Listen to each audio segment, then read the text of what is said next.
Now I speak. Okay.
Good morning to everybody. The Assembly will hear an address. The 8th plenary meeting of the General Assembly is called to order. The Assembly will hear an address of His Excellency Hassan Sheikh Mohamud, President of the Federal Republic of Somalia. I request protocol to escort His Excellency and invite him to address the Assembly.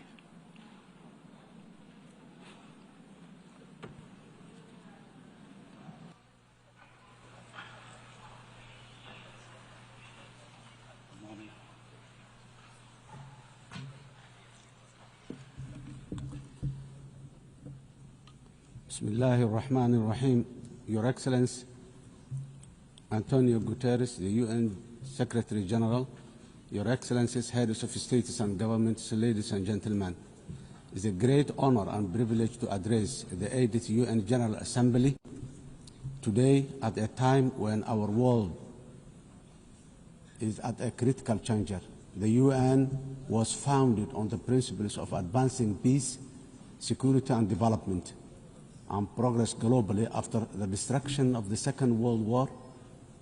The UN is the embodiment of our common aspiration for a global governance anchored in international law, fairness, and equality. 8 years on since the first UN General Assembly, we should have already been better together, not seeking to justify why we can't be better together today. Global challenges across the world, people and indeed humanity as a whole is challenged with existential obstacles and threats that we can resolve through dialogue, cooperation, unity and shared purpose.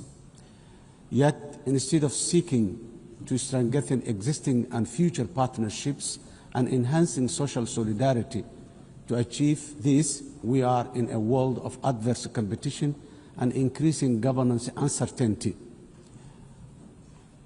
Where we once strived to ask what is right under the international law, today we are witnessing the unapologetic rise of national might to settle disputes. This is a truly dark and dangerous path that threatens the hard-won, rules-based international order we collectively agreed on as UN member states. Excellencies, ladies and gentlemen, while we should be focused strategically on accomplishing the Sustainable Development Goals and leaving no one behind by 2030, the number of fragile states and populations living in poverty is increasing globally. Over 30 member states of the UN today, including my country, Somalia, are classified as a fragile, conflict-affected because of both conflict and social and institutional fragility. When you add the vulnerability stemming from climate change, this number is frightening higher. In addition to this, urbanization is rising at the fastest rate in the human history because of conflict, climate, and lack of economic opportunities in rural communities. Furthermore, food insecurity remains a persistent, deadly challenge affecting billions. According to the World Food Programme, 319 million people are facing acute hunger in 67 countries today. These stark and startling facts must give us all pause for reflection and thought. If we, as a community of nations, are serious about achieving common progress and prosperity for all, as envisioned in the Sustainable Development Goals, we must redouble efforts to strengthen multilateralism, solidarity, and shared action for all our people and planet. Excellencies, ladies and gentlemen, Somalia, as a broad non-permanent member of the United Nations Security Council, is working tirelessly to promote the ideals and the values of peace, stability, and shared opportunities across the world. We are actively working with all Security Council members and the wider UN membership to find solutions for peace in the Middle East, Africa, and Europe. Somalia remains deeply concerned by the continued suffering of the Palestinian people. The ongoing violence, displacement, and deprivation faced in the occupied territories, including Gaza, demand our collective conscience and urgent action. We call for an immediate and lasting ceasefire, unhindered humanitarian access, and renewed commitment towards the two-state solution as the only viable path for a just and lasting peace in the Middle East today. Somalia Security Council, Excellencies, ladies and gentlemen, Somalia is a unique history of decisively transitioning from conflict to a brighter socio-economic and political and security future. Starting from 2012 is the history of a real national effort supported by truly committed international partners, many of whom are represented in this room today.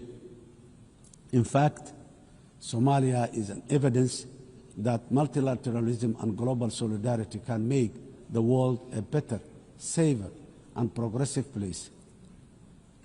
This lived experience is our own government's inspiration for a determinedly working for a more just, peaceful, and progressive world within the UN Security Council during our membership, because we know that we are truly better together.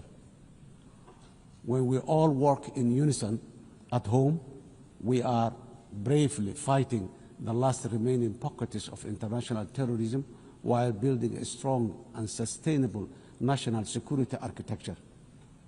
We are working closely with all our valuable international partners in defeating the violence, extremism, ideology, falsehoods, and illicit financial systems that facilitate global terrorism. As a result of our efforts in Somalia, our people and citizens across the world are safe today. Of course, while we remain grateful for all international support to combat terrorism, I strongly commend the unwavering commitment and courage of Somali security forces and the local community defense forces for their sacrifices, resilience, and success against Al-Shabaab and ISIS, the two most dangerous terror organizations in the world today. This will continue until we achieve complete victory and harmony in our country, our region, our continent, and the wider world. We must never give in to cowardly terrorists. Excellencies, ladies and gentlemen, our government has embarked on a historic journey to undertake universal suffrage elections in Somalia for the first time in 57 years. Somalia was Africa's first democratic nation in the 1960s, and we are proudly returning to that path of inclusive governance once again. Today, our national election registration process is ongoing, and more than 40 independent political associations have registered to participate in the upcoming elections. Our national experience is that nothing is better than a people-centered, a people-led, guided by the rule of law to build a unified and prosperous nation in our country. Financing development, the sustainable development goals are the blueprint for achieving dignity, justice, and equality through real investment in human capital, job creation, and social protection for the most vulnerable in all our communities. However, it was very clear from the fourth financing for development conference in Seville earlier this year that the financing gap between our ambitions and the reality are very far apart. Today, developing nations are facing the terrible shock of high debt burden, higher cost of sovereign borrowing, and expenditure on recurrent shocks, which is impossible to budget for annually. The traditional economic model of forecasting predictable expenditure supported by clear revenue streams is no longer this simple. Governments of the developing nations are also now subjected to real-time investment cuts in core developmental activities, including health, education, and basic infrastructure. This is because of realignment of the already dwindling development assistance they use to receive from the developing nations. This is not sustainable, and if we, as a community of nations, are to achieve collective developmental progress together, Excellencies, ladies and gentlemen, in Somalia, we are taking responsibility of our own economic development by building on the successes of our recent reform based on the debt relief. Today, we are focused on mitigating the excruciating cost of public service investment by continuously raising domestic revenue, strengthening public financial management systems, and enforcing strict expenditure controls while enhancing transparency and accountability. Furthermore, we are committed to benefiting from strategic location and natural resources through trade with our region and the world. In line support of this ambition, Somalia has joined the East Africa Community and is ratifying the African Continental Free Trade Area policies and joining World Trade Organization. Process is going on very well. Climate emergency. We are also resolute in our commitment to combat the devastating impact of climate change in the most vulnerable communities, especially those who are unable to mitigate and adapt effectively. Climate change is wreaking havoc across the world, with the most vulnerable countries suffering systemic and repetitive meteorological and socio-economic shocks. These devastating economies, destroying livelihoods and diverting limited public resources towards mitigating and adaptation responses, which take away from other vital social investment like education and health. The impact of climate change is forcing governments in developing countries, including my own, to make impossible financial trade-offs, which hamper our own aspiration for investing in resilience and development. Around 10% of the developing nations' budgets are diverted to responding to climate change. This needs to be addressed urgently through developed industrialized nations by meeting their financial obligations for climate crisis they continue to exacerbate. The climate crisis that continue to exacerbate. Excellencies, ladies and gentlemen, the resilient Somali people live with the climate crisis every day. For us, climate change is not an abstract. It is a horrible reality of disrupted and destroyed lives. Somalia's contributes almost nothing to global emission, yet we endure some of the harshest consequences. Droughts, floods, and rising seas erode livelihoods and displace families, threatening to undo the progress we are making towards peace and development. As a government, we understand that addressing the adverse impact of climate change is a global public good that requires strong partnership and genuine burden sharing. On our part, Somalia has adopted the National Climate Change Policy, updated our National Determined Contribution, and is preparing its first biennial transparency report. We are also developing a robust national climate finance strategy to guide how we mobilize and manage resources to address the challenge. To ensure these resources are used effectively, we have established the National Climate Fund, a dedicated institution to channel climate financing transparently and directly to the communities on the ground, to the communities on the ground. We are restoring degraded lands, strengthening water security, and piloting nature-based solutions that protect both people and ecosystems. Despite our efforts, accessing climate finance remains too slow and complex. As our government strengthens its domestic revenue capacity and initiates the process for pre-arranging disaster risk financing, we call for financial support that is accessible, affordable, predictable, and just from the international financing institutions and capital markets.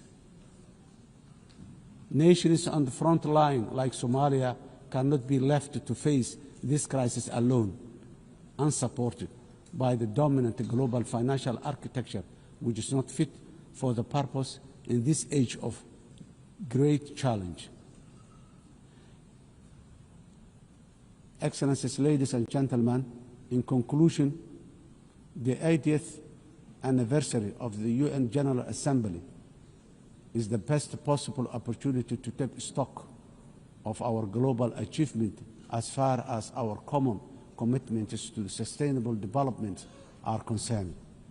We quietly transitioned from the Millennium Development Goals to now the Sustainable Development Goals. Now, I wonder, with the clock rapidly ticking very fast towards 2030, what the next acronyms of our global development aspirations will be. For us, being better together means common ownership, common responsibility, and genuine partner sharing on the global achievement of sustainable development through investment in a resilient and fair future for all. I thank you.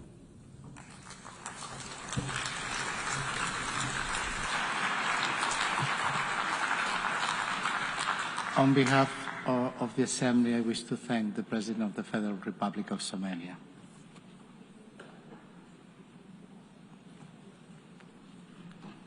And now the Assembly will hear an address of His Excellency Jakub Mitovic, President of Montenegro. I request protocol to escort His Excellency and invite him to address the Assembly.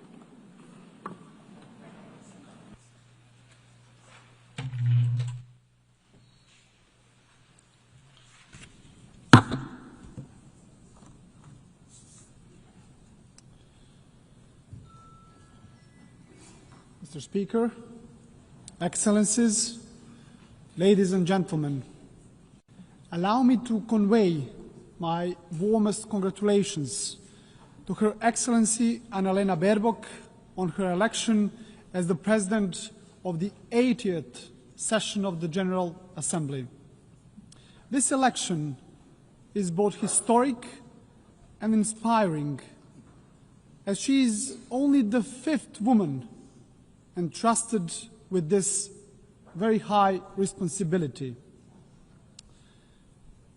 We recall Vijaya Lakshmi Pandit from India, who spoke with the voice of a liberated Asia. Angie Brooks, a Liberian diplomat and a judge who championed the rights of small states and women in Africa. Haya Rashid Al Khalifa from Bahrain, who brought a message of dialogue and international law from the heart of the Middle East. And Maria Fernanda Espinosa from Ecuador, who raised her voice for climate action and indigenous people of Latin America. And each of them left a mark of their time. So this election gives Europe the opportunity to embody the principles of the unwavering defense of human rights and multilateralism. Dear colleagues, this year, as we commemorate 80 years since the founding of the United Nations, we reflect on the remarkable journey of this great organization that was created as a mission of global peace. Born from the ashes of the Second World War, the United Nations emerged as a beacon of hope for humanity. Dear colleagues, imagine the devastated cities throughout the world back in 1945. Warsaw, reduced to ashes. St. Petersburg, shattered after the years of the siege. Berlin, in ruins. Hiroshima and Nagasaki struck by the unimaginable horror. And my hometown and the current capital of Montenegro, Podgorica, was also in the bombings virtually razed to the ground. And imagine at the same time the world leaders gathered who, despite their wounds, looked to the future. And at that very moment, when the trenches between nations still existed and the graves of the loved ones were still fresh, the Organization of the United Nations was born. The idea that light could emerge from darkness and that solidarity could triumph over despair. Despite the unprecedented destruction, the idea of peace and unity triumphed over division and hostility. The leaders of that time understood the urgent need for a strong global organization capable of preventing all future wars and fostering cooperation among nations. As part of the former Yugoslavia, Montenegro was among the founding nations of the United Nations.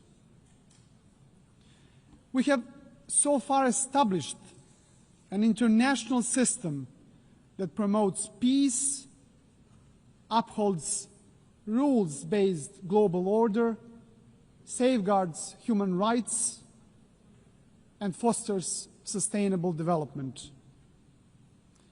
Dear colleagues, without the United Nations, much of our collective progress would have remained just a distant dream. Yet, even after 8 decades, we must also acknowledge a sobering truth. The absence of the World War has not always meant the presence of genuine peace and prosperity in the world.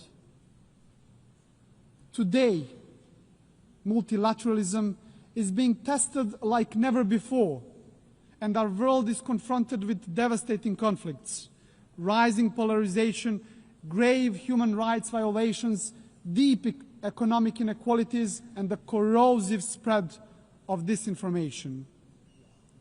Those challenges remind us of one essential fact. We cannot afford the marginalization of the United Nations, nor the silencing of the international law. Dear colleagues, now more than ever, we need to renew our commitment to the founding principles of the UN Charter. And despite its imperfections, the United Nations remains the only global organization where every nation has a seat and a voice, and where international law remains the basis for international legitimacy. And that makes the United Nations indispensable. Ladies and gentlemen, since regaining our independence back in 2006, Montenegro worked hand in hand with the United Nations to advance reforms in sustainable development, human rights and good governance, and in line with our European Union membership aspirations. Next year, we will proudly mark 2 decades of regaining our independence, as well as 2 decades of our UN membership. So over the past 20 years, Montenegro has evolved into a modern democracy. This transformation is also reflected in our economy, which has grown steadily, driven by key sectors such as tourism and energy. Our resilience has been tested by many global crises. Yet, Montenegro remains firmly committed to building a knowledge-based economy that fosters sustainable development and contributes to regional stability and regional prosperity. Montenegro's commitment to the United Nations and multilateralism remains a cornerstone of our foreign policy, fully in harmony with our European and Euro-Atlantic paths, and our dedication to good neighborly relations and regional cooperation. With NATO membership as the pillar of our security, our strategic focus is now on joining the European Union by 2028. It's an ambitious goal, dear colleagues, yet one that is now firmly within our reach. And as the most advanced EU candidate country, Montenegro remains steadfast in implementing structural reforms and fully aligned with the European Union's common foreign and security policy. We are convinced that the EU integration is a catalyst for lasting progress, stability, and ultimately security of the European continent. And in this process, Montenegro is not only a beneficiary, but also a contributor, demonstrating that enlargement strengthens the European Union as much as it strengthens the candidate countries. Your Excellencies, to strengthen multilateralism, we also must confront its weaknesses. The Security Council is increasingly paralyzed and unable to fulfill its mandate as the primary guardian of peace and security. The latest example is the war in Ukraine, which has brought unimaginable suffering to the people of Ukraine. And Montenegro welcomes recent diplomatic efforts of the international community led by the United States aimed at achieving a just and lasting peace. And we sincerely hope that these efforts will succeed. At the same time, Montenegro is deeply concerned about the unfolding humanitarian suffering of the Palestinian people in Gaza, and we call for an immediate ceasefire.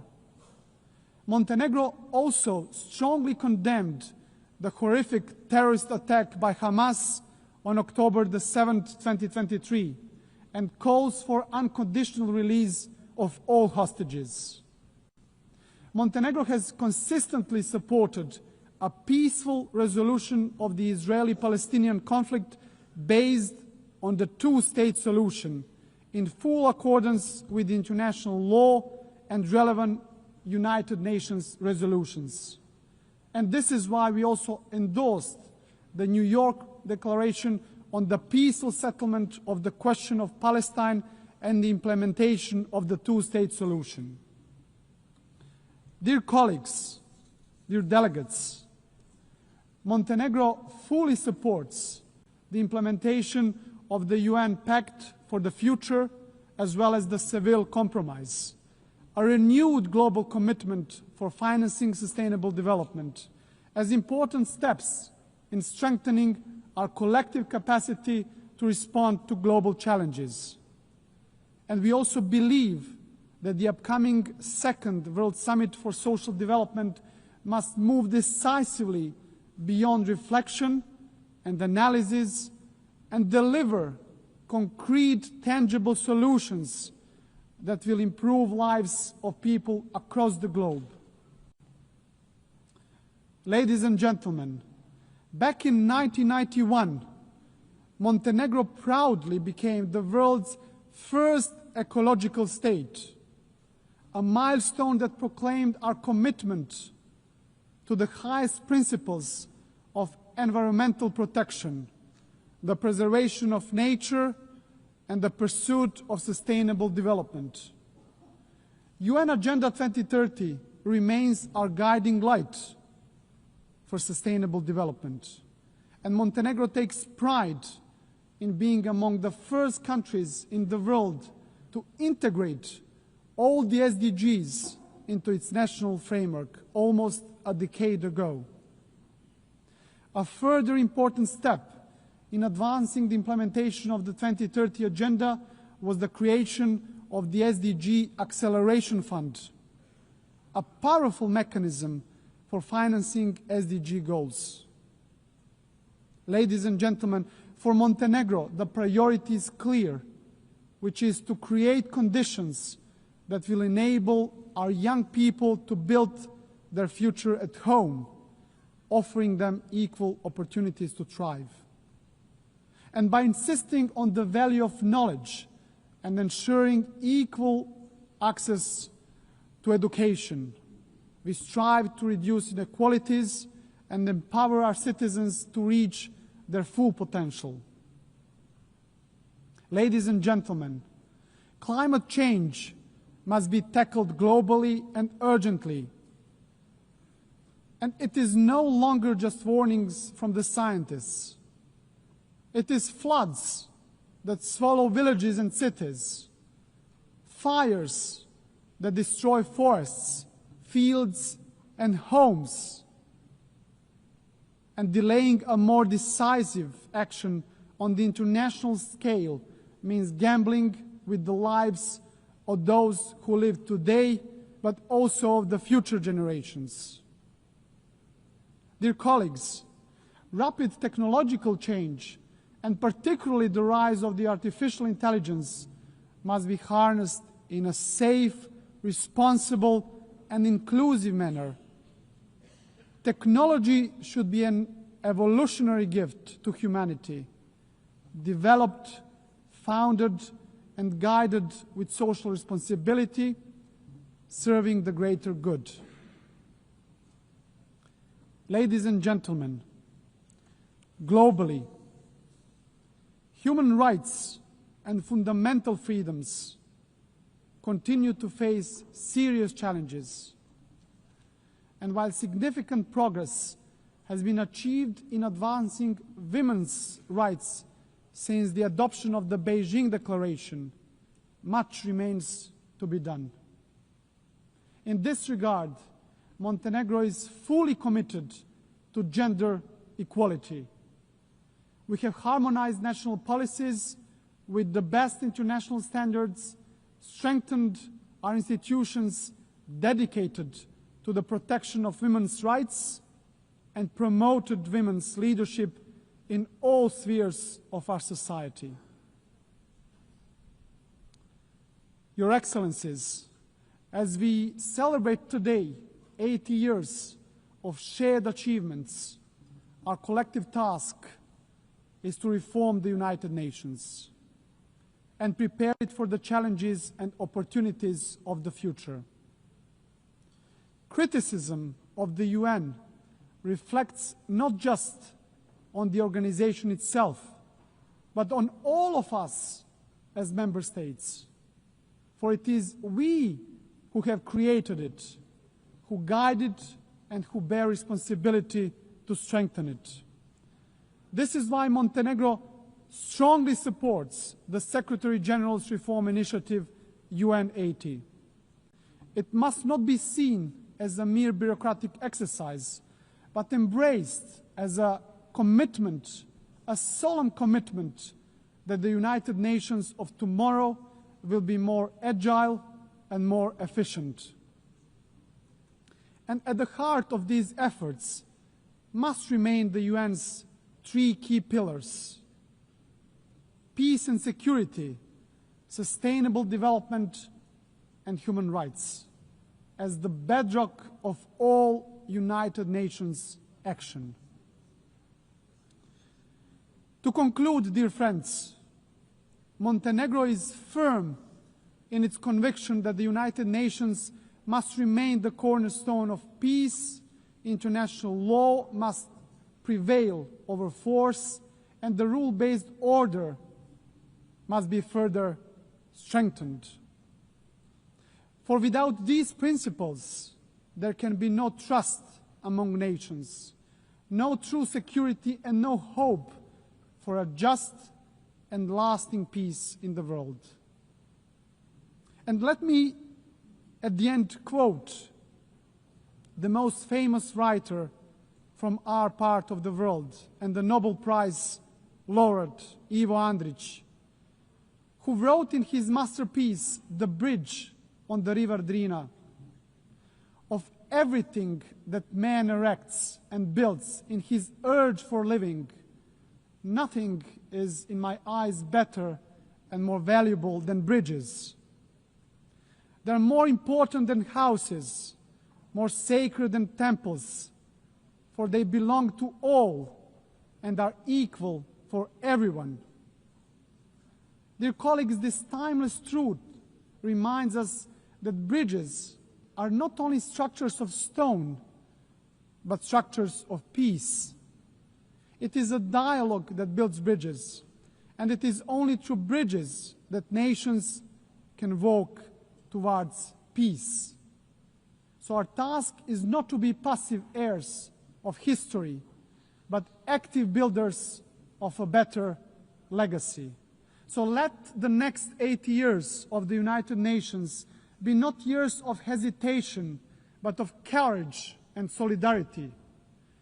So guided by these values, Montenegro will continue to build bridges, strengthen dialogue, and work tirelessly towards a future of stability, future of progress, and future of common success, fully aligned with the very spirit and mission of the United Nations. Thank you very much for your attention.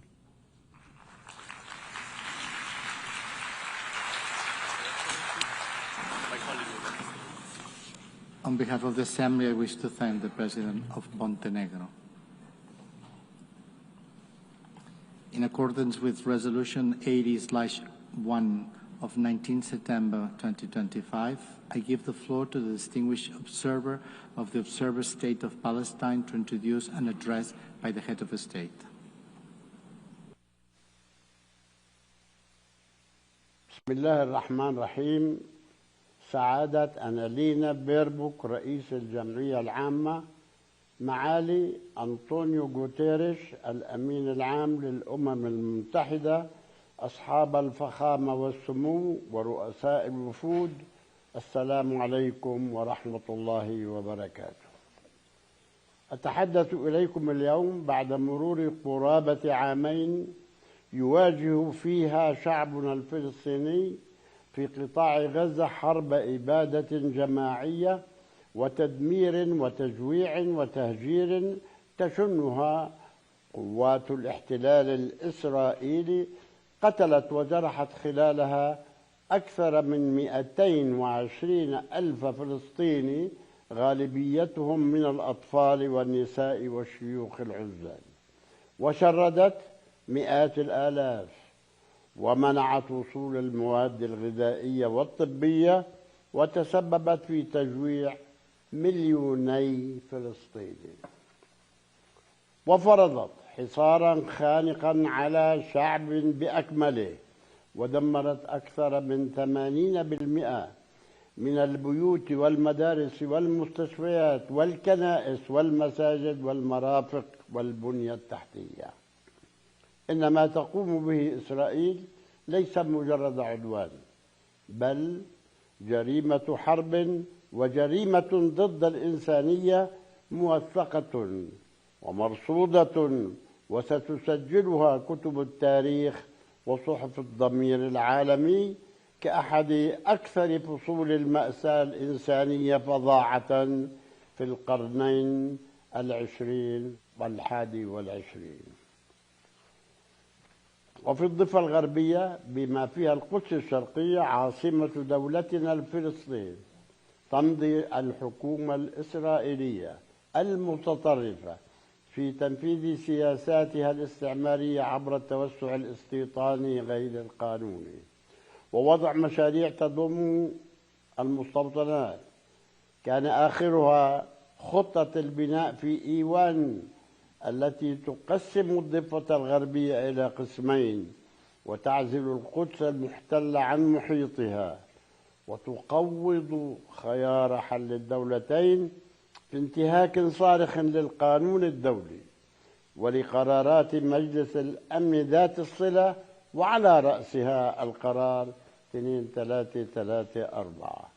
هذا علاوة على إعلان رئيس الوزراء الإسرائيلي عن خطة ما يسميه إسرائيل الكبرى التي نرفضها ونستنكرها أشد الاستنكار، والتي تشمل التوسع في دول عربية ذات سيادة، فضلا عن الهجوم الغاشم على دولة قطر الشقيقة والذي ندينه ونعتبره تصعيدا في غاية الخطورة وانتهاكا صارخا للقانون الدولي، ويتطلب تدخلا حاسما وإجراءات رادعة لمثل هذه المخططات التوسعية. وبدعم رسمي وتسهيلات متزايدة يتنامى إرهاب المستوطنين الذين يحرقون البيوت والحقول ويختلعون الأشجار ويهاجمون القرى ويعتدون على المدنيين الفلسطينيين العزل، بل ويقتلونهم في وضح النهار تحت حماية جيش الاحتلال الإسرائيلي. إلى جانب ذلك لم تسلم الأماكن الدينية الإسلامية والمسيحية في القدس والضفة الغربية وقطاع غزة والخليل من الاعتداءات والانتهاكات التي طالت حرمة المساجد والكنائس والمقابر في تعد سافر على الوضع التاريخي والقانوني القائم وفي مخالفة صريحة لأحكام القانون الدولي. ورغم كل ما عاناه شعبنا فإننا نرفض ما قامت به حركة حماس في 7 أكتوبر من أعمال استهدفت المدنيين الإسرائيليين وأخذهم رهائن، لأن هذه الأفعال لا تمثل الشعب الفلسطيني ولا نضاله العادل من أجل الحرية والاستقلال. وقد أكدنا وسنظل نؤكد أن قطاع غزة جزء لا يتجزأ من دولة فلسطين، وأننا مستعدون لتحمل كامل المسؤولية عن الحكم والأمن فيه، ولن يكون لحماس دور في الحكم، حيث يتوجب عليها وغيرها أيضا من الفصائل تسليم سلاحها للسلطة الوطنية الفلسطينية في إطار عملية التوجه لبناء مؤسسات الدولة الواحدة والقانون الواحد وقوات الأمن الشرعية الواحدة، مجددين التأكيد على أننا لا نريد دولة مسلحة. السيدات والسادة، جراحنا عميقة وكارثتنا كبيرة، ولا يزال 7 ملايين من الفلسطينيين يعيشون ويلات النكبة والتهجير منذ العام 1948. ولا يزال شعبنا في الضفة الغربية بما فيها القدس الشرقية وقطاع غزة يعيش مآسي العدوان والاحتلال الإسرائيلي منذ عشرات السنين. سنوات يعيشها شعبنا تحت الاحتلال والقتل والاعتقالات والاستيطان وسرقة الأموال والممتلكات والأرض، ولا زالت مستمرة دون رادع أو حسيب. سنوات من القهر والحرمان وحماية المحتل وتمكينه بدلا من حماية الشعب الواقع تحت الاحتلال، والمزيد من الانتهاكات لحقوق شعبنا الفلسطيني في تقرير مصيره في الحرية والكرامة والاستقلال والسيادة على أرض دولة فلسطين المحتلة منذ العام 67 بما فيها القدس الشرقية. أكثر من 1000 قرار في الأمم المتحدة لم ينفذ واحد منها، والعديد من الجهود والمبادرات الدولية دون الوصول إلى نهاية لهذا الوضع المأساوي الذي يعيشه الشعب الفلسطيني تحت نير الاحتلال. وفي العام 1993 وقعنا اتفاق أوسلو والتزمنا بكل بنوده، واعترفنا بدولة إسرائيل، واعترفت إسرائيل في ذلك الوقت بمنظمة التحرير الفلسطينية ممثلا شرعيا ووحيدا للشعب الفلسطيني. بناء على هذا أعدنا هيكلة مؤسساتنا، وعدلنا ميثاقنا الوطني، ونبذنا العنف والإرهاب، واعتمدنا ثقافة السلام، وبذلنا كل جهد لبناء مؤسسات دولة فلسطينية عصرية تعيش جنبا إلى جنب في أمن وسلام مع دولة إسرائيل. ولكن إسرائيل لم تلتزم بالاتفاقات الموقعة، وعملت بشكل ممنهج على تقويضها. السيدات والسادة، قبل 3 أيام فقط اجتمعنا في مؤتمر دولي رفيع المستوى في نيويورك تحت الرئاسة المشتركة لفرنسا والمملكة العربية السعودية، وبحضور دولي واسع ومواقف موحدة عبرت عن إرادة دولية حقيقية لوضع حد لهذا الصراع التاريخي عبر الاعتراف بدولة فلسطين وإنهاء الاحتلال وإعادة الأمل للشعبين الفلسطيني والإسرائيلي. وأود ها هنا أن أعبر باسم الشعب الفلسطيني عن بالغ التقدير والعرفان لجميع الدول التي اعترفت مؤخرا بدولة فلسطين، وتلك التي تنوي الاعتراف في وقت قريب.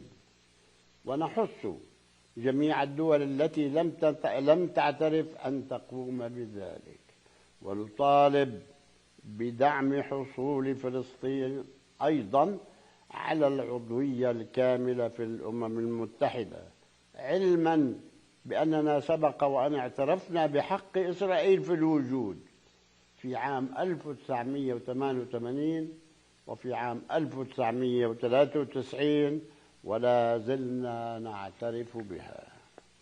وفي هذا الصدد نشكر كل من فرنسا وبريطانيا وكندا وأستراليا وبلجيكا والبرتغال واللوكسمبورغ ومالطا وموناكو وسان مارينو وأندورا والدنمارك على اعترافهم بدولة فلسطين. والشكر لجميع الدول 149 التي اعترفت سابقا بدولة فلسطين. شعبنا لن ينسى لكم هذا الموقف النبيل. كما نشيد بالدور الكبير لرئاسة المؤتمر المملكة العربية السعودية وفرنسا وكذلك بريطانيا. والشكر موصول لجميع الدول التي ترأست مجموعات العمل وتلك التي شاركت وتشارك في التحالف الدولي من أجل السلام. كما نشكر الدول التي تساند جهودنا لوقف الإبادة الجماعية وإنهاء الاحتلال وتحقيق السلام. ونقدر عاليا جميع الشعوب والمنظمات حول العالم التي تظاهرت دعما لحقوق الشعب الفلسطيني في الحرية والاستقلال ولوقف الحرب والتدمير والتجويع. ونرفض الخلط بين التضامن مع القضية الفلسطينية ومسألة معاداة السامية. والتي نرفضها انطلاقا من قيمنا ومبادئنا. وفي إطار ترحيبنا بما صدر عن المؤتمر الدولي للسلام، نجدد اليوم أمام الجمعية العامة تأكيدنا على ما يلي: أولاً، ضرورة الوقف الفوري والدائم للحرب في غزة. ثانياً، إدخال المساعدات الإنسانية دون شروط من خلال منظمات الأمم المتحدة بما فيها وكالة الأونروا، ووقف استخدام التجويع كسلاح. ونشكر في هذا الصدد الدول والمنظمات الصديقة والشقيقة التي ترسل المساعدات. ثالثاً، الإفراج عن جميع الرهائن والأسرى من الجانبين. رابعاً، الانسحاب الكامل للاحتلال من قطاع غزة، ورفض مخططات التهجير، ووقف الاستيطان وإرهاب المستوطنين وسرقة الأرض والممتلكات الفلسطينية تحت مسميات الضم، ووقف الاعتداءات على الوضع التاريخي والقانوني في الأماكن المقدسة، وجميعها أعمال أحادية تقوض حل الدولتين في غزة والضفة والقدس. خامساً، تولي دولة فلسطين مسؤولياتها كاملة، بدءاً باللجنة الإدارية لقطاع غزة التي يرأسها وزير في الحكومة الفلسطينية لإدارة شؤون القطاع لفترة مؤقتة، والربط مع الضفة الغربية، وكل ذلك بدعم عربي ودولي، بوجود عربي ودولي لحماية المدنيين في غزة، ودعم القوات الفلسطينية تحت مظلة الأمم المتحدة ولا يكون بديلا عنها. سادساً، ضمان بقاء سكان قطاع غزة في أرضهم دون تهجير، وتنفيذ خطة تعافي وإعادة الإعمار في كل من قطاع غزة والضفة الغربية. سابعاً، الإفراج عن أموال الضرائب الفلسطينية التي تحتجزها دولة إسرائيل دون حق، ورفع الحواجز والحصار الاقتصادي عن المدن والقرى والمخيمات الفلسطينية. ثامناً، دعم جهودنا الوطنية في الإصلاح وإجراء الانتخابات الرئاسية والبرلمانية خلال عام بعد انتهاء الحرب. وقد بدأت الإجراءات العملية بتكليف لجنة صياغة الدستور المؤقت، والتي تنهي أعمالها خلال 3 شهور للانتقال من السلطة إلى الدولة. إننا نريد دولة ديمقراطية عصرية تلتزم بالقانون الدولي وبسيادة القانون والتعددية والانتقال السلمي للسلطة، ونحرص كل الحرص على تمكين المرأة والشباب. تاسعاً، نعلن استعدادنا للعمل مع الرئيس الأمريكي دونالد ترامب ومع المملكة العربية السعودية وفرنسا والأمم المتحدة وجميع الشركاء لتنفيذ خطة السلام التي أقرت في المؤتمر المنعقد في 22 سبتمبر الماضي، بما يفتح الطريق نحو سلام عادل وتعاون إقليمي. السيدات والسادة، نقولها اليوم بكل وضوح: لن يتحقق السلام ما لم تتحقق العدالة، ولن تكون هناك عدالة ما لم تتحرر فلسطين. نريد أن نعيش بحرية وأمن وسلام كبقية شعوب الأرض في دولة مستقلة ذات سيادة على حدود 67 وعاصمتها القدس الشرقية، في أمن وسلام مع جيراننا نريد دولة مدنية عصرية خالية من العنف والسلاح والتطرف، تحترم القانون وحقوق الإنسان وتستثمر في الإنسان والتنمية والتكنولوجيا والتعليم، لا في الحروب والنزاعات. وقد آن الأوان لأن ينصف المجتمع الدولي الشعب الفلسطيني لينال حقوقه المشروعة في الخلاص من الاحتلال، ولا يبقى رهينة لمزاج السياسة الإسرائيلية التي تنكر علينا حقوقنا الأساسية وتواصل الظلم والقهر والعدوان. نحن ماضون في طريقنا، وسنواصل النضال السلمي والقانوني والدبلوماسي من أجل نيل حقوقنا. وفي الختام نقول لأبنائنا وبناتنا في الوطن وفي المنافي وفي الشتات: إن الجراح مهما نزفت وإن المعاناة مهما طالت فإنها لن تكسر فينا إرادة الحياة والبقاء.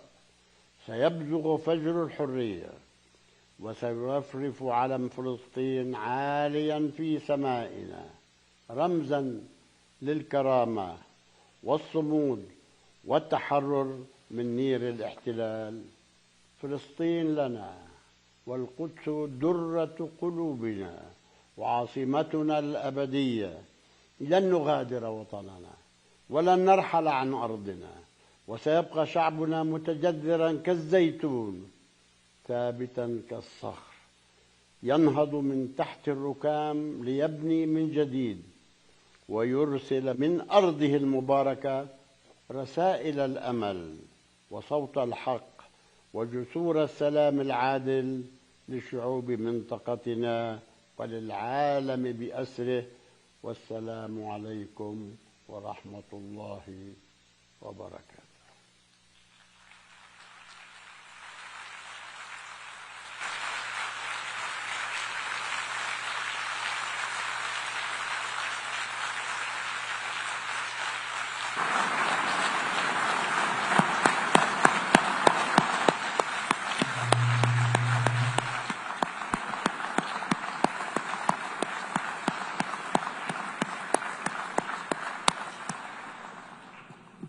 On behalf of the Assembly, I wish to thank His Excellency Mahmoud Abbas, President of the State of Palestine.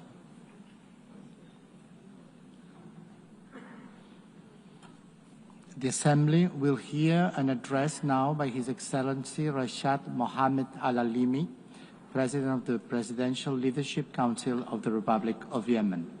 I request protocol to escort His Excellency and invite him to address the Assembly.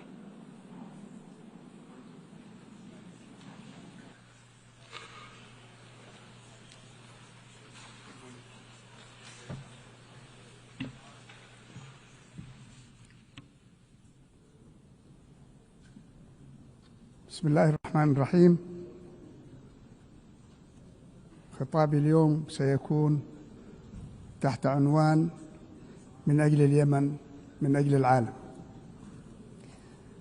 أصحاب الجلالة والفخامة والسمو السيدة رئيس الجمعية العامة للأمم المتحدة السيد الأمين العام، السيدات والسادة ممثلو الدول الأعضاء، في البداية أتقدم للسيدة أنالينا بيربورك ولبلدها صديق جمهورية الأمانية الاتحادية بخالص التهاني لانتخابها رئيساً للجمعية العامة للأمم المتحدة، متمنياً لها كل التوفيق والنجاح في قيادة أعمال هذه الدورة التي نطمح وفق شعارها إلى العمل معاً من أجل السلام والتنمية وحقوق الإنسان. وأود الثناء والإشادة أيضاً بجهود الأمين العام للأمم المتحدة أنطونيو غوتيريش، مع تطلعنا العمل مع هذا الثنائي على رأس المنظمة الأممية من أجل الانتصار للسلام وحقوق الإنسان في اليمن، بما في ذلك توفير الحماية لموظفي الإغاثة المختطفين من قبل الميليشيات الحوثية الإرهابية المدعومة من النظام الإيراني.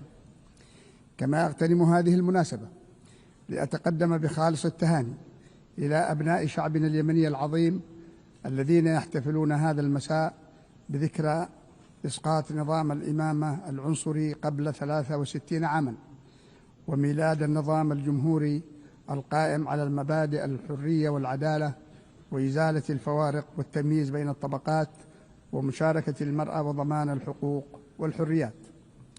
السيدات والسادة، في إطار هذه المؤسسة التي جاءت على أنقاض حرب مروعة تعهدت البشرية قبل 8 عقود ألا يترك شعب وحيدا أمام الاستبداد أو الفوضى أو المجاعة دون سند من المجتمع الدولي. تعهدتم وتعهدنا معا أن تكون هذه المؤسسة أمينة على الكرامة الإنسانية وحق الشعوب في العيش الكريم والأمن والتنمية والسلام. واليوم وبعد كل تلك السنوات نحمل إليكم السؤال المصيري ذاته من الشعب اليمني حول ما إذا كانت تلك القيم ما تزال حية أم لا، وإلا ماذا يعني أن يترك بلدنا رهينة لمشروع النظام الإيراني التوسعي وميليشياته التي تستخدم الجوع كسلاح والدين كأداة والممرات البحرية كوسيلة ابتزاز؟ ماذا يعني أن يتحول هذا البلد العريق إلى إحدى أخطر بؤر الإرهاب العابر للحدود في العالم؟ لذلك نحن هنا ليس لإعادة عرض مشهد الصمود الأسطوري للشعب اليمني في مواجهة أشد التنظيمات الإرهابية عنفا وصلفا على الإطلاق، وإنما للبناء على ما تحقق ودعوة العالم هذه المرة من أجل الفعل لا التذكر، ومن أجل الخلاص الذي وعدنا به شعبنا لا التكرار. السيدات والسادة، اليمن اليوم ليس مجرد أزمة داخلية، بل أصبح اختباراً لمصداقية النظام الدولي. فبعد أكثر من عقد على انقلاب الميليشيات الحوثية على التوافق الوطني بدعم من النظام الإيراني، يعيش شعبنا إحدى أكبر الأزمات الإنسانية، ويواجه تهديدات أمنية تتجاوز حدوده إلى الإقليم والعالم بأسره. ذلك أن الميليشيات الحوثية لم تعد تلك الجماعة المتمردة في مساحة نائية من البلاد، بل تنظيم إرهابي عالمي مدجج بترسانة إيرانية متطورة، من الصواريخ البالستية إلى الطائرات المسيرة والزوارق المفخخة والألغام البحرية والقذائف الانشطارية وأسلحة نوعية أخرى محرمة دوليا. وفوق ذلك تدعم هذه الجماعة المارقة شبكات تهريب المخدرات وتوطين تكنولوجيا جديدة في التشويش والاتصالات والتوجيه في مسعاها لتحويل اليمن إلى مختبر لتجريب أسلحة داعميها. هذه ليست مجرد أدوات حرب، بل مشروع لإعادة رسم خريطة النفوذ الإيراني في المنطقة. ومن يتهاون مع هذه الجماعة اليوم عليه أن يتخيل كيف سيكون غدا عندما يتحول البحر الأحمر والممرات المائية إلى رهينة دائمة لهذا الإرهاب. لذلك أيتها السيدات أيها السادة، أثبتت السنوات الماضية أن سياسة إدارة الصراع عبر المزيد من الحوافز لم تجلب سوى مزيد من الويلات والدمار، كما أن سياسة الاحتواء منحت الميليشيات الحوثية الوقت والموارد لتوسيع ترسانتها.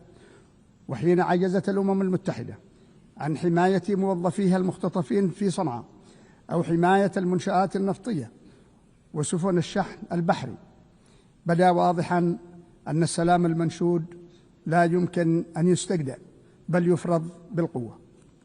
السيدات والسادة، لقد بات واجبا اليوم على العالم أن يعيد النظر في تصوراته تجاه الحالة اليمنية. فمن جهة هناك جبهة وطنية واسعة تؤمن بالشرعية الدولية وتتبنى قيم الشراكة والديمقراطية وتحافظ على التنوع المحلي والمشاركة الشعبية وتعمل على بناء مؤسسات الدولة، وهي الجبهة التي يمثلها اليوم أنا وإخواني أعضاء مجلس القيادة والحكومة العضو في الأمم المتحدة نيابة عن جميع اليمنيين واليمنيات. وفي المقابل ثم تنظيم طائفي إقصائي فاشي لا يؤمن بقواعد الشرعية الدولية ويمارس الإرهاب العابر للحدود ويتبنى نموذجا سلطويا ثيوقراطيا معاديا لحقوق الإنسان وما تمثله جماعة الحوثي وداعميها. وللأسف فإن تغافل الكثيرين عن جوهر الأزمة اليمنية شجع الميليشيات الحوثية على التمادي نحو تهديد السلم الإقليمي والدولي واستهداف مصادر الطاقة ثم ممرات الملاحة وصولا إلى اختطاف موظفي الأمم المتحدة والتنكيل بهم. السيدات والسادة، لقد تحدثت إليكم من هذا المنبر في مناسبات سابقة وقد أكدت فيها أن حكومة الجمهورية اليمنية مستعدة دوما لمد يدها إلى سلام شامل حتى وإن اضطرت إلى تقديم تنازلات مؤلمة طالما كان ذلك في مصلحة الشعب اليمني. لكن وبعد أن فشلت مساعي حفظ السلام فإنه بات ضروريا التحرك بصورة جماعية وحاسمة من أجل فرض السلام. وعليه فإنني أدعو اليوم إلى تشكيل تحالف دولي فعال من أجل استعادة أمن واستقرار اليمن، تحالف يعيد بناء المؤسسات للدولة الوطنية ويحرر البلاد من قبضة الميليشيات والجماعات الإرهابية بكافة أشكالها. السيدات والسادة، إن الجمعية العامة للأمم المتحدة وفي دورتها 80 تبدو بأمس الحاجة إلى أن تثبت لأعضائها بأن القانون الدولي ليس مجرد أسطورة، وأن النظام العالمي القائم على القواعد ليس مجرد دعوة انتقائية. ويظل اليمن وغزة في هذا السياق هما ساحة الاختبار الأخلاقي لهذه المؤسسة العريقة، وهما المسرح الذي يمكن من خلاله تأكيد أن قوة الحق ما زالت قادرة على مواجهة حق القوة. وفي قلب هذه المنطقة تأتي القضية الفلسطينية باعتبارها الجرح النازف في ضمير الإنسانية، وقضية العرب المركزية، وهي تشهد اليوم تحولا تاريخيا من خلال الاعتراف الكاسح بدولتها المستقلة التي لا ننسى في خضمها توجيه عظيم التقدير للأشقاء في المملكة العربية السعودية على جهودهم الحميدة مع الشركاء الفرنسيين في انتزاع هذه المكاسب السياسية غير المسبوقة. كما نجددها من هذا المنبر دعمنا الكامل للسلطة الوطنية الفلسطينية وحل الدولتين وفق قرارات الشرعية الدولية ومبادرة السلام العربية، وندعو بقية الدول الأعضاء إلى الاعتراف بها والانحياز إلى حق شعبها وكرامته. وفي ذات الوقت نجدد رفضنا متاجرة الميليشيات المارقة بهذه القضية العادلة التي لم تجلب لفلسطين سوى العزلة والخراب. أصحاب الجلالة والفخامة والسمو، في خضم هذه المعاناة التي يعيشها الشعب اليمني على مدى 11 عاما لم يتركنا أشقاؤنا وحدنا، وفي المقدمة المملكة العربية السعودية ودولة الإمارات العربية المتحدة، الذين لم يحموا فقط الدولة اليمنية من الانهيار بل المنطقة كلها من السقوط في قبضة المشروع الإيراني، وقدموا نموذجا عمليا للشراكة الاستراتيجية معنا القائمة على التنمية، وعلى العالم أن يتبنى هذا النموذج لا أن يكتفي بمراقبته. ونهاية الأسبوع الماضي بادر أشقاؤنا في المملكة العربية السعودية مجددا إلى الإعلان عن دعم اقتصادي إضافي للموازنة العامة للدولة والخدمات الأساسية في وقت تواجه فيه الحكومة اليمنية اختناقات تمويلية حادة، ونتطلع من المجتمع الدولي الالتحاق بهذا الجهد من أجل بقاء ملايين اليمنيين على قيد الحياة.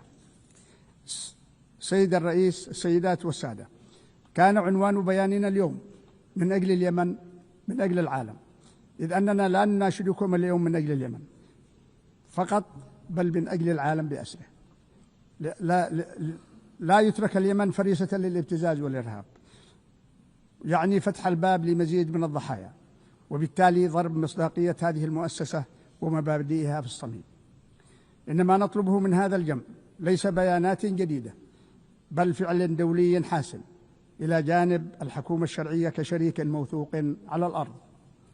لقد آن الأوان لإطلاق تحالف دولي يحرر اليمن من الإرهاب ويعيد بناء دولته الوطنية ويؤمن المنطقة والعالم من خطر متزايد عابر للحدود، وهذا هو عرضنا المتجدد الذي نتطلع أن يقود إلى سيادة بلدنا وطي صفحة الميليشيات دون تأخير. شكرا لكم وحسن استماعكم. السلام عليكم ورحمة الله وبركاته.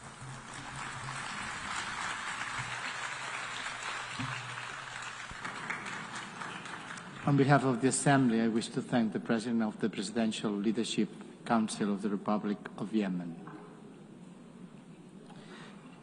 The Assembly will hear now an address by Her Excellency Gordana Dzidzanovska-Davkova, President of the Republic of North Macedonia. I request protocol to escort Her Excellency and invite her to address the Assembly.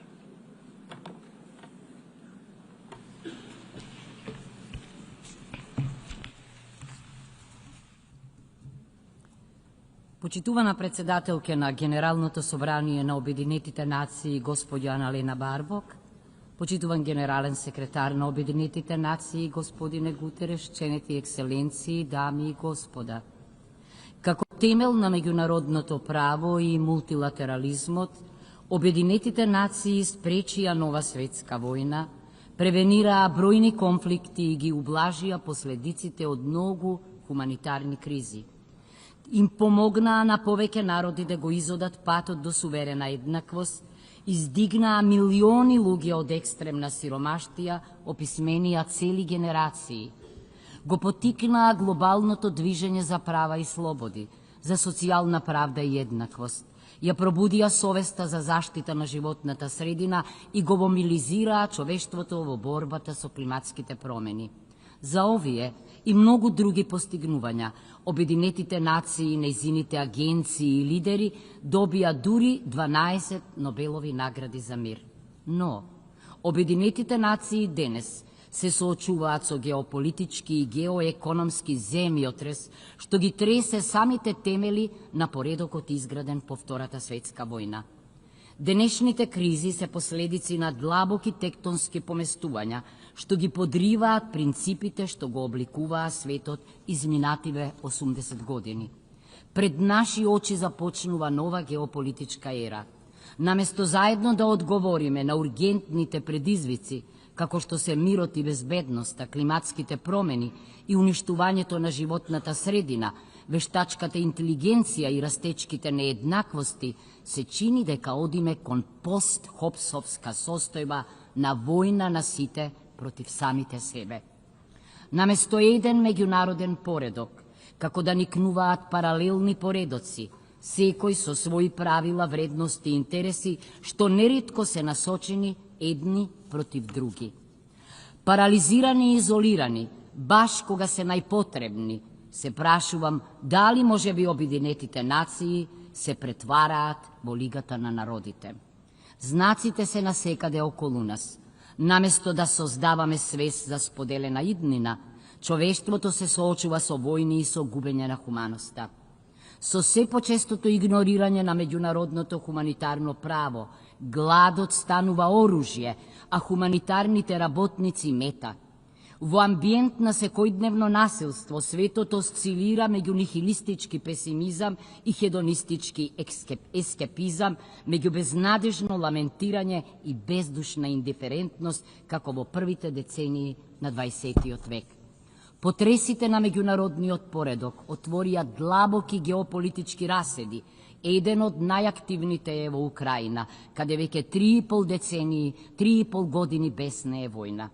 Руската агресија е флагрантно кршење на повелбата на Обединетите нации и директно ги загрозува меѓународниот мир и безбедноста. Изразуваме силна загриженост и за неодамнешните нарушувања на воздушниот простор на Полска, Романија и Естонија, земји членки на НАТО. Ја поддржавме заедничката изјава од 12 септември и повикуваме на итна деескалација, доследно почитување на меѓународното право и примена на превентивната дипломатија за намалување на тензиите и зачувување на мирот. Ваши екселенции, геополитичката раседна линија минува и низ регионот на Западен Балкан. Процесот на македонското пристапување кон Европската Унија веќе 20 години е континуирано попречуван, но не врз основа на објективните копенхагенски критериуми, туку поради субјективни националистички причини. Најновиот ЕУ услов за почеток на нашите преговори е нова наметната промена на Уставот. Уставот, како лекс супериор и обштествен договор меѓу граѓаните во Русова смисла на зборот, е највнатрешното прашање на секоја држава. Нашиот устав предвидува 4 предлагачи на измени: председателот на Републиката, владата, најмалку 30 пратеници и 150.000 граѓани. Јасно е дека овластен предлагач на амандмани не може да биде наш сосед, ниту Европската Унија. Укажувам дека условувањето на почетокот на преговорите со нови уставни измени повторно ги отвара прашањата за историјата, културата и јазикот, за кои бевме убедувани дека се затворени со Преспанскиот договор со Грција. Постојано сме предупредувани дека договорите мора да се почитуваат. Пакта sunt servanda, се согласувам, но напоменувам дека во договорот за пријателство, добрососедство и соработка со Бугарија нема одредби за уставни измени. Конечно, со конститутивните акти ЕУ себе си се дефинира како единство на различности и се обврзува да ги почитува културната и јазичната различност, националниот и културниот идентитет, дигнитетот и интегритетот. Како е можно тогаш од нас да се бара со сосед да разговараме и преговараме за нашата историја, култура и јазик? По кој знае кој пат потенцираме дека себе си се перцепираме како европјани и длабоко веруваме во европскиот проект, кој што по Втората светска војна донесе мир и економски просперитет. Европскиот идеал останува наша најголема инспирација и стратешка аспирација. Како држава посветена на добрососедството и на регионалната соработка, не сакаме спорови со нашите соседи. Она што го посакуваме е да се интегрираме во Унијата, но без дополнителни и посебни услови и со зачувано национално достоинство. Предупредуваме дека по војната во Украина, блокираната евроинтеграција на Западниот Балкан не е само политичко, туку е безбедносно прашање. Со затворената политичка врата за земјите од Западниот Балкан и широко отворената врата за влијание на трети геополитички центри на мок, иронично е Унијата да повикува на отпорност кон нив. Зарем треба да се најдеме на дневниот ред на Советот за безбедност за ЕУ да го деблокира нашето проширување? Ако Европската Унија сака да биде геополитичка унија, таа не смее да го остави Западниот Балкан во геополитички вакуум. Како што укажа председателката на Европската Унија, Европската Унија мора час поскоро да го скрши оклопот на консензусот, ако сака да ја заврши реунификацијата на Европа и повторно да стане силен геополитички фактор. Почитувана председателке, ценети екселенции, на крајот не можам да не се осврнам на еден од геополитичките најтрусни региони, Блискиот Исток и Газа. Блискиот Исток има древна и богата традиција на меѓурелигиски и меѓуетнички соживот. Историјата покажа дека различноста кога се почитува може да биде извор на културно збогатување и долготраен мир. Но исто така историјата учи дека насилството, без оглед на неговото потекло, ги продлабочува поделбите, го продолжува човечкото страдање и ги оддалечува страните од праведно и сеопфатно решение. Убедени сме дека одржливиот мир на Блискиот Исток мора да се постигне единствено преку диалог и дипломатија во согласност со меѓународното право. Неприкосновеноста на човечкиот живот и достоинство мора да се почитуваат дури и за време на војна во согласност со меѓународното хуманитарно право. Во тој дух ја реафирмираме нашата поддршка на меѓународните напори насочени кон деескалација, инклузивен диалог и директни преговори. Ценети екселенции, овие геополитички расцепи и тензии недвосмислено упатуваат на следново. Без мултилатерални институции и процедури, Без меѓународно право и принципи кои што би ги скротиле силните и заштитиле слабите, ние одново ќе го водиме тукидитовиот мелијански диалог, во кој што за жал силните го прават она што можат, а слабите она што мораат. Помислете на толерирањето на бројните повреди на повелбата на Обединетите нации, што отворија пат за нови повреди. Сетете се на неимплементираните резолуции на Генералното собрание, на неспроведените пресуди и игнорираните мислења на Меѓународниот суд на правдата, на мировните напори блокирани во Советот за безбедност. Соочени со нефункционалноста на актуелниот меѓународен поредок, некои реалисти советуваат да заборавиме на меѓународните договори и конвенции како на непотребен товар и да се засолниме во регионалните блокови и сојузи. За нив, кризите најбрзо и најдобро се решаваат надвор од Обединетите нации, без мандат од Советот за безбедност. Но, одстапувањето од универзалните принципи и механизми во полза на прагматичниот опортунизам и посегањето по ад-хок мерки не турка кон неизвестна иднина на растечки геополитички и геоекономски надпревар, па дури и во конфронтација во трката за ресурси. Зарем таков суров свет ќе им оставиме на нашите потомци? Алтернативата е да се обидеме да го ревитализираме мултилатерализмот и да ги направиме неговите институции поотпорни на системските потреси. Почитувани, ценети присутни, младите генерации имаат право на обновена повелба, на реформирани и силни обединети нации, што ќе им овозможат да живеат во мир меѓу народите, но и во мир со природата. Тие реформи не смеат да бидат козметички, туку длабоки, за да овозможат поголема инклузивност, хармонизација меѓу вредностите и механизмите, оптимизација на националните и глобалните интереси, силни и функционални институции. Реформите на Обединетите нации зависат од тоа дали на нив се гледа како на можност за обнова на меѓународниот поредок втемелен на право и правила или како оспорување на привилегиите на некои земји членки.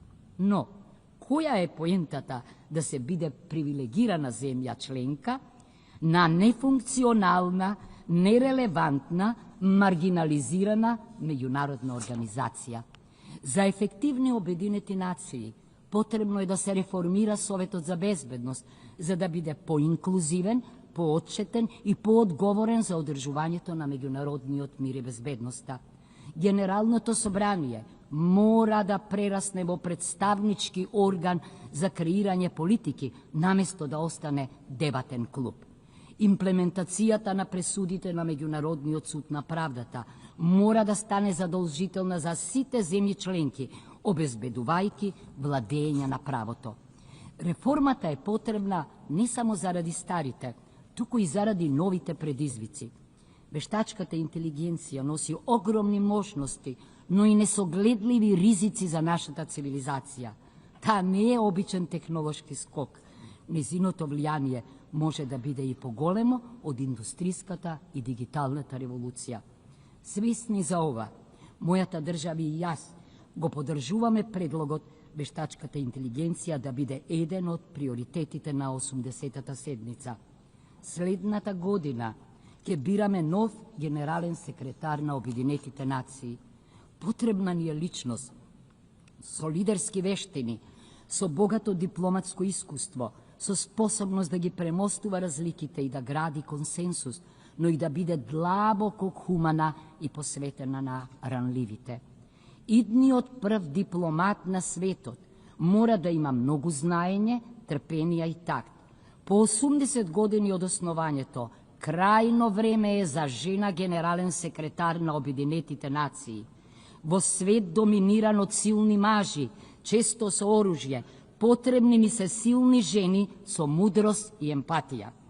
Верувам дека жените, кои заедно со децата се најголемите и најбројни жртви на војните, имаат неотуѓиво право и обврска да посегнат по нивна превенција. Анархичниот меѓународен поредок е закана за сите, а најмногу за малите држави. Природно е малите и средни држави да бидат најголемите поддржувачи на реформите на Обединетите нации.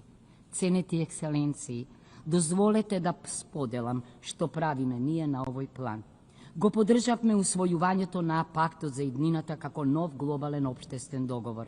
Живеејќи во еден од климатски најранливите региони во светот, Медитеранот, македонските граѓани веќе ги чувствуваат последиците од климатската криза, како што се екстремните временски услови. Затоа на КОП-29 во Баку го поддржавме спроведувањето на Парискиот договор.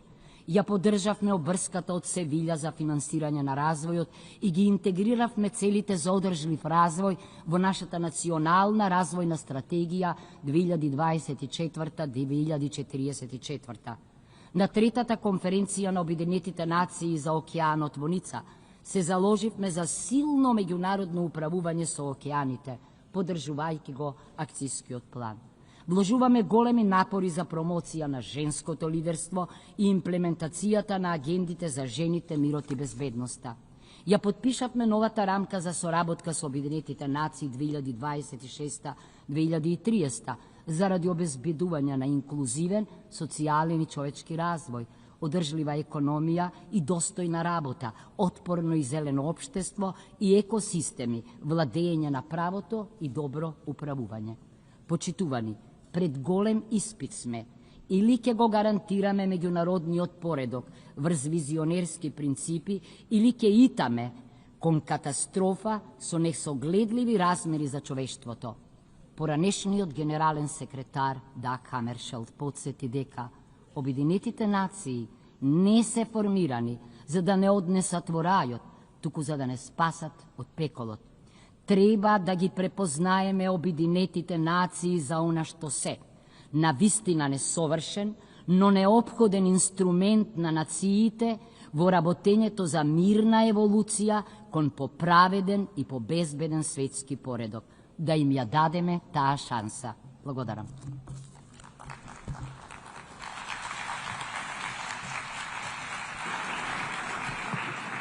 On behalf of the Assembly, I wish to thank the President of the Republic of Macedonia.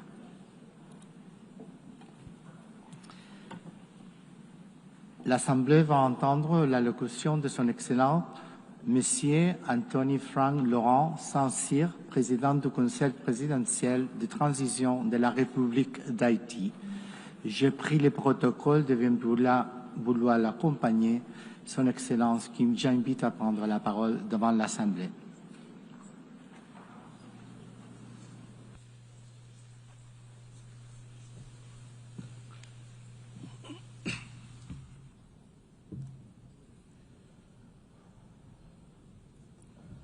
Madame la Présidente de l'Assemblée Générale, Monsieur le Secrétaire Général, Excellences, Mesdames, Messieurs les chefs d'État et de gouvernement, Mesdames, Messieurs les chefs de délégation, distingués délégués, c'est avec gravité et beaucoup d'espoir que je porte la voix d'Haïti et les salutations d'un peuple digne et résilient qui, malgré les épreuves, revendique pour lui-même et pour l'humanité entière trois promesses universelles: le développement, le respect de la dignité humaine et la paix.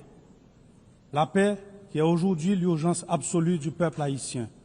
Au nom de ce peuple, je vous adresse, Madame la Présidente, mes plus sincères félicitations pour votre élection à la tête de cette Assemblée. J'exprime également ma gratitude au Secrétaire général Antonio Guterres pour son engagement indéfectible en faveur de notre organisation et son soutien constant et multiforme à la République d'Haïti. Mesdames, Messieurs, le thème de cette session, Mieux ensemble, 80 ans et plus pour la paix, le développement et les droits de l'homme, honore l'œuvre remarquable accomplie au fil des décennies.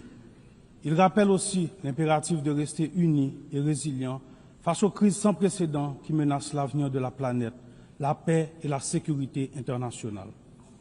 Aujourd'hui, la faim menace des millions de vies, des conflits armés se multiplient et l'extrême pauvreté s'intensifie, provoquant des migrations forcées qui ébranlent la stabilité internationale et qui mettent à l'épreuve la solidarité des nations.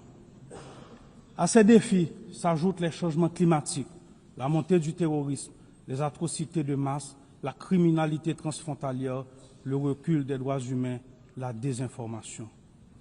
On ne peut fermer les yeux sur l'urgence de renforcer le système de santé, d'assurer une transition énergétique juste et de promouvoir l'égalité de genre, l'inclusion des jeunes. Ces enjeux appellent nous, les leaders mondiaux, à assumer notre responsabilité de bâtir une organisation des Nations Unies mieux adaptée aux défis d'aujourd'hui et aux espoirs de demain. Nous devons veiller à ce que toutes nos actions, y compris les avancées technologiques comme l'intelligence artificielle, servent à la paix, le développement et la dignité humaine. Mesdames et messieurs, à seulement 4 heures de vol d'ici se joue une tragédie humaine, l'une des plus graves de notre hémisphère. Chaque jour, des vies innocentes s'éteignent sous les balles, le feu, la peur. Des quartiers entiers disparaissent, forçant plus d'1 million de personnes à l'exil intérieur et réduisant à néant souvenirs, investissements, infrastructures. Des milliers d'enfants sont privés de leur droit fondamental à l'éducation. Des milliers de jeunes sont condamnés au désespoir. Des centaines de filles et de femmes violées portent à jamais dans leur chair et dans leur âme les stigmates de la violence. Près de la moitié de la population est confrontée à une insécurité alimentaire aiguë. Le système sanitaire s'effondre. Les hôpitaux sont vandalisés, incendiés ou contraints de fermer leurs portes. Les médecins fuient, des vies sont sacrifiées, faute de soins. Même la prise en charge des personnes vivant avec le VIH ou la tuberculose est menacée. Voilà le visage d'Haïti aujourd'hui, un pays en guerre, un Guernica contemporain, une tragédie humaine aux portes de l'Amérique, à seulement 4 heures de vol d'ici. Il faut le dire, en Haïti, c'est une guerre qui se joue, une guerre entre des criminels qui veulent imposer la violence comme ordre social et une population désormais qui lutte pour préserver la dignité humaine et la liberté. La riposte doit être ferme et résolue. Aujourd'hui, la communauté internationale doit, aux côtés d'Haïti, déployer les grands moyens, pas de demi-mesure, mais une action forte, coordonnée et immédiate. Le silence ou l'inaction n'est pas une option. Il faut agir vite pour protéger des vies, rendre l'innocence à des enfants, offrir un avenir à des jeunes et permettre à des citoyens et citoyennes de décider de leur avenir par les urnes. Chaque minute perdue se traduit en vies humaines sacrifiées et en recul de la démocratie. Haïti veut la paix. Haïti attend la paix. Haïti a droit à la paix. Oui, mesdames et messieurs, la paix aujourd'hui, le besoin le plus urgent du peuple haïtien, elle est la raison d'être du combat sans relâche que mènent nos forces de l'ordre et la mission multinationale d'appui à la sécurité. Beaucoup de policiers et soldats sont tombés dans la guerre contre les groupes criminels. Hommage à ces héros haïtiens et kenyans qui ont payé de leur vie, leur engagement pour le rétablissement de la paix et de la sécurité en Haïti. Aujourd'hui, des 2500 initialement requis et promis, il y a sur le terrain seulement 1 millier de membres de la mission multinationale. Leur bravoure, conjuguée à nos propres efforts, n'a pas réussi à contenir la crise sécuritaire. Pourtant, nous avons augmenté de 40% le budget des forces de l'ordre, recruté de nouvelles promotions, renforcé nos effectifs, acquis du matériel et des équipements. Nous devons nous rendre à l'évidence. Haïti se trouve à l'épicentre d'une menace régionale inédite. Des réseaux criminels puissants et lourdement armés cherchent à déstabiliser le pays et à dominer les économies de notre espace commun. La nouvelle ligne de front de ce combat se trouve chez nous, en Haïti. Si nous échouons les affronter sur notre sol, il sera illusoire de les contenir ailleurs dans la région. C'est pourquoi nous devons afficher la même détermination, la même fermeté et la même unité que celle dont nous avons fait preuve dans la lutte contre le terrorisme. Haïti ne peut et ne pourra relever seul un tel défi. Aujourd'hui, il est impératif de mobiliser une force robuste disposant de mandats clairs et de moyens matériels, logistiques et financiers adéquats. En cette matière, les leçons de l'expérience de la MMAS et les recommandations des experts haïtiens doivent être mises à profit. Nous avons également besoin d'une coopération internationale renforcée, fondée sur le partage de renseignements et de contrôles douaniers rigoureux afin de stopper le flux d'armes, de munitions, de drogue et de financement vers les gangs. La paix ne pourrait être restaurée que si nos partenaires de la région veillent par des mesures concrètes à ce que leur territoire ne serve plus de point de départ ou de transit à ces trafics. Les approches qui n'ont pas porté de fruits hier ne sauveront pas Haïti aujourd'hui. Il est impératif d'écouter la voix du peuple haïtien, d'oser des solutions nouvelles, fortes et adaptées aux réalités du terrain. En ce sens, nous souscrivons pleinement aux efforts engagés pour transformer la mission multinationale d'appui à la sécurité. Nous appelons également à la solidarité de toute la communauté internationale et plus particulièrement l'engagement des membres du Conseil de sécurité pour un vote favorable à la résolution établissant une force de suppression des gangs.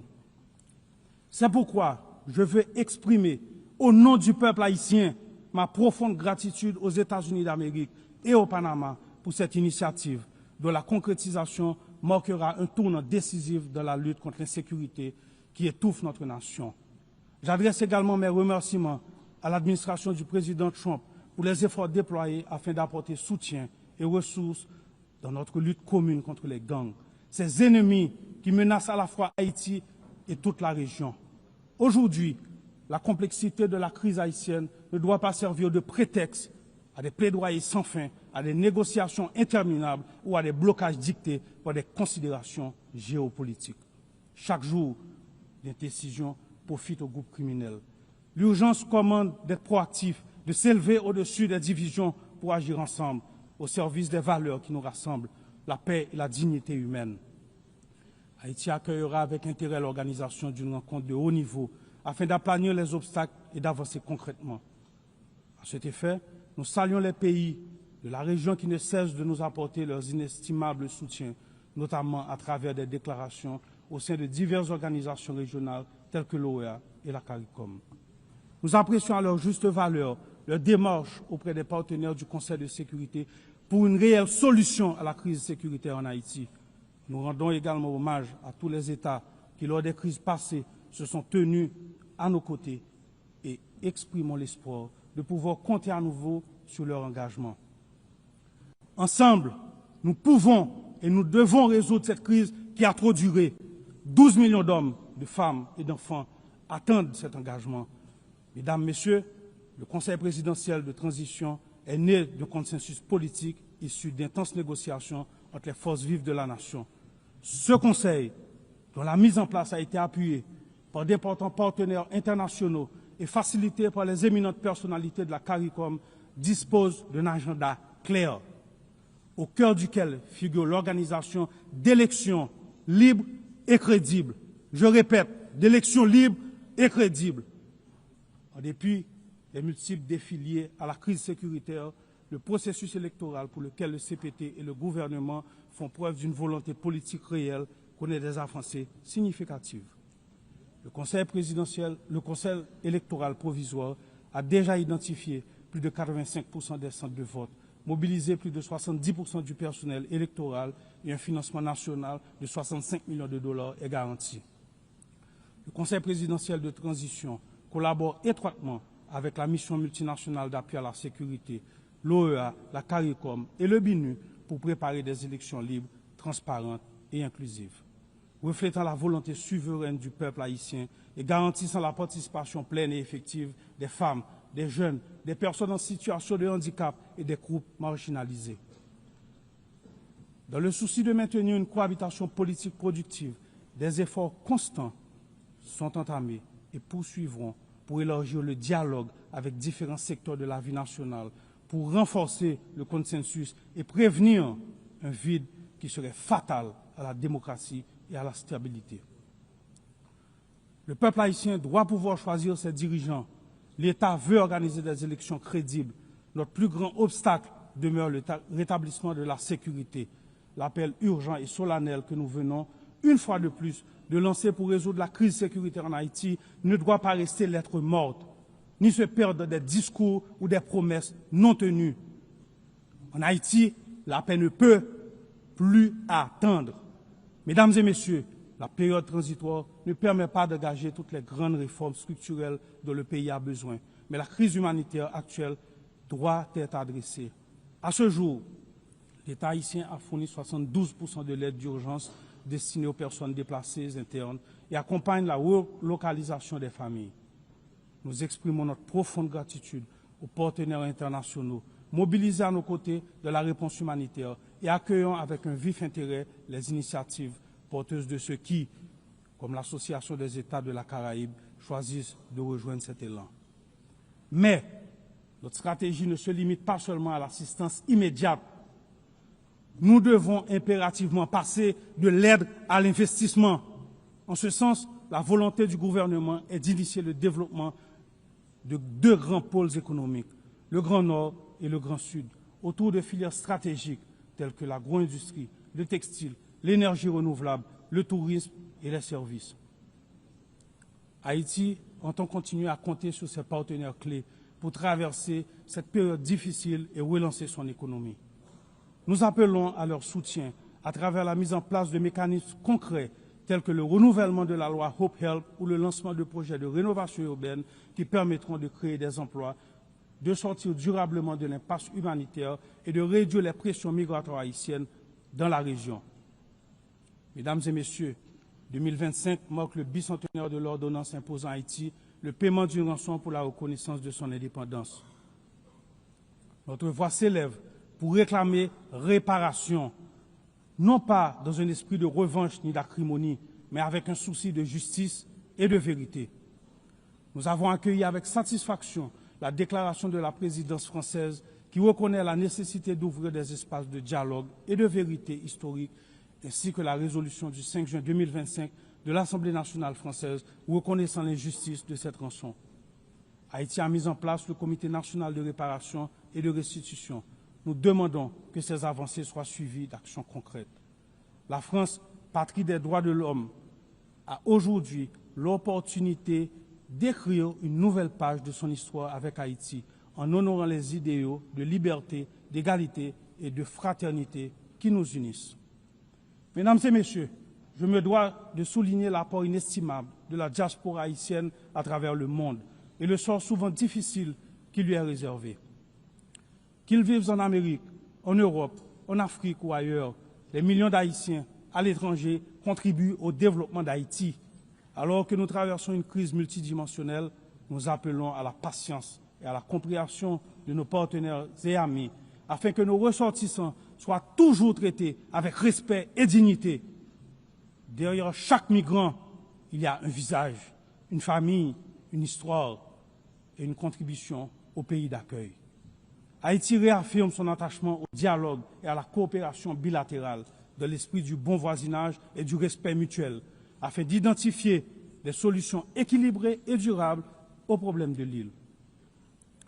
La circulation sûre et régulière des biens et des personnes, notamment par voie aérienne, est essentielle à un avenir partagé et à une prospérité commune. Mesdames et messieurs, l'Haïti de demain mérite la paix et la prospérité, un avenir fondé sur un système judiciaire indépendant, une éducation universelle, des soins de santé accessibles à tous et une économie qui offre à chacun les mêmes chances de réussir. Cet avenir exige réforme courageuse, justice indépendante et fin de l'impunité. Nous avons le 16 avril 2025 promulgué un décret instituant deux pôles judiciaires spécialisés. Un pour la répression des crimes et délits financiers complexes et l'autre pour la répression des crimes de masse et des violences sexuelles. Nous avançons sur leur effectivité. Nous sommes prêts à continuer sur cette voie. Ce n'est pas le moment d'éprouver ce sentiment de Haiti fatigue. La communauté internationale n'a pas le droit de détourner le regard de la situation d'Haïti. Face à l'ampleur de cette crise, le silence ne serait pas neutralité, il serait complicité. Mesdames et messieurs, permettez-moi de rendre hommage au peuple haïtien. Le représenter ici est le plus grand honneur de ma vie.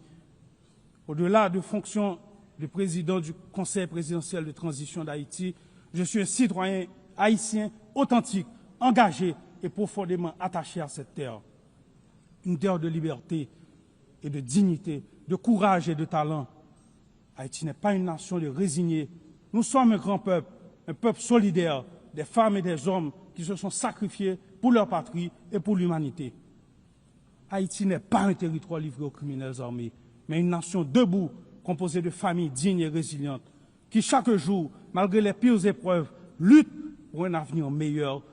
Je rends hommage à mes compatriotes qui sont sans conteste parmi les peuples les plus résilients de la terre. Ils méritent mieux. Leur redonner espoir est ma seule mission. C'est pourquoi, en ce moment, je vous appelle à vous tenir aux côtés d'Haïti. Nous devons bâtir la paix en Haïti, pour la Caraïbe, pour les Amériques, pour l'humanité entière. Je vous remercie.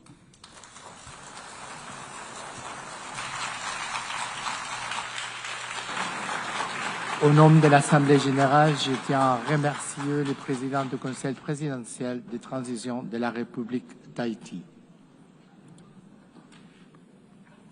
The Assembly will hear an address by His Excellency Mikhail Kabalashvili, President of Georgia. I request protocol to escort His Excellency and invite him to address the Assembly. I can see it here. Yeah.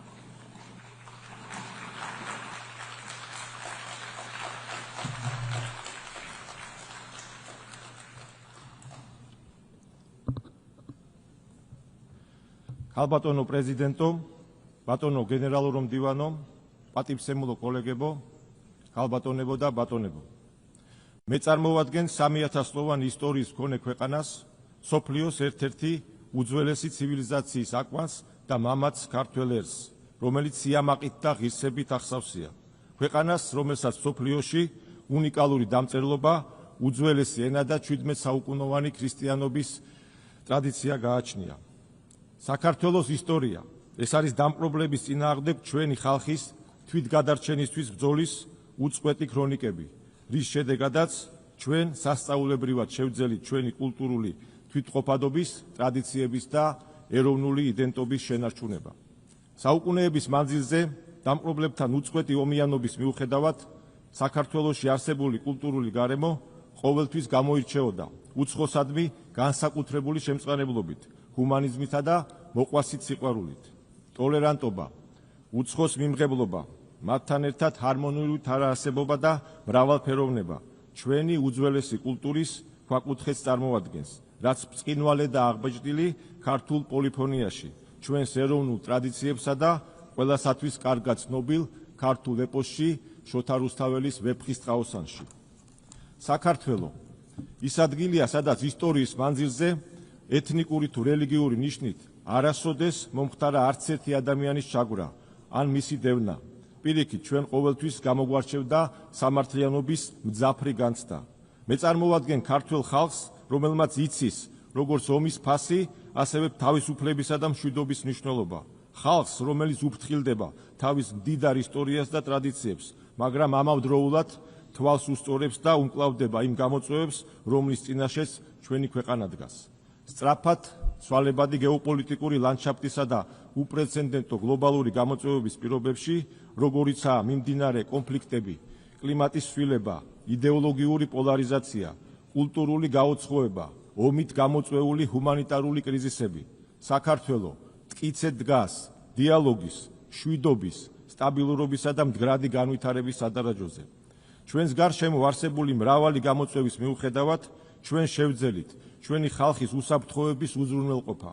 საქართველოს ხელისუფლების ძირეულ ფილოსოფიად რჩება შევინარჩუნოთ მშვიდობა და რაც არ უნდა დაგვიჯდეს, ჩვენ ხალხს თავიდან ავარიდოთ ომი.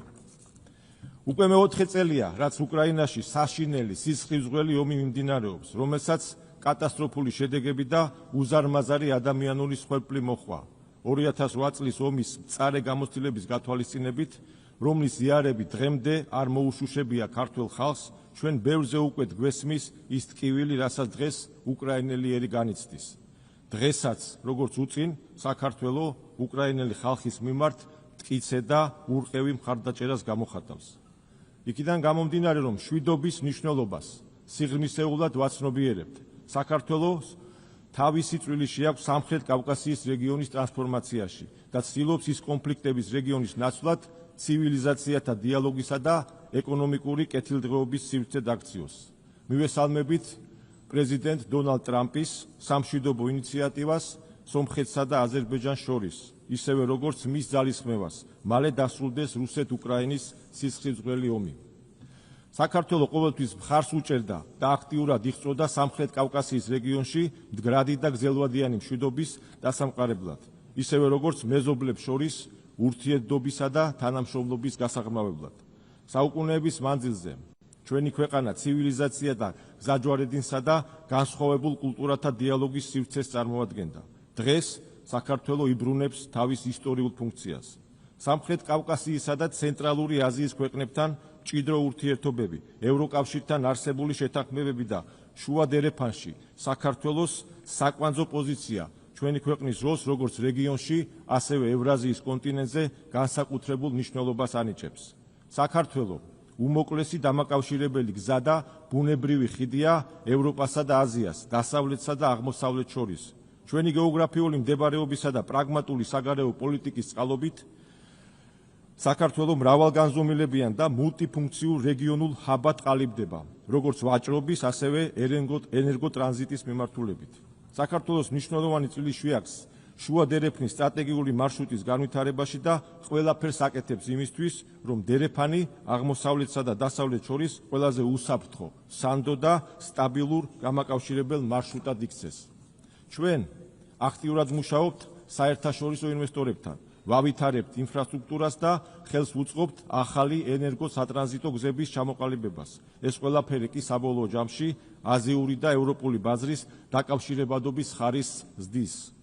შუა დერეფნის განვითარების ფარგლებში საქართველომ სტრატეგიული მნიშვნელობის პროექტები წამოიწყო, რომლებიც სარკინიგზო, საზღვაო და საჰაერო ტრანსპორტირების მოცულობისა და ინტენსივობის გაზრდას ემსახურება. მათ შორის რკინიგზის მოდერნიზაციის პროექტი უკვე დასრულებულია, ხოლო ანაკლიის ღრმაწლოვანი პორტის, თბილისის ახალი საერთაშორისო აეროპორტისა და შავი ზღვის წყალქვეშა კაბელის პროექტებზე აქტიურად მიმდინარეობს მუშაობა.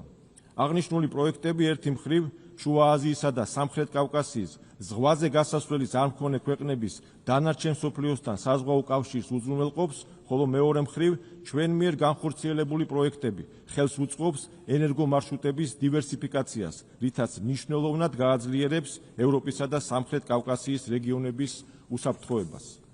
შუა დერეფნის განვითარებისა და ორი უდიდესი ბაზრის, აზიისა და ევროპის დაკავშირებადობის გაუმჯობესების მიზნით უკვე მერვე წელია, რაც საქართველო თბილისის აბრეშუმის გზის ფორუმს მასპინძლობს. ეს არის საერთაშორისო დიალოგისა და ახალი შესაძლებლობების პლატფორმა, რომელსაც 60-მდე ქვეყნის 2000-მდე დელეგატი ესწრება. ჩვენი ამოცანაა კონსტრუქციული, ურთიერთპატივისცემასა და ურთიერთსარგებლობაზე დაფუძნებული ურთიერთობები განავითაროთ ისეთ ძლიერ ეკონომიკებთან, როგორიცაა ამერიკის შეერთებული შტატები, ჩინეთი, ევროკავშირი თუ სხვა. ჩვენ ღია ვართ ნებისმიერი დიალოგისა და თანამშრომლობისთვის, მაგრამ ამავდროულად ვითხოვთ სამართლიან და ღირსეულ დამოკიდებულებას, რასაც ქართველი ხალხი არ შეეგუება, ესაა ულტიმატუმების, შანტაჟისა და დაშინების ენით საუბარი. საქართველო გაეროს დეკლარაციის ფუნდამენტური პრინციპებისა და ღირებულებების ერთგული და საერთაშორისო საზოგადოების ღირსეული და პასუხისმგებლობით აღსავსე წევრია, რაც იმითაც დასტურდება, თუ რამხელა ძალისხმევა გაიღო საქართველოს მოქმედმა ხელისუფლებამ ადამიანის უფლებების დაცვის ხარისხის გაუმჯობესების კუთხით. სწორედ ხელისუფლების პრაგმატული და რაციონალური პოლიტიკის დამსახურებაა, რომ შევინარჩუნეთ მშვიდობა და ეკონომიკური ზრდა, რითაც ჩვენი მოქალაქეების ცხოვრების ხარისხი მნიშვნელოვნად გავაუმჯობესეთ. გასულ წლებში უამრავი გამოწვევის მიუხედავად საქართველომ გარე შოკების მიმართ შთამბეჭდავი მედეგობა გამოვავლინა. საქართველოს განვითარების პოზიტიური დინამიკა ასახულია და დასტურდება მსოფლიოს ავტორიტეტული ორგანიზაციების საერთაშორისო რეიტინგებით და პარამეტრებით. მიუხედავად იმისა, რომ საქართველოს ტერიტორიების 20% ოკუპაციის ქვეშ რჩება, ჩვენ დიდი ენერგიითა და შემართებით ვაგრძელებთ განვითარებასა და წინსვლას. ჩვენ გვაკისრია მისია, რომ ჩვენმა შვილებმა უფრო ძლიერ, ღირსეულ საქართველოში და მშვიდობიან მსოფლიოში იცხოვრონ. ახლა კი მინდა მივმართო საოკუპაციო ხაზის მეორე მხარეს ყოფ ჩვენ აფხაზ და ოს ძმებსა და დებს. საუკუნეების მანძილზე ჩვენ ერთად ვწერდით საქართველოს ისტორიას, რომელიც სავსეა ჩვენი წინაპრების გმირობებით, საერთო ბრძოლით, ჩვენი ერის თვითგადარჩენისა და სამშობლოს სიყვარულისთვის. ჩვენ არასდროს ყოფილვართ დიდი იმპერია, რომელიც სხვებს საკუთარ წესებს თავს მოახვევდა. ჩვენ ყოველთვის ვიყავით ქვეყანა, რომელიც ამაყობდა საკუთარი მრავალფეროვნებით. საქართველო არის ადგილი, სადაც ცივილიზაციები საუკუნეების მანძილზე ხვდებოდნენ, ერწყმოდნენ და აბალანსებდნენ ერთმანეთს. ჩვენი კულტურა კი ამ რთული და მუდმივი სინთეზის პირმშოა. ჩემო, აფხაზო და ოსო, ძმებო და დებო. ჩვენი კულტურული კოდი არ შეცვლილა. ჩვენთვის მრავალფეროვნება არა პრობლემა, არამედ კვლავ არსებობის აუცილებელი ფორმულაა.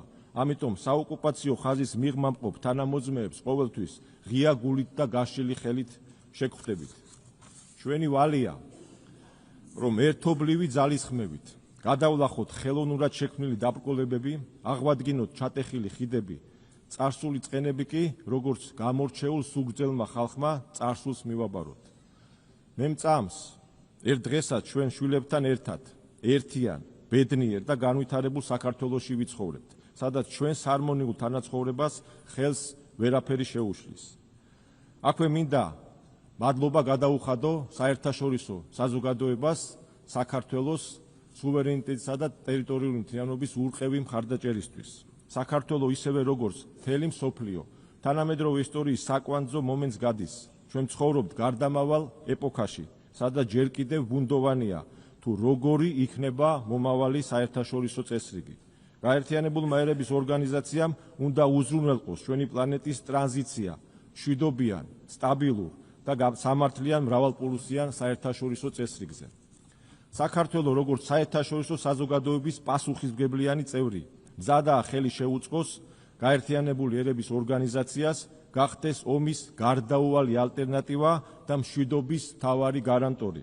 კიდევ ერთხელ აღვნიშნავ, რომ ჩვენ მზადყოფნას გამოვთქვავთ და ღია ვართ ჩვენი ეროვნული ინტერესების გათვალისწინებით დიალოგი ვაწარმოოთ გლობალური თუ რეგიონალური მნიშვნელობის საკითხებზე უკლებლივ ყველა ქვეყანასთან.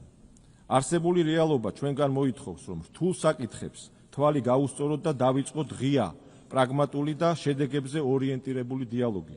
ვფიქრობ, მხოლოდ ასე შევძლებთ გლობალური გამოწვევების დაძლევას და ახალი შესაძლებლობების გახდას ჩვენი ქვეყნების, ხალხების და მომავალი თაობების სასარგებლოდ. დიდი მადლობა ყურადღებისთვის, ღმერთი ფარავდეს კაცობრიობას. დიდი მადლობა.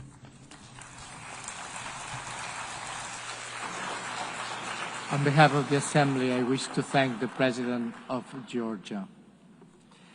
La Asamblea escuchará ahora un discurso del excelentísimo señor Luis Alberto Arce Catacora, presidente constitucional del Estado Plurinacional de Bolivia. Pido a protocolo que acompañe a su excelencia, a quien invito a dirigirse a la Asamblea.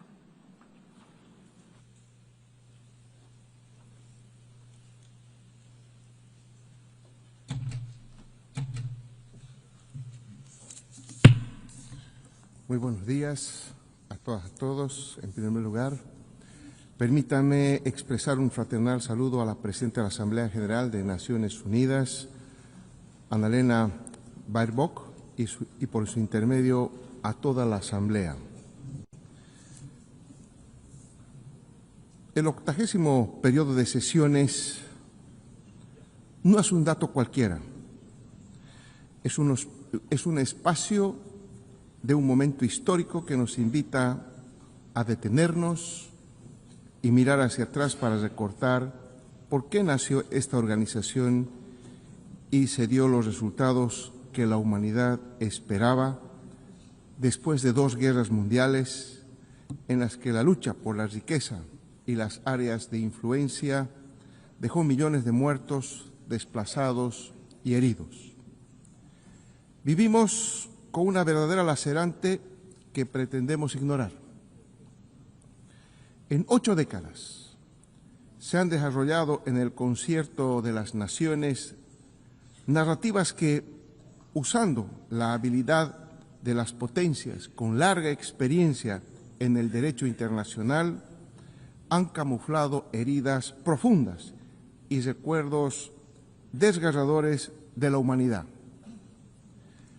Empleando inteligentes cuerpos normativos que predican el deber ser de las Naciones Unidas, registrados en costosos materiales impresos y audiovisuales, que son poco efectivos ante problemas flagrantes como el neocolonialismo en todas sus expresiones: ocupación territorial, genocidio, injerencia política, económica y cultural, el racismo, la discriminación, el armamentismo y la violencia que lleva implícito, sin contar otros aspectos como el hambre, la crisis climática, energética, alimentaria y las cada vez más frecuentes crisis financieras.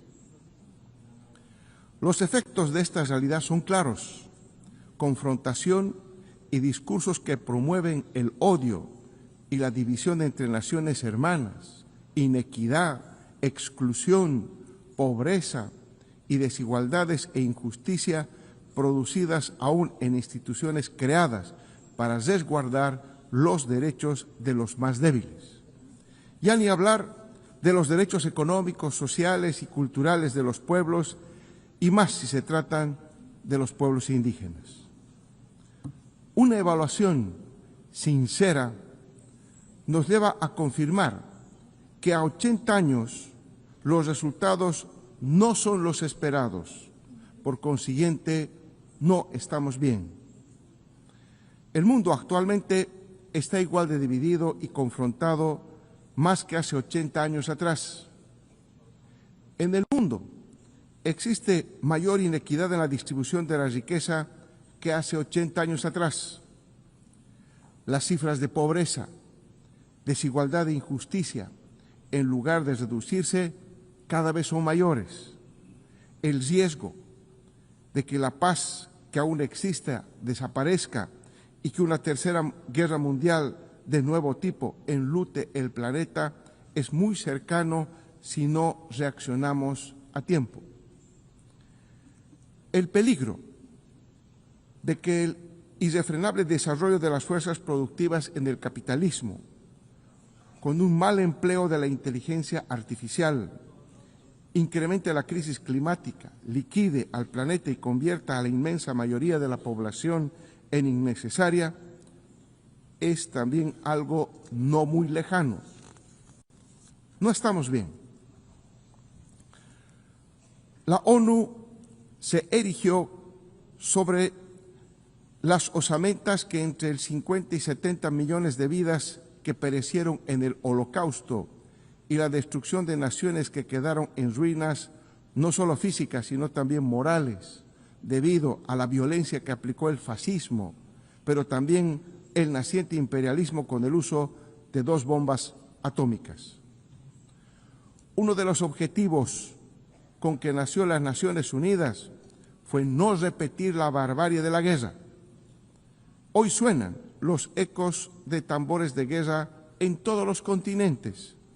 Se practica el genocidio por la sola decisión de 2 países, de negarle el derecho a ser libre y soberano a un pueblo.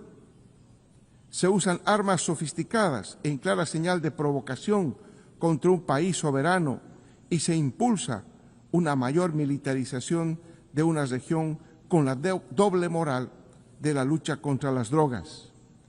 Y en esa misma región se mantiene un criminal bloque contra un pueblo y su Estado por el solo hecho de haber conquistado su plena independencia hace más de 6 décadas. Las guerras no son las mismas de hace 80 años. Las guerras ahora son multidimensionales, articulando mecanismos de guerra económica, financiera, mediática, información, cibernética, sin dejar de aplicarse la guerra propiamente militar, que ahora abarca también a la guerra desde el espacio, la guerra biológica y otras técnicas que se siguen desarrollando impunemente en base a una tecnología de la guerra. No será una novedad encontrarnos con guerras climáticas energéticas que impacten sobre la soberanía y seguridad alimentaria, poniendo también en riesgo recursos estratégicos como el agua. Se está poniendo en riesgo la supervivencia del ser humano sobre la Tierra y de la vida misma sobre el planeta. Es hora de quitar la máscara al origen de esta suma de tragedias. La causa de esta lógica destructora no es otra que el dominio salvaje del sistema capitalista que coloca a la acumulación, la ganancia y el lucro de pocos sobre los derechos y la vida de las mayorías planetarias. La causa es el actual desarrollo capitalista que trata de resolver su crisis irresuelta, retornando a las formas originarias de acumulación y revirtiendo la tendencia decreciente de la tasa de ganancia. El capitalismo, en su fase imperialista, está recurriendo de nuevo al despliegue de la violencia, el saqueo de los recursos naturales, al asalto de los estados soberanos y al derramamiento de sangre para cumplir con las dos lógicas de acumulación con las que nació: el poder político y militar de una parte y el control territorial de otra. Y se suma una tercera causa, más inmediata, y es el obsesivo afán de la nueva administración de Trump de devolverle a los Estados Unidos su condición de hegemón, a una costa de poner en tela de juicio el propio sistema liberal, el llamado libre comercio, la globalización, y de ocasionar dolor y muerte. ¿Para qué? Para apropiarse de los recursos naturales, tomar el control de las materias primas para beneficio de una burguesía imperial y subordinar a la mayor parte de los países a su sed insaciable de riqueza y privilegios, y para tratar de mantener un orden unipolar a toda costa. La reciente publicación de la Estrategia de Defensa Nacional de Estados Unidos de Norteamérica plantea un repliegue de sus tropas en el mundo para asentarlas en su país y área de influencia: Canadá, Alaska, el Caribe, Centro y Sudamérica. La experiencia histórica con nuestros vecinos nos hace concebir que esa no es otra cosa que una nueva forma de aplicar el monroísmo, doctrina que vuelve a plantear que América es de los norteamericanos, generando condiciones para un nuevo momento de neocolonialismo. Señora Presidente, estimados y estimados jefes de Estado, desde el Abya-Yala, nombre indígena del continente americano y del Caribe, nos declaramos zona de paz en la segunda cumbre de la CELAC en 2014 en La Habana. Las naciones de nuestra región cumplimos ese mandato que nos autoimpusimos, aún teniendo en cuenta nuestras diferencias ideológico-políticas en varios temas y respecto de problemas fronterizos y de ocupación territorial hasta ahora no resueltos. Podemos decir, invirtiendo la ecuación de los estrategas del Pentágono, que es la paz y no la guerra lo que guía nuestras relaciones internacionales. A la impronta de esa declaración, desde 2022, en este mismo lugar, he venido haciendo un llamado a las Naciones Unidas para que una Asamblea General como la que nos cobija declare al mundo como territorio de paz.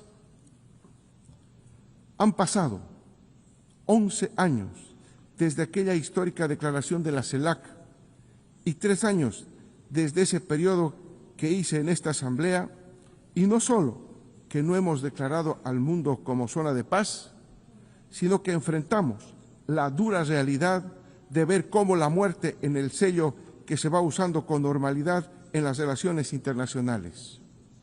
También sentimos la amenaza del fascismo en cualquiera de sus variantes para explotar y dominar a los pueblos en la hora presente. La amenaza de muerte acecha América Latina y el Caribe.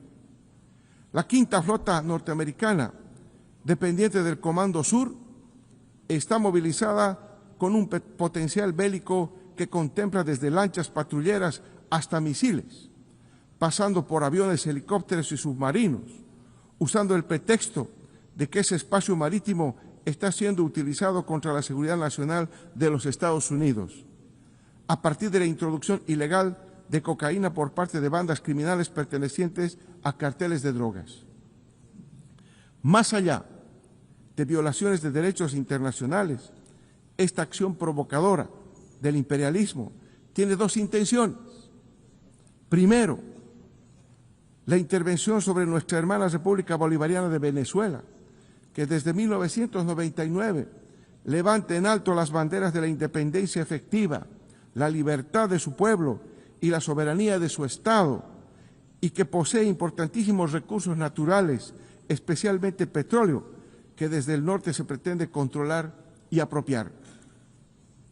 Segundo, intentar reconquistar el control de América Latina y el Caribe sobre la base de minar la democracia liberal, impulsar la militarización y emplear otras prácticas colonialistas que debemos llamar por su nombre.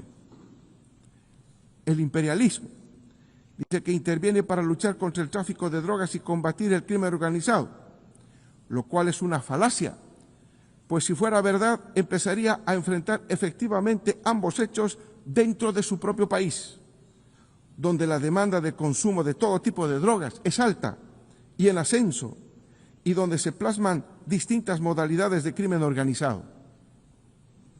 Lo que en realidad pretende Estados Unidos es darle a nuestra región el papel de dique de contención a la edificación de un mundo multipolar y sometido a sus intereses. A estas acciones militares, cuyas imágenes se han visto en todo el mundo, se suma otro tipo de acciones devastadoras como las orientadas a endurecer el bloqueo económico contra Cuba. Ya son miles de millones de dólares que Estados Unidos le debe al Estado cubano por los efectos de estas unilaterales medidas y que se explican por el rechazo del imperialismo a la primera revolución socialista de la región, que no ha sido ni será destruida. La amenaza de la muerte también recorre Oriente Medio. En el Oriente Medio, el dolor de millones de familias por la muerte de decenas de miles de palestinos a manos del poderoso ejército israelita no encuentra consuelo ni se detiene. Toda esta violencia cuenta, hay que decirlo, con el apoyo incondicional de los Estados Unidos, que quiere acelerar el desplazamiento del pueblo palestino en el menor tiempo posible. La paz será una palabra vacía mientras el pueblo palestino siga siendo sometido a prácticas de genocidio y no cuente con territorio propio y soberanía plena con Jerusalén Este como su capital. Pero en esta región, eso no es lo único que ocurre. La frágil estabilidad política y geopolítica está amenazada por ataques preventivos contra la República Islámica del Irán y contra la pequeña nación de Yemen, muy al estilo del que empleara en su momento el expresidente George Bush. La amenaza de muerte también está en Euroasia. En la zona de Eurasia, a pesar de los intentos intermitentes de lograr una salida política, la ambición expansionista de la OTAN, que no es otra cosa que el brazo militar del capital concentrado, apuesta a la prolongación del conflicto militar utilizando a Ucrania como punta de lanza contra la Federación Rusa. La amenaza de muerte no excluye a Asia. El mar de China Oriental, área de gran importancia geoestratégica y económica, presenta al menos dos problemas que puedan incidir no solo en la región, sino en el mundo. El alejamiento de Taiwán de la soberanía de la República Popular China, como otro ejemplo de neocolonialismo explícito o alentado por Estados Unidos, así como la controversia en torno a las islas Senkaku, cuya soberanía es disputada entre Japón, Taiwán y la República Popular China. Islas desiertas que en sustrato aparentemente se encuentran importantes recursos hidrocarburíferos. Por otra parte, la constante tensión entre Corea del Norte y Corea del Sur puede convertirse en un problema que no solo afecta a estos dos países, sino a la seguridad del mundo. Señoras y señores jefes de Estado, me he referido a todo este cuadro mundial para advertir a que esta nueva etapa de intervencionista imperialista se le debe llamar por su nombre, neocolonialismo. ¿Qué hacer? Recurro a esta pregunta que se formulara uno de los estrategas más brillantes de la lucha por la emancipación del trabajo frente al capital, que hoy también, en siglo XXI, es de la vida contra la muerte, para proponer a ustedes lo siguiente. Primero, la creación de una comisión de reparaciones por la esclavitud, el apartheid, el genocidio y el colonialismo en los países del sur global. Para eso, las Naciones Unidas deben encontrar la forma para que los señores de la guerra y la muerte más bien destinen esos miles de millones de dólares en su carrera armamentista a un fondo de reparaciones. Que esta tribuna, la más alta del concierto internacional, sirva también para hacer un llamamiento y reconocer que el colonialismo y el neocolonialismo fue y es un error histórico que trajo y sigue trayendo consigo lacras sociales sobre la población que hace víctima. Lo que fue con las sociedades indígenas especialmente y hoy afecta a conjuntos sociales más amplios aún, en nombre de la construcción de un futuro justo, hoy debemos condenar el impacto devastador del colonialismo en el pasado y el presente. Hago un llamamiento a los jefes de Estado de la CELAC y de la Unión Africana para que unan sus esfuerzos y se opongan a las consecuencias negativas del colonialismo. Dicha comisión deberá crear mecanismos eficaces para establecer la justicia histórica en los siguientes ámbitos: reparaciones, derecho a la tierra, recuperación del ecosistema destruido por las acciones de los colonizadores y las corporaciones transnacionales, disculpas por el pasado colonial por parte de las antiguas metrópolis, restitución de los bienes culturales de los pueblos indígenas arrebatados por los colonizadores durante el proceso de expansión y genocidio, prevención de prácticas neocoloniales, programas para el desarrollo de los pueblos indígenas y la preservación de su cultura e identidad, indemnización a los pueblos que resisten la ocupación militar en sus territorios y los que padecen de bloqueos económicos y sanciones unilaterales. Segundo, convertir a la Asamblea General de las Naciones Unidas en un órgano vinculante para que sea la voz efectiva de todos los pueblos y no el espacio de realización de la voluntad de los poderosos. Necesitamos que este foro sea un núcleo ético, el corazón político y alma viva de una nueva era dirigida por la cultura de la vida. Necesitamos que las resoluciones aprobadas en la Asamblea de las Naciones Unidas no sean vetadas por ninguna superpotencia y sean de cumplimiento efectivo. Esto implica la vigencia efectiva y no formal del multilateralismo. Tercera, declarar al mundo como territorio de paz e impulsar la desmilitarización hacia donde sea posible. La inmensa mayoría de la población del mundo se niega a aceptar que la revitalización o la salida de las crisis cíclicas del capital tengan que hacerse sobre la base de la inversión de miles de millones de dólares para la fabricación de todo tipo de armas, convencionales y no convencionales. Con la tercera parte del gasto militar global, tendríamos mayor y mejor educación, salud y vivienda garantizada para todas y todos. Naciones Unidas tiene que convertirse en un pacto por la paz y la vida, como el destino compartido de todo lo que sostiene la vida común. Cuarto, una reforma profunda del Consejo de Seguridad que impida que uno de los dos países tenga secuestrada la estabilidad mundial. Esta reforma es una necesidad y un planteamiento que las naciones del sur global están insistiendo desde hace varios años. Democratizar el Consejo de Seguridad es hacer efectivo el principio de igualdad jurídica de los Estados y es democratizar el futuro. Es asegurar que las voces de África, América Latina y el Caribe, Asia y de los pueblos históricamente marginados también cuenten. Quinto, avanzar hacia la Declaración Universal de los Derechos de la Madre Tierra. Bolivia, junto a los pueblos amazónicos, levanta la voz para recordar la necesidad urgente de la cooperación internacional para fortalecer la conservación de la Amazonía, desde el fortalecimiento de la soberanía de los países amazónicos sobre el bioma estratégico para el mundo. Defender la Amazonía significa defender la vida. Sexto, rechazar todo tipo de guerra comercial y trabajar por la disminución de las brechas económicas y sociales entre los países del capitalismo central y los países de la periferia. Las guerras comerciales afectan no solo a las empresas, sino al inmenso mundo del trabajo y disminuye a niveles alarmantes la posibilidad de que las clases subalternas accedan a una alimentación aceptable.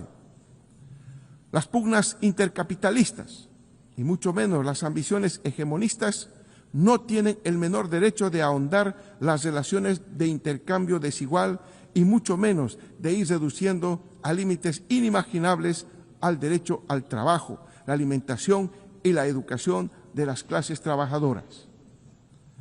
Apreciados concurrentes a la sesión de la Asamblea General de las Naciones Unidas, agradezco profundamente que en ocasión de este aniversario de creación de Naciones Unidas, haber escuchado el análisis y la prospección del Estado plurinacional de Bolivia sobre problemas globales, críticos en nuestros días, en la perspectiva de trabajar en pro de la paz, el desarrollo y los derechos humanos colectivos. El pueblo boliviano, a quien le hemos garantizado un tránsito democrático, como no se vio en 28 años en nuestro país, estará vigilante y atento a los cambios que deben darse en el marco de las Naciones Unidas en procura de garantizar la paz mundial. Muchísimas gracias. Gracias. On behalf of the Assembly, I wish to thank the Constitutional President of the Plurinational State of Bolivia.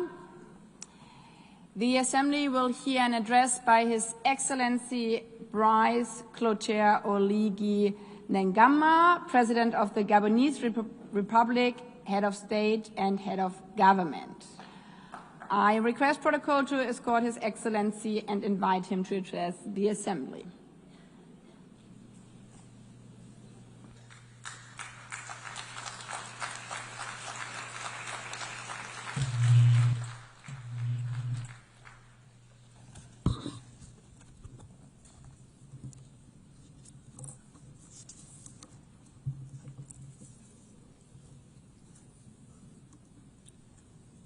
Madame la Présidente de l'Assemblée Générale, Mesdames et Messieurs les chefs d'État et de gouvernement, Monsieur le Secrétaire général des Nations Unies, distingués délégués, Mesdames et Messieurs, à l'entame de mon propos, il me plaît d'adresser mes plus sincères et chaleureuses félicitations à Son Excellence, Madame Annalena Baerbock, pour son élection à la présidence de cette 80e session de l'Assemblée générale des Nations unies.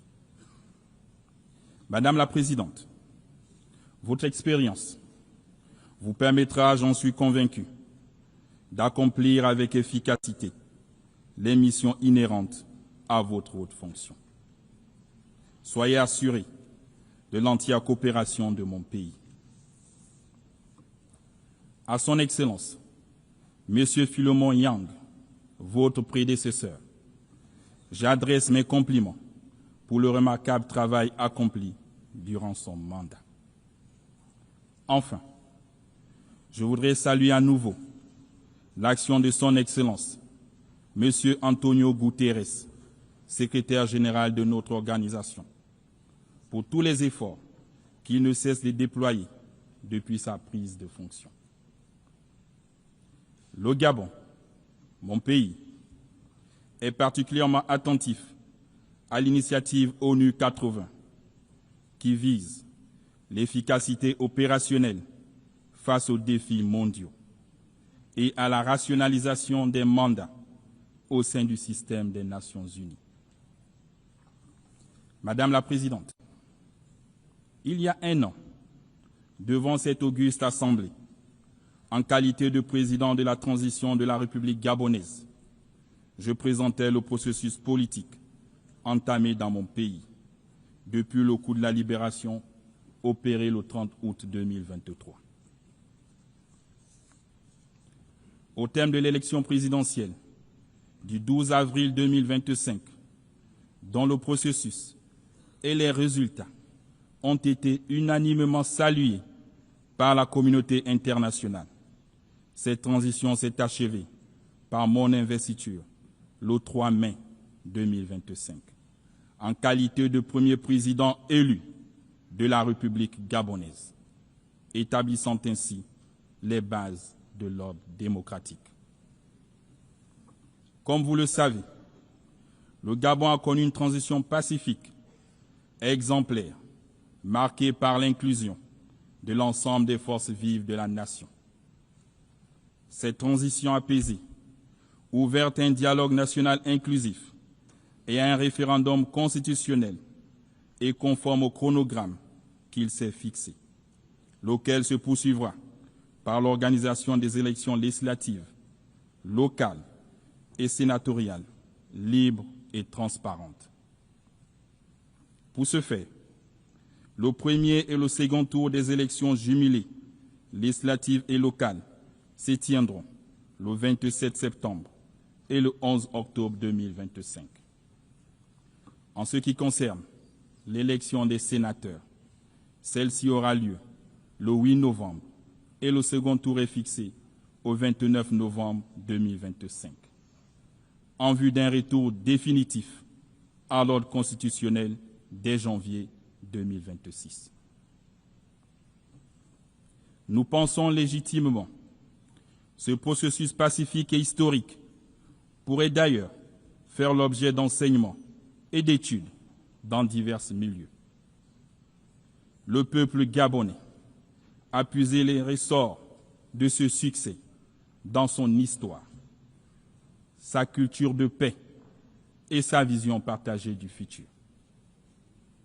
C'est l'occasion pour moi d'exprimer au nom du peuple gabonais et au mien propre nos sincères remerciements à l'Organisation des Nations Unies pour son accompagnement multiforme. Je sais également pouvoir compter sur l'appui de l'ONU dans le cadre de la mise en œuvre du plan de croissance et développement du Gabon. Ce plan met l'accent sur l'augmentation de notre capacité énergétique, le renforcement des infrastructures, le développement du numérique et l'employabilité des jeunes. Mesdames et messieurs, le Gabon revient devant vous avec un message clair. Notre pays a changé.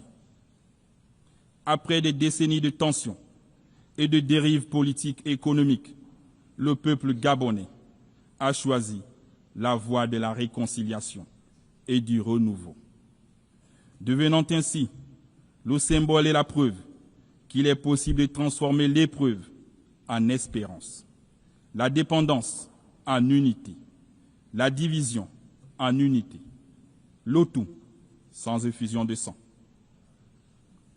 Aujourd'hui, le Gabon n'est plus un pays en suspens. Il est de retour aux côtés des autres États, debout, digne et prêt à assumer toute sa place dans le concert des nations. Le Gabon nouveau, digne d'envie, que mes compatriotes appellent de tous leurs vœux, signifie aussi que l'État gabonais doit désormais être au service de son peuple. Mais notre renaissance nationale serait vaine sans évolution de l'ordre international. Il n'est plus acceptable que les nations africaines restent cantonnées dans le rôle de pourvoyeuses de matières premières, dont d'autres fixent les prix et en tirent profit.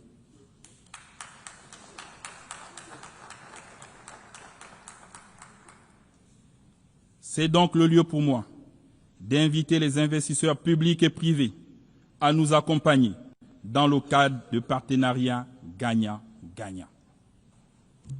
Nous avons décidé de transformer nos ressources sur place, de créer des emplois chez nous, développer des filières industrielles africaines et dialoguer avec le monde sur des bases d'équité, de probité et de respect mutuel pour notre essor vers la félicité. Dans sa marche vers le développement, le Gabon, pays de paix et d'opportunités, continuera d'être une terre d'accueil pour tous ceux qui s'engagent à respecter nos lois, nos valeurs républicaines et à contribuer de manière exemplaire à l'essor national. Distingués délégués, Mesdames et Messieurs, cette 80e session de l'Assemblée Générale ayant pour thème « Mieux ensemble, plus de 80 ans et plus pour la paix, le développement et les droits humains » se tient dans un contexte international marqué par des crises économiques, environnementales et sécuritaires qui appellent à un engagement collectif plus soutenu et plus ferme. Ceci est une invitation urgente à faire face à ces préoccupations, conformément à l'esprit et à la valeur de la Charte des Nations Unies. Mesdames et Messieurs, le monde offre aujourd'hui un visage profondément différent, alors que l'humanité n'a jamais disposé d'autant de moyens technologiques pour assurer son bien-être. Jamais la paix et la sécurité internationale n'ont paru si fragiles et si menacées. Il est plus que temps que la paix règne sur la terre, et particulièrement en Afrique, si meurtrie par des conflits dont les donneurs d'ordre et financiers se trouvent hors du continent.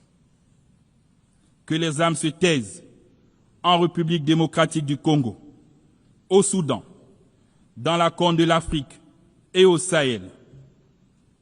À cet égard, plutôt que de toujours stigmatiser et condamner les États du Sahel, la communauté internationale gagnerait à les soutenir dans leur lutte contre l'hydre terroriste.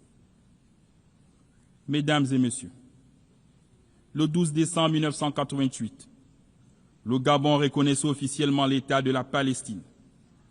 Hier comme aujourd'hui, nous soutenons la solution à 2 États, seule voie, conforme aux résolutions des Nations Unies pour garantir une paix juste et durable entre Israéliens et Palestiniens, autant que la sécurité internationale.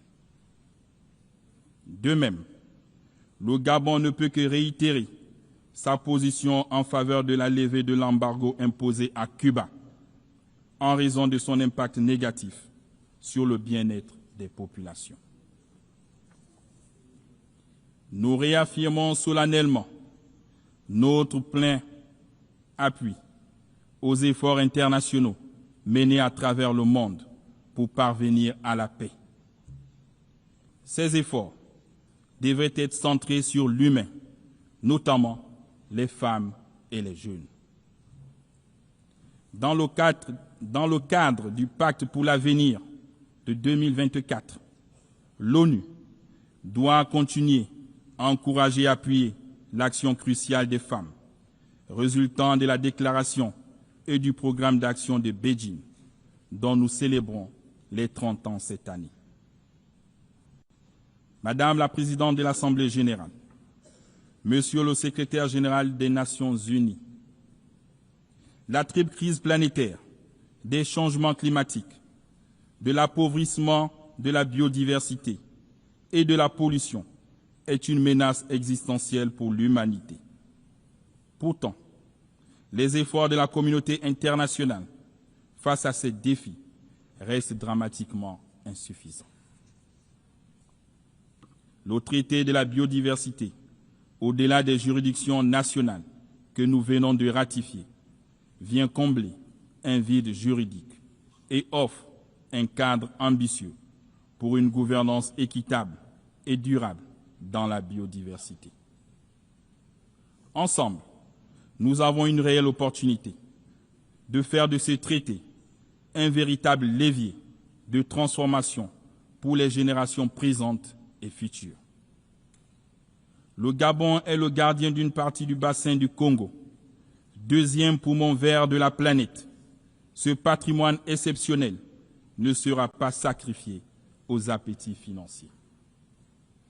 Nous demandons un partenariat mondial équitable où la protection de nos forêts s'accompagne d'une juste rémunération pour les services écologiques rendus à l'humanité. Mesdames et messieurs, le nouveau ordre mondial est en marche.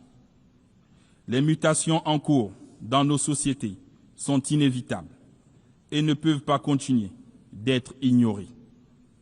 La paix et la justice internationale ne seront garanties que par un multilatéralisme revitalisé, notamment par la réforme du Conseil de sécurité, tenant compte des exigences africaines exprimées à travers la déclaration de Sirte et le consensus des ONU, auquel le Gabon est fermement attaché. En souhaitant plein succès à nos travaux, je formule mes vœux d'heureux anniversaire à notre organisation. Je vous remercie.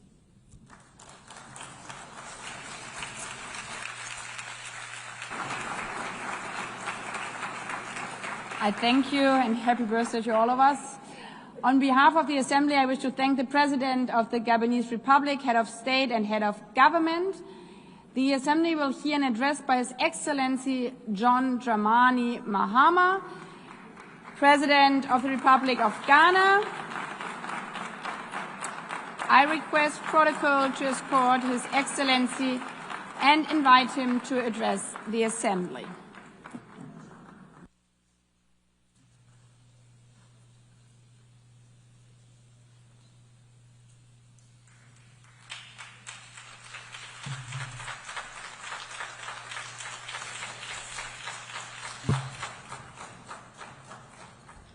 Thank you, Madam President, Mr. Secretary General, Excellencies, ladies and gentlemen. At this 80th session of the United Nations General Assembly, I'd like to speak about Africa's role in the future of this organization. However, it's impossible to do that without first considering the collective role that Africa played in its founding, which was small and relatively insignificant. Of the 51 member states involved in the founding of the United Nations in 1945, only 4 were African: Egypt, Ethiopia, Liberia, and South Africa. It is important to point out that the United Nations came into being in the aftermath of World War II because of the inability of its predecessor, the League of Nations, to avert a large-scale global conflict, which had been its guiding purpose when it was founded in 1920 at the end of the First World War. Out of the 42 founding member states of the League of Nations, only 3 were African: Liberia, the Union of South Africa, and Ethiopia. Egypt was to join later in 1937. Africa's overall participation in the organization's founding was minimal and relatively unimportant. That's because before all the other talks and meetings, representatives from a group of 14 nations gathered in Berlin for a series of discussions that began in 1884 and which led to the partitioning and formal colonization of the African continent, which is also called the Scramble for Africa. It has famously been written that past is prologue. Well, in the past, the majority of the 54 nations that now comprise Africa were never offered a seat at the table where plans for a new world order were being drawn. But, Madam President, as fate would have it, the tables are turning, and Africa's role in the authorship of whatever is yet to come for this world is going to be huge, and it will be consequential. According to this organization's own projections, by the year 2050, more than 25% of the world's population is expected to come from the African continent. Additionally, by 2050, 1/3 of all young people aged between 15 to 24 will be residing on the African continent. So you see, the future of this world is African. Allow me to say this once again a little louder for those of you in the back. The future is African.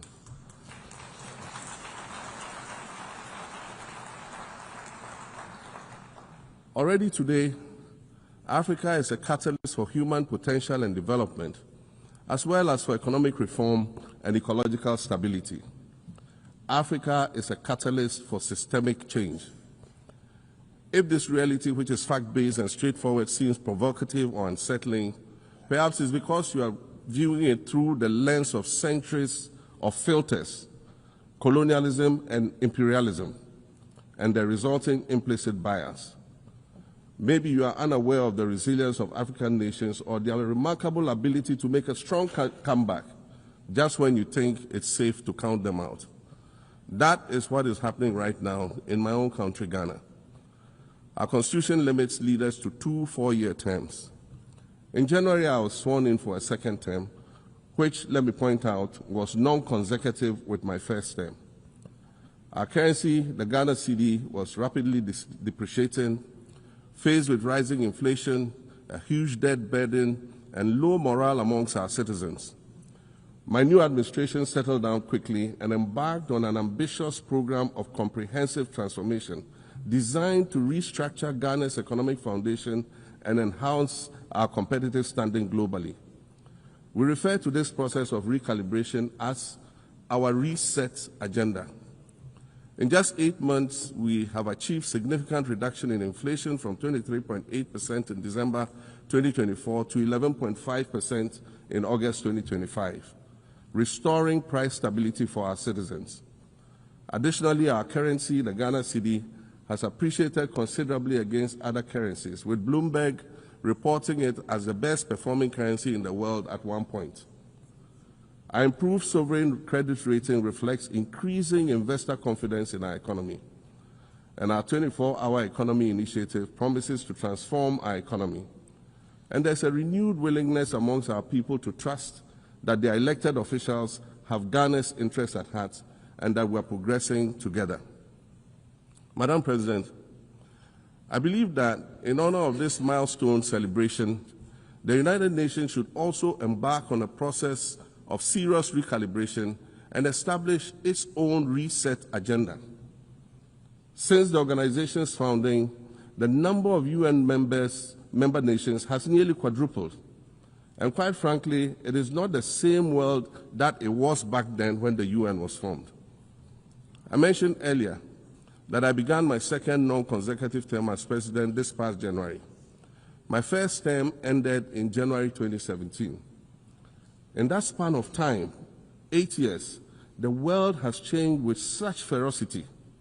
My first days in office after my return felt as though I had just awakened from a Rip Van Winkle-style sleep. Now, no, that was only after 8 years. Imagine then what it will be like after 80 years since the founding of the United Nations. In 1945, the sun had not yet set on the largest empire in history. The most common mode of international travel was by sea. The personal computer had not been invented, let alone made portable. And television, a new convenience, was still in its infancy, albeit in black and white color. Relations between the US and the Soviet Union were turning frosty, with Winston Churchill declaring that an iron curtain has descended across the European continent. Fast track 80 years on. In today's world, hundreds of thousands of commercial flights take off and land every day.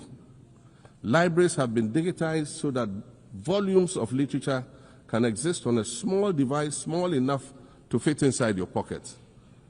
We live in a world of cryptocurrency, artificial intelligence, social media, the internet and its dark hidden dungeon of the dark web, all of which carry a potential threat to global peace and security.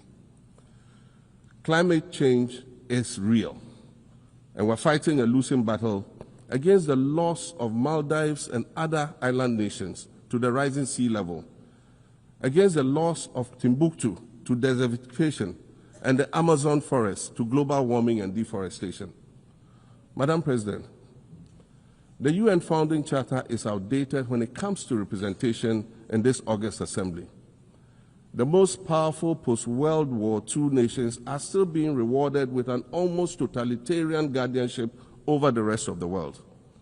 And yet, The first sentence in Chapter 2, Article 1 of the UN Charter declares that the organization is based on the principle of sovereign equality of all its members. If this were true, and was the case, a continent as large as Africa, with its numerous UN member states, would have at least one permanent seat on the Security Council.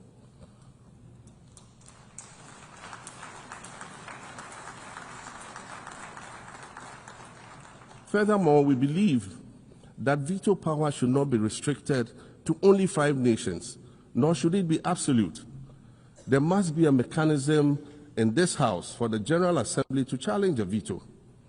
No single nation should be able to exercise an absolute veto to serve its own interests in a dispute. In 1995, during the 50th anniversary of the United Nations, Nelson Mandela stood in this very spot, and he said, "The United Nations has to reassess its role, redefine its profile, and reshape its structures. It should truly reflect the diversity of our universe and ensure equity among the nations in the exercise of power within the system of international relations in general and the Security Council in particular." I close quotations. 30 years later, we African leaders are still making the same simple request for a permanent seat on the Security Council with the power of a veto. So today, Madam President, I stand here in this exact spot and ask the world, if not now, then when? We demand not only a reform of the Security Council, but also a reset of the global financial architecture, which is currently rigged against Africa. Africa must have a greater say in the world's multilateral financial institutions. And while I'm making requests, I'd like to call for the removal of the blockade on Cuba. As Dr. Kwame Nkrumah, our nation's founder, famously said, "We seek to be friends with all and enemies to none." The Cuban people shed their blood on African soil in the fight against apartheid. And indeed, Cuba has been and continues to be a faithful friend of Africa. You see, the very fact that I can stand here and ask these things and say these things, and the fact that all nations can ostensibly gather here to address critical global issues, air our grievances, and express our concerns, that is what makes the survival of this organization so important. In every old city or village, you will find a town square, or a courtyard, or a plaza that once served as a gathering space for the citizens of the community and their leaders. Meetings and celebrations were held there, as were trials and elections. And these were spaces that brought people together and held them together as a community. Sadly, time and technology have eroded these spaces. Madam President, in many ways, the United Nations is the proverbial town square of our modern global village. And it has never been more critical for us to protect this one space that brings and holds the world nations together as a community. The internet, social media platforms, and artificial intelligence offer us the illusion of connectivity, when in fact what they do is reinforce isolation by using algorithms that ensure that we do not receive new ideas and perspectives, but rather more of the same content. We are served alternative facts and manipulated images, making it easy to disseminate disinformation and sow seeds of division amongst communities. Madam President, these are dangerous times. Our world is currently experiencing a rise in nationalism and economic instability. There's a general breakdown of multilateralism. Various acts of aggression have been committed against the sovereignty of others, and nations are attempting to circumvent the very safeguards that were put in place to prevent large-scale global conflict. These conditions are all too similar to the ones that led to the League of Nations' failure in fulfilling its mandate. The denial of visas to President Abbas and the Palestinian delegation sets a bad precedent and should be deeply worrying to all member nations of the United Nations. Ghana recognized the state of Palestine in 1988 and supported a two-state solution to the conflict since then. And I say, contrary to the claims of some, a two-state solution would not be a reward for Hamas. It would rather be a reprieve for the hundreds of thousands of innocent women and children and people who are facing collective punishment and forced starvation for no reason other than the fact that they are Palestinian. For nearly 2 years and for the fear of reprisals, we here in this General Assembly have been playing hide and seek with language to find the right words to help us avoid or excuse what we all know is taking place in Gaza. But here's the thing, it doesn't matter what you call it. If it looks like a duck, it swims like a duck, and quacks like a duck, well, then it must be a duck. The crimes in Gaza must stop.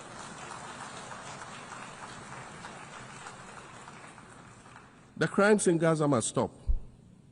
Madam President, I also want to draw particular attention to the conflict in Sudan, which this body has described as the world's largest humanitarian crisis. 12 million people have had to flee their homes.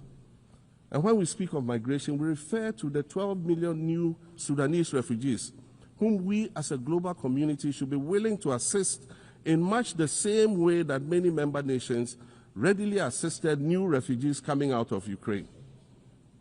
Let's dispense with the euphemisms and dog whistles and speak frankly. It is not a mystery that when leaders of Western nations complain of their migration problems, they are often referring to immigrants from the global south. But many of those immigrants are climate refugees. And interestingly, the global north emits 75% more greenhouse gases than the global south. However, the effects of climate change are more severe in the global south because we lack the resources to address them effectively. And so when the desert encroaches on our villages and towns and they become unlivable, we are forced to flee. Warsan Shire, a Somali-born prophet, a Somali-British poet born in Kenya to Somalian refugee parents, was London's first youth poet laureate. She writes in her poem titled Home. And it says, you have to understand that no one puts their children in a boat unless the water is safer than the land. No one bends their palms under trains beneath carriages. No one spends days and nights in the stomach of a truck feeding on newspaper unless the miles traveled mean something more than just a journey. Madam President, we cannot normalize cruelty. We cannot normalize hatred. We cannot normalize xenophobia and racism. If we're going to tell a story, let's not tell it slant. Let's tell all the truth. When we speak of migrants, we speak of Mami Ewusi Mensah Frimpong, a judge on the U.S. District Court for the Central District of California. She's the first black female judge on any of California's 4 federal district courts. She was born here in America to immigrant parents from Ghana. We speak of Peter Bosman, a medical doctor in Ghana who moved to the town of Piran in Slovenia in the 1980s and later became the first black mayor of Piran, the first black mayor in Slovenia and in the whole of Eastern Europe. We speak of T. Michael, the iconic Ghanaian Norwegian artist and designer. And of course, we speak of the late Kofi Annan, former United Nations Secretary General.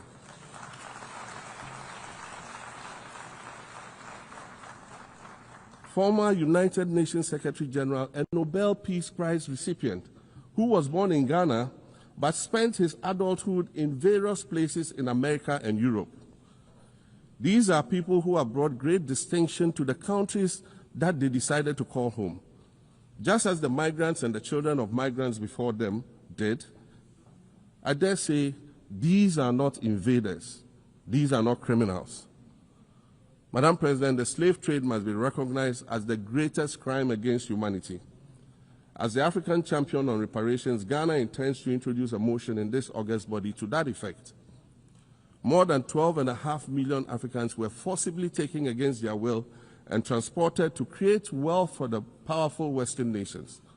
We must demand reparations for the enslavement of our people and the colonization of our land that resulted in the theft of our natural resources, as well as the looting of artifacts and other items of cultural heritage that have yet to be returned in total.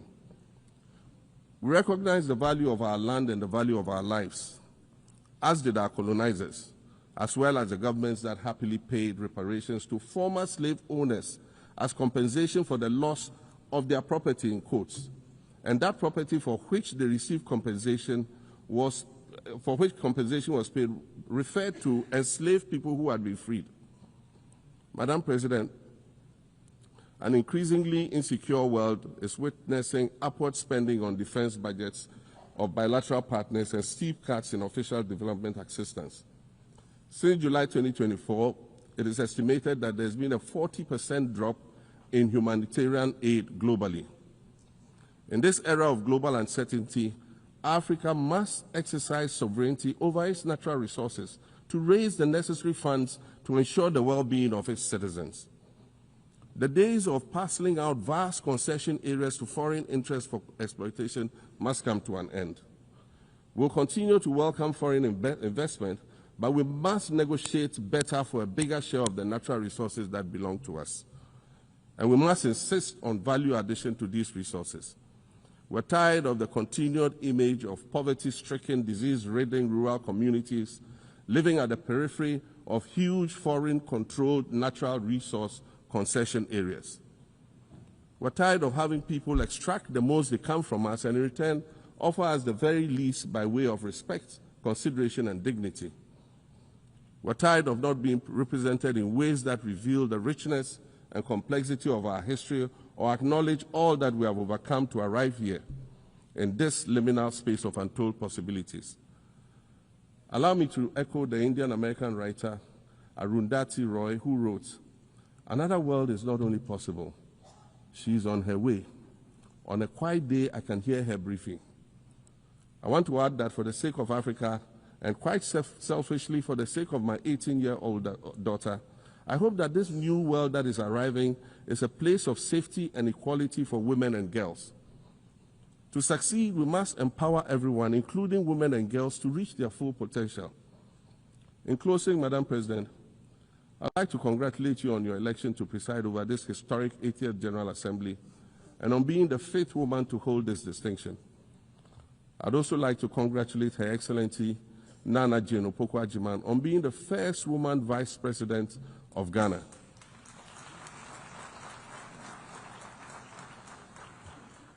Now every Ghanaian girl knows the heights to which she can ascend. Words matter, but issues of representation matter even more, which is why Ghana looks forward to the appointment of a woman as Secretary General of this organization in the near future.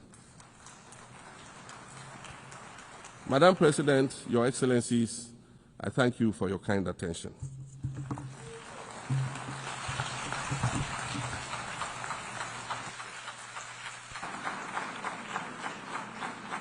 On behalf of the General Assembly, I wish to thank the President of the Republic of Ghana.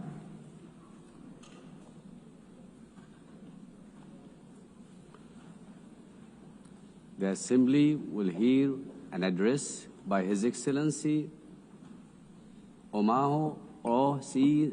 Sohkan Embalo, President of the Republic of Guinea-Bissau. I request protocol to escort His Excellency and invite him to address the Assembly.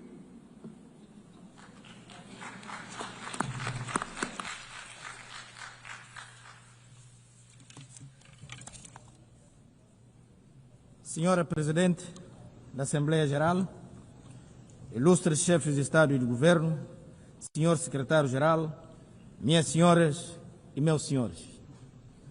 Permitam-me iniciar a minha intervenção felicitando a senhora Anela Baerbock pela sua eleição à presidência da 80ª Sessão da Assembleia Geral das Nações Unidas. Agradeço ao presidente cessante, Philomene Yang, pelos serviços prestados à comunidade internacional. Ao senhor secretário-geral António Guterres, quero retirar o pleno apoio da Guiné-Bissau pelos seus esforços incansáveis em prol da paz mundial, da cooperação internacional, do multilateralismo e do desenvolvimento sustentável. Excelências, minhas senhoras e meus senhores, há 80 anos, os fundadores da ONU comprometeram-se a preservar as gerações futuras do flagelo da guerra. Essa promessa, infelizmente, não foi plenamente cumprida. Todavia, esse compromisso, assumido por cada um de nós ou dos Estados-membros, ao aderir à Carta das Nações Unidas, continua válido. E ele perpetua-se através do empenho de cada capacete azul e de cada trabalhador humanitário, que muitas das vezes faz a diferença entre a vida e a morte em zonas de conflito ou na sequência de um desastre natural. As suas agências, nomeadamente a OMS, UNESCO, UNICEF, FAO, PAM, HCR, PNUD e outras, tratam-se de educação, vacinam, alimentam e protegem todos os dias milhões de seres humanos e contribuem na luta contra a pobreza e as discriminações contra as mulheres e meninas em todas as partes do mundo. A ONU continua, portanto, a ser relevante numa época marcada por profundas incertezas e crises a nível global. Continua a ser a única mesa onde todas as nações, grandes e pequenas, têm um lugar e uma voz. Excelências, minhas senhoras e meus senhores, vivemos num mundo confrontado com múltiplas crises. Estamos perante o que o secretário-geral António Guterres chamou de por crises. Os conflitos na Ucrânia, Gaza, no Sudão e outras regiões persistem. Estamos confrontados com as desigualdades socioeconômicas, choques ambientais, políticos e humanitários que mais afetam os países em desenvolvimento, com maior impacto nos pequenos estados insulares. O progresso em direção à realização dos Objetivos de Desenvolvimento Sustentável tem diminuído significativamente ou mesmo estagnado. O custo da dívida soberana dos países pobres aumenta enquanto a ajuda ao desenvolvimento diminuiu. A Guiné-Bissau sauda a iniciativa das Nações Unidas 80, UN 80. Esperamos que contribua para o fortalecimento da organização, particularmente em prol da paz, da segurança internacional e da realização dos Objetivos do Desenvolvimento Sustentável. O Pacto para o Futuro oferece-nos um roteiro, um plano de ação que não deve ficar nas gavetas. Senhora Presidente, Excelências, minhas senhoras e meus senhores, a Guiné-Bissau acolheu em julho passado a 15ª Conferência de Chefes de Estado e do Governo da Comunidade dos Países da Língua Portuguesa, CPLP, e assumi a presidência da organização para o biênio 2025 e 2027. A CPLP considera importante a sua cooperação com a ONU e as suas agências especializadas. Durante o nosso mandato, continuaremos a trabalhar com todos os parceiros e organizações multilaterais com vista à implementação dos compromissos assumidos ao nível global, no que nomeadamente o Acordo de Paris sobre alterações climáticas e a 3ª Conferência das Nações Unidas sobre o Oceano e a 4ª Conferência das Nações Unidas sobre o Financiamento para o Desenvolvimento realizada em Sevilha em julho passado.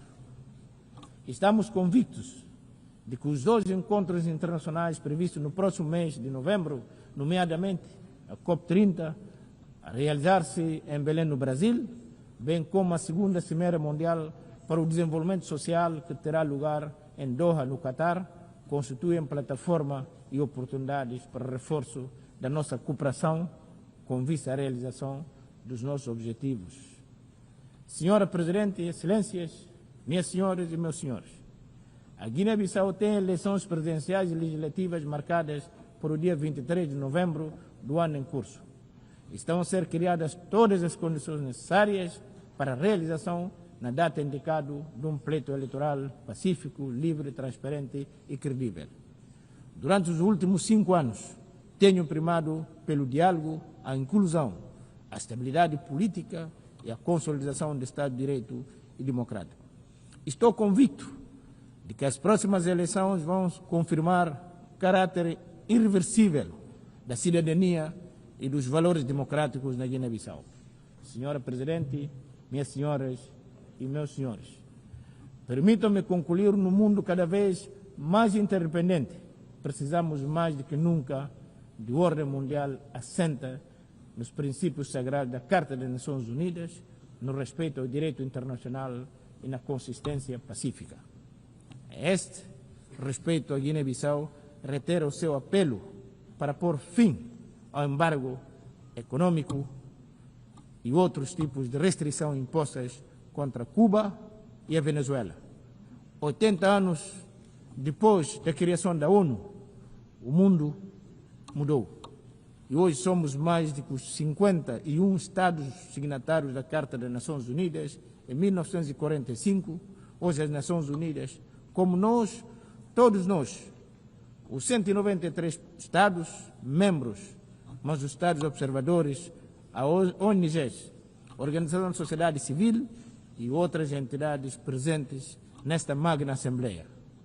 Para estar à altura dos desafios do século XXI, a ONU deve proceder a reformas urgentes, reformas que refletem as realidades geopolíticas atuais e os equilíbrios mundiais, reforma no sentido do alargamento e da democratização do Conselho da Segurança, reformas que deem lugar e voz ao Sul Global, reformas que restaurem a confiança no multilateralismo e na cooperação internacional. A ONU continua a ser esse espaço multilateral e único onde o diálogo ainda é possível, mesmo quando a diplomacia e os bons ofícios falham nos outros fóruns e circunstâncias. A legitimidade da força e o futuro da ONU residem na inclusão plena, participação de todos nós nas deliberações tomadas de decisão. Os ideais fundamentais da paz, dignidade e igualdade, luta contra a pobreza, cooperação e resolução pacífica dos conflitos continuam vivos a inspirar os propósitos e a marcha da humanidade. Thank you very much. Muchas gracias. Ahlan wa sahlan. Muito obrigado.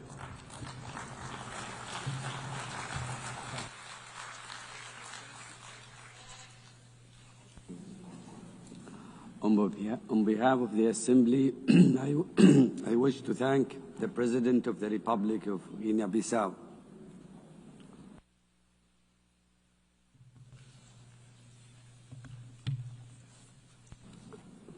The Assembly will hear an address by His Majesty King Musawati III, Head of the State of the Kingdom of Eswatini. I request protocol to escort His Majesty and invite him to address the Assembly.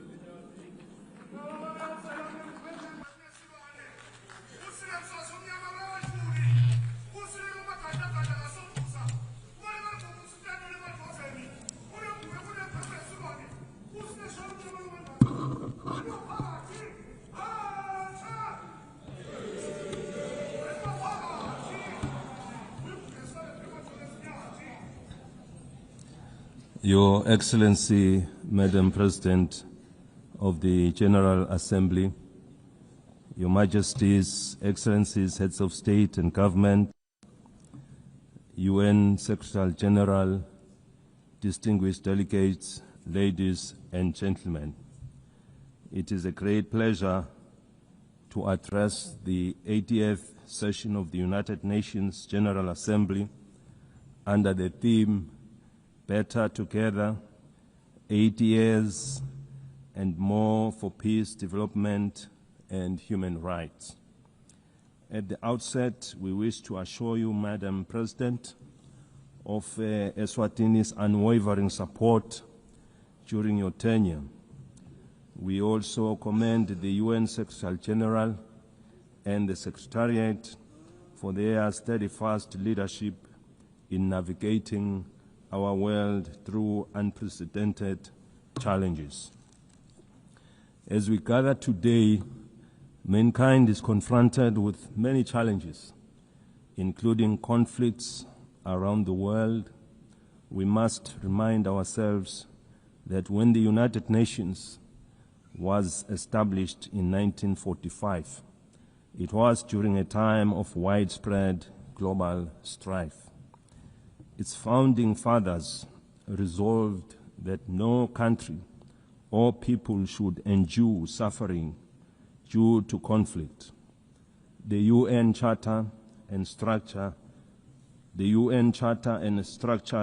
were designed to be clear and resolute. Now is the time to ask ourselves what has gone wrong and what steps must be taken to correct these challenges and restore the UN's mission of fostering peace.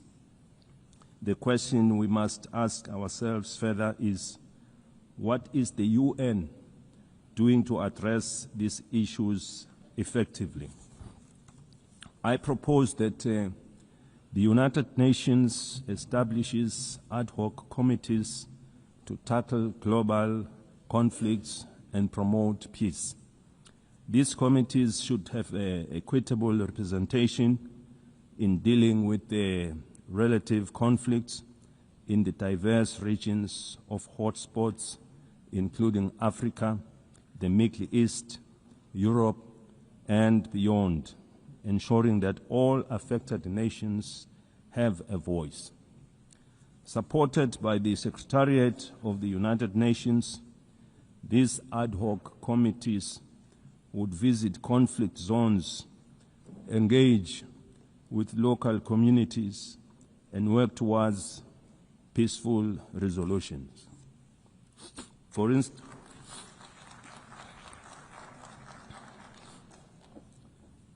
instance, in Africa, the conflicts in Sudan, South Sudan, Somalia, the Sahel, and the Great Lakes need the intervention of these ad hoc committees.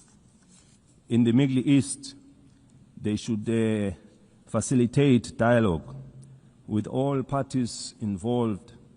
The team could ask the Palestinians what it will take to release the hostages, given the fact that the Israelis would remain aggrieved as long as their loved ones are not with them.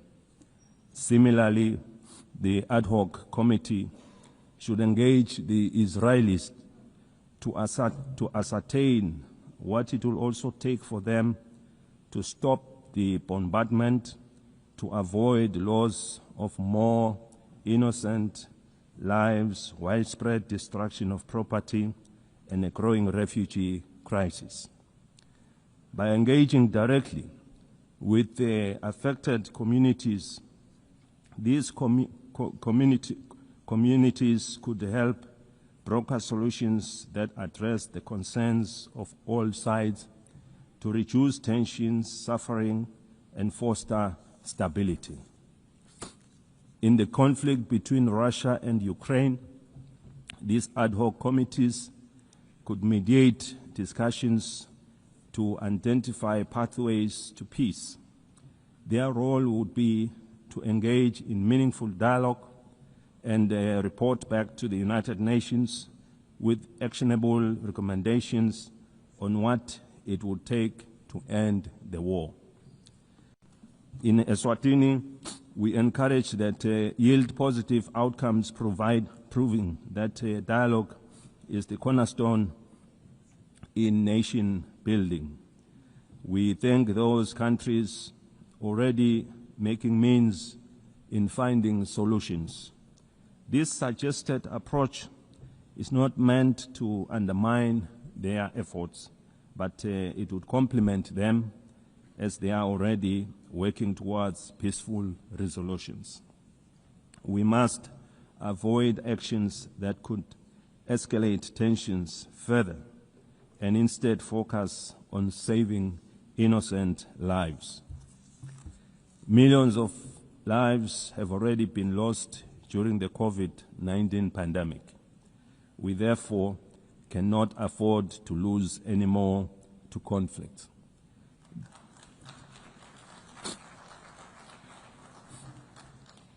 The UN must now focus on supporting the building of economies of the world to address issues of poverty and the global financial crisis which we experienced after the COVID-19 pandemic. By investing in these areas, we can create conditions for lasting peace.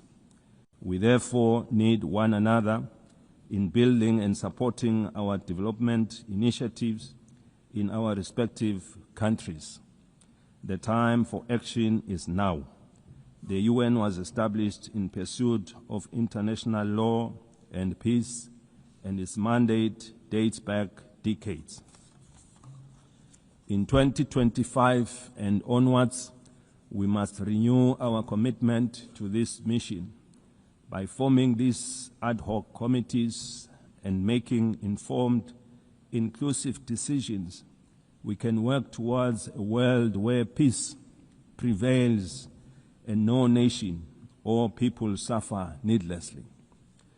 We have been calling for the restructuring of the United Nations as a body representing all member states. It must lead with decisions that are inclusive and widely respected, as no one will question the process taken. These reforms should be fully representative of all countries through the regions of the world in the Security Council to create an all-inclusive structure. Without such reform, the legitimacy and effectiveness of this body will remain incomplete. We have been encouraged to witness UN high-level meetings prior to the General Assembly being held to address various issues. These include the Seville and Awaza declarations on financing for development and socio-economic challenges faced by landlocked countries. We are aware that for any growth to take place, nations must have enough resources to achieve sustainable development goals. As we convene to advance international cooperation and to uphold human rights and fundamental freedoms for all, we are reminded that our work is both urgent and indispensable. The theme "Better Together" underscores the imperative of delivering on the United Nations Sustainable Development Goals and reinvigorating global cooperation. Eswatini continues to believe that working together remains our most powerful tool for addressing global challenges that transcend borders. The world stands at a critical juncture in pursuit of Agenda 2030. With only 5 years remaining, we must face the reality that progress on the SDG is far off track. This is a sobering reminder that our collective efforts must be redoubled and that international solidarity, cooperation, and shared responsibility are more urgent than ever before. Through my national call to all Eswatini, to all Emaswati of Ngwe, for a greater sense of agency in the pursuit of sustainable development, the Kingdom has made important strides in advancing Agenda 2030, particularly in the areas of the economy, in various sectors, health, education, and gender equality, to mention a few.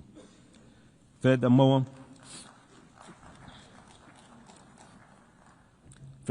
the country's literacy rates have improved, reflecting our investments in education, while the nation continues to be empowered through targeted programs that strengthen their role in our society and economy.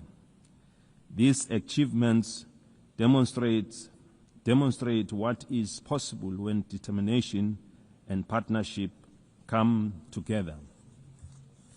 While we have witnessed the GDP growth of our economy, we remain with a number of challenges to to address, and we count on the UN for support to become one of the advanced economies of the world. We have implemented initiatives to grow our economy and attract new investments by opening trade opportunities with other countries that give access to regional and international markets.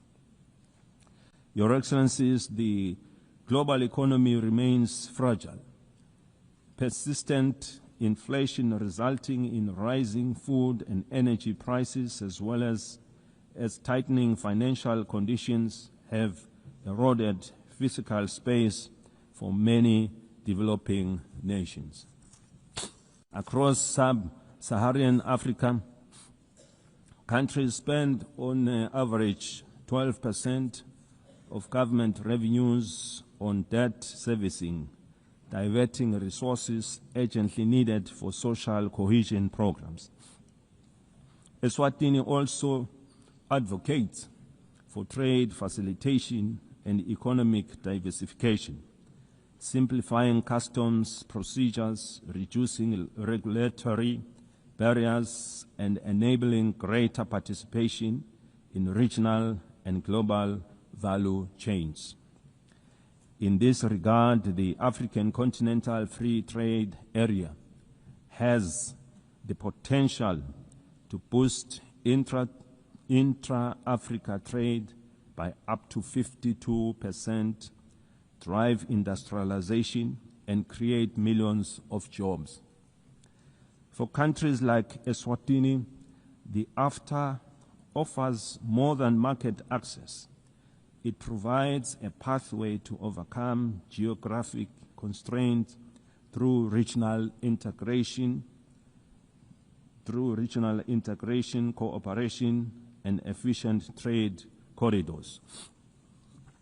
In an increasingly connected world, the Kingdom of Eswatini is actively striving for digital transformation as a catalyst for sustainable development. Eswatini is open for business in technology and looks forward to partnering and sharing experiences with other developed countries in advancing our technologies. Eswatini is proud of the significant progress achieved under Sustainable Development Goal 3. We welcome the progress made in the ratification of the Pandemic Treaty. This landmark agreement is essential for strengthening preparedness and resilience against future health emergencies, fostering effective and equitable cooperation. We remain deeply concerned about the decline in bilateral and multilateral support for global health priorities. Weakening our joint efforts threatens to erode decades of progress in this sector, as health is a global security. The Kingdom of Eswatini recognizes that the increasing frequencies and intensity of natural disasters, emergencies, and protracted crises highlight the urgent need for integrated responses that bridge humanitarian relief, long-term development, and peace building. We urgently need to strengthen disaster preparedness, build resilient communities, and integrate emergency responses with sustainable development. Eswatini, like other countries in the region, has many young and marginalized groups who face unemployment and inequality in various sectors. Ensuring empowerment, capacity building, and employment is our priority, and with the support of the UN programs, we are taking deliberate steps to provide a more enabling environment to guarantee their future. We equally recognize the rights and potential of persons with disabilities who continue to face disproportionate barriers to education, employment, and social participation so that they can fully contribute to and benefit from national development. The United Nations General Assembly Resolution 2758, adopted in 1971, did not address the issue of Taiwan's representation in the United Nations, and it does not preclude their participation in the UN system. The United Nations must seek suitable ways of including Taiwan so that she can better contribute to realizing the UN Sustainable Development Goals. In that way, this will fulfill the UN mandate to ensure that no country is left behind.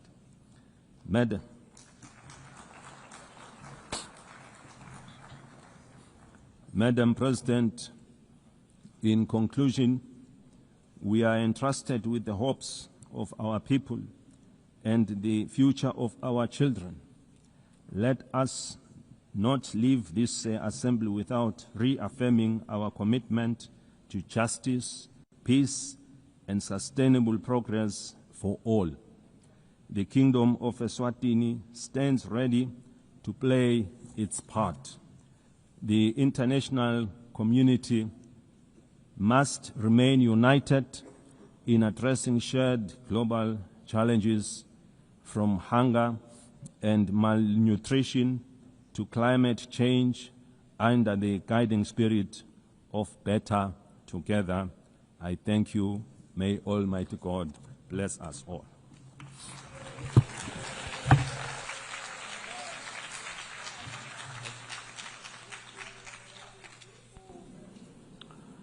On behalf of the Assembly, I wish to thank the head of the state of the Kingdom of Eswatini.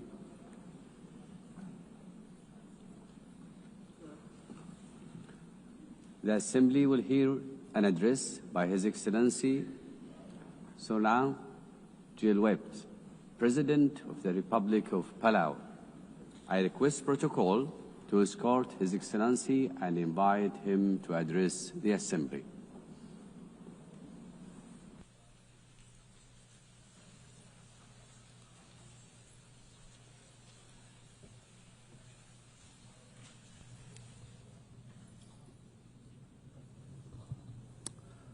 Madam President, Secretary General, Excellencies, distinguished guests, delegates, it is my great honor to address this Assembly at a milestone moment, the 80th anniversary of the United Nations.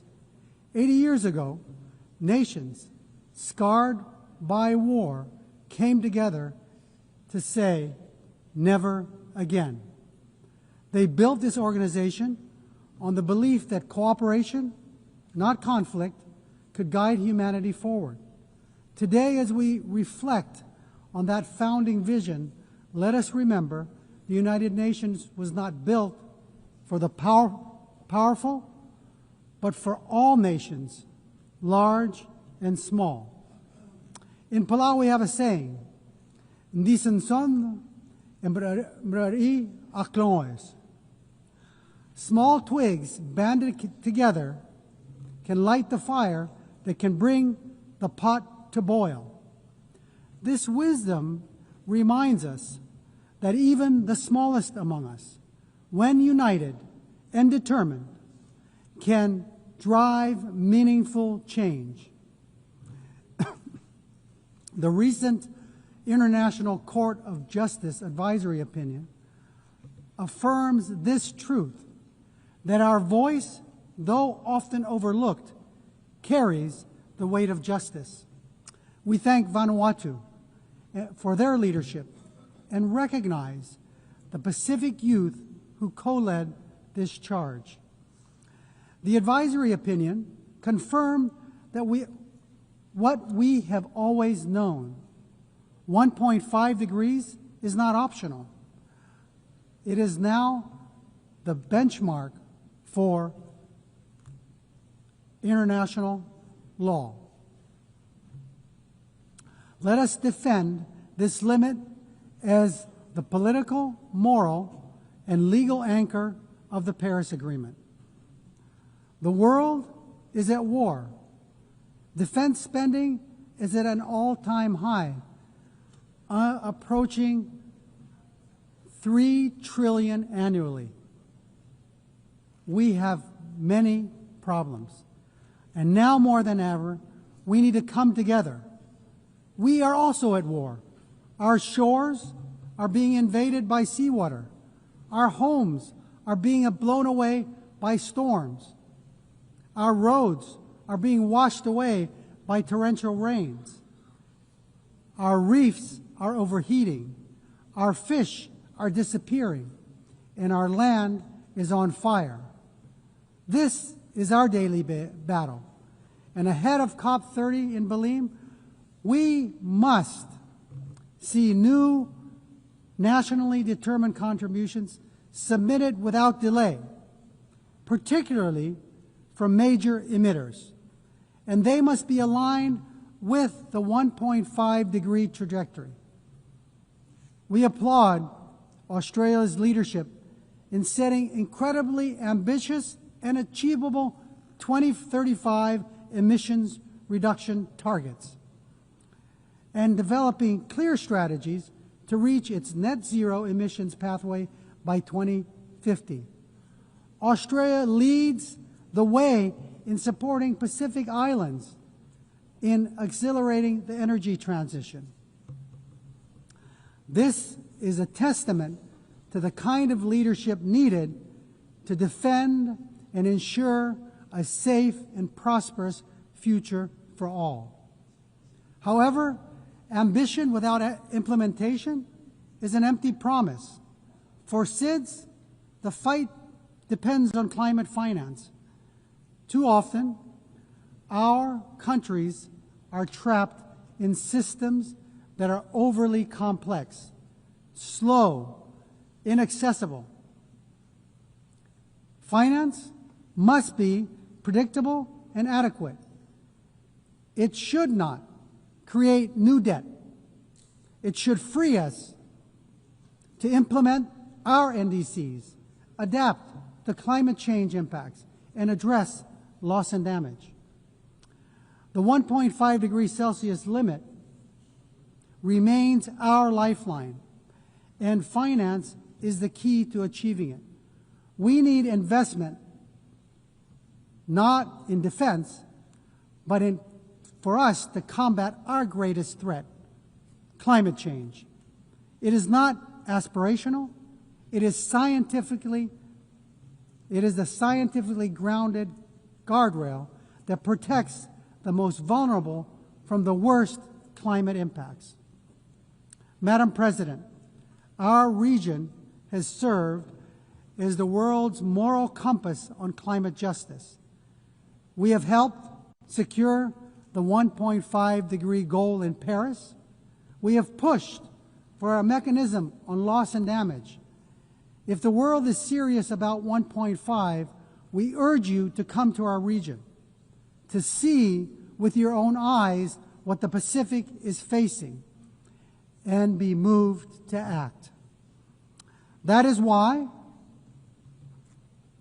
COP31 must be a Pacific COP, hosted by Australia, shaped in partnership with the Pacific.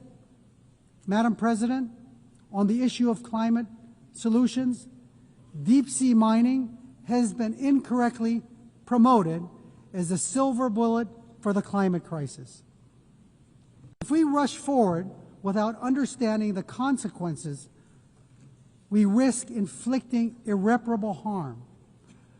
The loss of biodiversity, the release of carbon, damage to our water column, and the destruction of fisheries that sustain our people is unfathomable. At UNOC 3, 38 countries, including Palau, came together to support a moratorium, and our message is clear. We must let science guide before we exploit the deep sea. The historic BBNJ agreement enters into force in January. And while Palau is proud to be the first ratifier, we couldn't have lit this fire alone. Like the Palauan proverb of the twigs, crossing the collective effort of over 60 countries demonstrates that we are better together.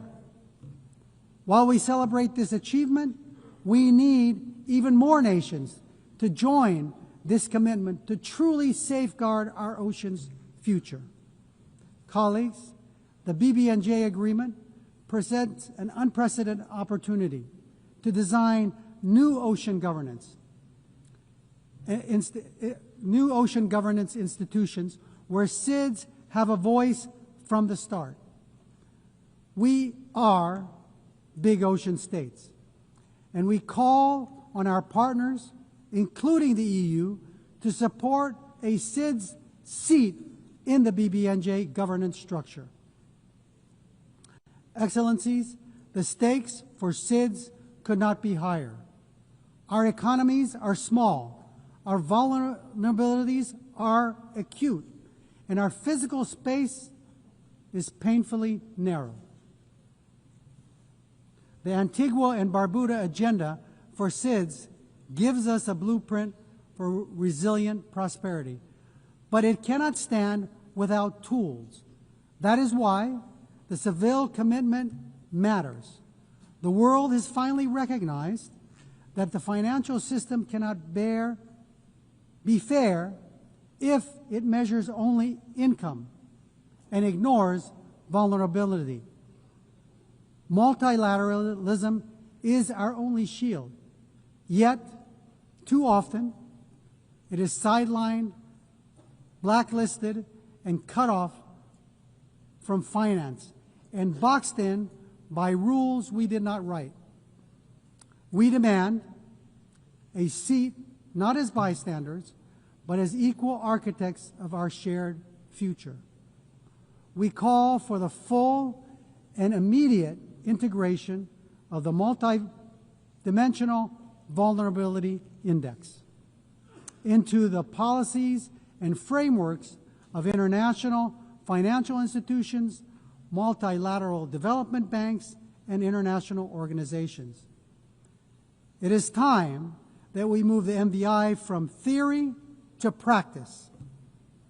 As we commemorate 80 years of this United Nations, we must look honestly at the strengths and its shortcomings. We welcome the Secretary General's UN 80 initiative, but let me be clear, reform cannot be cosmetic. This UN must be more responsive, more equitable, and more focused on delivery. Madam President, Palau knows too well the heavy cost of war, having endured the devastation of World War II on our islands. That history reminds us not only of the suffering left in the wake of conflict, but also the sacred value of peace. Palau has always stood for dignity of every human life and for the peaceful resolution of disputes through dialogue and respect for international law. Our positions, whether in support or restraint, are always guided by a deeper purpose, the pursuit of peace that is just, lasting, and stable. We believe that a durable solution, one that envisions two peoples, Israelis and Palestinians living in two democratic states, side by side, in peace and in dignity and security, within mutually recognized borders, is essential for lasting peace.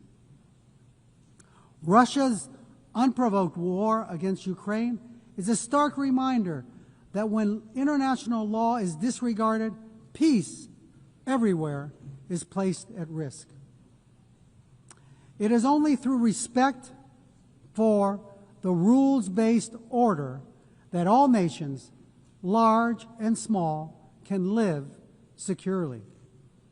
Continuing in that spirit of respect for life and stability, I must raise an important issue of principle. Years ago, China wrongly interpreted UNGA Resolution 2758. And today, it continues to claim that Taiwan is a part of the People's Republic. The end result has been Taiwan been silenced. The 23 million people's voices have been kept unheard, keeping Taiwan out of fully participating in the UN system and contributing to the world. Palau believes that inclusivity, which includes Taiwan, strengthens the United Nations, and that no community should be barred from contributing to the solutions of our world that it so desperately needs. Madam President, let me close with another Palauan proverb. It's about tides. Dol raidis. An incoming tide should lift everyone. The choices we make together are about lifting all of us, ensuring the next generation inherits a world that sustains them just as it has sustained us. As we face today's greatest challenges, climate change, ocean decline, debt, inequality, wars, and conflict, no nation can carry the weight alone. But together, guided by the spirit of the UN's founding and strengthened by 80 years of hard-learned lessons, we can turn the tide. Let this assembly be remembered not only for the words we speak, but for the actions we take and for the resilience we build, the justice we uphold, and the future we secure for the generations yet to be born. We are better together. God bless you. Sulang, thank you.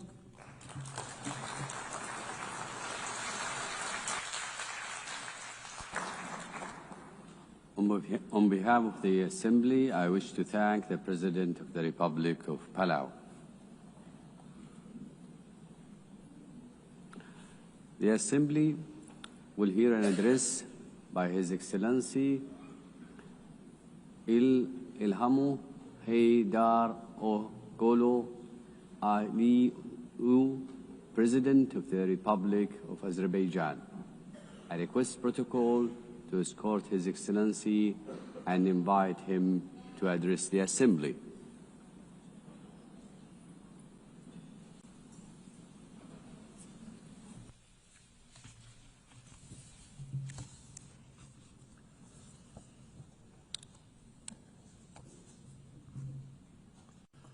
Ladies and gentlemen, for many years I spoke from this tribune about tragedies of aggression, occupation and injustice experienced by Azerbaijan. Today I will speak about our long road to victory and peace, and a new era in Azerbaijan's history, about how we managed to end the occupation through a liberation war and how we won peace by political means. For nearly 3 decades, almost 20% of Azerbaijan's sovereign territory remained under military occupation by Armenia. 1 million of Azerbaijanis were expelled from their homes as a result of the policy of ethnic cleansing and war crimes conducted by Armenia. Their fundamental human rights were grossly violated. 4 United Nations Security Council resolutions adopted in 1993 demanded immediate, complete and unconditional withdrawal of Armenian armed forces from the occupied territories. Sadly, these resolutions were never implemented. Armenia demonstratively ignored them because no sanctions were imposed on it by the international community. The OSCE Minsk Group, established in 1992 to facilitate a settlement, has failed in its mission. Instead of enforcing the norms and principles of international law, its co-chairs sought to preserve the status quo and keep the conflict frozen. In 2020, after almost 30 years of ineffective negotiations, Azerbaijan was forced to exercise its legitimate right to self-defense under Article 51 of the UN Charter. During the war, Armenia shelled our towns and cities with ballistic missiles and cluster munitions, killing more than 100 of innocent civilians. Azerbaijan, in its turn, conducted the war in strict compliance with international humanitarian law. We ensured protection of civilians and refrained from targeting non-military infrastructure. In 44-day patriotic war, our armed forces liberated occupied territories and restored Azerbaijan's territorial integrity in accordance with international law and relevant UN Security Council resolutions. The 10 November 2020 marked the capitulation of Armenia and restoration of Azerbaijan's territorial integrity after nearly 30 years of occupation. Right after our victorious war, Azerbaijan declared its readiness to open a new page in relations with Armenia, based on mutual recognition of territorial integrity and sovereignty. We proposed 5 basic principles rooted in international law. We tabled the proposal for a peace treaty. Then we initiated a negotiation process on its draft text, which lasted from October 2022 to summer 2025. Despite several attempts to derail the process, the negotiations produced positive results as they were conducted on a strict bilateral basis, free from any kind of external interference. On August 8 this year, the foreign ministers of Azerbaijan and Armenia in Washington, in the White House, in presence of the leaders of the United States, Azerbaijan and Armenia, initialed the text of peace agreement. The same day, the President of Azerbaijan and the Prime Minister of Armenia signed the joint declaration. President of the United States, Donald Trump, also signed it as a witness. Moreover, Azerbaijan and Armenia jointly appealed for the closure of the OSCE Minsk Group and related structures as an obsolete mechanism no longer relevant to the peace process. Accordingly, on 1 September, the OSCE adopted a decision to permanently close these structures. Regional connectivity has been at the core of our vision for lasting peace. Another key outcome of the Washington summit is the Trump Route for International Peace and Prosperity, TRIP, which will ensure unimpeded access through the Zangezur corridor and foster regional connectivity. The recent Washington summit has also signaled a new phase in Azerbaijan-US relationship. Together with President Trump, we signed the Memorandum of Understanding between the two governments regarding the establishment of a strategic working group to develop a charter on strategic partnership between Azerbaijan and the United States. It opens new horizons for partnership in political, economic, energy, regional connectivity, defense, security, and other fields. The waiver by President Trump of the sanctions imposed on Azerbaijan in 1992 in the form of the Section 907 of the Freedom Support Act is a historic step as well. The permanent removal of Section 907 by the US Congress would eliminate a legacy of double standards and help strengthen trust and cooperation at a time when Azerbaijan is contributing to global security and stability. Overall, the agreements reached during my August visit to the United States carry historic significance. I want to express my gratitude to President Donald Trump for opening a new chapter in the US-Azerbaijan relationship, for his decision to elevate it to the strategic partnership level, and for his support to the peace process between Azerbaijan and Armenia. Right after the victory in the patriotic war of 2020, Azerbaijan started a large-scale reconstruction program in the liberated territories. During the time of occupation, Armenia leveled to the ground hundreds of Azerbaijani cities and villages, deliberately ruined 65 mosques. That was a policy of Armenia which was ruled by war criminals for almost 30 years. We are rebuilding villages and cities razed to the ground. Under the Great Return Program, already more than 50,000 people live, work, and study in the liberated territories. One of the gravest humanitarian challenges facing Azerbaijan in the post-conflict period is landmine contamination during the time of Armenian occupation. Since November 2020, more than 400 Azerbaijani civilians and military personnel were killed or seriously injured by landmine explosions. This massive contamination obstructs the safe return of displaced persons and delays reconstruction projects. Similarly, the tragic fate of nearly 4,000 Azerbaijanis who went missing during the Armenian aggression and occupation since the early 90s continue to require close attention and action. Ladies and gentlemen, coming to the global challenges we are facing, we believe that response must be inclusive, fair, and universal. Through its many initiatives, Azerbaijan has shown its clear commitment to advancing sustainable solutions.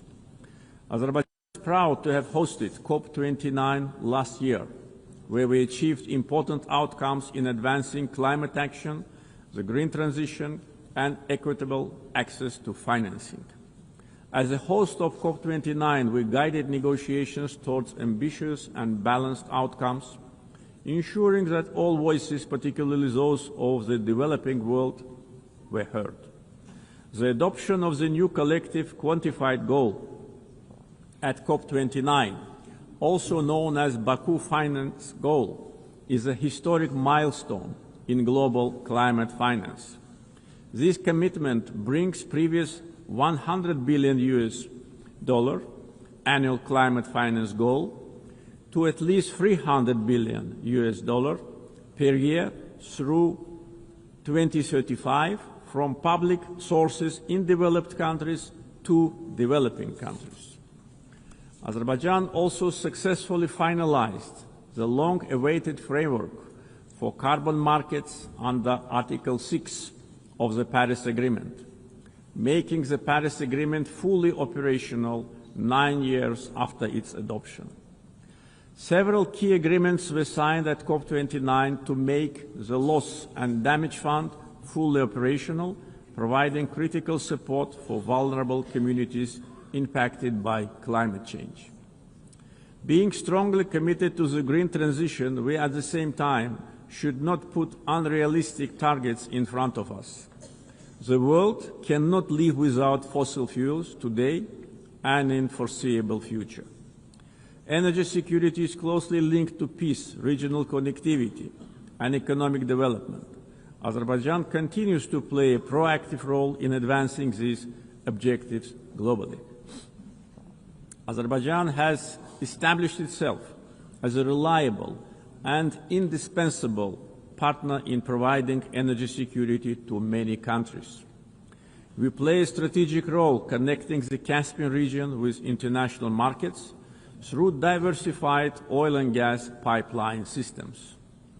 As of today, we are supplying natural gas to 14 countries. This ranks Azerbaijan as a top country in the world in terms of number of countries it supplies with pipeline gas. This reflects our strategic role in enhancing energy security and diversifying supply routes across Europe and beyond. Moreover, Azerbaijan and Syria have recently strengthened their bilateral partnership, focusing on energy supply, infrastructure development, and post-conflict reconstruction. Since August this year, Azerbaijan started to supply Syria with natural gas via Turkey, significantly reducing its electricity shortages. Azerbaijan also attracts large investments in renewable energy sources, like solar, wind, and hydropower. Almost 40% of our energy will be generated by renewables by 2030. Connectivity projects like East-West and North-South corridors cross our country.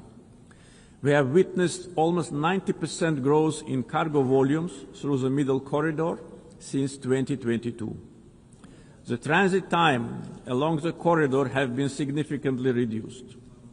The biggest trade fleet in the Caspian, Alat International Trade Port, with its annual capacity reaching 25 million tons in the near future.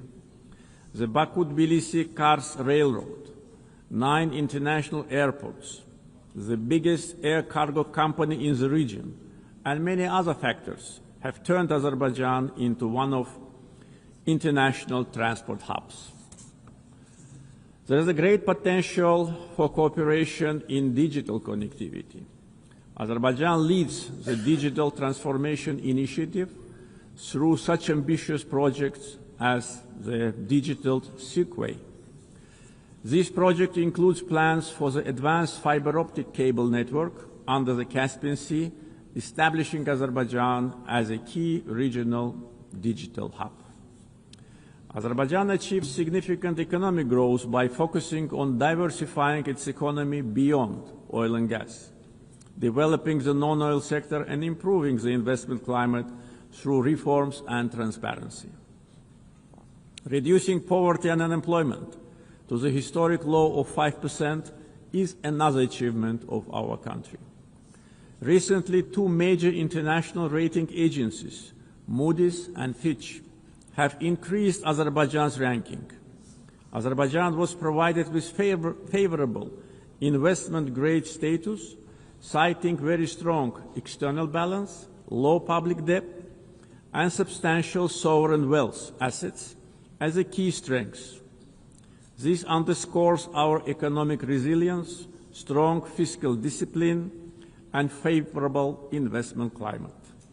Our foreign debt is only 6.5% of GDP, which is one of the lowest in the world.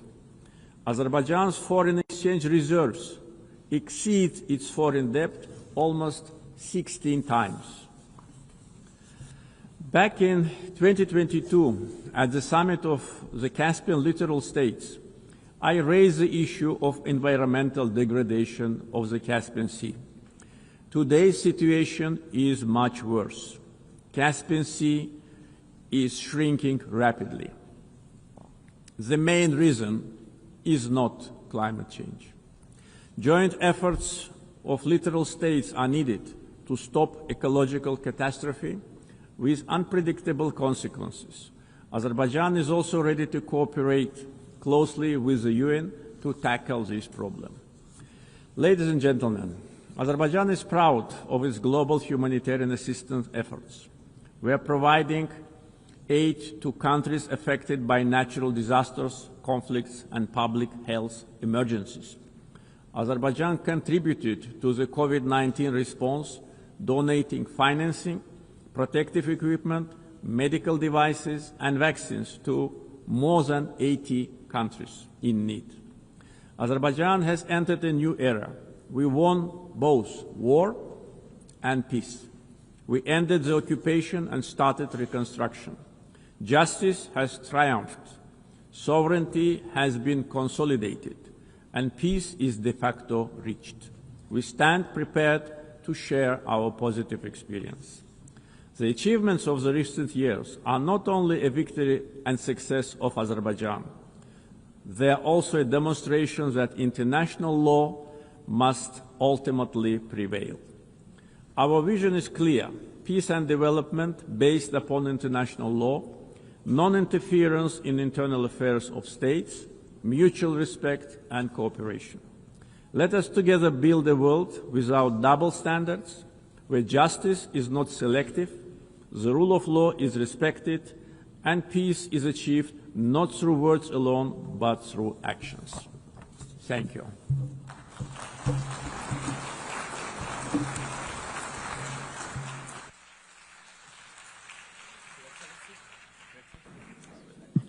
On behalf of the Assembly, I wish to thank the President of the Republic of Azerbaijan. The Assembly will hear an address by His Excellency Zirkol Kohicic, Chairman of the Presidency of Bosnia and Herzegovina. I request protocol to escort His Excellency and invite him to address the Assembly.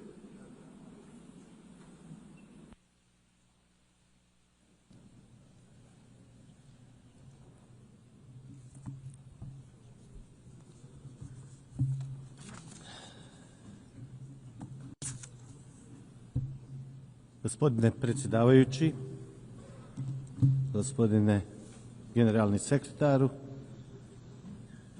drage kolege, ekscelencije, dame i gospodo.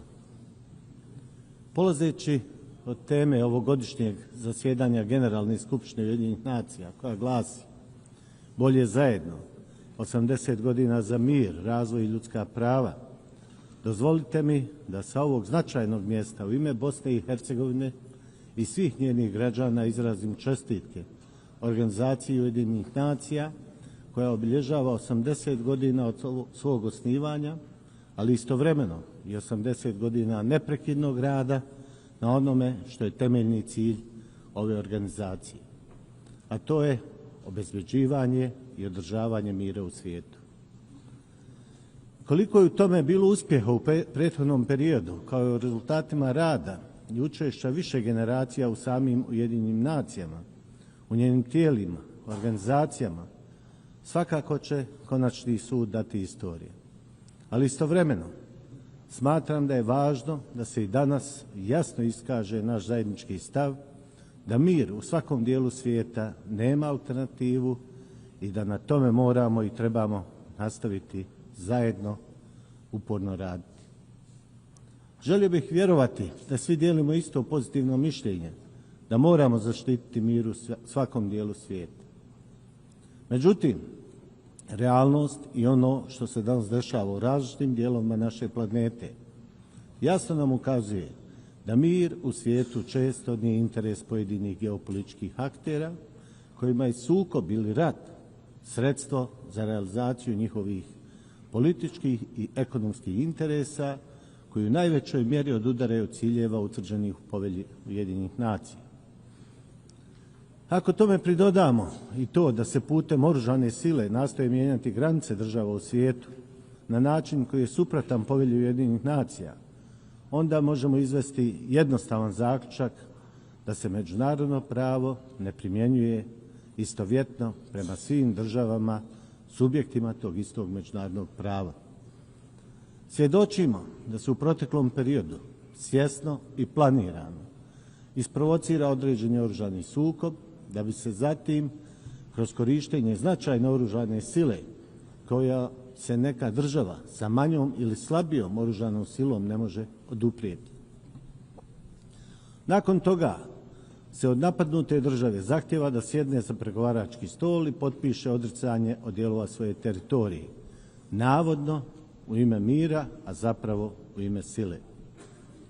Vjerujem da svi mi u ovoj sali znamo da Povelja Ujedinjenih nacija omogućava mijenjanje državnih granica, ali isključivo dobrovoljnim dogovorom između država, ali bez upotrebe oružane sile ili političkog pritiska iza kojeg stoji oružana sila.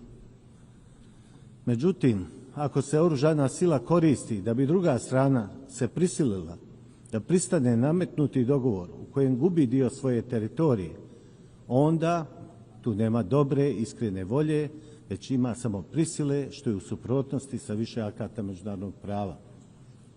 U ovom konkretnom slučaju mislim na Ukrajinu, na pritiske kroz koje ona kao suverena država prolazi, a u kojima se od nje traži da se odrekne dijelova svoje teritorije radi postizanja navodno trajnog i održivog mira.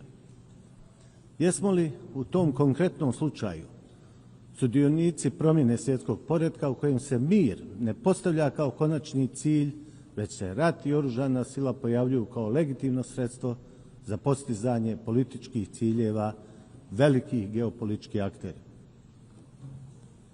Mijenjanjem granica, upotrebom oružane sile, kojom se stvara politički pritisak sa ciljem da se pojedine države odreknu dijelova svoje teritorije, stvara se opasan presedan u međunarodnom pravu koji lako može postati pravilo, a to u konačnici znači da bismo živjeli u nestabilnom svijetu u kojem mir više nema vrijednost. To svakako nije željen ishod, niti bi takvo nešto moglo biti opravdano bilo kojim stavom iz Povelje Ujedinjenih nacija ili drugih akata međunarodnog prava. Jednako neželjenu situaciju danas imamo i u pojasu Gaze, gdje se nad lokalnim stanovništvom vrši takvo nasilje koje svojim oblikom ukazuje na postojanje više elemenata genocida, kako je to utvrđeno u Konvenciji o sprečavanju i kažnjavanju zločina genocida. Radi podsjećanja potrebno je istaći da genocid, osim što predstavlja fizičku likvidaciju ili uklanjanje nacionalne, etničke, rasne ili religijske skupine sa određenog teritorija, može biti počinjen i u slučaju da se toj istoj nacionalnoj, etničkoj, rasnoj ili religijskoj skupini svjesno nameću tako teški uslovi života koji prijete da je na određenoj teritoriji u konačnici potpuno uništi. I u konačnici, takav agresivan genocidni pristup koristi se kao sredstvo za nasilno zauzimanje i preuzimanje teritorije koja po međunarodnom pravu ne može pripadati onome koji inicira i proizvodi agresiju. To je ovo što danas imamo u pojasu Gaze, gdje se narod Palestine suočava sa ova dva elementa genocida, propisana pomenutom konvencijom i o sprečavanju i kažnjavanju genocida, gdje jedan dio svjetske političke javnosti zatvara oči i prešućuje ovu neizmjerno strašnu činjenicu. Ne postoji politički interes ili čak onaj ekonomski interes pokrenut namjerom za iskorištavanjem prirodnih resursa kao što je to nafta ili prirodni gas u tom dijelu Mediterana, koji može opravdati ovako visok stepen genocidnog nasilja nad lokalnim palestinskim stanovništvom. Osim što je takvo nasilje neopravdano i prihvatljivo, na isti način je neprihvatljiva šutnja, a povremeno i odobravanje koje dolazi iz različitih političkih krugova u svijetu. O kakvom miru, razvoju ili zaštiti ljudskih prava možemo uopšte govoriti ako se dozvoljava ovako nasilje sa oblicima genocida nad palestinskim narodom? Da li tako nešto znači da su politički interesi pojedinih zemalja ili interesi korporativnog kapitala snažniji i značajniji od naše zajedničke obaveze da zaštitimo mir u svakom dijelu svijeta, a i time pretpostavke za razvoj, samoodrživost različitih društava, te paralelno tome da zaštitimo i ljudska prava svakog pojedinca u svijetu? Ovdje se radi o velikom izazovu sa kojim se danas suočavamo i od njega ne možemo bježati, niti ga zarad nekih viših oportunističkih interesa kontinuirano prešućivati. Podsjetimo se samo one sintagme. Šutnja je zapravo izraz ili kukavičluka ili odobravanja. Poštovani, dozvolite mi da ukratko kažem nešto i o mojoj državi Bosni i Hercegovini. Prije nešto više od 30 godina Bosna i Hercegovina je bila suočena sa agresijom koja je dolazila iz susjednih zemalja.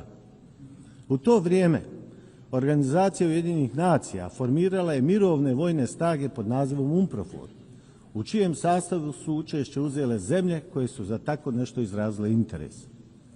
Uloga UNPROFOR-a bila je takva da su oni u najvećoj mjeri bili puki posmatrači niza ratnih zločina, etničkog čišćenja, pa na kraju i genocida koji su agresori na Bosnu i Hercegovinu počinili. Naravno, bilo je i pozitivnih primjera aktivnosti UNPROFOR-a, što svakako ne treba zaboraviti i na tome smo iskreno zahvalni. Ali je, nažalost, ostala mrlja na toj misiji Ujedinjenih nacija, jer pojedini zapovjednici UNPROFOR-a nisu htjeli aktivirati zračne udare kako bi se spriječilo etničko čišćenje, a posebno genocid počinjen u Srebrenici u julu 1995. godine. Nažalost, genocid u Srebrenici je počinjen. Stotine hiljade građana širom Bosne i Hercegovine tokom agresije izgubili su živote. Još više ih je ranjeno, dok je više od 1 milion građana raseljeno širom svijeta. Želim vas ukratko podsjetiti da je pred Međunarodnim krivičnim sudom u Hagu, kojeg su osnovale ove Ujedinjene nacije, utvrđena krivica više lica za počinjeni genocid, kao i za postojanje niza udruženih zločinačkih poduhvata koji su svi imali isti cilj: etničko čišćenje sa stvaranjem etničkih čistih dijelova teritorija u Bosni i Hercegovini, kako bi se ti dijelovi odvojili od Bosne i Hercegovine i pripojili susjednim državama. Prije nešto više od godinu dana ovdje u Ujedinjenim nacijama zajedno smo izglasali rezoluciju o genocidu počinjenom u Srebrenici, što smatram velikim iskorakom i važnim dokumentom ne samo za Bosnu i Hercegovinu, već i mnogo šire, jer je snaga te rezolucije u njenoj namjeri sprečavanja eventualnog počinjenja nekih novih genocida koji se mogu desiti bilo gdje u svijetu. Iako smo bili suočeni sa lobiranjem više država da se takva rezolucija ne usvoji, ona je ipak donesena, čime se stvorio jedan novi ambijent da se kroz kulturu sjećanja preventivno djeluje kako se genocid kao najstrašniji zločin nikada više ne bi dogodio.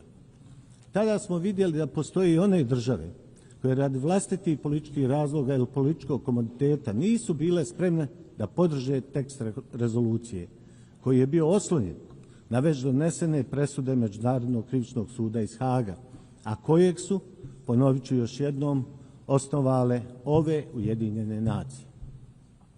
Neka takvo odbijanje podrške tekstu rezolucije služi na čast onima koji su lobirali protiv njenog usvajanja i onima koji joj nisu dali jasnu podršku.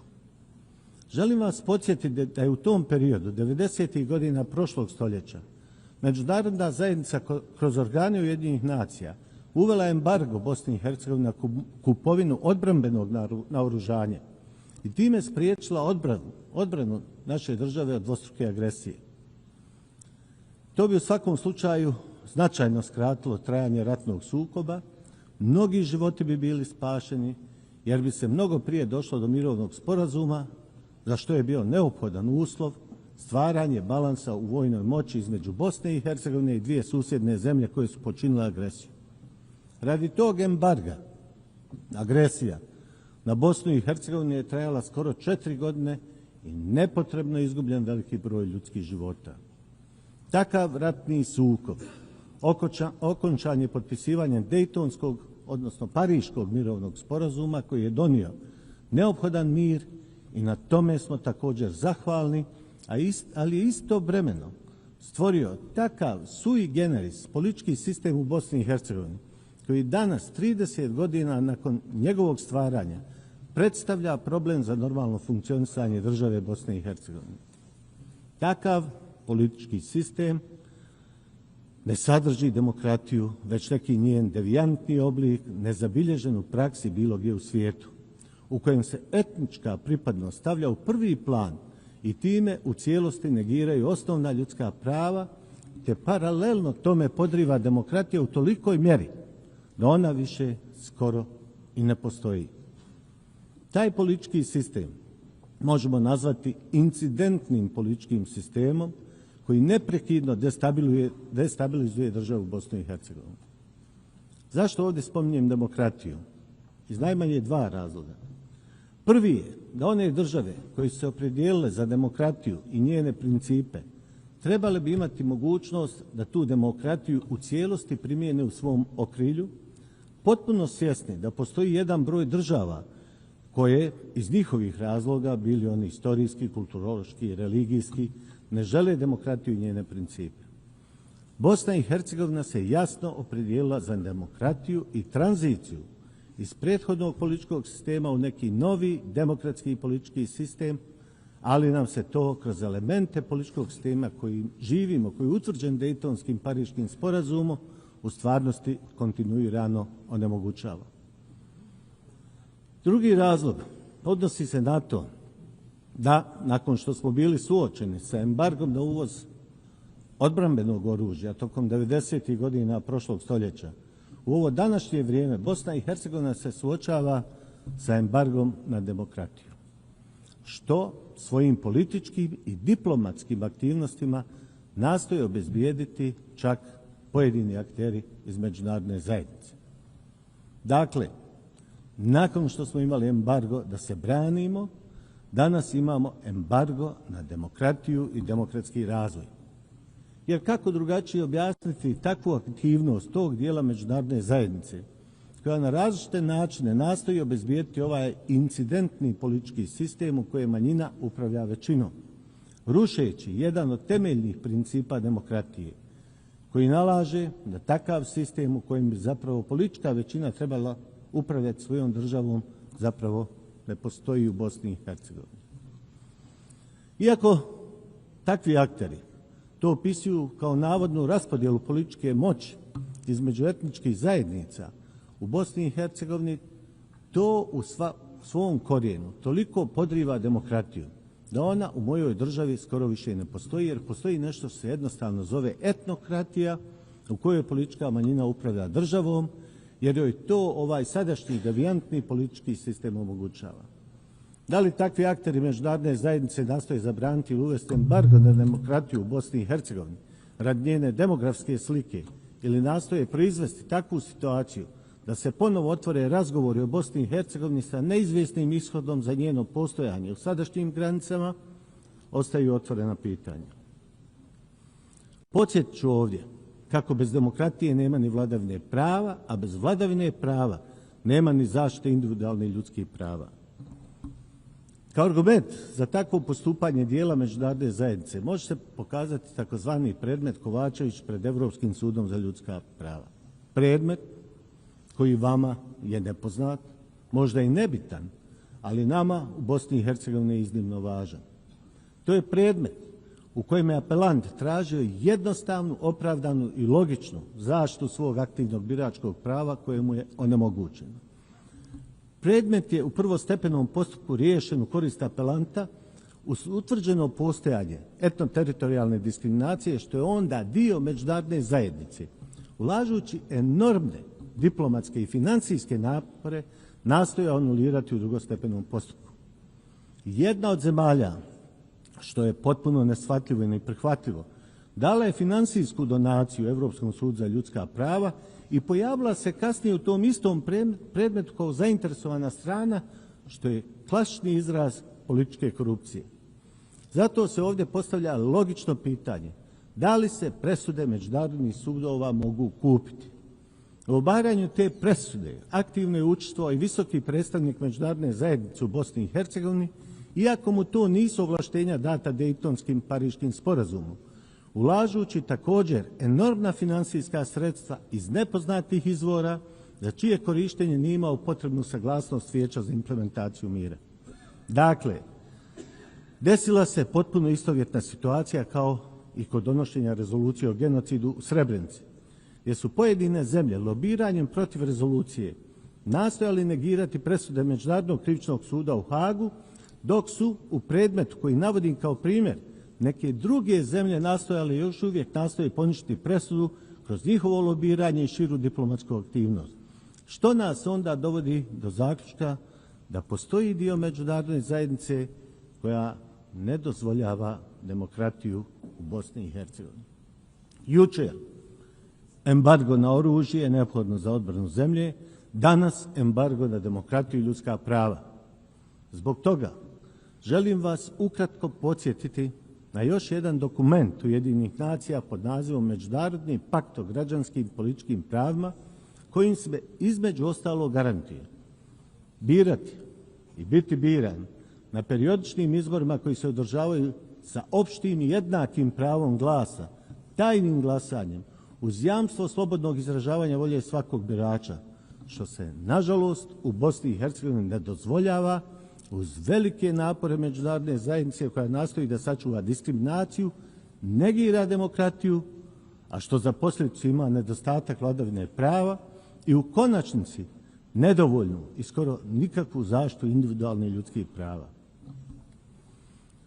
Kao logičan zaključak nameće se takva zamisao da je demokratija kao i pravo na odbranu zemlje, privilegija čiju primjenu određuju i omogućuju političke elite iz većih i bogatih zemalja.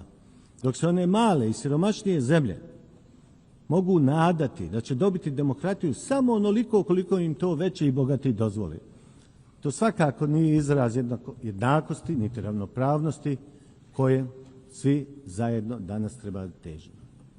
Poštovani, ovdje dolazimo i do pitanja ljudskih prava, odnosno preciznije jednakosti svakog pojedinca u svakoj zemlji pa i šire, a posebno njegovog ili njenog prava da učestvuje jednako i po vlastitoj želji u svakom aspektu društvenog života u svojoj zemlji. Imamo cijeli niz dokumenata i akata međunarodnog prava koji tako nešto garantuju, pa se onda i ovdje postavlja otvoreno pitanje da li smo spremni biti konzistentni ili uporni na zaštiti individualnih ljudskih prava u bilo kojem dijelu svijeta, koristeći alate koje nam ti međunarodni dokumenti pružaju. Svakako, pitanje zaštite ljudskih prava počinje sa borbom protiv diskriminacije ili svakog oblika nejednakosti pojedinaca u svim njihovim pravima koji im garantuju dokumenti međunarodnog prava, a kao logičan nastavak su i dokumenti ili zakoni u različitim državama.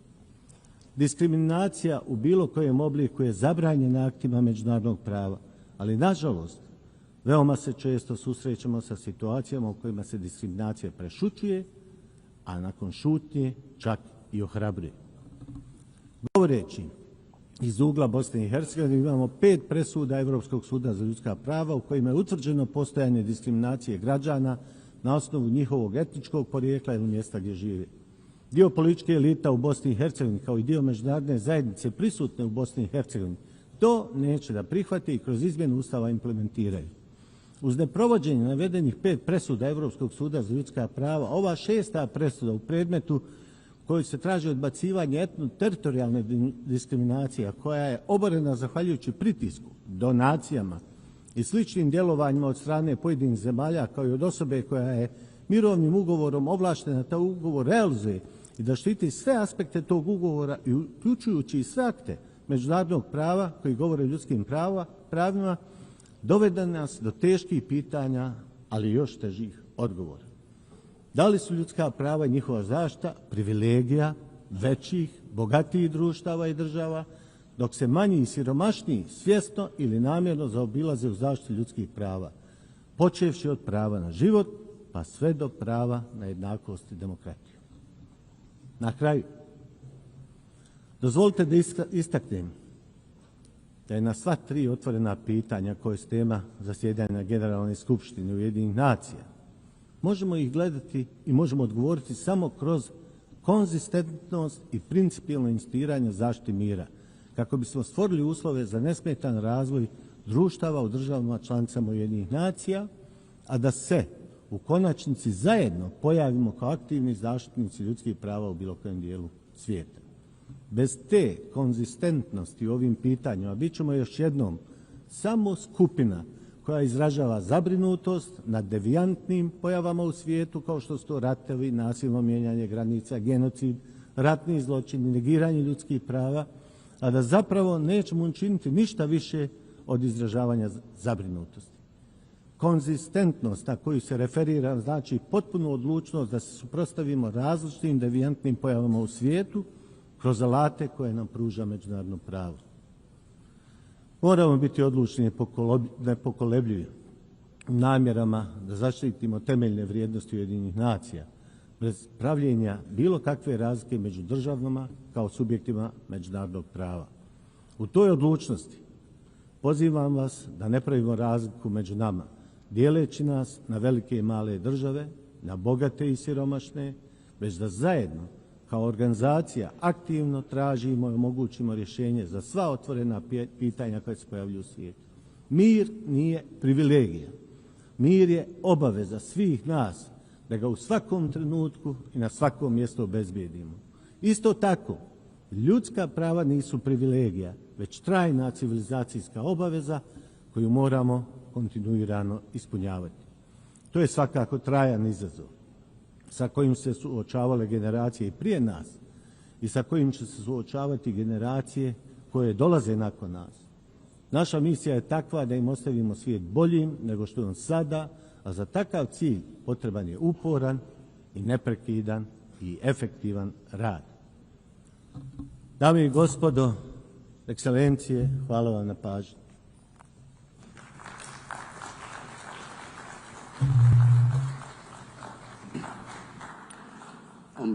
On behalf of the Assembly, I wish to thank the Chairman of the Presidency of Bosnia and Herzegovina. We shall now continue the general debate. The Assembly will hear an address by His Excellency Teodoro Ngoma Obiang Mangwe, Vice President in charge of National Defense of State Security of the Republic of Equatorial Guinea. I request protocol to escort His Excellency and invite him to address the Assembly.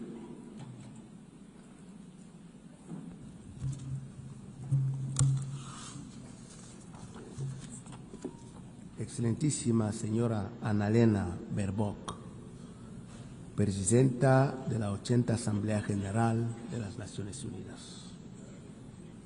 Excelencias, jefe de Estado y de Gobierno y jefes de delegaciones. Excelentísimo señor Antonio Guterres, Secretario General de las Naciones Unidas. Señoras y señores, me honra tomar la palabra en nombre de Su Excelencia Obiang Mbasogo, Presidente de la República de Guinea Ecuatorial, para expresar la firme posición de mi país en esta 80 Asamblea General, en un momento en el que el mundo reclama un sistema internacional más justo, equitativo y eficaz. Señora Presidenta, hace 80 años, los estados fundadores establecieron esta organización con la aspiración de construir un sistema multilateral basado en la cooperación, el respeto al derecho internacional y la dignidad de toda persona. Ese compromiso quedó asentado en la Carta de las Naciones Unidas, que continúa siendo un referente esencial para la acción colectiva de los Estados. Hoy, bajo el tema Mejor Juntos, 80 años y más por la paz, el desarrollo y los derechos humanos, celebramos logros importantes. La ONU ha sido, a lo largo de estas décadas, un foro universal de diálogo y un espacio para la cooperación internacional. Ha ayudado a evitar conflictos, ha acompañado procesos de descolonización, ha promovido el desarrollo sostenible y ha servido en la conciencia moral en defensa de los derechos humanos. Sin embargo, este aniversario debe ser ocasión de reflexión crítica Sería un error limitarnos a la conmemoración y no reconocer las profundas deficiencias que enfrenta nuestro sistema multilateral. Excelencias, los pueblos del mundo confían en la ONU para actuar frente a los grandes desafíos de nuestra época: los conflictos armados y la violencia, el cambio climático, las desigualdades crecientes, las crisis migratorias, la amenaza cibernética y la falta de transferencia de tecnología. Pero con demasiada frecuencia, la respuesta ha sido insuficiente, paralizada por intereses particulares y atrapada en una plataforma institucional que ya no refleja la realidad del mundo contemporáneo. Hablar de no dejar a nadie atrás carece de sentido si millones siguen marginados en sistemas de dependencia y exclusión. El Consejo de Seguridad, órgano encargado de la paz y la seguridad internacional, es quizás el ejemplo más claro de este desajuste.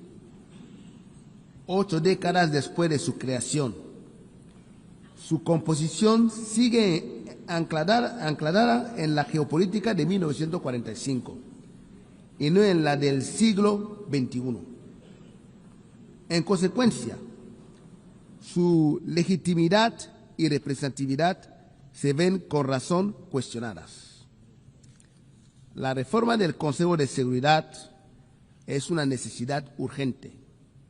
Sin ella, seguirá siendo percibido como un club exclusivo de privilegios históricos, incapaz de responder con legitimidad a los retos actuales. África demanda lo que le corresponde por derecho: una representación plena y permanente en el órgano de seguridad más importante del planeta. Queremos una gobernanza internacional que sirve a todos, no a unos pocos. Demandamos un Consejo de Seguridad que represente al mundo de hoy, no al de ayer. Demos pasos reales hacia una acción colectiva más democrática, equitativa y eficaz. O nos arriesgamos a que la ONU se vea cada vez más marginada y debilitada en los asuntos internacionales. Nuestro compromiso con esta organización permanece intacto.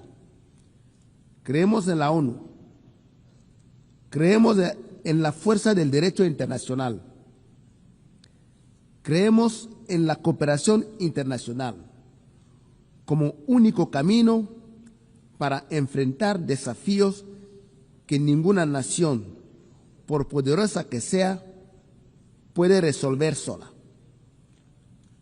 Pues nuestro compromiso no es ciego, sino es exigente a los resultados, reformas y adaptación a los tiempos. En este aniversario debemos recordar que la paz, el desarrollo y los derechos humanos son pilares inseparables. La paz no es sostenible sin desarrollo, y el desarrollo no es real si no se basa en la dignidad y en los derechos de cada persona. Por ello, reafirmamos nuestra apuesta por la Agenda 2030, aún reconociendo retrasos y dificultades. La Agenda 2030 es un compromiso colectivo que refleja nuestra voluntad de construir un mundo sin pobreza, sin hambre, y con dignidad para todos. Sin embargo, nos queda menos de una década para cumplirla y los avances son demasiado lentos. Excelencias, el cambio climático es la mayor amenaza de nuestro tiempo. Las naciones más vulnerables pagan un precio desproporcionado, mientras los grandes emisores posponen compromisos. La justicia climática no es un gesto, es una obligación moral y jurídica. Guinea Ecuatorial defiende también el principio de la soberanía de los estados. Cada pueblo tiene derecho a diseñar su propio modelo de desarrollo sin injerencias ni sanciones arbitrarias que socaven su independencia. Debemos crear un mundo de paz, donde ningún país sea considerado enemigo por ser amigo de otros.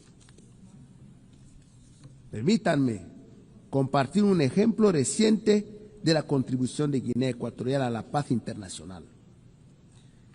El histórico acuerdo con la República de Gabón sobre la soberanía de las islas de Mbaye, Cocoteros y Conga. Durante décadas, Su Excelencia Obiang Mambasogo condujo este diferendo con paciencia y diálogo hasta resolverlo pacíficamente bajo el amparo de la Corte Internacional de Justicia. Este caso no solo crea un precedente histórico en el continente africano, sino que demuestra que los conflictos pueden resolverse con el espíritu de la Carta de las Naciones Unidas y la voluntad política de los Estados. Excelencias, la promoción de la dignidad humana es una responsabilidad compartida. Guinea Ecuatorial reafirma su compromiso con la protección de los derechos de la infancia y de las personas con discapacidad. Los derechos a la seguridad alimenticia, a la vivienda, al agua potable y a la explotación soberana de los recursos naturales forman parte inseparable de los derechos humanos. Sin dignidad material, la libertad es un ideal vacío. Fieles a los principios de una comunidad internacional inclusiva, insistimos en que se levante el embargo económico, comercial y financiero impuesto contra la República de Cuba. Mantener este tipo de medidas no solo afecta gravemente el desarrollo de una nación soberana, sino que también contradice los principios fundamentales de la Carta de las Naciones Unidas. Excelencias, para terminar, quisiera dirigirme también a los hombres y mujeres de negocios para invitarles a descubrir Guinea Ecuatorial como un destino seguro y atractivo para la inversión. Nuestro país ofrece un marco de estabilidad política, ventajas fiscales y una visión clara del futuro a través de nuestra agenda al desarrollo Horizonte 2035. Les animamos a acompañarnos en este camino, que no solo generará beneficios compartidos, sino que también consolidará un desarrollo inclusivo y sostenible en nuestra nación. Muchas gracias.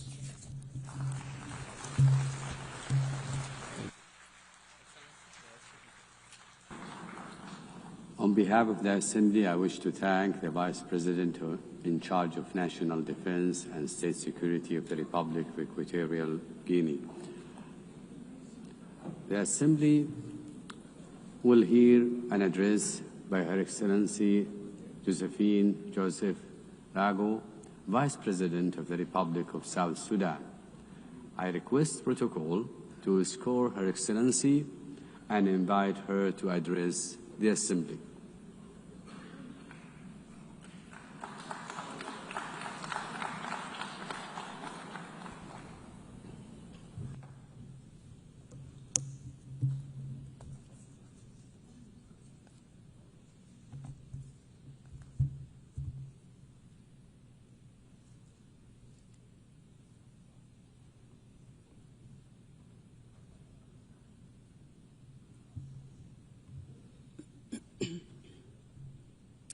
Madam President, Excellencies, heads of states and government, distinguished delegates, ladies and gentlemen.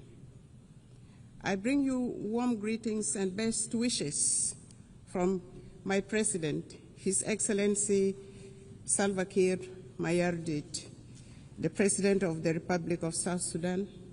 I also bring you greetings from the government and the people of South Sudan, a message of peace, unity, development, and unwavering commitment to global partnership.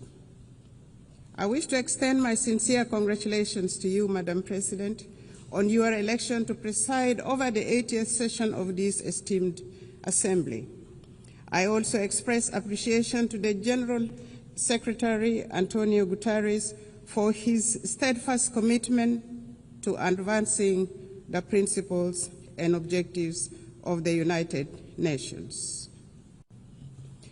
The theme of this year's session, Better Together, 80 years and more, for peace, development, and human rights, resonates with objectives and aspirations of our country. South Sudan is the youngest country in the world and the 193rd member of the United Nations. After 50 years of brutal armed liberation struggle, it gained independence in 2011. Unfortunately, 2 years later, the country descended into an internal civil war.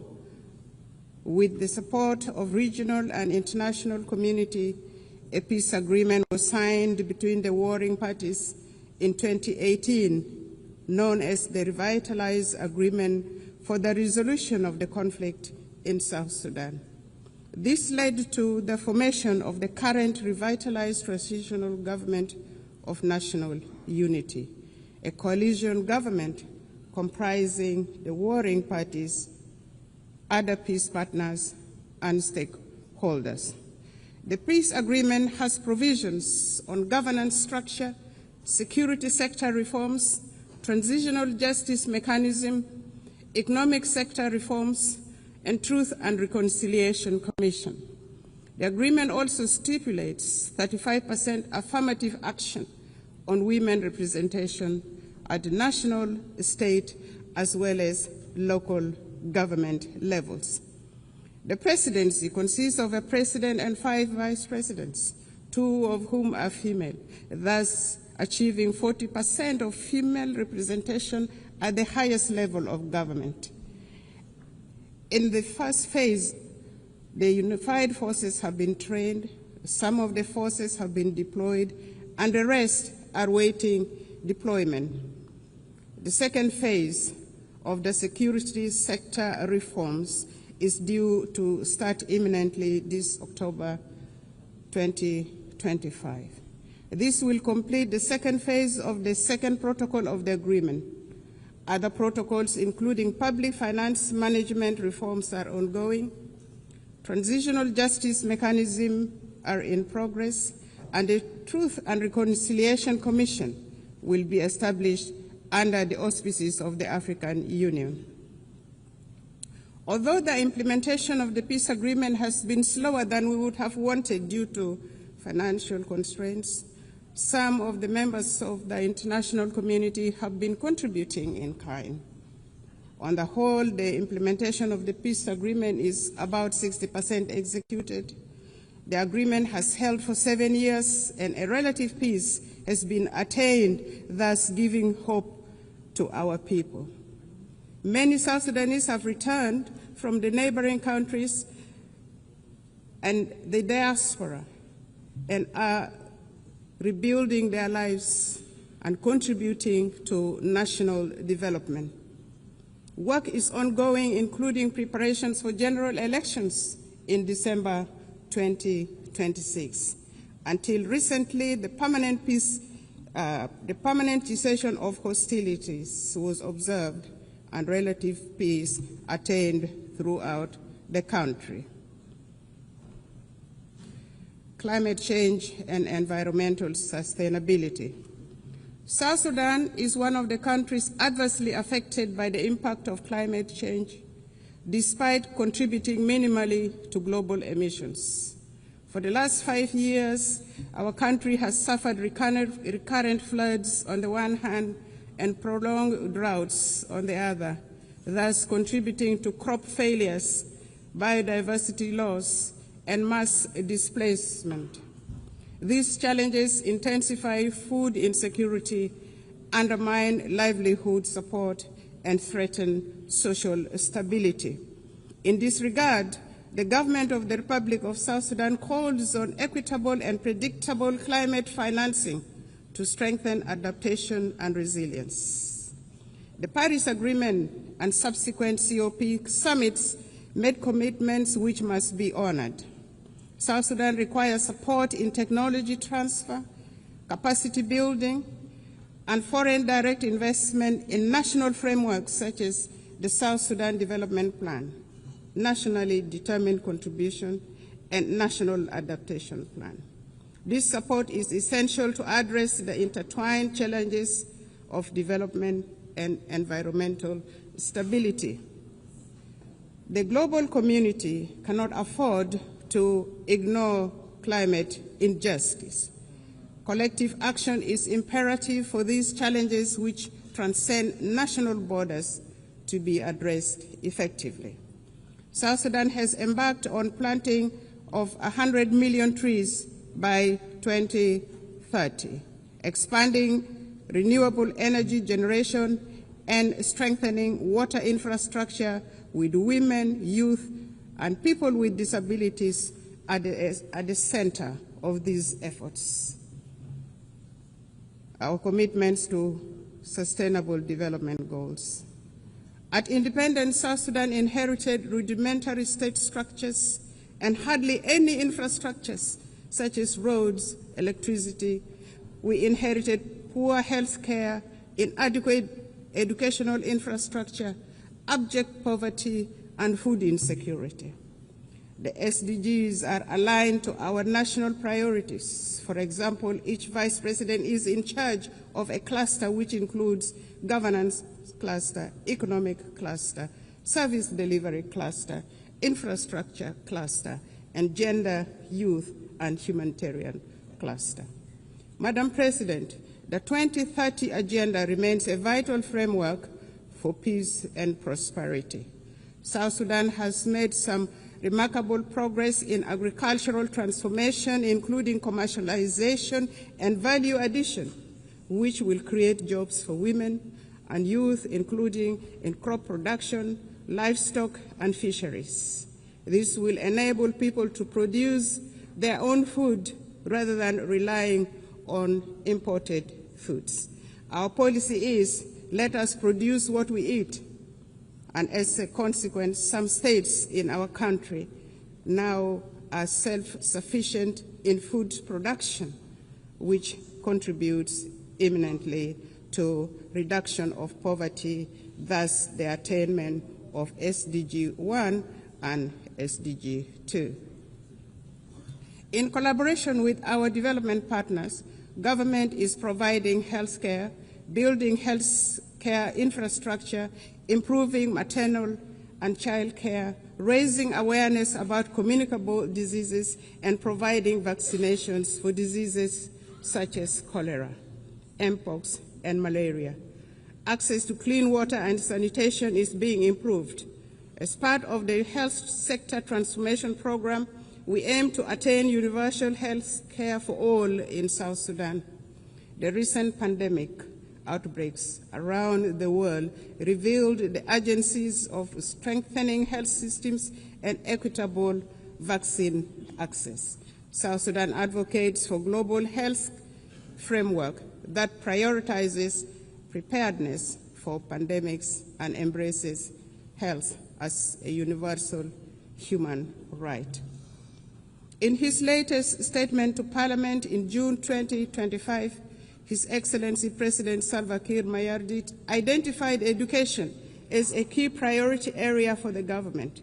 There is improved enrollment in primary schools and secondary schools, and many young people are aspiring now to go to universities and colleges. Enrollment has risen from 300,000 to 2.1 million children, with gender parity in primary schools nearly achieved. This is a remarkable national achievement. There is focus on teacher education to improve the overall quality of education. Despite these efforts and achievements, 2.8 million of our children are still out of school. South Sudan has expanded programs to promote girls' enrollment and retention in schools while investing in technical and vocational skills training for women and youth. Our government would like to take this opportunity to appreciate all those countries that have offered scholarships for our young people to study in their countries, and those supporting girls' education in particular and vocational training to provide employable skills for our young people. But more clearly needs to be done. South Sudan is a young population. Over 60% of the population is under the age of 30 years. In any society, the youth are the future of the country and the future of the society. Our youth are a source of great pride. South Sudan's recent participation in the Olympics Games in Paris last year was a unifying moment for the people of South Sudan and Africa at large. South Sudan athletes showcased talent, discipline, and resilience, embodying the spirit of a nation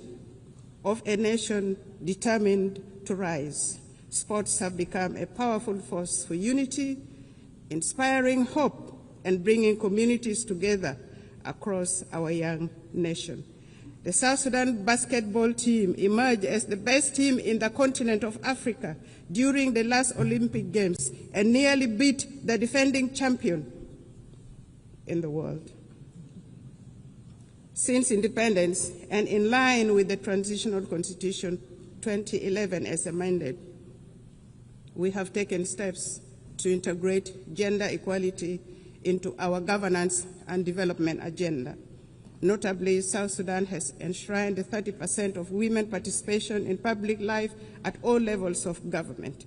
In addition to the 2 female vice presidents, our cabinet, the national cabinet, and state cabinets comprises of 30% of female representation. And our speaker, the Speaker of the National Transitional Assembly, is also a female. We have adopted national gender policies to advance women's rights and are working to harmonize our laws with international commitments. Efforts have been made to address gender-based violence through new legislation and establishment of a special court. We have mainstreamed gender into the National Adaptation Plan and nationally determined contributions for climate change. We are committed to advancing women's economic empowerment by improving access to land rights and credit facilities while creating opportunities for women entrepreneurs. To achieve the SDGs, we must shift from commitments to action, emphasizing multilateral cooperation, fair trade, debt relief, and tailored support for fragile and conflict-affected states. South Sudan has been advocating for debt cancellation and the support of the international community to complement these efforts will be appreciated. Financing for development. Transforming aspiration into results require adequate financing.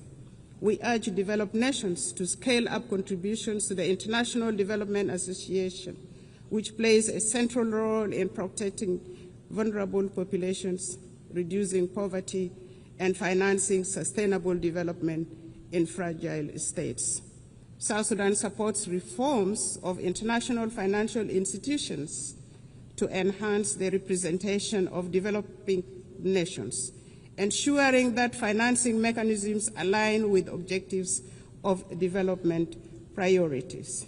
Together, we can build a more inclusive and just global financial system. Internal peace and security. We acknowledge the delays in implementation of the revitalized peace agreement. However, the government has renewed its political will and is accelerating key benchmarks, including the deployment of the unified forces, electoral legislation, and launching of national civic education campaigns.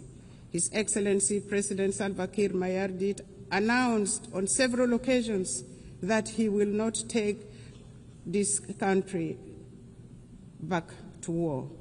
And this became a theme of our engagement to restore peace and stability in the country. We reaffirm our commitment to world peace and security. In South Sudan, peace and stability remain our highest priority. Since the 2018 revitalized peace agreement, government has been working to consolidate peace through implementation of the peace agreement, transformation of the governance system, and security sector reforms. Additionally, government is also engaged in promoting peace building at subnational and community levels using the principles of people-to-people peace initiatives. The civil society, women's group, youth group, and faith groups are all actively involved in peace-building activities supported by UNIMIS, the United Nations mission in South Sudan, among others. The security sector reform is progressing well. In phase one, the first batch of unified forces are already trained, as mentioned earlier. The second phase is ongoing. At the same level, the governments at state levels are disarming civilians to bolster security. The aim is to have one national army under one commander-in-chief, contrary to the current state of affairs where the country has several commanders-in-chief, which in itself is a source of insecurity. In general, there has been relative peace and security throughout the country, with the exception of the recent attack by the White Army militia associated with the first Vice President, Dr. Riek Machar, on South Sudan People's Defense Forces in Nasir, which led to his detention and the detention of the co-accused. This matter is now being handled legally, and it will take due process, with assurance of a fair trial in a competent court. The government is committed to following due process to achieve justice in this matter. It should be noted that the arrest of the first Vice President, Dr. Riek Machar, and his co-accused was not politically motivated, but had endangered the peace process and constitutional order in the country.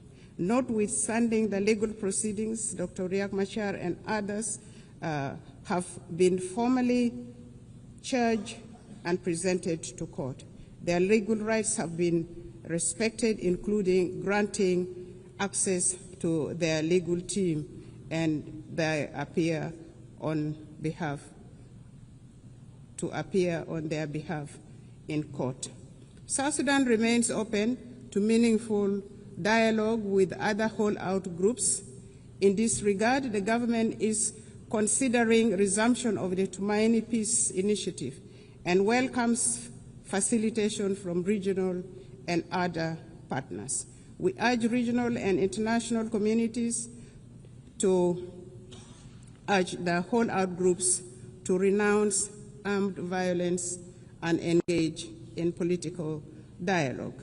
Furthermore, we appeal to the international community to continue supporting South Sudan's efforts and democratic process through provision of technical assistance, capacity building, and development support. It is worth mentioning that consolidating peace in South Sudan is not only vital for our people, but also for stability across the Horn of Africa, the Great Lakes, and beyond. Since our last statement to this General Assembly, South Sudan has embarked upon a transformative journey.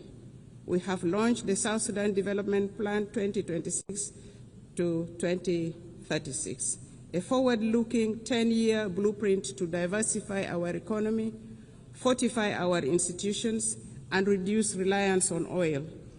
This plan is anchored in the principles of transparency, inclusivity, and resilience. It guides comprehensive reforms in public financial management and service delivery.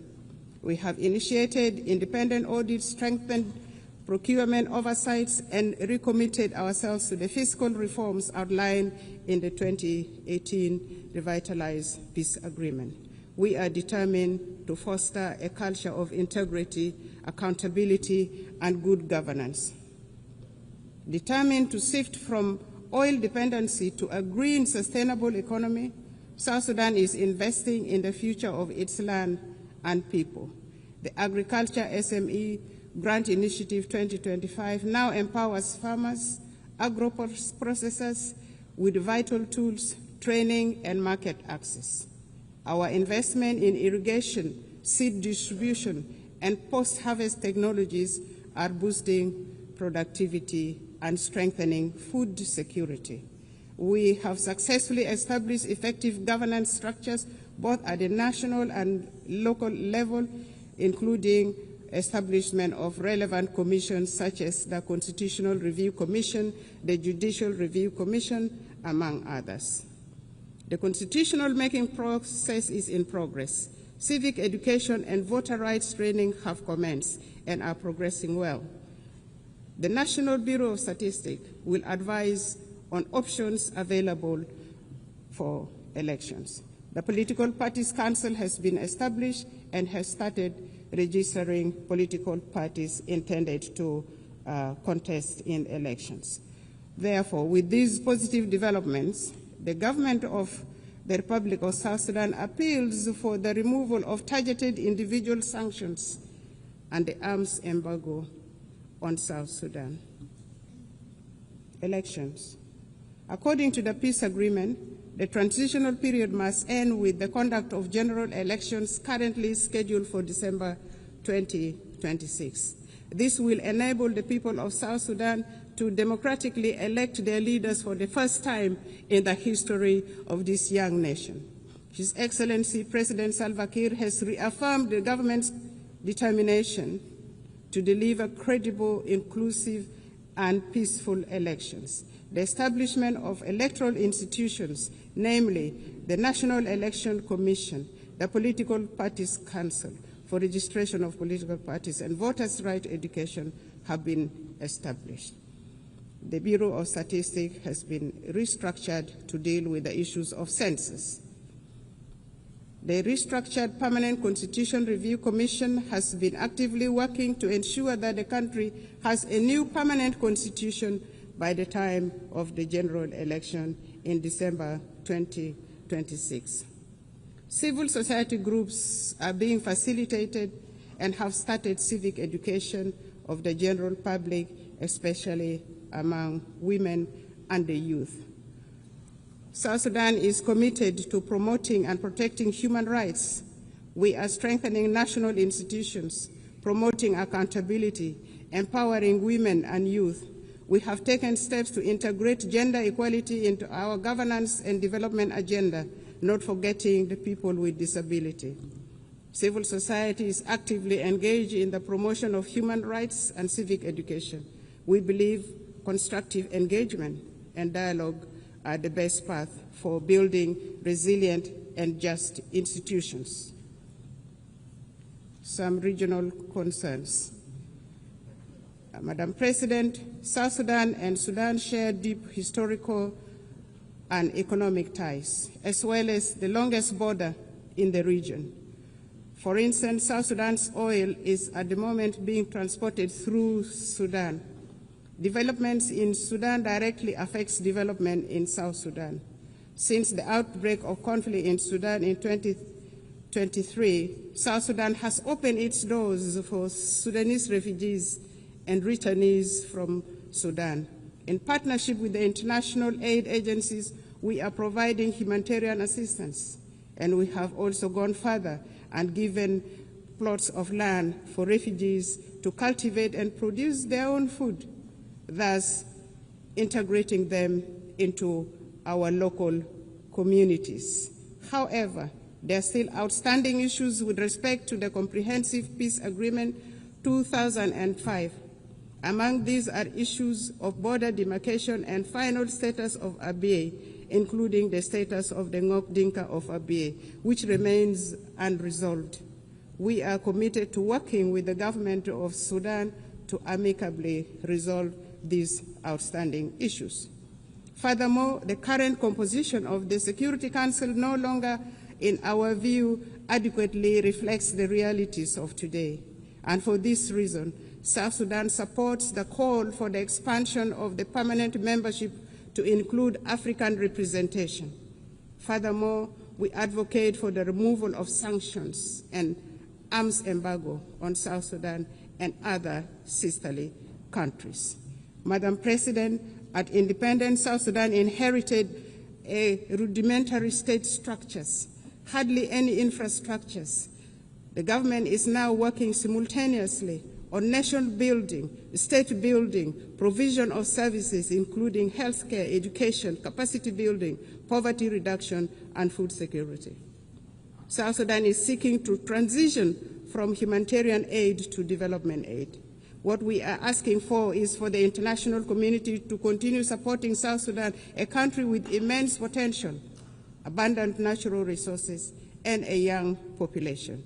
We are actively empowering women and young people for the country to become a useful and productive member of the international community.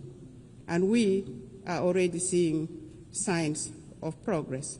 To conclude, Madam President, Excellencies, and distinguished guests, the United Nations was founded on the belief that humanity is stronger together. The theme of this 80th session, Better Together, is a reminder of our shared responsibility for survival and progress.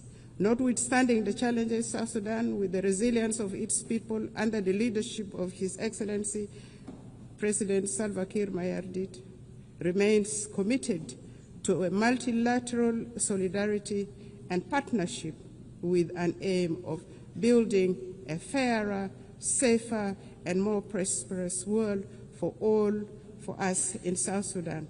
It is, a more prosperous world for all. And for us in South Sudan, we all know that it is better together. It is better together for us nationally. It is better together for us globally. Permit me in closing to reaffirm our unwavering faith in the principles of the United Nations and the possibility of a better world, built upon solidarity and shared purpose. May God bless the people of South Sudan.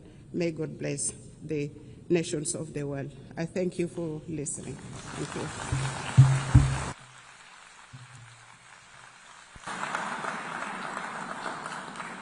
On behalf of the General Assembly, I wish to thank the Vice President of the Republic of South Sudan.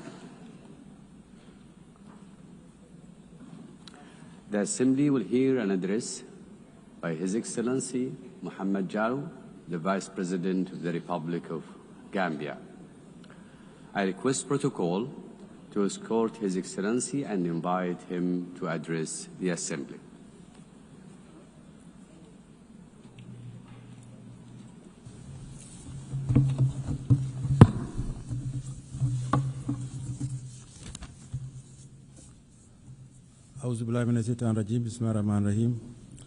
Your Excellency Annalena Baerbock, President of the 80th session of the United Nations General Assembly, His Excellency Antonio Guterres, Secretary General of the United Nations, Your Majesties, Excellencies, Heads of State and Government, Heads of Delegation, distinguished delegates, ladies and gentlemen.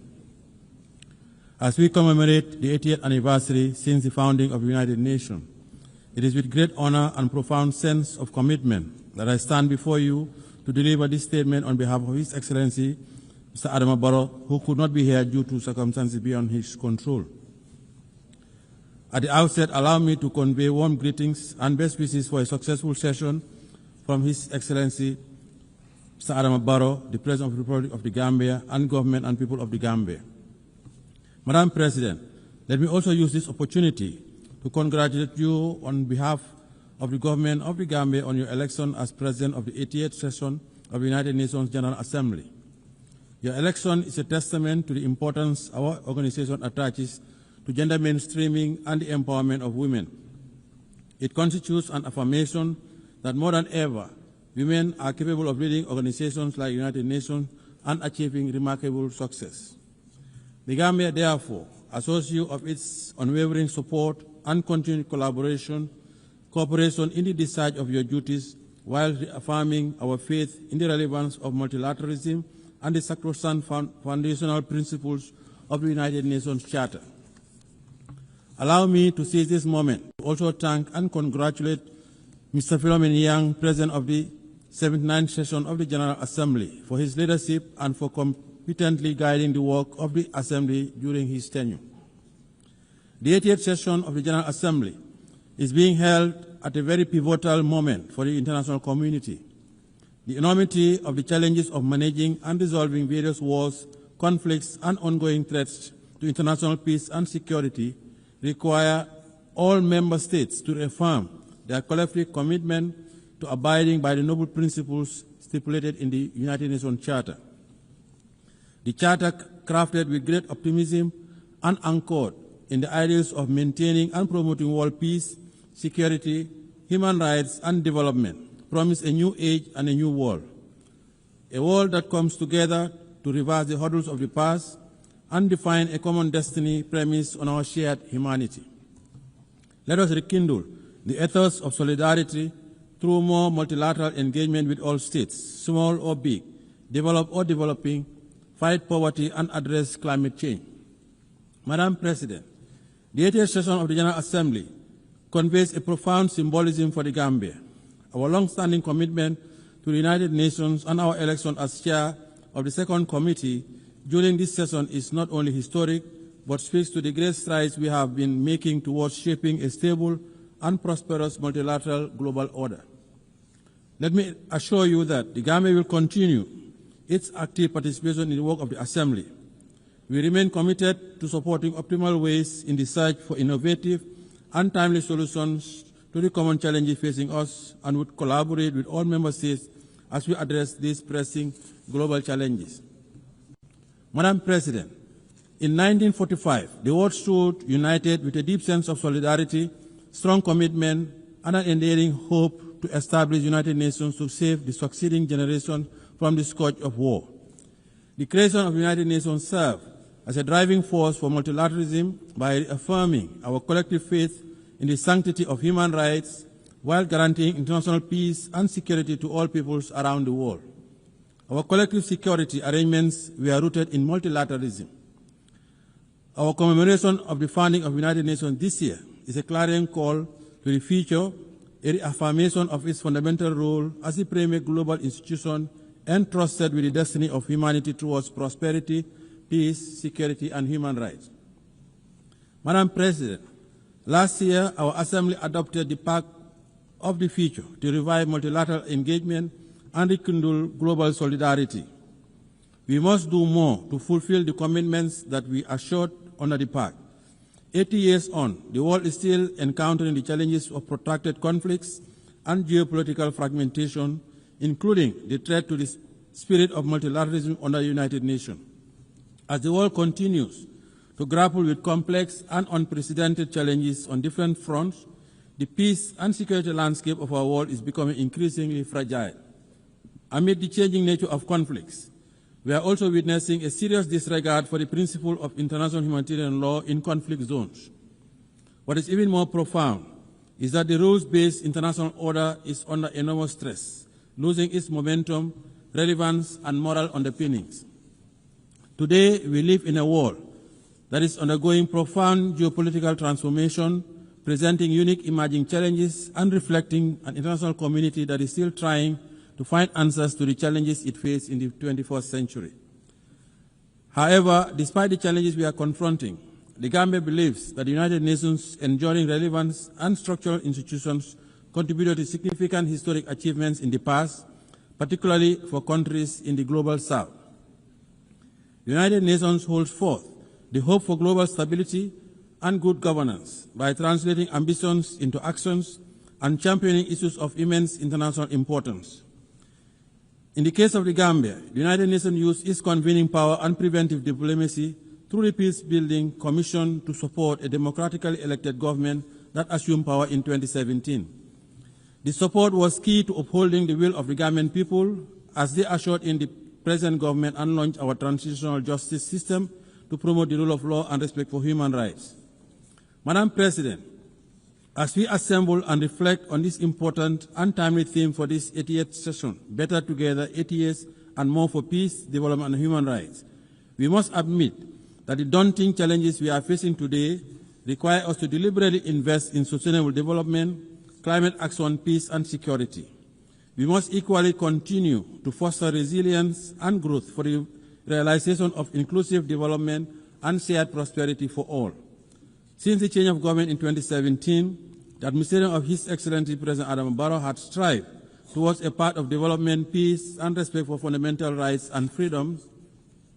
8 years ago, we set out to build a stable and viable country, making sure that the needs of our people are placed high on our national development agenda.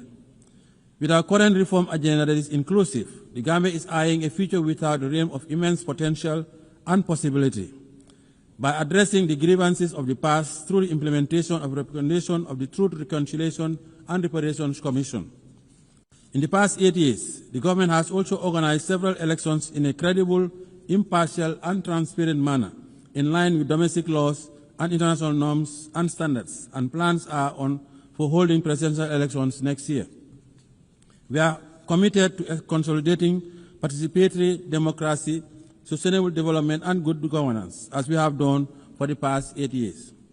Madam President, in our drive for greater reform, the government of the Gambia will continue to take the appropriate people-driven and informed policy decisions to strengthen institutions and design processes aimed at promoting and protecting human rights as well as addressing past violations. As we look forward to consolidating building strong state institutions and reinforce the never again principle, the government is ushering in legislative reforms and expanding the scope of our criminal jurisdiction to prosecute international atrocity crimes. Since reforms include the enactment of the Special Prosecutor's Office, Act 2024, giving that office the mandate to deal with offenses that constitute international crimes and serious rights violations, and for the first time, the enactment of an Anti-Corruption Act, a significant step towards the organization of an Anti-Corruption Commission.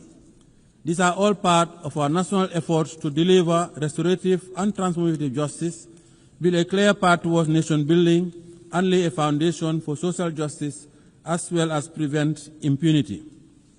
Our goal is to consolidate and nurture a more national culture of accountability and respect for human rights in fulfillment of our domestic and international obligations. To support our national development ambitions, as enshrined in our National Development Plan, we continue pursuing a national budgeting mechanism that is grounded on human development, fiscal stability, education, and building critical infrastructure to promote development and investment. Madam President, our primary social contract with the Gambian people is to meet the demands of our socio-economic challenges, whilst at the same time encourage citizen participation and engagement in democratic governance. This propels us to ensure that our democracy continues to thrive, respect for fundamental rights, robust, expansive, and comprehensive, and the building of institutional mechanisms. In building a peaceful society, we continue to recognize the integral role of women and their representation and participation in political affairs and public life. We also continue to promote media freedom and the right to assembly and freedom of expression as guaranteed inherent rights through coordinated and sustained actions. As a government, we encourage constructive engagement with our citizenry, particularly the young people, and respect their rights to participate in democratic functioning of the state. In view of our own experience with governance challenges, we value the need for addressing the consolidation of democracy and good governance in our neighborhood. It is in this spirit the Gambia recently hosted the Sahel Governance Forum, which seeks to galvanize a multi-stakeholder convergence to address the governance challenges that continue to hamper regional peace, stability, and development. We are confident that such forum will provide the right opportunity for systematic discussion on finding definitive solutions to the rising tide of violence, insecurity, and instability of the Sahel. Madam President, with its strong commitment to the promotion and protection of international peace, security, and human rights, the Gambia continues to be a member of the African Union Peace and Security Council, the United Nations Human Rights Council, and a police and troop contributing country to UN, AU, and ECOWAS peacekeeping missions around the world. By serving on this important council of the continent and taking part in peacekeeping operations, the Gambia continues to prioritize the maintenance of international peace and security, including the consolidation of political and democratic governance and strengthening partnership for African security.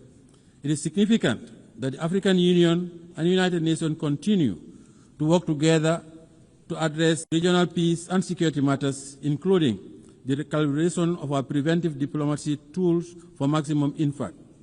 We need to strengthen the early warning mechanisms as well as prioritize the protection of children affected by armed conflict. Madam President, by echoing the mantra of the Africa we want and an Africa at peace with itself, the Gambia believes that more needs to be invested towards conflict prevention as part of efforts to respond robustly to challenges of insecurity and underdevelopment, particularly through resilient building. We call on the United Nations Security Council to step up and meet its responsibility towards the resolution of conflicts in Africa and beyond. The rising level of inequalities are indicative of the unequal global economic system, creating huge imbalances for countries in the global south, particularly in Africa, to address poverty, debt, and unemployment. It is indeed disheartening that 5 years towards the end of the targeted Agenda 2030 deadline, much remains to be accomplished and the realization of its goals and ambitions appear to be profoundly remote. Madam President, in 2025, when the world should be forging towards a path of development and prosperity, we are once again confronted with the scourge of more conflict and war. Therefore, the 2025 Peacebuilding Architecture Review presents a unique opportunity to agree on building stronger preventive arrangements and measures for conflict prevention. The ongoing conflicts raging around the world would need to stop immediately. The unnecessary deaths, displacement, and untold suffering of civilians from Palestine to Sudan, Lake Chad Basin, Ukraine to Russia, Haiti, Libya to the Sahel, and in other corners of the world is unacceptable. As members of the United Nations and as conscientious global citizens, we cannot relent on our collective quest for durable peace. We must continue to pursue responsive and purposive actions by exhorting the parties to the conflicts and make progress on key milestones on their journey to political dialogue. We must all assist by putting in necessary security arrangements and frameworks for ending conflicts, including the protection of civilians, particularly women, children, and the elderly.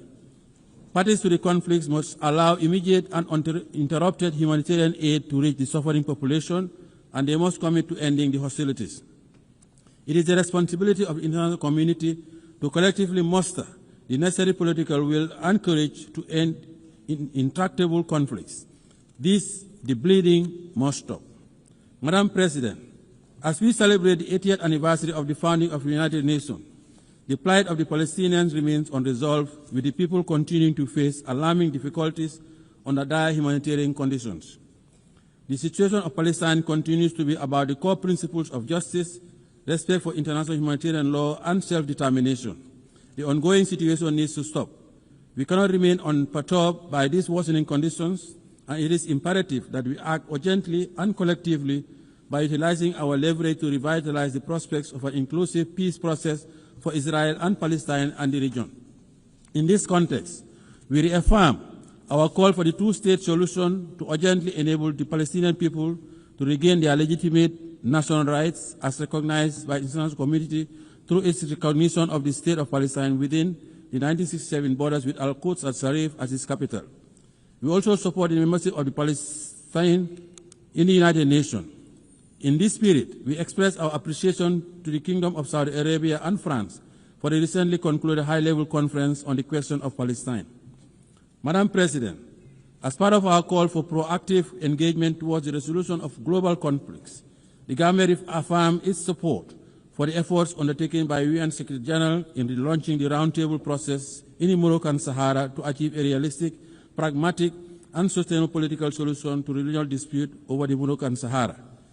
The Gambia welcomes Morocco's commitment to the ceasefire, full cooperation with NISRO, and relaunching the political process based on the parameters of Resolution 2756 of 2024.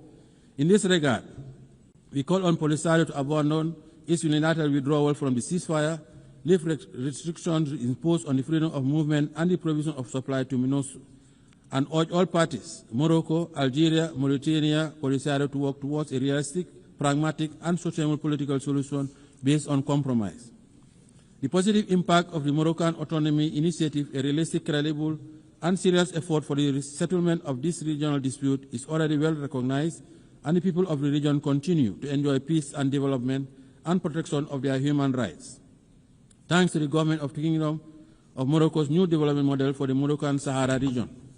Furthermore, the Gambia also lauded the launch by His Majesty Mohammed VI, King of Morocco, of the Morocco-Nigeria gas pipeline, the Atlantic African Initiative, and the Sahel countries' access to the Atlantic. The three regional royal initiatives would give new impetus to the Moroccan Sahara region by establishing it as a new platform for security, stability, and co-development in the Atlantic, the Sahara, African, and Mediterranean areas.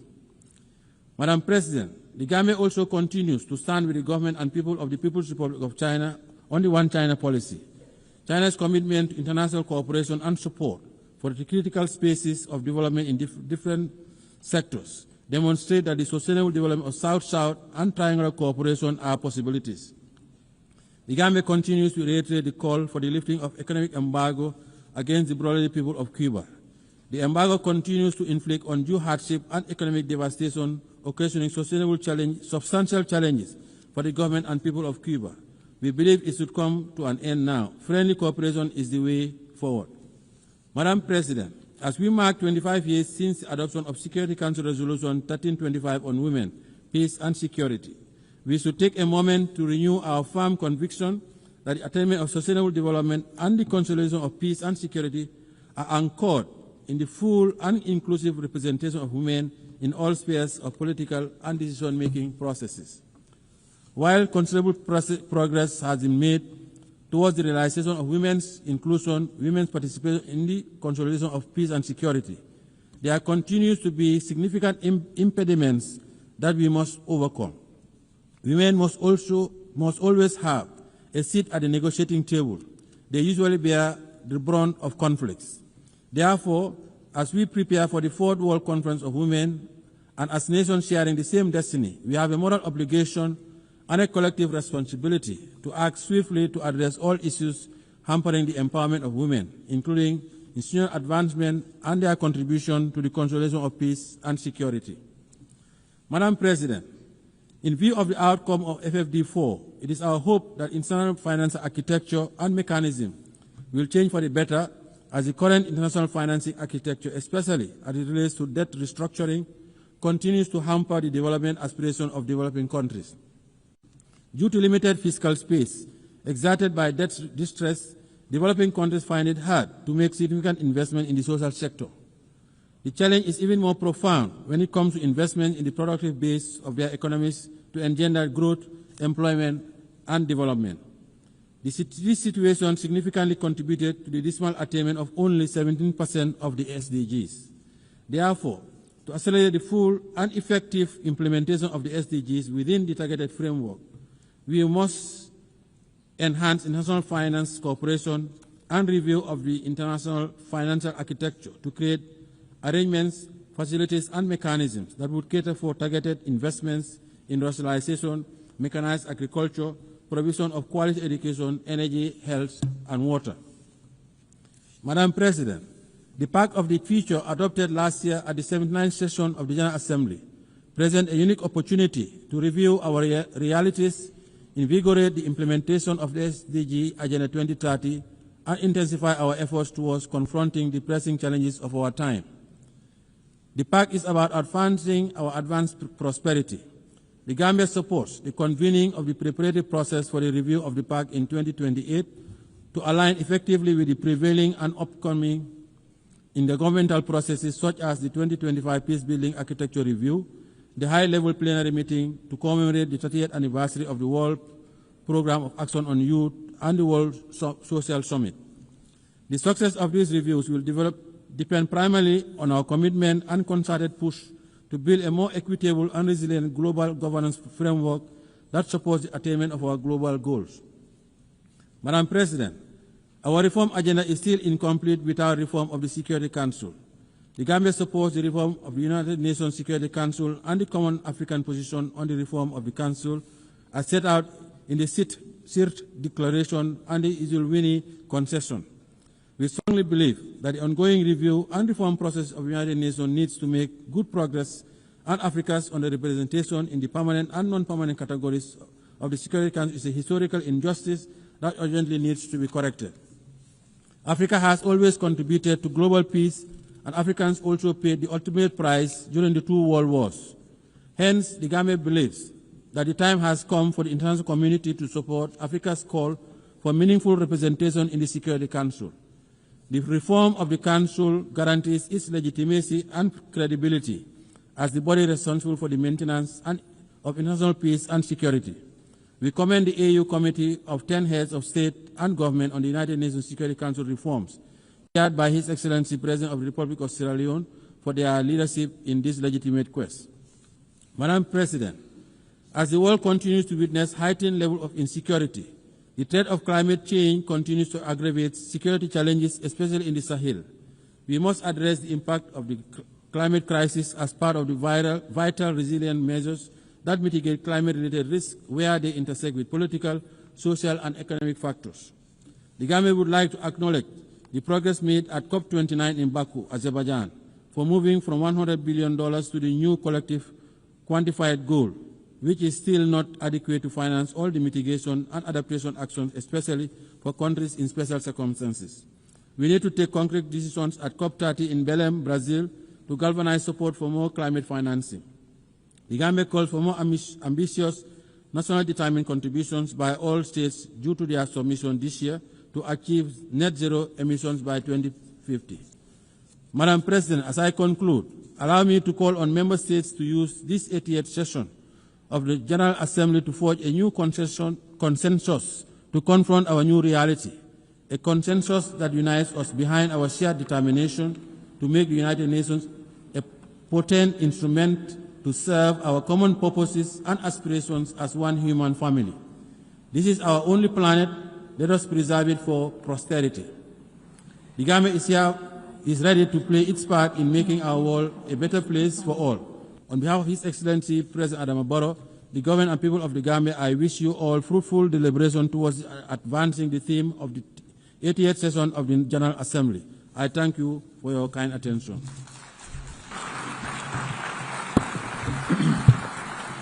En nombre de la Asamblea agradezco al vicepresidente de la República de Gambia.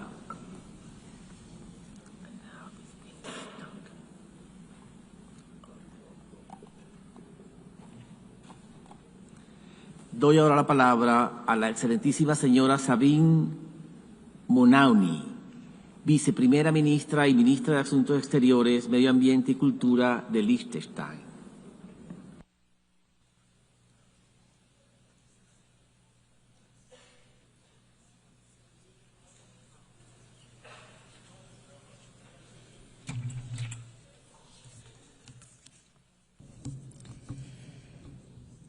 President, ladies and gentlemen, let me begin by saying how happy I am to see a woman preside over this assembly. For only the 5th time in the history of the United Nations, and for the first time by a woman from our region. It is my hope that this is also a good sign for the selection process of the next Secretary General, a position in which no woman has ever served over 8 decades, and which will be conducted under your leadership. It is a distinct honor and pleasure for me to address this assembly for the first time as a foreign minister, continuing a very long tradition of female foreign ministers in Liechtenstein. The United Nations is a key building block of our foreign policy. which is guided by a strong belief in international law, cooperation and multilateralism. We are gathering at a landmark moment in the history of the United Nations. For over 80 years, this has been the place where nations have come together, where international law has been developed, where human rights have been codified, where we have agreed on common development goals. Of course, it has also been the source of many disappointments.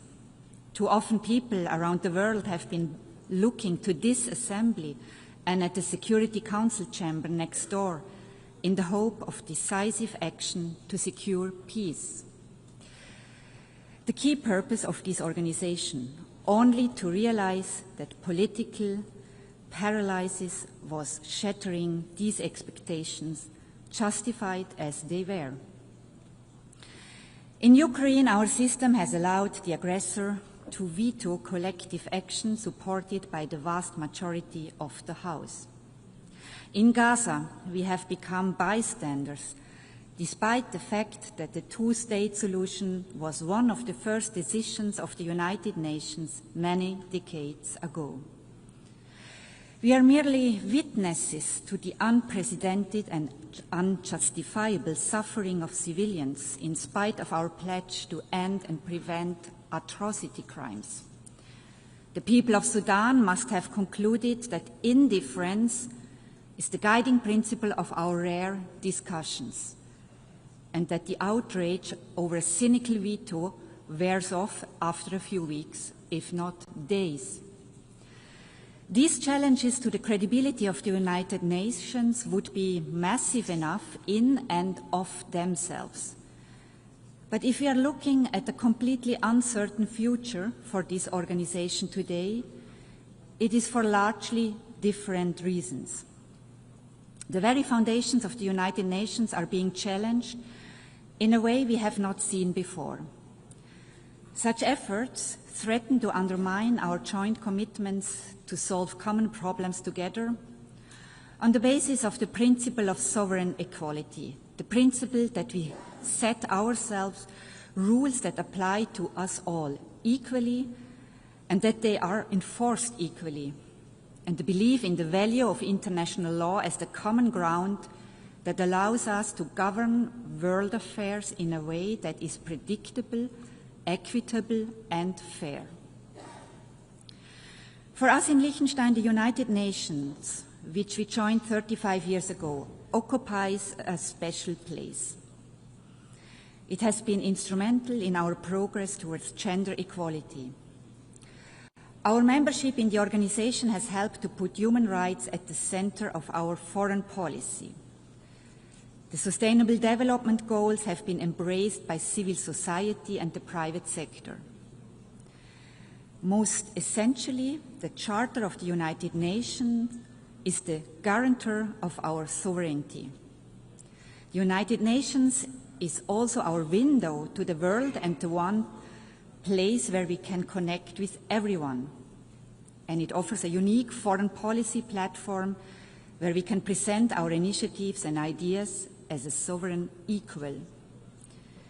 We have done so with commitment and enthusiasm, and I believe with some success.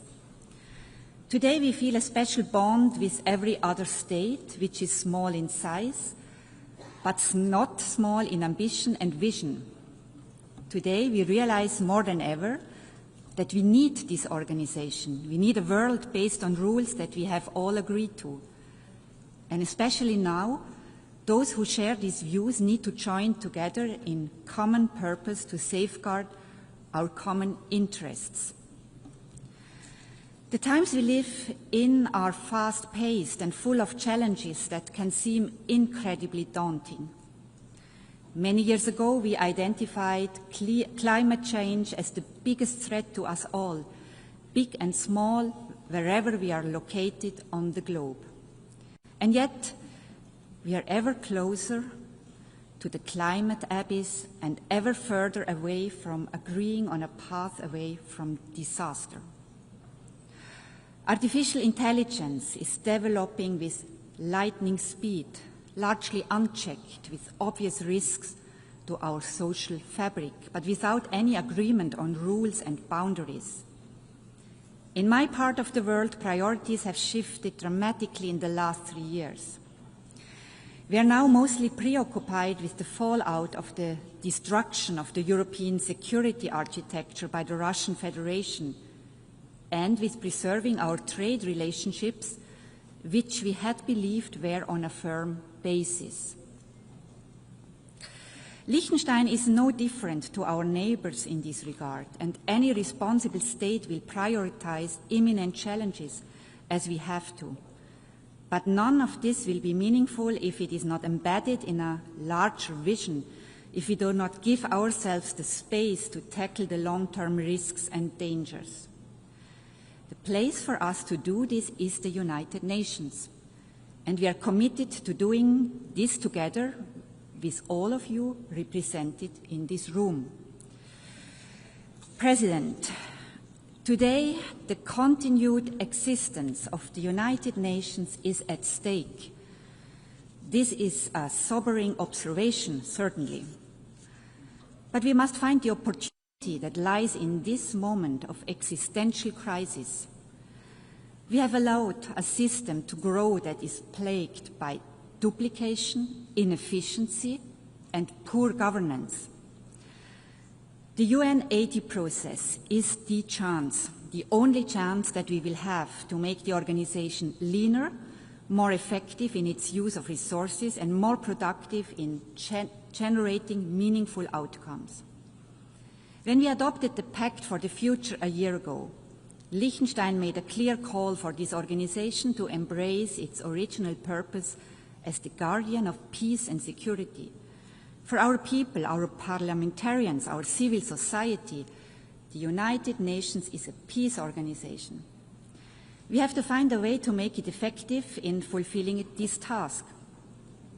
If the Security Council is unable to carry out its charter responsibility, as is regularly the case due to the veto power of its permanent members, there are ways for us to take collective action elsewhere, beginning in this hall. We are equally committed to the other pillars of the work of the United Nations, development and human rights, which are existential for the dignity and well-being of the people on whose behalf we serve, and pivotal for more peaceful, just, and inclusive societies. President, the rule of law is the guiding principle of Liechtenstein's work at the United Nations. This can come as no surprise for one of the smallest members of the organization that does not have armed forces and is not member of a military alliance. Our sovereignty is protected by respect for international law and by its enforcement through accountability where the law is violated. Naturally, we are strong supporters of international courts, the indispensable enforcement mechanism of international law. Key amongst them is the International Court of Justice, which Liechtenstein joined decades before becoming a member of the United Nations. Liechtenstein has been an active participant in the court's proceedings. We are very pleased to see the attention the court's work has been given, particularly in recent years, and the high respect its decisions enjoy among governments and beyond. The recent advisory opinion on the question of climate change stands out in various ways. The initiative to ask for such an advisory opinion originated in the youth climate movement. The mandate to request it was adopted by this Assembly by consensus, and Liechtenstein is proud to have been among the states drafting the text of the decision. The proceedings before the court found unprecedented attention inside and outside the courtroom. Finally and importantly, the advisory opinion was agreed on unanimously by all 15 judges, giving it further authority. We have welcomed this decision, in particular its focus on the area of human rights, where important questions remain unaddressed. and we look forward to working with all of you to put it to the most productive use possible. For us, the International Criminal Court is a complementary and equally important institution. It is the first permanent court in the history of humankind that has jurisdiction over the crimes that are defined as the most serious ones under international law: genocide, crimes against humanity, war crimes, and the crime of aggression. Almost 2/3 of all states have joined this project, the most ambitious treaty since the adoption of the Charter itself. Its central statement is unique and also uniquely important for the rule of law. Nobody is above the law. Nobody is protected from investigation and prosecution for what we have all agreed are the most serious crimes under international law. As we look at the flashpoints around the globe, be it Ukraine, the Middle East, or Sudan, we see how the basic rules of international law are violated, not just frequently, but systematically. This is why we have created the International Criminal Court, to offer protection for the victims and the vulnerable, but also to safeguard international peace and security. Today, the court finds itself under significant political attack and is targeted by unprecedented sanctions. This is the moment for us to protect this unique institution, one of the most powerful statements we can make to express our commitment to international law. President, the most among many worrying trends with regard to the respect for the United Nations Charter is the rapid erosion of the rules governing the use of force. Instances of the blatantly illegal use of force without any consequences or accountability, the threat of the use of force to solve disputes, and the suggestion that aggression may not only go unpunished, but in fact be rewarded and incentivized as part of a political agreement. These dangerous trends can set us back to a time we all believe we have left behind, and they are an attack on the very core of the Charter of the United Nations. Mitigating the fallout of armed conflict will sadly remain part of our daily work. But it is time that we become serious about our central task: preventing war in the first place, ending war where it takes place, and ensuring accountability for illegal war-making. The International Criminal Court, the only institution with jurisdiction over the crime of aggression, is therefore key to enforcing the UN Charter, and thus deserves the support of all states, including those who have yet to join it. President, our world is in a very difficult place today, with the forces of destruction and indeed self-destruction on the rise. If we are to have a chance to be successful in our fight against them, to safeguard our planet for future generations, we need this place, a stronger, better United Nations that we can shape together. I thank you.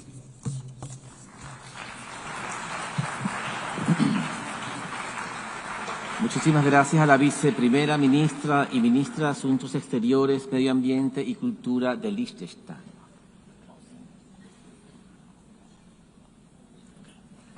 Hemos escuchado la última intervención en el debate general de esta sesión. La próxima sesión plenaria para continuar el debate general comenzará a las 15 horas. Se levanta la sesión.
Declaro abierta la 9ª sesión plenaria de la Asamblea General.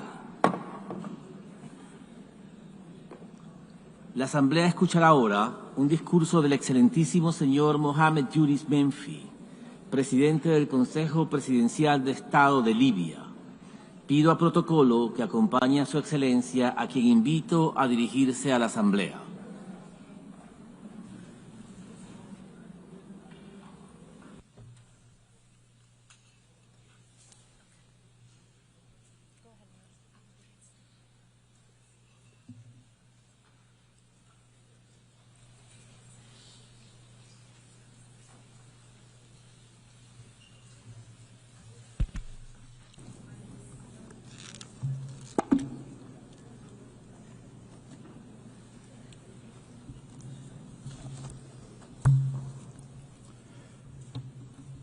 معالي السيدة أنيلينا بيربوك رئيسة الدورة 80 للجمعية العامة للأمم المتحدة، معالي السيد أنطونيو غوتيريش الأمين العام للأمم المتحدة، أصحاب الجلالة والفخامة والسمو، السيدات والسادة، باسم الشعب الليبي أهنئكم بمناسبة الذكرى 80 لتأسيس منظمة الأمم المتحدة، التي تبقى إحدى أعظم ركائز النظام الدولي ومن أبرز منارات العمل المتعدد الأطراف في تاريخ الإنسانية.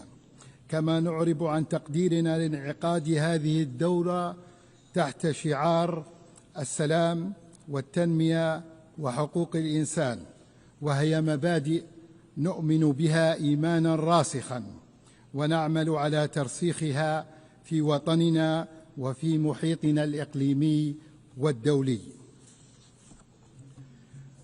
وفي الوقت الذي نحتفل فيه بهذه الذكرى الدولية، فإننا نحيي كذلك الذكرى 70 لانضمام ليبيا إلى عضوية الأمم المتحدة. لقد كان ذلك تتويجا لنضال الشعب الليبي حين ارتفعت أصوات رجاله من بين جدران هذه القاعة مطالبة بالحرية والاستقلال بعد عقود من الاستعمار، واستجابت المنظمة لهذا النداء العادل وأصدرت القرار التاريخي الذي أفضى إلى استقلال ليبيا عام 1951 تأكيدا لحق الشعوب في تقرير مصيرها. السيدات والسادة، اليوم أقف أمامكم ممثلا لإرادة شعب لا يزال متمسكا بالأمل، مؤمنا بقدراته على صياغة مستقبل مستقر ومزدهر.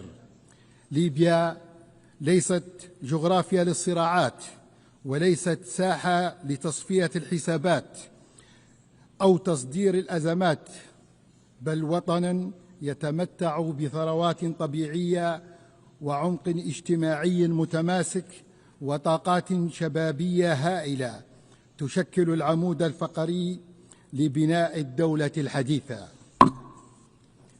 منذ ولادتها ارتبطت ليبيا بالأمم المتحدة بعلاقة تاريخية قامت على الشراكة والاحترام المتبادل، واليوم في لحظة مفصلية جديدة نتطلع إلى دور فاعل ومتكامل من المنظمة في دعمنا للعبور من الأزمة نحو مسار مستدام من الاستقرار والديمقراطية. فبرغم التحديات ومخاطرها التي تحيط ببلادنا، فإن شعبنا على يقين راسخ هو أيضا بأن ذاكرته الوطنية وروابطه الاجتماعية المتنوعة وتاريخه العريق عوامل صمود وقدرة على تجاوز الأزمات. لكن دعوني أكون صريحا معكم، لقد استهلكت في ليبيا العديد من النماذج والآليات التقليدية التي لم تواكب تعقيد المشهد السياسي والاجتماعي، وأثرت سلبا على ثقة الليبيين في المسارات المقترحة، وهو ما يحمل الجميع مسؤولية مشتركة لمراجعة الأساليب السابقة وتجنب الحلول المؤقتة والتفاهمات الضيقة التي لم تؤدي سوى إلى إطالة أمد الأزمة. نحن نؤمن إيمانا قاطعا أن أي حل لا يعيد ملكية المسار السياسي إلى الشعب الليبي ولا ينبع من إرادته الحرة هو حل معرض للتكرار العقيم والتجارب الفاشلة. وفي هذا السياق نطرح اليوم أمامكم رؤيتنا السياسية الواضحة والمبنية على 4 ركائز أساسية. أولاً، استعادة السيادة الوطنية الكاملة ورفض كل أشكال التدخل الأجنبي أياً كانت صيغته أو مبرراته.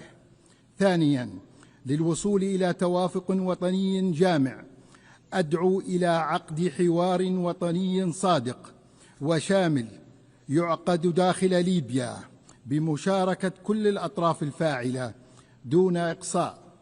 ثالثاً، توحيد المؤسسات السيادية وعلى رأسها مؤسسات الأمن والدفاع والمالية وفق آليات مهنية لا تخضع للاستقطاب أو المحاصصة.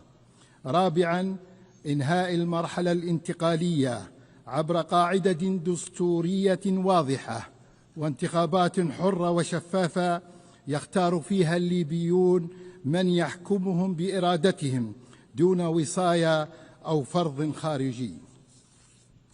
السيدات والسادة، إننا وانطلاقا من مسؤوليتنا السياسية ورغم التحديات استطعنا الحفاظ على أعلى درجات الاستقرار وتفادي الانزلاق نحو العنف والتأكيد على أن دماء الليبيين خط أحمر وأن وحدة التراب الليبي وسيادته ونسيجه الاجتماعي ليست محل مساومة. وقد التزمنا بتطبيق اتفاق وقف إطلاق النار الموقع في أكتوبر 2020 وأنشأنا لجنة الترتيبات الأمنية في العاصمة طرابلس تحت إشراف المباشر، مما أسهم في تعزيز الاستقرار الأمني وجعل المرحلة الراهنة من أكثر الفترات هدوءا منذ سنوات. الحضور الكريم، الاقتصاد الليبي رغم ما يواجهه من تحديات يمتلك من المقومات ما يمكنه من لعب دور محوري في نهضة البلاد. لقد شكل غياب ميزانية موحدة والانقسام المؤسساتي عوائق حقيقية أمام التنمية. لذلك نؤكد دعمنا للمسار الاقتصادي عبر اللجنة المالية العليا بهدف توحيد الإنفاق العام وتعزيز مبادئ الشفافية والمساءلة وتكريس عدالة توزيع الثروة. السيدات والسادة، الهجرة غير الشرعية ليست مجرد قضية أمنية، بل هي تحد إنساني ذو جذور اقتصادية عميقة. إننا نناشد المجتمع الدولي باتخاذ نهج تنموي شامل يرتكز على دعم البنية التحتية وخلق فرص عمل في دول المصدر بالشراكة مع الاتحاد الأفريقي بدلاً من المقاربات الأمنية الضيقة التي أثبتت فشلها.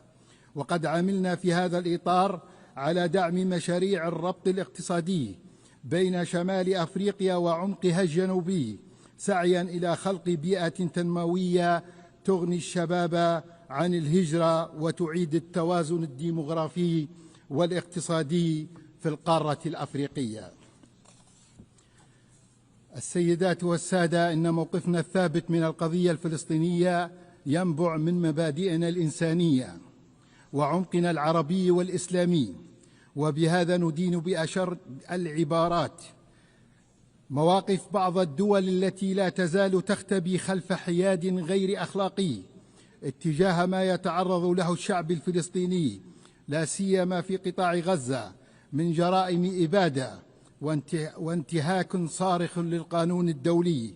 لقد مرت 8 عقود على تأسيس الأمم المتحدة ولا يزال الشعب الفلسطيني يرزح تحت الاحتلال، ونحن نطالب بتحرك دولي مسؤول ينهي الاحتلال ويضمن الحقوق المشروعة للشعب الفلسطيني.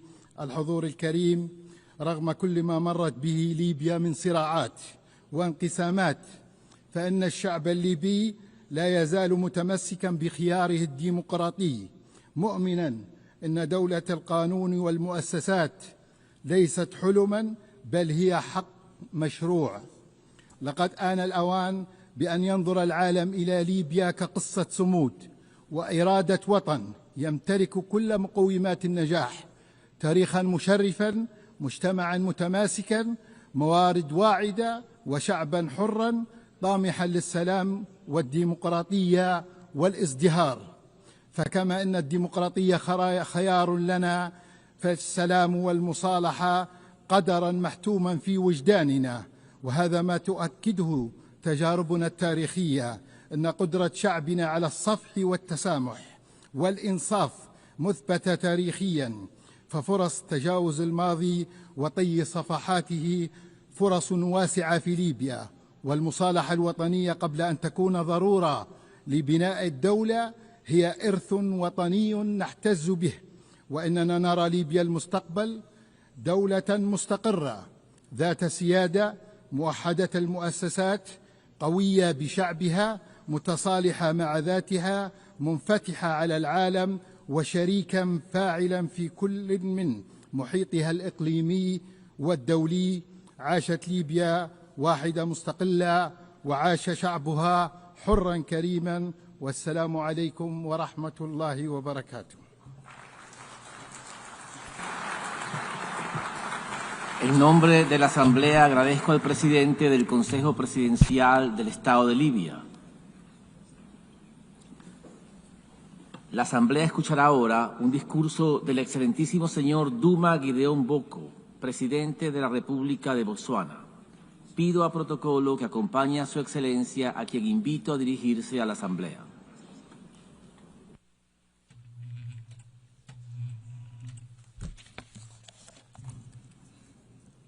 Madam President, Secretary General, Excellencies, ladies and gentlemen, we meet here today and this whole week in these hallowed precincts to remember the overwhelming gravity of the circumstances that gave birth to the United Nations, the ruins of war, a world poised to descend into further mayhem if courageous choices were not made. Leaders of great vision and courage stepped up. They realized that the charms and allurements of our unity trumped any tendencies to divide us, and from their conviction that humanity is better together, this institution was born. Their courage and fortitude merit our recurrent admiration. So I stand on this enchanted spot today to express my thanks and the gratitude of the people of Botswana to our forerunners and to all of you. We must recommit ourselves to the vision, peace, development, and human rights for all people in all nations. I stand here today in the composite capacity of citizen of Botswana and as an African. Yes, I am an African, stamp and root. For Botswana, the ideals of the United Nations are not abstractions. They are the foundation of our identity. Since our independence, we've sought to embody democratic governance, respect for the rule of law, including an international rule-based normative order, and the dignity of every human being. We reaffirm today our commitment to the Universal Declaration of Human Rights and to advancing equality, including the protection of indigenous peoples, women and youth within our borders and across our region. Yet we also acknowledge that the pursuit of justice is an arduous journey. My administration has pledged to reform and strengthen institutions, enhance transparency, and root out corruption. We do so not for accolades, but because our citizens deserve governments that serve them with integrity. We are on a quest for integrity in African leadership. Excellencies, Botswana has been blessed with the gift of diamonds.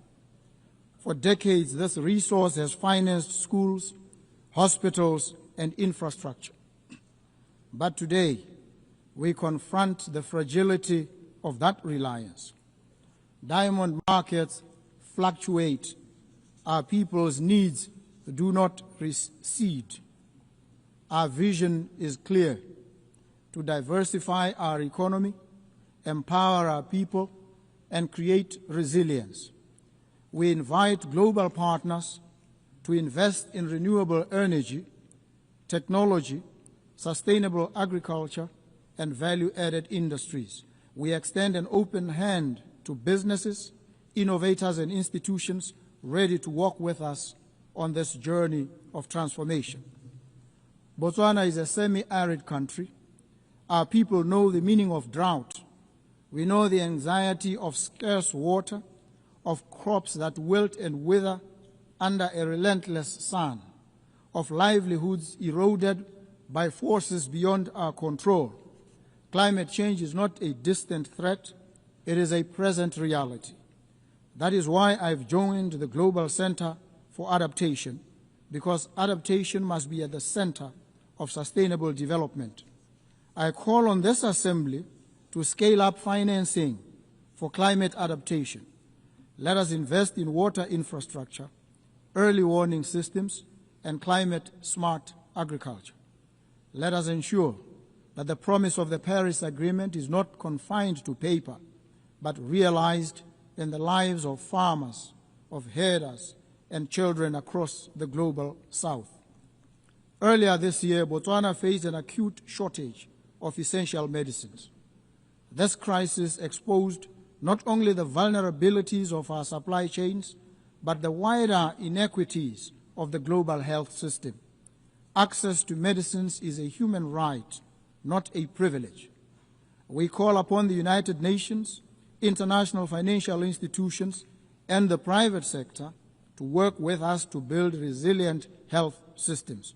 Together, let us explore local production, regional supply hubs, and fairer mechanisms to ensure that no nation is left to face health emergencies alone. As an African, I stand here as one of the trumpet voices of Africa, a continent all too often treated with affable indifference. Africa's voice is not heard. This United Nations cannot be truly international.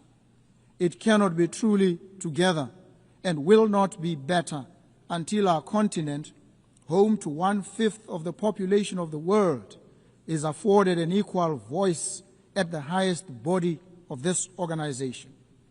Friends and partners in the Permanent Five, it is time to make good on your promise to a continent. Agree a permanent seat on the UN Security Council for Africa for 80 years, the only continent without one. I also appreciate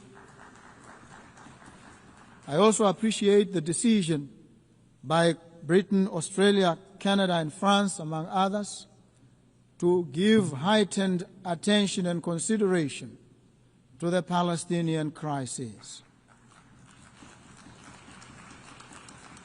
The carnage in Gaza, it must prick our collective consciences. We stand in solidarity with the Palestinian people in their pursuit of a home and of dignity. So too, we affirm our support for the sovereignty and territorial integrity of Ukraine. We urge all parties to stop the war and seek a peaceful resolution. Distinguished delegates, the theme of this General Assembly is better together. This is not a slogan, it is a truth. We are better together in combating pandemics, better together in adapting to climate change, better together in securing peace, and better together in ensuring that human dignity is not a preserve of the few, but the inheritance of all. Let us therefore recommit ourselves to multilateralism, not as a matter of convenience, but as a matter of deep necessity. For none of us can weather the storms of this century alone. As Botswana looks to the future, we do so with humility, but also with determination. We stand ready to contribute, to partner, and to lead where we can. Together, let us ensure that when future generations mark 100 years of the United Nations, they will say of us, they were a generation that turned words into action, promises into progress, and hope into reality. I thank you. Thank you so very much. En nombre de la Asamblea, agradezco al presidente de la República de Botswana. La Asamblea escuchará ahora un discurso de la excelentísima señora Sylvanie Burton, presidenta del Commonwealth de Dominica. Pido a protocolo que acompañe a su excelencia, a quien invito a dirigirse a la Asamblea.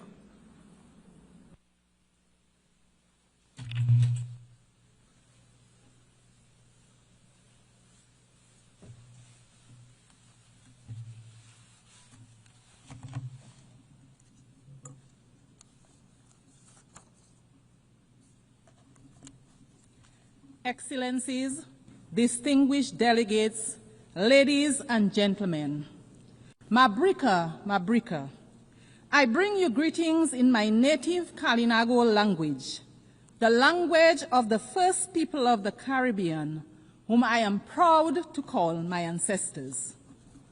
Madam President, on behalf of the government and people of the Commonwealth of Dominica, I am pleased to congratulate you, my fellow woman, on your appointment to guide the affairs of the 80th session of the United Nations General Assembly, a responsibility for which you are eminently qualified. We wish you every success in your new role. Excellencies, I address you at a pivotal time in the history of this organization, and indeed of this world. I am reminded of the words of the famous British novelist Charles Dickens in his acclaimed novel, and I quote, "A Tale of Two Cities," end of quote. A novel set in a time of social upheaval, division, and transformation. I quote, "It was the best of times. It was the worst of times," end of quote. Although this novel was written over 160 years ago, these words remain relevant today. As we celebrate 80 years of the existence of the United Nations, we are living a tale of two worlds. For some, it is indeed the best of times. Strong economies, access to education, medicines, top-class healthcare, clean water, sanitation, and housing. They are at the frontier of the artificial intelligence and other emerging technologies with expanding digital infrastructure and rising standards of living. But for many, it remains the worst of times. Persistent poverty, growing hunger, displacement, instability, and war. Nations on the front lines of climate change, enduring the worst impacts and debt crises, not of their own making, but a price they pay for the excesses of others. Unfortunately, this is not fiction, but our shared reality. If we as the United Nations do not confront this duality, this inequality, we will write a catastrophe of our own. It bears restating that the UN was created 80 years ago to prevent wars, to promote peace and international cooperation. based on ideals of mutual respect, human rights, and the rule of law. It has championed multilateralism, recognizing that no one country has the answer for the world's problem, that the world is interconnected, and to maintain peace, we should operate a rules-based and not power-based approach. A Tale of Two Cities portrayed a society where the powerful live in luxury and the oppressed suffer in silence. We can take heed of the warning that we glean from Dickens' work, that injustice should not be ignored, that when powerful nations impose their will on the less powerful without accountability or regard for the rule of law, they plant seeds of discord and future unrest. What have the lessons taught us?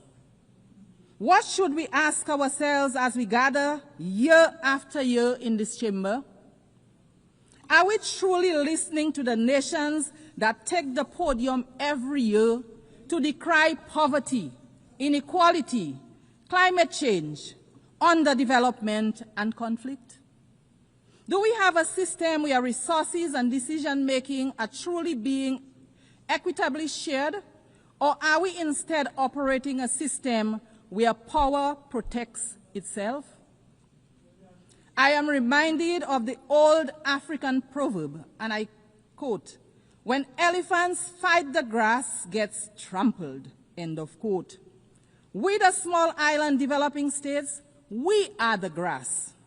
In today's geopolitical landscape, we feel the brunt of the impact when global powers engage in political, economic, or military confrontation. Economic sanctions, trade restrictions, aid conditionalities, conflict, and wars, to name a few, affect global supply and the affordability, availability, and transportation of goods and materials. This significantly increases the cost of doing business and the prices of basic foods on our supermarket shelves, putting several goods out of the price range of many. Madam President, we have come here time and time again to advocate for fairness, to advocate for understanding, to advocate for change in respect of matters that concern our very viability as small nations, on matters that affect our very lives and livelihoods. A major area for us is the devastating impact of climate change on our nations. Yet, in climate negotiations, powerful nations still drag their feet. Polluters enjoy protection, and adaptation and mitigation efforts are underfunded. Meanwhile, our countries, which everyone accepts contribute the least to the climate crisis, continue to risk extinction from rising seas, extreme flooding, devastating storms, drought, amongst many other negative impacts of climate change. Madam President, how can this be fair? How can this be morally defensible? While we complain about these things, equally horrifying is the indiscriminate and deliberate loss of life that we see around the world from bombings, from induced hunger, from sanctioned violence and genocide. We do not have the power to prevent the storms and to bring the rains where there is drought, but we do have the power to limit further climate change and help countries adapt and mitigate its impact. So too, we have the power to end wars and not start new ones. We have to be willing to talk to each other, to empathize with each other. We should return to the founding principles of the United Nations. Wherever there is conflict, be it in the Horn of Africa, the Middle East, and Southeast Asia, or sad to say, in the Caribbean, major powers engaging in geopolitical conflicts result in civilians becoming collateral damage, economies collapsing, increase in prices and instability. I want to emphasize here today that there is no place in the Caribbean for war. The Caribbean is a zone of peace. Any military conflict in the Caribbean will have significant negative impacts on the Caribbean and Latin America. There is a better way to resolve differences. We urge the powers that be to find another way. And so, Madam President, I return to our tale, where a man dismissed by society gives his life for another. Are the wealthiest nations willing to give up dominance for fairness, to make sacrifices to ensure justice, equity, and climate resilience for all? Will we choose compassion and empathy over control and indifference? Madam President, we stand in solidarity with the people of Haiti. We insist, like other CARICOM member states, that the current crisis being confronted by our sister CARICOM state in no way nullifies the entitlement of its people to the recognition of their sacred sovereignty and their right to be central in the search for a fair and durable peace in their country. The government of Dominica remains convinced that our sister CARICOM state, Haiti, faces major challenges today, in part because of the glorious contribution Haiti made to the quest for justice and freedom in our region and the world. Indeed, the current complexion of this august body would have been unimaginable without the heroic struggles of the Haitians. As such, the crisis in Haiti is much more than a Caribbean crisis, and its solution requires a united response and the support of the United Nations to resolve. My delegation unreservedly supports the position of CARICOM on the situation in Haiti, a position that rightly calls for a Haitian-led and owned transition process to bring across systematic changes for the benefit of the Haitian people. Let us provide them with all the support that they need. Nothing less is demanded of us. Madam President, the Commonwealth of Dominica is keen to underscore its commitment to advocating for unity, justice, peace, and the sustainable human development that they foster. In this regard, we continue to urge that the long-running, unjust, and illegal economic embargo against the people of Cuba be revoked. Maintaining this embargo is harmful, not only to the long-suffering people of Cuba, but also to the image and profile of its sponsors. Cuba, like every other country, has a right to its self-determination. Dominica continues to stand in solidarity with Cuba. The trade and economic embargo imposed against our brothers and sisters in Cuba continues to be of great concern to us in the Caribbean. Its lifting grows increasingly urgent. Therefore, the Commonwealth of Dominica once again joins its voices with the voices of the overwhelming majority of members of this global organization to call for the immediate lifting of trade restrictions and export bans imposed on the good people of Cuba. They are unjustified. They are unjustifiable. They belong to a bygone era. They should cease to exist. They fall, in our view, within the grand narrative of yet another Caribbean people's struggle for liberation.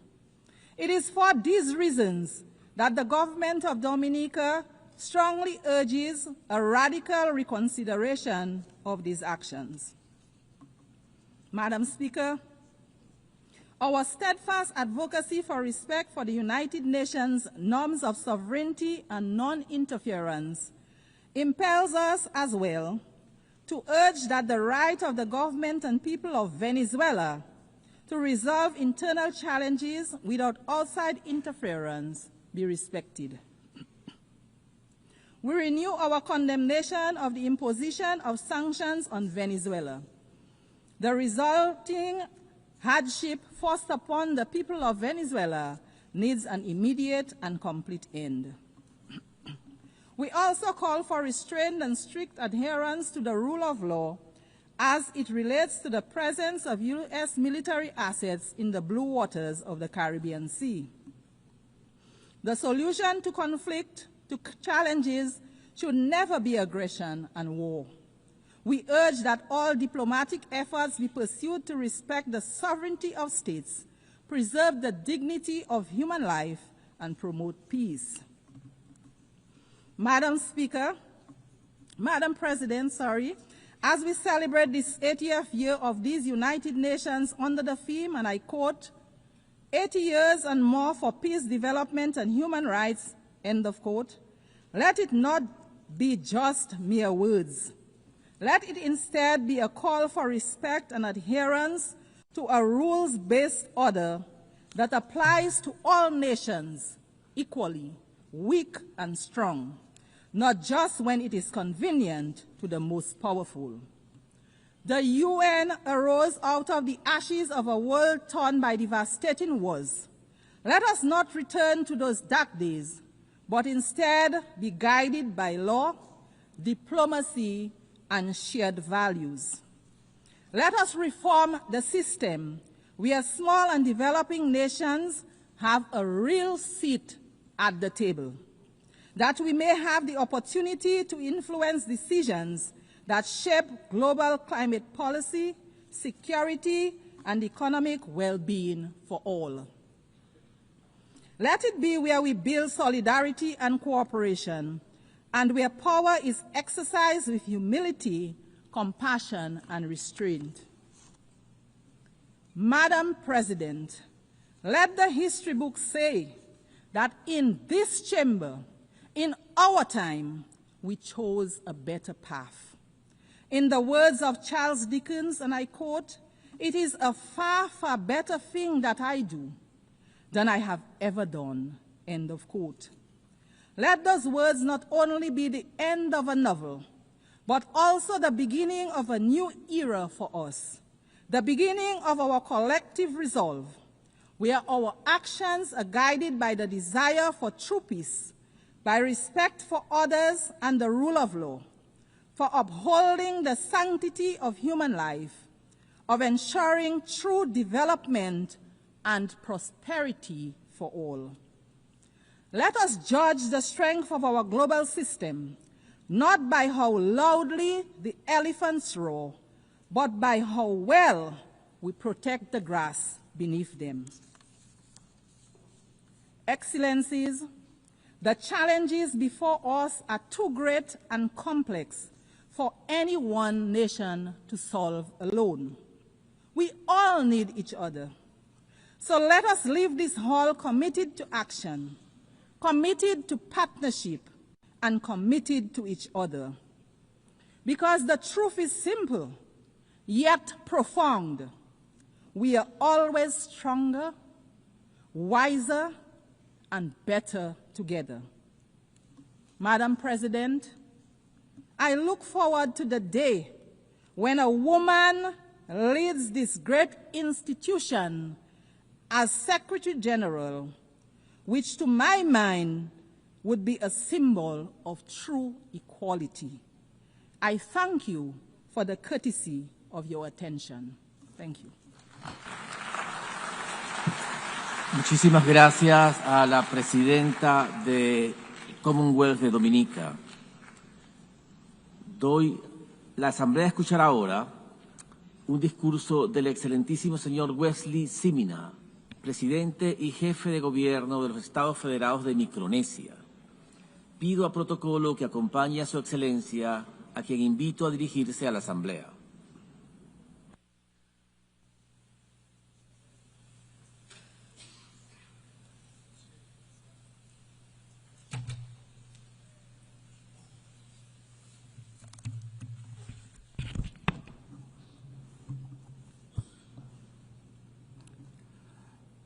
Madam President, Mr. Secretary General, Excellencies, ladies and gentlemen, on behalf of my people of the Federal States of Micronesia, I am honored to extend our heartfelt national greeting in Camorale to you on this momentous celebration of the 80th session of the General Assembly. Congratulations, Madam President, on your election to preside over this distinguished assembly.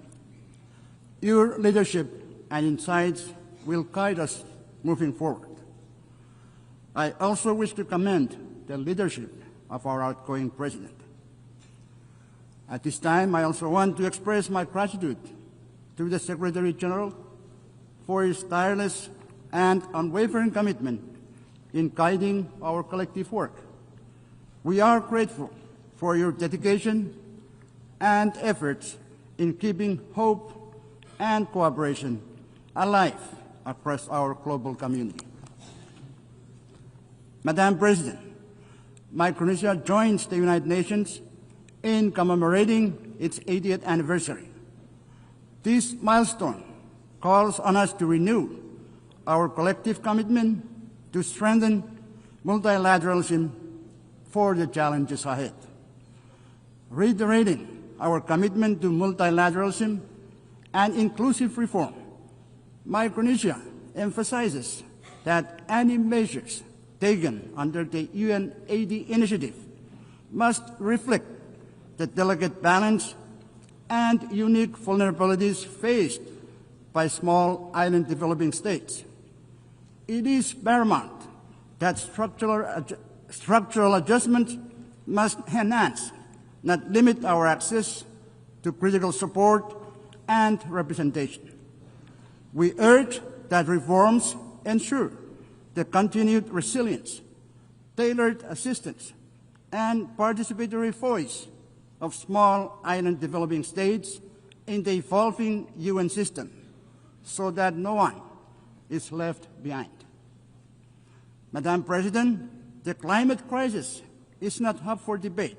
We all know that. The only question now is whether we, as leaders, will act with the urgency it demands.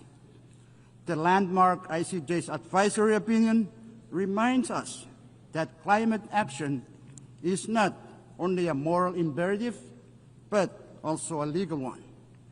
It affirms that all states, particularly those who are parties to the UNFCCC and Paris Agreement, must do their fair share to limit warming to 1.5 degrees Celsius, and that major emitters carry the primary duty to act and keep 1.5 alive. It also underscores the obligations of developed countries to support the adaptation efforts of countries like mine, who live with the impacts of climate change every day. It confirms that not meeting these obligations can lead to legal consequences under international law. This points to the simple truth that at the core of this climate crisis lies the pursuit of justice, justice for the most vulnerable, justice for future generations, and justice for our shared planet. I call on the General Assembly to adopt a resolution endorsing the ICJ's opinion so that together we send an unmistakable signal that upholding climate obligations under international law is the shared duty of all nations. Pacific Island leaders have spoken with one voice in our recent Pacific Islands Forum communique. Methane mitigation must be a global priority, and methane mitigation across all sectors must be a core objective of every country. Cutting methane now could prevent 0.3 degrees Celsius of warming by the 2040s, slowing ocean heating and buying us time for long-term decarbonization. This is the only scalable near-term solution that can protect vulnerable nations and peoples today, while we build the future of clean energy tomorrow. The COP30 will be the first opportunity since the ICJ's advisory opinion for us to take ambitious and aggressive actions to put the world back on track for 1.5 degrees. There is no time to waste. After 3 decades of COPs, and now with the clearest pronouncement by the ICJ, let us get to work. Madam President, Micronesia remains committed to achieving an ambitious global agreement to end plastic pollution, including the marine environment. Micronesia actively participated in the Intergovernmental Negotiating Committee on Plastic Pollution. We are proud to have stood with over 100 countries, making clear that the pollution emitted from the full life cycles of plastics requires a full life cycle approach to address all pollutions from plastics, from the production and design stages all the way through the waste management and remediation. This pollution, including climate warming greenhouse gases and thousands of other toxic chemicals, severely impacts our health, our environment, and our economies. Despite the failure of the INC to produce a plastics treaty in Geneva, we are not giving up. The plastic pollution crisis is far too dire to ignore. Madam President, the year 2025 is an important year for the ocean. In June this year, the UN Ocean Conference adopted the Nice Ocean Action Agenda, a forward-looking document to guide us all. Also, as of today, there are 145 countries that have signed the PB&J agreement and 70 that have ratified. With this development, we are pleased that PB&J agreement will enter into force in 4 months. Micronesia is also participating in the related and critical work of the International Seabed Authority. Micronesia is following a precautionary approach to deep-sea mining. We emphasize the necessity of consolidating comprehensive knowledge, data, and scientific understanding of the marine environment and the impacts of deep-sea mining before any exploitation takes place. Additionally, it is crucial that all stakeholders, including adjacent coastal states, indigenous peoples, and local communities in the Pacific, are consulted and their perspectives considered before any exploitation occurs. In Micronesia, we have taken steps in preparation for exploration and possible exploitation in a responsible manner. We urge the ISA to finalize without further delay all relevant regulations, standards, and guidelines for its mining code prior to any exploitation, as failure to do so risks countries turning to alternative measures.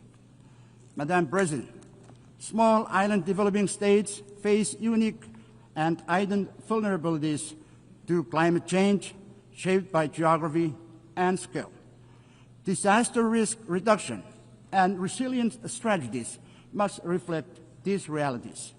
That is why the multidimensional vulnerability index is so vital to us. It recognizes our economic, environmental, and social fragilities, and it ensures that support reflects genuine need, not just income levels. The MVI provides a fairer framework for allocating resources. Development partners must base their decisions or aid decisions on it, pairing it with traditional measures to better target climate and disaster support. Going forward, implementation demands three things: adoption by international bodies, continuous technical refinement, and strong commitment from partners to align financial and policy support with the vulnerabilities the MVI reveals. Only then can this tool deliver the resilience our small islands urgently need. Madam President, Micronesia continues to confront a high prevalence of non-communicable diseases, the persistence of emerging and re-emerging infectious diseases, and rising mental health concern. In response, we are reorienting our health systems around primary health care as the foundation for universal health coverage. We are investing in the rehabilitation of primary health care clinics, the development of our health workforce, and the use of telehealth to extend essential services to our most vulnerable and hard-to-reach populations. However, to realize the goal of universal health coverage, additional financial and technical support from the international community is indispensable. Madam President, gender equality and social inclusion are equally central to our development agenda. Our strategic development plan places this at its core, with the objective of ensuring equal access to services, equitable participation, and opportunities for all our citizens to thrive. Madam President, peace and unity are the foundation of our nation. Our FSM Constitution, or Micronesian Constitution, reminds us that we must, and I quote, live together in peace and harmony, to preserve the heritage of the past and to protect the promise of the future, end quote. Today, as conflicts continue to unfold across the world, we hold hope that they may be resolved through leadership rooted in peace. In our region, while we uphold peace and unity as guiding values, we find ourselves navigating the geopolitical and geostrategic competition among major powers. As leaders of the Pacific Islands Forum, we recently adopted the Ocean of Peace Declaration at the 54th annual meeting in Honiara. In doing so, we affirmed that no single member state can face the growing threats to peace and security alone. We must act together as one Pacific family. Madam President, Micronesia co-sponsored the first ever UN resolution on AI alongside 120 member states. While AI holds great promise for economic development, it also carries the risk that must be carefully managed. The inclusive and constructive dialogue that shaped this resolution offers a model for future discussions, including those on peace, security, and the responsible military use of AI. As the digital world advances at an unprecedented pace, global cooperation is essential to ensure that AI systems remain safe, secure, and trustworthy. Micronesia, through our own cybersecurity efforts, is committed to developing national strategies and policies to safeguard our digital data and mitigate the risk of malicious attacks.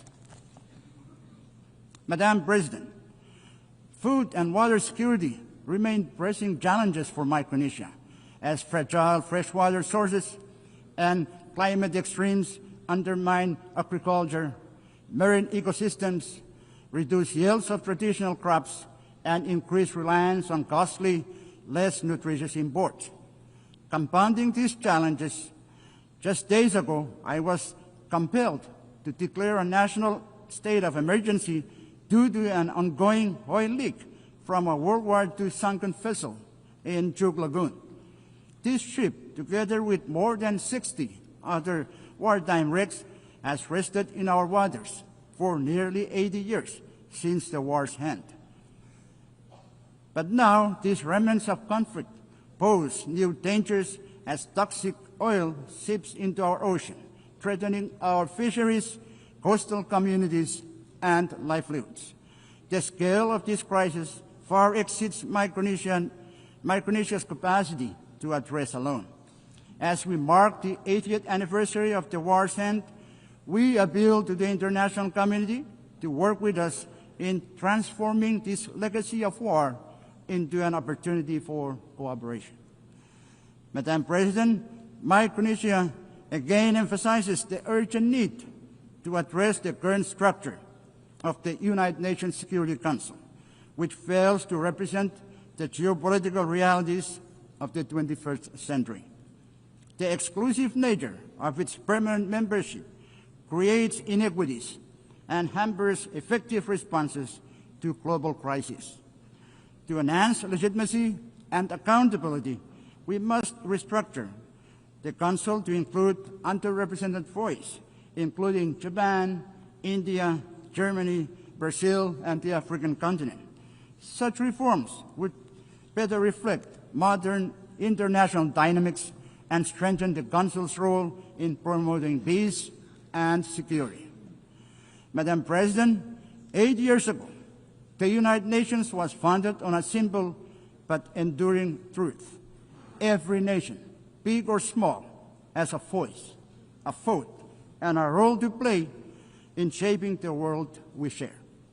Micronesia may be small, but our voice, our vote, and our place within the international community is committed to choosing that we are, in fact, better together. That truth must guide us still, because, big or small, every nation has the power to choose peace over conflict. Big or small, every nation has the power to choose peace over conflict. Big or small, every nation has the duty to protect our planet from harm. Big or small, every nation has the responsibility to defend justice and human dignity. Big or small, we always have been and always will be better together. I thank you. Muchísimas gracias al presidente y jefe de gobierno de los Estados Federados de Micronesia. La Asamblea escuchará un discurso del excelentísimo señor Taye Akeselasi Amde, presidente de la República Democrática Federal de Etiopía. Pido a protocolo que acompañe a su excelencia, a quien invito a dirigirse a la Asamblea.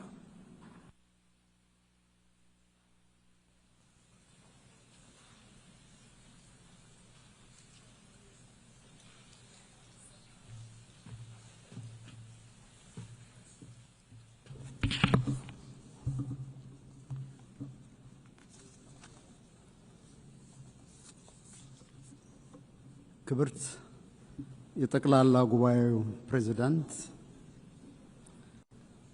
የተከበሩ የተባበሩት መንግስታት ድርጅት ዋና ጸሐፊ አንቶኒዮ ጉተሬሽ፣ ክቡራትና ክቡራን፣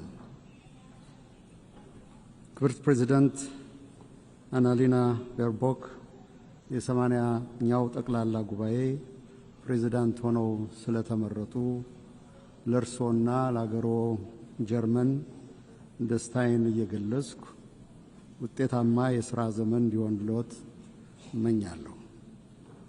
በተጨማሪም 79ኛው ጠቅላላ ጉባኤ ፕሬዝዳንት ክቡር ፊሊሞን ያንግ ስላሳዩት ከፍ ያለ አመራር ምስጋና አቀርብላቸዋለሁ። የተባበሩት መንግስታት መስራች የሆነችውን አገሬ ኢትዮጵያን ወክዬ በዚህ ታሪካዊና የተባበሩት መንግስታት ድርጅት 8ኛ 10 ዓመት መታሰቢያ በሆነው ጉባኤ ንግግር በማድረጌ የተሰማኝን ከፍ ያለ ክብር ለመግለጽ እወዳለሁ። Madam President, looking back on the 80 years of its existence, the United Nations has considerable achievement to celebrate. Our sacrifice for decolonization has left a lasting legacy on the global body, making it truly universal with the admission of newly independent states. Armed conflicts are prevented, humanitarian catastrophes are averted, and deadly pandemics successfully contained. Global cooperation under the framework of the Millennium and Sustainable Development Goals has resulted in a reduction of extreme poverty and paved the way for climate action. These achievements, however, could not conceal the outstanding need for reform and revitalization. The most glaring one is the inequitable representation of states in the global security, political, and financial architecture. The United Nations must also overcome the systemic problems it suffers from a lack of impartiality, selectivity, and double standards. The emerging controversy over the fundamentals of the international system and the principles of the United Nations Charter is risking the very foundation of international cooperation. These trends should not be normalized or serve as a baseline in the determination of our standards and targets. We are also deeply concerned by isolationist policies, unprecedented military buildup, arms race, and the disturbing trend of retraction from development and climate commitments. These worrying trajectories are counterproductive to the collective progress of humanity and undermine the very premises of peaceful interstate relations. It is Ethiopia's conviction that the remedy lies within our reach. No state can single-handedly manage global challenges. We therefore call on fellow member states, especially developed countries that have historical responsibilities, to reverse recent downward trends and intensify efforts towards the collective public good of development and peace. Madam President, Ethiopia supports the peaceful resolution of all conflicts. The path of violence must yield to the power of diplomacy. We affirm our historic position on the right of the Palestinian people for self-determination. Direct negotiation among the warring parties is an immediate necessity. Humanitarian assistance must reach to all the people in need. This is not a political preference, but a moral imperative. As Ethiopia has pronounced in its position during the adoption of the resolutions on the two-state solution, the international community should join hands to end the vicious cycle of violence and stalemate in order to give peace a chance. We wish to underscore any proposed peace and reconstruction plan in the Middle East should not create complications to adjacent countries and regions. More than any time before, the United Nations is indeed called upon to face events that greatly exceeds its powers and capabilities. It was in 1949, at the fourth session of the General Assembly, the Ethiopian delegation forewarned the risks of ineffectiveness and intrusion into the mandates of the General Assembly. This was caused by the excessive number of bodies and mechanisms created. It is in this light that we see the ongoing reform process under the UN 80 initiative as an opportunity to preserve the mandate of the General Assembly by rectifying its dispersion to a multitude of other bodies. Ethiopia reiterates Africa's long-standing call that there should be more decentralization and deployment of institutional and financial capacity to the global south, especially to the African continent, where the United Nations has most of its programs. Madam President, Africa, guided by Agenda 2063, is advancing development as its preferred security policy. The continent is scoring a higher rate of economic growth. Domestic revenue mobilization is on the rise. Africa's climate action in renewable energy development, emission reduction, and afforestation is indeed unmatched in any other parts of the world. Efforts to enhance public welfare, combat transnational threats, and decrease inequality are being intensified. Despite these achievements, the global crisis continues to impact Africa's capabilities to deliver on development aspirations. Chief among this is the compounding debt crisis. In line with the Addis Ababa Action Agenda and civil outcome document, we emphasize the need to advance an ambitious agenda on development finance. Coercive measures and trade restrictions, in particular those targeting Africa, must be lifted immediately. More importantly, Ethiopia calls for a new global action for debt cancellation, restructuring, and suspension. Madam President, it is our view that the national security of states, especially those in the same region, is indivisible and interdependent. To this effect, we will intensify our efforts to combat global terrorists operating in our region. We call on the international community to extend the required support to the African Union peace missions, in particular the African Union Support and Stabilization Mission in Somalia. Now is not the time to retreat from global action in combating terrorism. Furthermore, we reiterate our call for urgent action to reform the United Nations Security Council. Africa's representation in both categories of membership of the Council must be given priority. There is no shortcut or half solution to this long-standing pursuit for justice. Distinguished delegates, excellencies, I have the distinct pleasure to share with this august assembly recent milestones of great significance achieved by the people of the Nile River Basin. With entry into force of the Agreement on the Nile River Basin Cooperative Framework, the Entebbe-based Nile River Basin Commission is nearing establishment.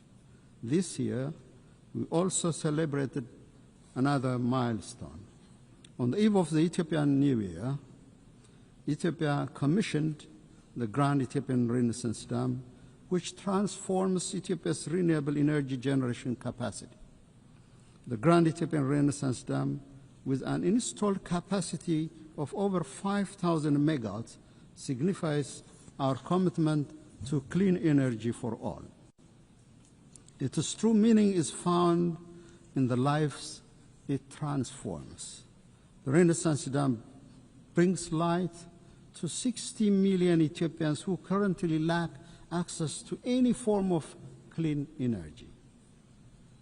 It promises power to Ethiopia's energy demand, which grows by more than 20% every year.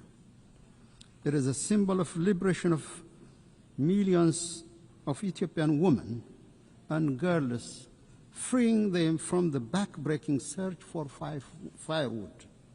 The dam will be instrumental in the attainment of all of the Sustainable Development Goals. It boosts our capability to provide clean water to our people who live under chronic shortage, create employment to our youth, and ensure food security. GERD also enhances regional connectivity. The overwhelming support and solidarity we received on the occasion of the inauguration inspired greater efforts to forge cooperation among the riparian countries of the Nile River Basin. Madam President, our Pan-African aspiration to break the vicious cycle of underdevelopment should bring our countries together to realize initiatives that will transform the lives of our people. The time is now to work towards Africa's true independence, driven by African agency and guided by the common destiny of our people. Ethiopia, with its second largest population in Africa and significant maritime trade, places high importance on the safety and security of maritime navigation in the Red Sea and the Indian Ocean.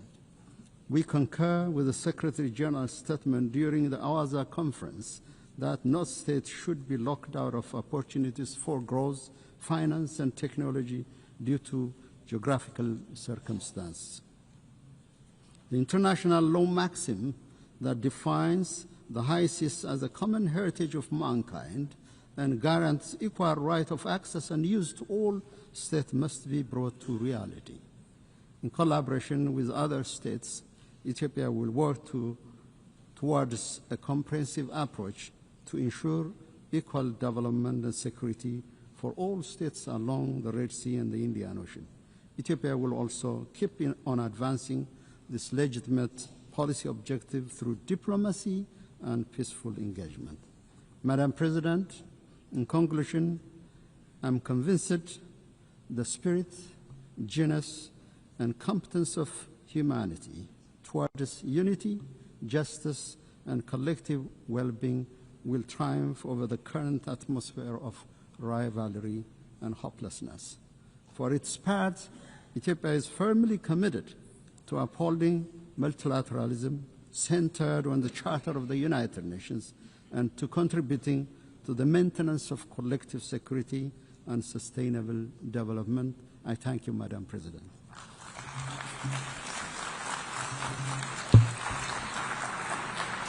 On behalf of the Assembly, I wish to thank the President of the Federal Democratic Republic of Ethiopia.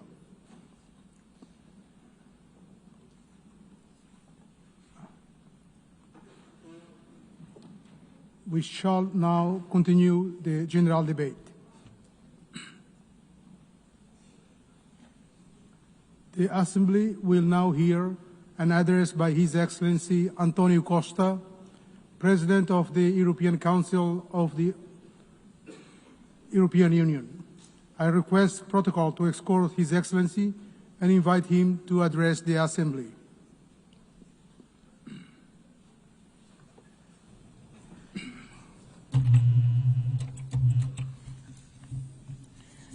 Senhor Presidente, Excellencies, ladies and gentlemen, the world faces a crucial choice.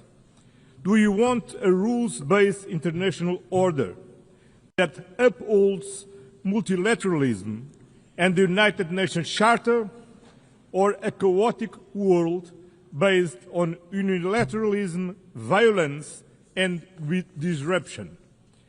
The European Union knows where it stands. We are a project of peace, of reconciliation, of social justice. We are and will remain a steadfast defender of multilateralism, of the rules international-based order, and of the United Nations Charter. The alternative to this international rules-based order is a chaotic and violent world. As seen in Sudan, an unreported and devastating conflict with destruction of huge proportions, as seen in Gaza, as seen in Ukraine. In Gaza, where we witness an unimaginable suffering, children starving, families shattered, a humanitarian catastrophe that shocks the world's conscience. The use of starvation as a weapon of war is immoral and one that defies words. The European Union condemns terrorism in all its forms. The horrific attacks by Hamas cannot be forgotten. And we stand with Israel's right to security. Every country, every people have the right to live in security. The hostage must be released immediately. The Palestinian people have also the same right to security and to live in a viable state. A negotiated two-state solution is the only path to peace. Security for both peoples, dignity for both peoples, this is the solution we seek. The European Union has been an indispensable partner in the region. We are the largest provider of humanitarian aid to Palestinians. European funding has kept hospitals, schools, and institutions running. We have been, over the years, the largest supporter of the Palestinian Authority, supporting them in their reform agenda and in their efforts to ensure effective control of all the territory of Palestine. Dear friends, the European Union fully assumes its responsibilities, but we alone cannot stop this humanitarian catastrophe. Peace in the Middle East requires a collective response, and we need everyone to assume their responsibilities. We must act together and demand the unconditional release of all hostages, an immediate ceasefire, full and unimpeded humanitarian access, an end to illegal settlements, a renewed, credible commitment to a two-state solution. This was the strong message from the two-state conference hosted on Monday by France and Saudi Arabia, to which the European Union is fully committed. In Ukraine, a sovereign nation was brutally attacked by a permanent member of the Security Council, in clear violation of the United Nations Charter, a clear violation of sovereignty, territorial integrity, the respect of internationally recognized borders, and the right to choose its own destiny. Principles that bind all the members of the United Nations. This aggression threatens not only Ukraine, it threatens every nation in this assembly. If we accept Russia's invasion of Ukraine, no country will ever be safe. There is only one root cause to this war: Russia's refusal to accept Ukraine's right to choose its own destiny. For over 3 years, this war has claimed innocent lives, destroyed cities, and fueled global insecurity. Our collective security is tied to Ukraine's resilience. The European Union stands firm in supporting Ukraine in their fight for a just and lasting peace, in their efforts to bring an end to the killing and Russia to the negotiation table, in their future reconstruction, in providing security guarantees to prevent future attacks, in their path to full membership in the European Union. We will continue to apply pressure on Russia to end this war. We call for meaningful negotiations and an immediate ceasefire and a just and lasting peace. This is not Ukraine's fight alone. It is a fight for the principles we all hold dear. Excellences, l'Union européenne est déterminée à bâtir un monde fondé sur les valeurs fondamentales que nous partageons avec les Nations unies: la paix, les droits de l'homme et le développement durable. Les droits de l'homme sont le socle de la paix et de la stabilité mondiale. La protection sociale, le travail décent, l'égalité entre hommes et femmes, ainsi que la lutte contre la pauvreté ne sont pas facultatifs. Ce sont des garanties de la dignité humaine, de la stabilité sociale et d'une paix durable entre les nations. L'Union européenne défend la liberté, la démocratie et les droits de l'homme, des valeurs d'aujourd'hui menacées par la désinformation et l'utilisation abusive des technologies numériques.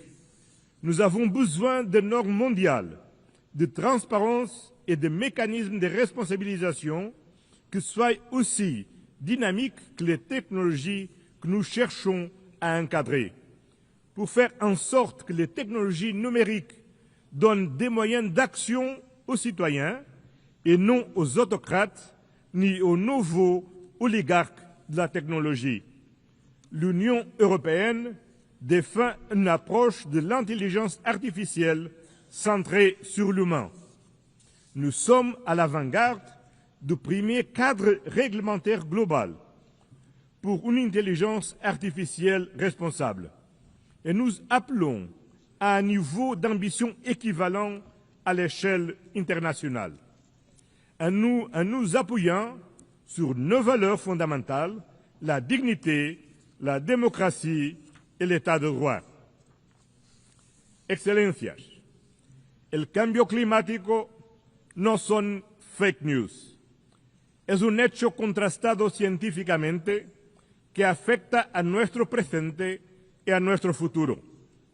La destrucción y los muertos provocados por incendios, inundaciones y huracanes no son invento, son algo muy real.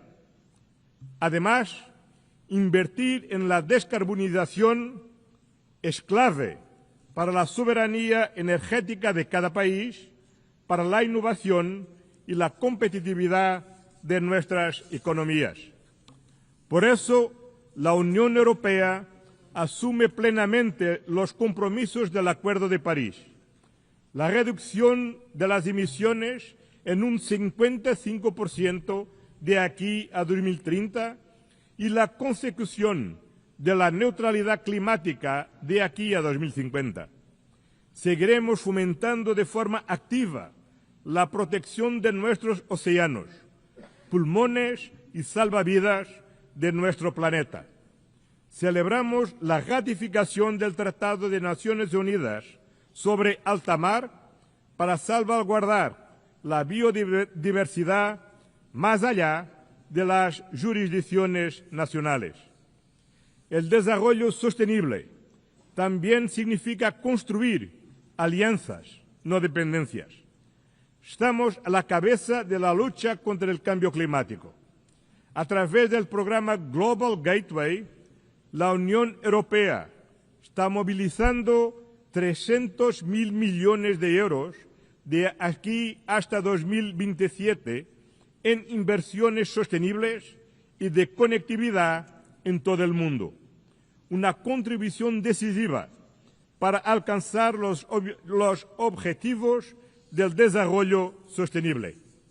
Además, la Unión Europea, junto con sus Estados miembros, representa el 42% de la ayuda mundial al desarrollo. Somos los principales donantes de la Organización Mundial de la Salud, de UNICEF y del Programa de Naciones Unidas para el Desarrollo. Lideramos y seguiremos liderando la solidaridad global, incluso en estos momentos de grandes restricciones financieras que afectan al sistema de Naciones Unidas.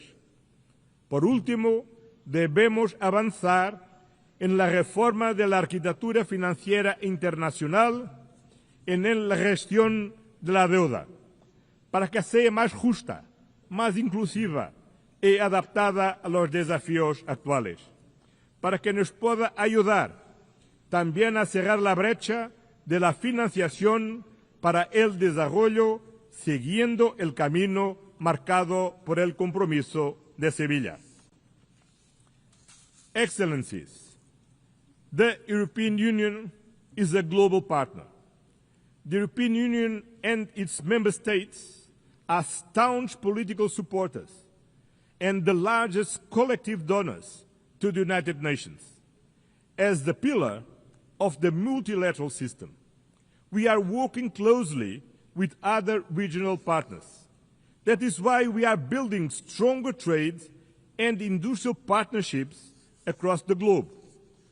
We are advancing deals with Mercosur, Mexico, India, Indonesia, the Philippines, and Thailand, not just to boost trade, but to increase global predictability and resilience.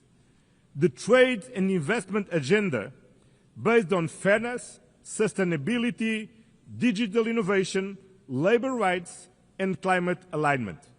Because trade deals, not tariffs, deliver real benefits for all countries, companies, and citizens.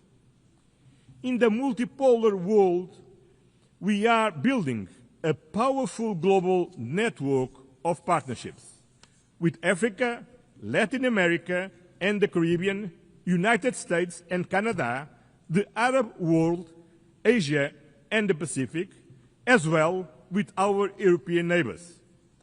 In today's multipolar world, there is no global south or global north.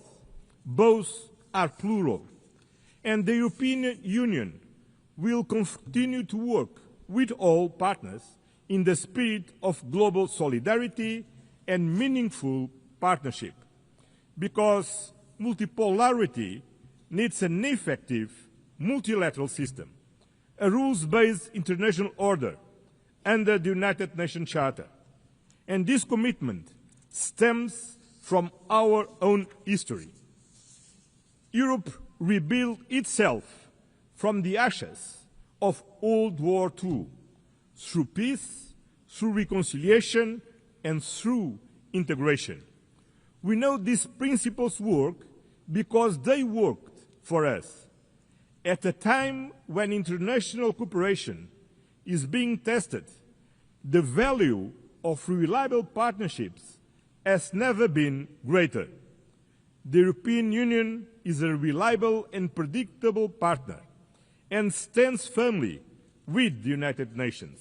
We will defend its principles, support the reforms of the United Nations Secretary General Antonio Guterres, work to make the United Nations more inclusive, more representative, and more effective, with the UN 80 reform initiative and the implementation of the Pact for the Future. At a time when multilateralism is under threat, let me leave you with one simple promise. You can count on the European Union. Count on us to stand for peace, for multilateralism, for justice, for human dignity, for sustainability. The time has come to choose clearly. Peace over war, law over force, accountability over impunity, solidarity over division, sustainability over crisis, justice over inequality. The European Union has no doubts about where we stand, and you cannot have any doubt about where we are. Thank you very much.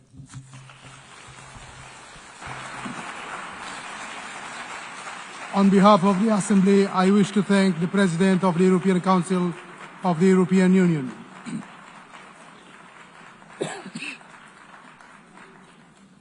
The Assembly will now hear an address by His Excellency Philip Isidore Mpongo, Vice President of the United Republic of Tanzania.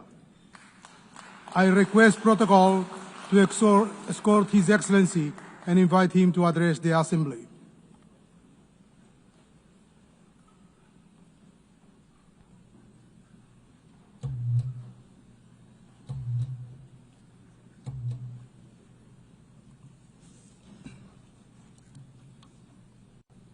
Madam President, Excellencies, distinguished delegates, this year we gather at a historic moment when we are commemorating 80 years since the founding of the UN, but in a somber mood.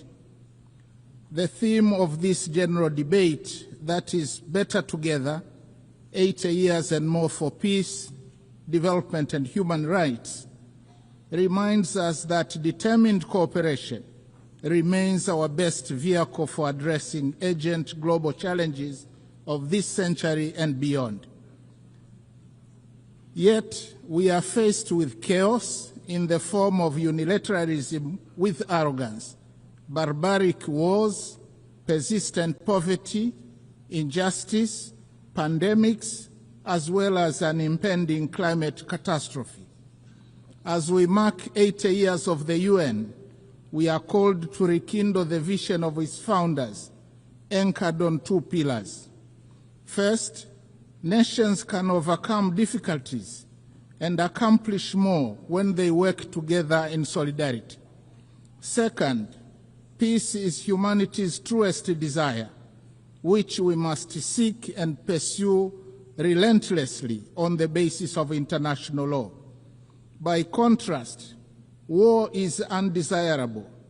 It is a senseless path to resolving conflicts on which everybody loses, and its bitter fruits include unspeakable loss of innocent lives, too many orphans, widows, and refugees, as well as wanton destruction.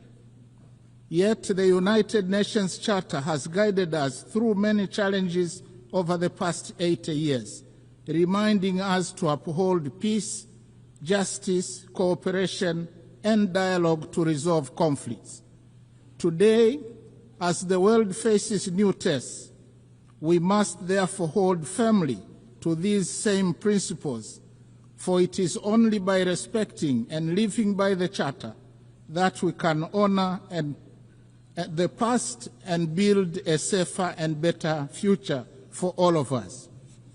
Excellencies, the past 8 decades also remind us that change is the only constant in our world. The challenges of today are not the same as those of yesterday, nor will they be the same tomorrow. Thus, for the UN to remain relevant and is true to its noble mission, it must embrace change.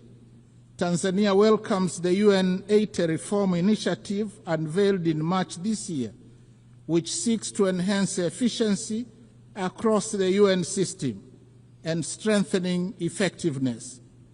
My country stresses the importance of upholding the principles of transparency, equity, and objectivity in the process, so as to renew trust and foster inclusive global governance. We thank the Secretary General for engaging member states in this endeavor. Nevertheless, Tanzania reiterates Africa's position on redressing the continent's underrepresentation in the Security Council and calls for admission of at least 2 permanent seats for Africa with veto power, as articulated by the Eswatini consensus. Tanzania also joined other countries of the Global South in demanding urgent and comprehensive reform of the global financial system. While we support the outcomes of the 4th International Conference on Financing for Development held in Seville, Spain this year, we renew the call for scaling up long-term concessional financing, revising sovereign credit rating frameworks, and rethinking debt sustainability assessments in order to unlock capital for investment in infrastructure, education, health, and climate adaptation. We reiterate our demand for increased voice and representation of Africa in the governance structures of the IMF and the World Bank. These noble demands have gone unheeded for a very long time and must be addressed now. Excellencies, SDGs remain our common plan for a better world. Yet, with only 5 years left before 2030, it has been established that over 80% of the targets are off track, with progress on more than half of the goals being weak and insufficient. The big elephant in the room, suffocating progress, is an estimated financing gap of $4 trillion per annum. Nevertheless, Tanzania remains committed and has made strides in implementing the 2030 agenda, with overall performance estimated at 60%. Examples include SDG 3, where maternal mortality declined from 750 deaths per 1,000 live births in 2000 to 104 in 2022. For SDG 6, access to clean and safe water increased in both rural and urban areas from 32 and 55% in 2000 to 79.9 and 94% respectively by 2024. On affordable clean energy, SDG 7, the number of villages connected to electricity increased from 8,587 in 2000 to 12,318 in 2024. Only 15 villages remain without electricity. However, significant challenges remain, especially on environmental sustainability, that is SDGs 13, 14, and 15.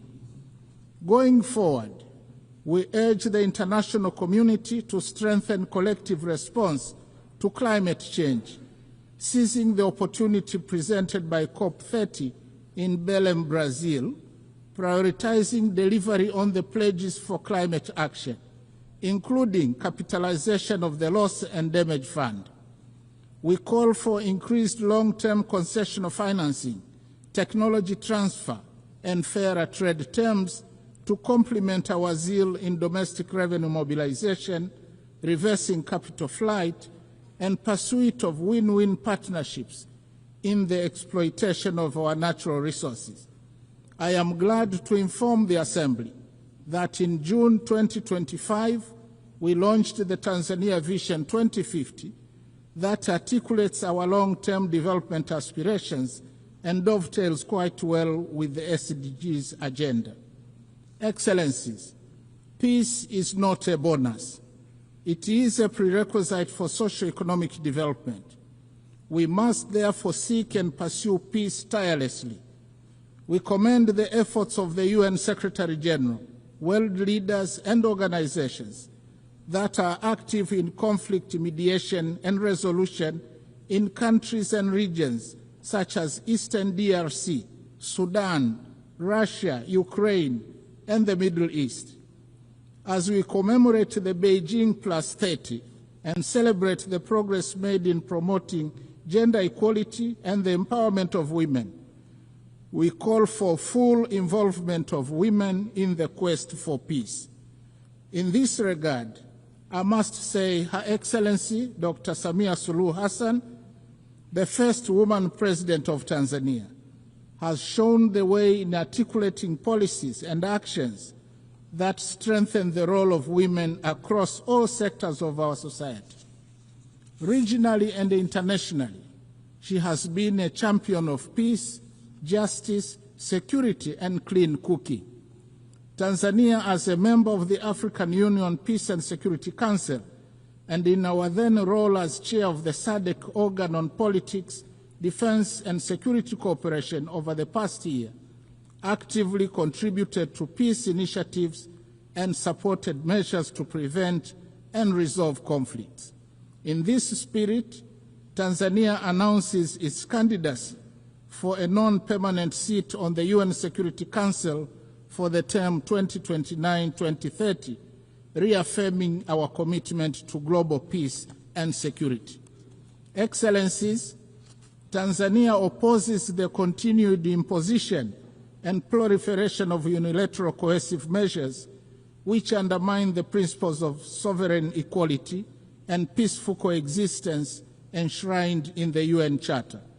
Such measures, often applied without mandate of the Security Council, represent a form of economic aggression that disproportionately harms innocent civilians by depriving them of essential needs such as food, medicines, and capital goods. In this context, Tanzania reiterates its principled solidarity with nations, including Zimbabwe and Cuba, and the peoples who continue to endure the adverse effects of the long-standing economic embargo and sanctions. We stress that these embargoes and sanctions contravene international law. Similarly, Tanzania stands in solidarity with the people of Palestine and Sahrawi, who continue to be denied the fundamental rights of freedom, sovereignty, and self-determination. Tanzania also strongly condemns all forms of terrorism carried out within or across national borders. Madam President, Excellencies and distinguished delegates, in his last speech to the United Nations General Assembly prior to retirement in 1985, Mwalimu Julius Nyerere, the founding president of my country, articulated the principle that, and I quote, "To be silent when we see danger, to refrain from attacking policies which are seen as contrary to the interests of peace and justice, to do these things would be to surrender our freedom and our dignity. That we shall never do." End of quote. Following the same principle, Tanzania considers unilateralism and misuse of military might, as well as shameful incapacity of the international community and global powers to bring an end to bloodshed and horrific wars raging in many places around the world, to be unacceptable. Similarly, Tanzania condemns the resurging use of the law of the jungle as a means of resolving conflicts, as well as committing atrocities that cast shame on the whole of humanity, particularly extreme violence against children, women, the sick, and the elderly in conflict situations, as well as imperial attitudes, including that of regarding Africa as a free mine to be exploited and ample land to be plundered. The hypocrisy and scandal of international companies, some of which are state-sponsored, to continue to prosper from the exploitation of Africa's natural wealth while causing or supporting conflicts, should be brought to an end now.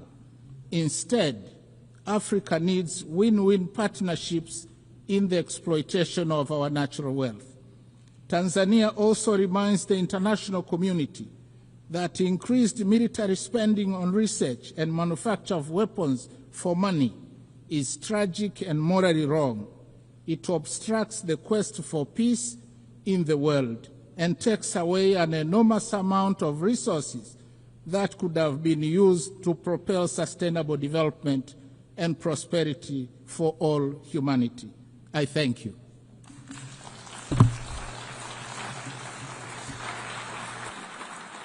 On behalf of the Assembly, I wish to thank the Vice President of the United Republic of Tanzania.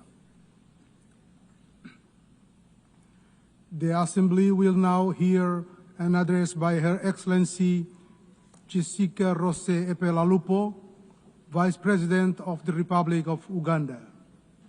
I request protocol to escort Her Excellency and invite her to address the Assembly.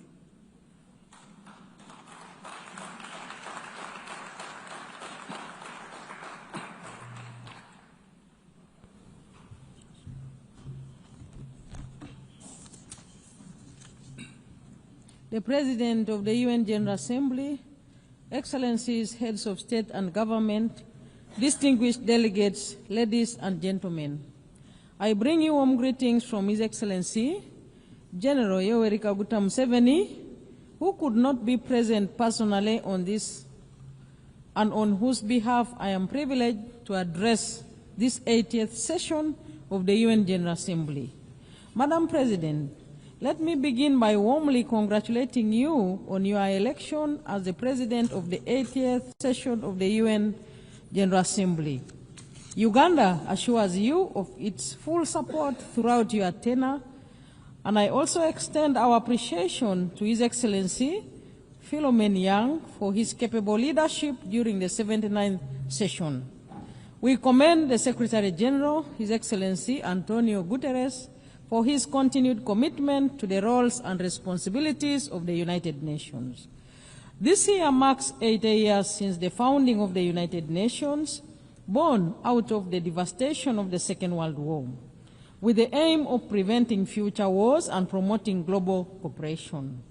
This anniversary is timely and is a reminder of our shared responsibility to uphold multilateralism and strengthen global solidarity in addressing common challenges. The theme of this year's General Assembly, Better Together, resonates well with our national objectives. Uganda firmly believes that multilateralism remains an essential framework for building collective solutions to global problems. We reaffirm our commitment to the Charter of the United Nations as the cornerstone of multilateralism, international diplomacy, and cooperation with the global mechanisms to promote and support the intertwined values of humanity, namely peace and security, human rights, and shared prosperity. We are equally committed to fast-tracking the achievements of the 2030 Agenda on Sustainable Development and implementation of the Pact for the Future. Madam President, Uganda continues to play an active role in advancing peace, stability, and security within our region, e.g. in Somalia, South Sudan, DRC, and the Sudan. Uganda remains committed to the peaceful resolution of regional conflicts. We remain the largest troop contributor to the African Union mission in Somalia since 2007, which has been succeeded by the African Union Transition Mission in Somalia, and now the African Support and Stabilization Mission in Somalia. As a country, we have invested both human and financial resources in promoting peace and stability unreservedly. These efforts require reliable and predictable funding. We therefore call on the international community to commit adequate resources for peace-building and peacekeeping missions to ensure that their sustainability, effectiveness, and success becomes a reality. In South Sudan, Uganda continues to support the peace process as one of the guarantors of the Comprehensive Peace Agreement, contributing to efforts aimed at restoring stability and unity in the country. On the peace efforts in the eastern part of the Democratic Republic of Congo, Uganda has been working with regional leaders on the Nairobi and Luanda processes aimed at finding a lasting solution, and we also remain supportive of other complementary efforts by the international community. Madam President, we urge greater international support for regionally led peace-building and stabilization initiatives, recognizing them as vital foundations for inclusive and sustainable development. We also call for enhanced global cooperation in tackling the root causes of conflict, including inequality, climate change, pandemics, new technologies, transnational crime, and terrorism. Madam President, Uganda calls for the comprehensive reform of the United Nations Security Council to address the imbalance in its current configuration and make it more equitable, just, and democratic. We demand for Africa's representation on the Council as a special case, as a matter of urgency in both the permanent and non-permanent categories, in line with the common African position enshrined in the Eswatini Consensus and SATE Declaration. Africa must have 2 seats in the permanent category with all rights and privileges, and 2 additional seats in the non-permanent category. On the question of Palestine, we urge the international community to give renewed priority to the realization of the internationally endorsed 2-state solution. We appeal to the United Nations Security Council to play a decisive and just role in resolving the Palestinian issue, which is crucial for lasting peace in the Middle East and central to global peace and security. We join the international community in the long-lasting call to end the embargo on Cuba that has been tightened recently with unfair designation as a state sponsor of terrorism. Uganda is recognized globally for its progressive refugee policies. Madam President, we host the largest number of refugees in Africa, currently standing at 1.9 million. Uganda allocates land to refugees and integrates them into our national systems. sharing public services such as education and healthcare, etc. However, this model is under serious pressure due to declining international support amidst rising global geopolitical tensions. The drop in partner funding has strained our already limited resources, affecting both host communities and our ability to meet national development targets, including SDGs. Uganda remains committed to upholding its obligations, but we cannot do this alone, as it diverts vital resources from our national development needs. Madam President, we therefore urge the international community to meet its obligation and support host countries like Uganda. Refugee hosting should not become a debt burden. Uganda should not be expected to borrow money to care for displaced population fleeing conflict.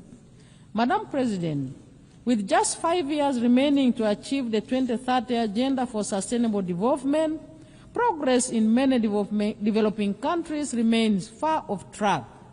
Bridging the estimated $4 trillion annual financing gap is crucial. The failure to mobilize adequate resources highlights the shortcomings of current international financial cooperation. We call on the international community to fully implement existing commitments, including the Sevilla Commitment, the 2015 Addis Ababa Action Agenda, the 208 Doha Declaration, and the 202 Monetary Consensus. These agreements provide a framework for enabling developing countries to expand their physical and policy space and drive balanced and inclusive development.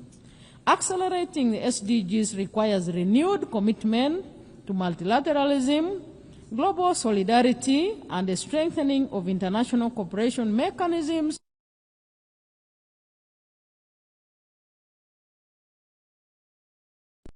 of human rights remain central to our national development agenda. Our Constitution guarantees civil and political rights, freedoms of association, assembly and expression, and the right of every citizen to participate in democratic governance. Since the introduction of multi-party democracy, Ugandans have enjoyed regular, free and fair elections at all levels in Uganda. Madam President, Uganda was the first country in the sub-Saharan Africa to introduce universal free primary education in 1987 and universal free secondary education in 2007, an endeavor which has enabled our children to attain basic education and has improved the literacy and numeracy levels in our country, and all the associated benefits and multiplier effects. Health remains at the core of our development strategy. Uganda is scaling up investments in primary health care and deploying digital health solutions to improve service delivery and accountability. Our HIV/AIDS response remains a global model of political will and community engagement. Under the Presidential Fast Track Initiative, Uganda has reduced HIV prevalence to 5.5%, achieved 96% treatment coverage among those diagnosed, and over 90% viral suppression. Madam President, as the current chair of NAM, Uganda is committed to advancing the principle of unity, peace, and solidarity among its members. We support stronger collaboration between NAM and the UN in promoting the interests of developing countries. In this context, we call for accelerated progress on the adoption of the long overdue Covenant on the Rights to Development. Uganda looks forward to welcoming honorable ministers of NAM member states and observers at the 19th Midterm Ministerial Conference scheduled to take place in Kampala between 15th and 16th October 2025. Madam President, as I conclude, the United Nations has stood as a pillar of development, a pillar of peace and human dignity for the last 8 decades. It remains indispensable. It would be impossible to imagine the world today without the United Nations. Uganda acknowledges the UN's many achievements, its legitimacy, convening power, and normative influence. Madam President, more must be done to adopt and adapt and strengthen multilateralism. We must redouble our efforts to uphold international cooperation and ensure that the United Nations system is reflective of the current realities and capable of addressing the intertwined global challenges of peace and security, human rights, and sustainable development. Let us commit to leaving no one behind. Better together. I thank you. On behalf of the Assembly, I wish to thank the Vice President of the Republic of Uganda.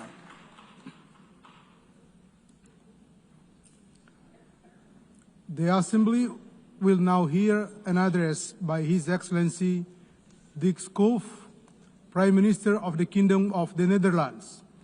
I request protocol to escort His Excellency and invite him to address the Assembly.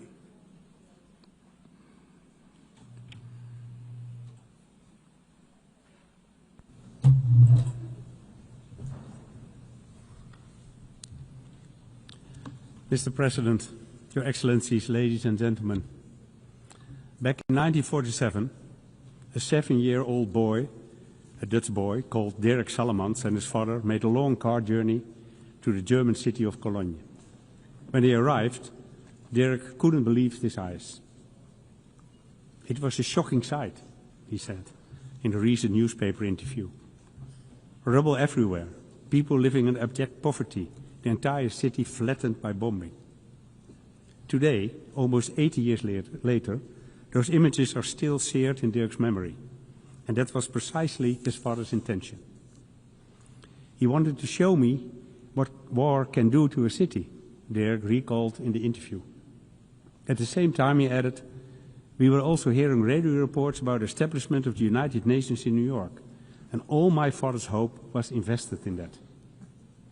When the interviewer asked what exactly the hope was based on, Dirk recalled the opening words of the United Nations Charter, we the peoples. And indeed, it is the peoples of the world, the people, who task their governments with saving them from war, human rights violations, and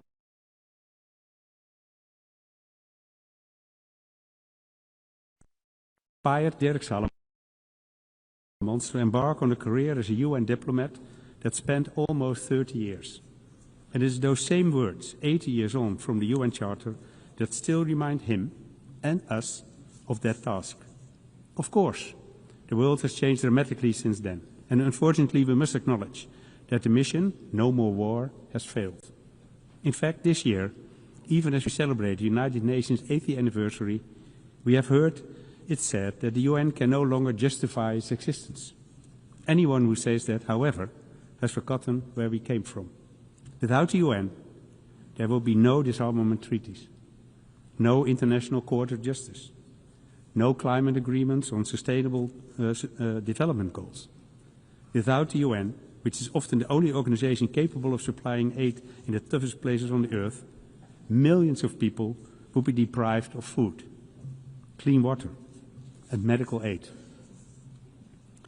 Over the past 80 years, we've taken the UN's achievement for granted. We've neglected to look back on where we've come from and all the milestones we have achieved along the way. And although the situation right now might be especially difficult, I know this too.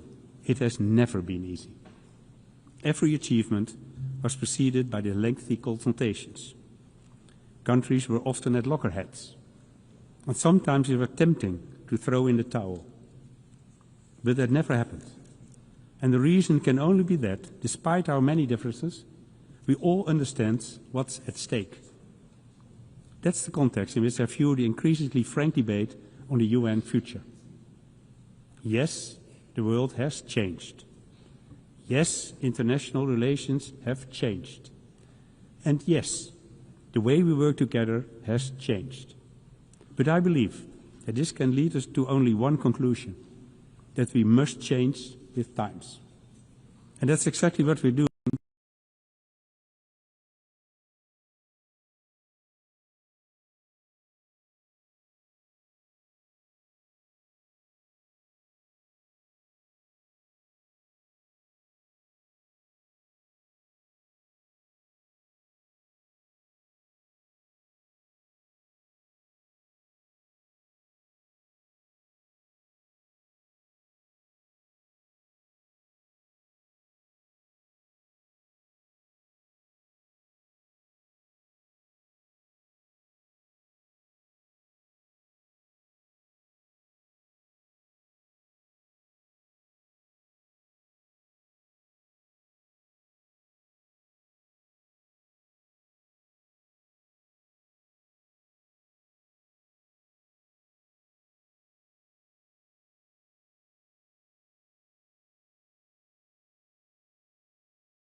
the mission of the United Nations. I thank you.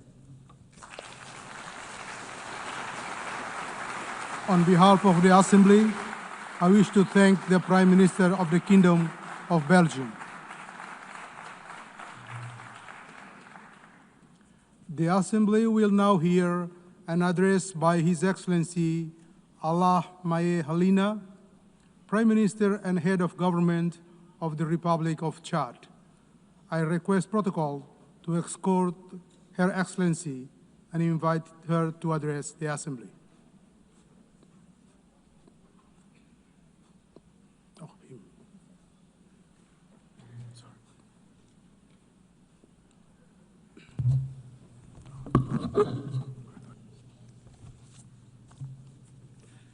Madame la Présidente de l'Assemblée Générale, Mesdames et Messieurs les chefs d'État et de gouvernement, Monsieur le Secrétaire général des Nations Unies, en raison des contraintes liées à l'agenda national, le maréchal Mohamed Idriss Déby Itno, président de la République du Tchad et chef de l'État, qui a bien voulu prendre part à ces importantes assises des Nations Unies, n'a pu effectuer le déplacement de New York.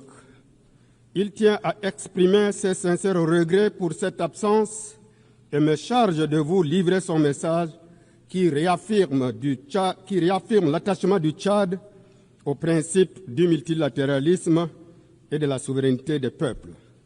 J'ai donc l'insigne honneur de donner lecture devant cette auguste assemblée du message du président de la République du Tchad, chef de l'État, et je cite: Madame la Présidente de l'Assemblée Générale, Mesdames et Messieurs les chefs d'État et de gouvernement, Monsieur le Secrétaire général des Nations Unies, permettez-moi à l'entame de mes propos rendre grâce à Dieu le Tout-Puissant, source de sagesse et de force qui nous a permis de nous réunir dans un esprit de dialogue pour nous pencher sur les défis de notre temps et de notre monde, au premier rang desquels les questions de développement, mais aussi les préoccupations de paix et de sécurité internationale.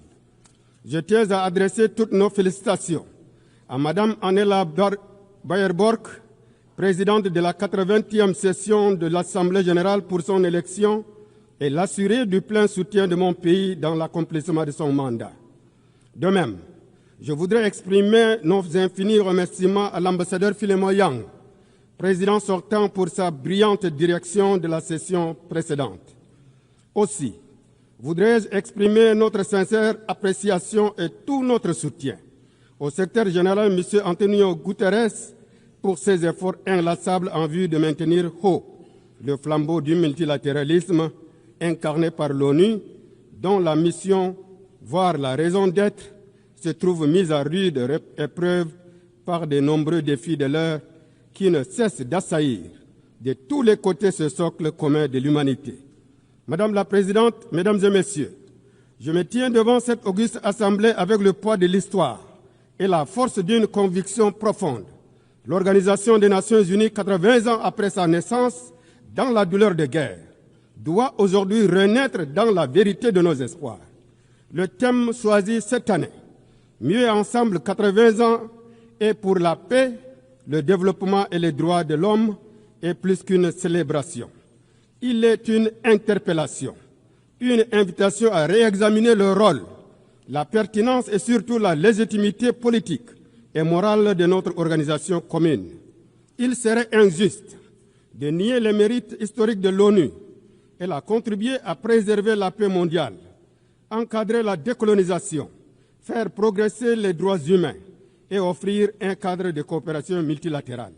Néanmoins, il convient de souligner que 80 ans après sa création, l'ONU reste encore loin d'avoir accompli les objectifs qui lui sont assignés par la Charte. En dépit des avancées indéniables relevées si haut, force est de constater que l'ONU n'a jamais autant déçu, notamment en raison de son incapacité à arrêter les conflits meurtriers qui continuent à faire rage dans plusieurs parties du monde. En Afrique, en Asie, en Amérique du Sud, la défiance grandit. Parce que trop souvent, les décisions majeures de cette organisation semblent servir les intérêts de quelques grandes puissances au détriment des aspirations des pays du Sud. Parce que Le Conseil de sécurité reste une structure figée, héritée de l'après-guerre, où l'Afrique, berceau de 5e de l'humanité, demeure exclue de toute représentation permanente. Parce que les mécanismes de sanction et d'intervention sont sélectifs et l'indignation semble parfois géographiquement conditionnée. Nous devons avoir le courage de le dire ici, sans détour. Les missions de maintien de la paix de l'ONU ont parfois failli à leurs promesses et à leurs devoirs. Que ce soit en Haïti, en République centrafricaine, en République démocratique du Congo ou encore au Mali, les casques bleus ont été, dans certains cas, accusés d'inaction, voire de comportements contraires aux principes de l'organisation qui l'incarne. Comment comprendre qu'au lieu de protéger, certains aient été complices de violations? Comment expliquer qu'après des décennies de présence, des conflits persistent et même s'aggravent? Ces échecs, parfois tragiques, érodent la légitimité de l'ONU sur le terrain et dans les cœurs.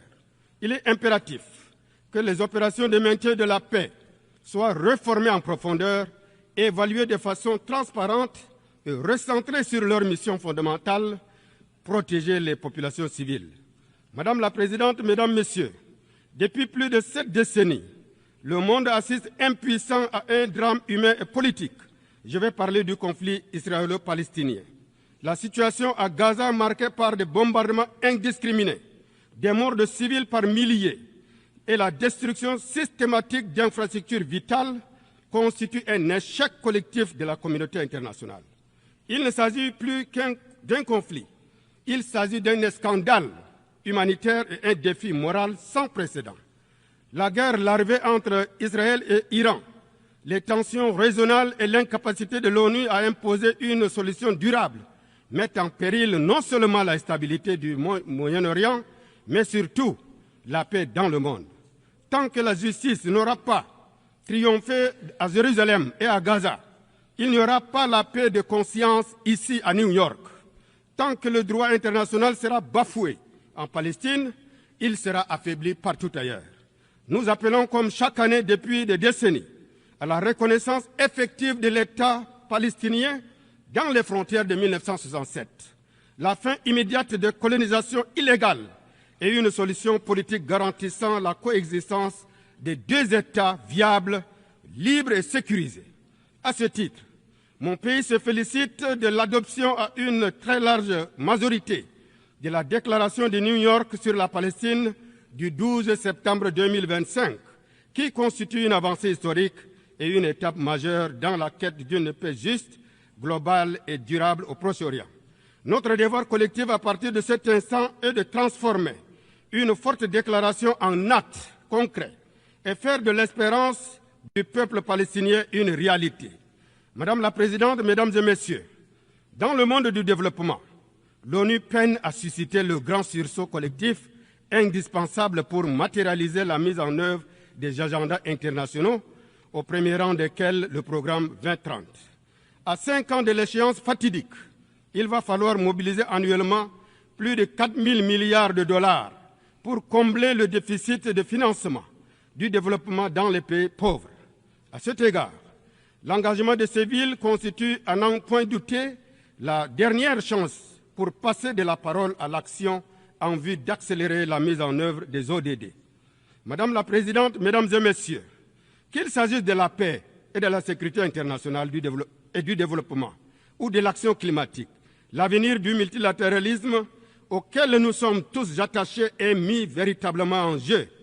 Il nous faudra pour cela un engagement sans faille, une détermination sans relâche et une action collective plus solidaire et vigoureuse dans la mise en œuvre des objectifs communs qu'on s'est fixés tels que l'agenda 2030, l'engagement de Séville, l'accord de Paris, le pacte pour l'avenir ou encore le plan d'action de Doha en faveur des paiements, le plan d'action d'Antigua et Barbuda pour les petits États insulaires en développement et le plan d'action d'Awaza en faveur des pays en développement sans littoral.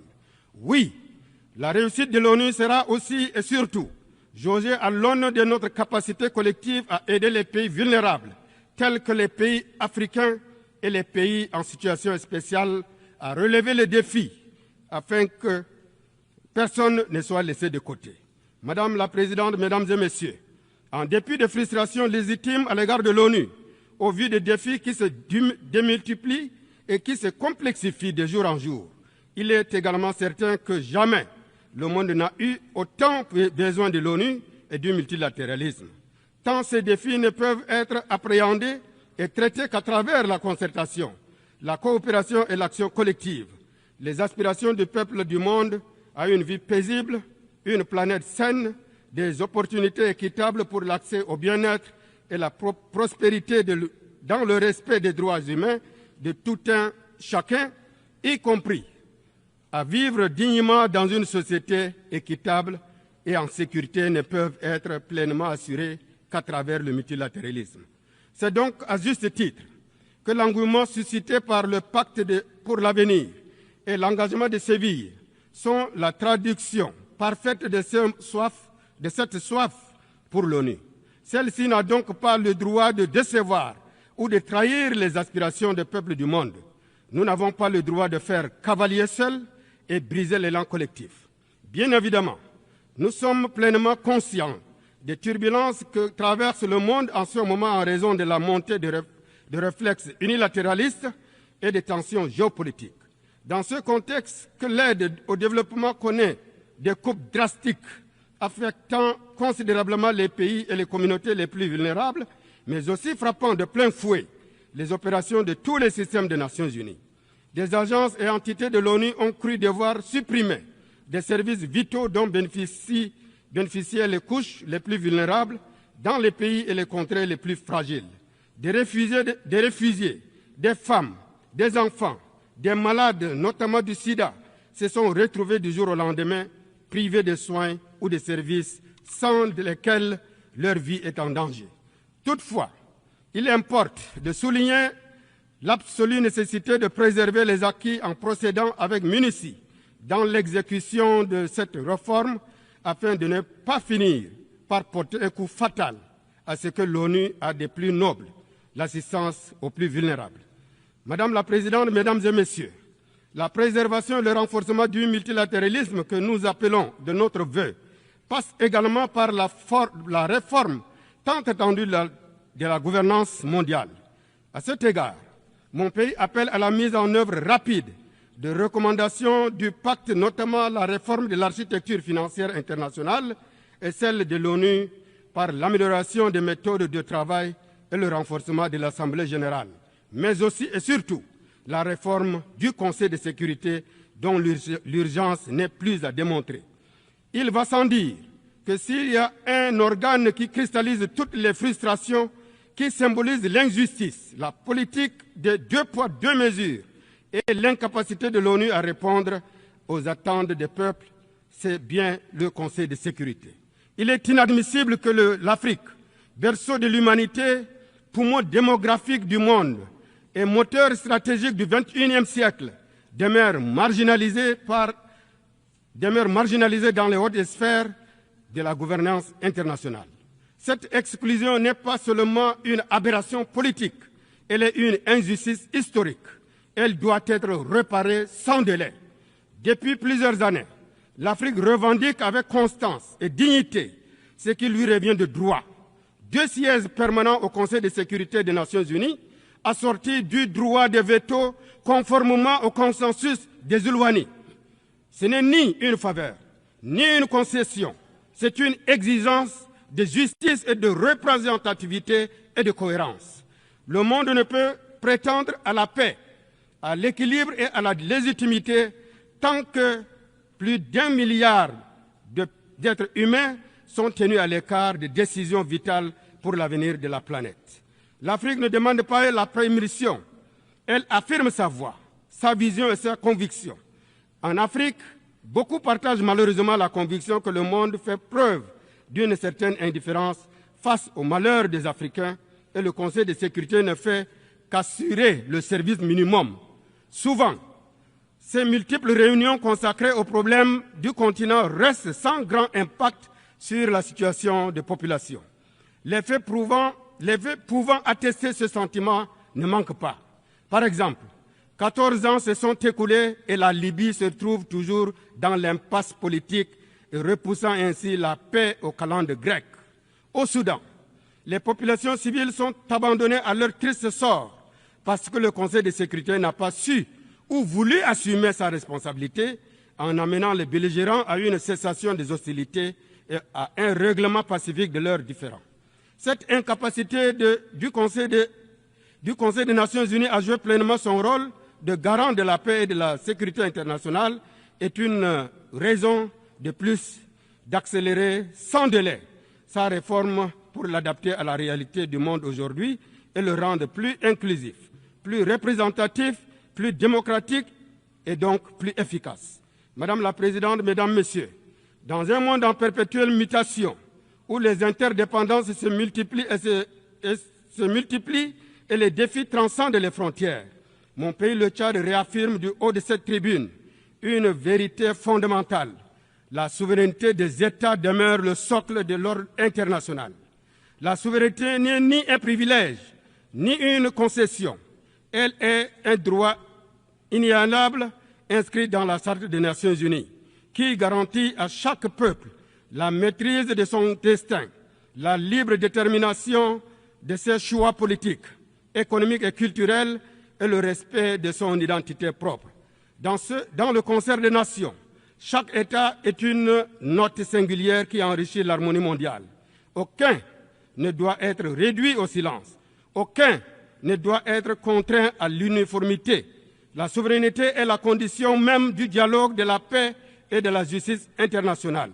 C'est pourquoi nous appelons à une gouvernance mondiale plus équitable, où les États du Sud, les nations émergentes, les voix longtemps marginalisées puissent pleinement exercer leur droit à la parole, à la décision et à la dignité. L'Afrique exige sa place dans la gouvernance mondiale. Les Nations Unies ne peuvent plus se contenter d'aménagements politiques. Une refonte institutionnelle profonde et équitable s'impose.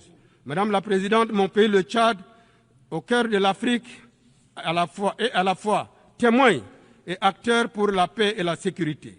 Il est à la croisée de tous les défis contemporains, sécurité, humanitaire, climatique et aussi d'immenses espoirs de renaissance.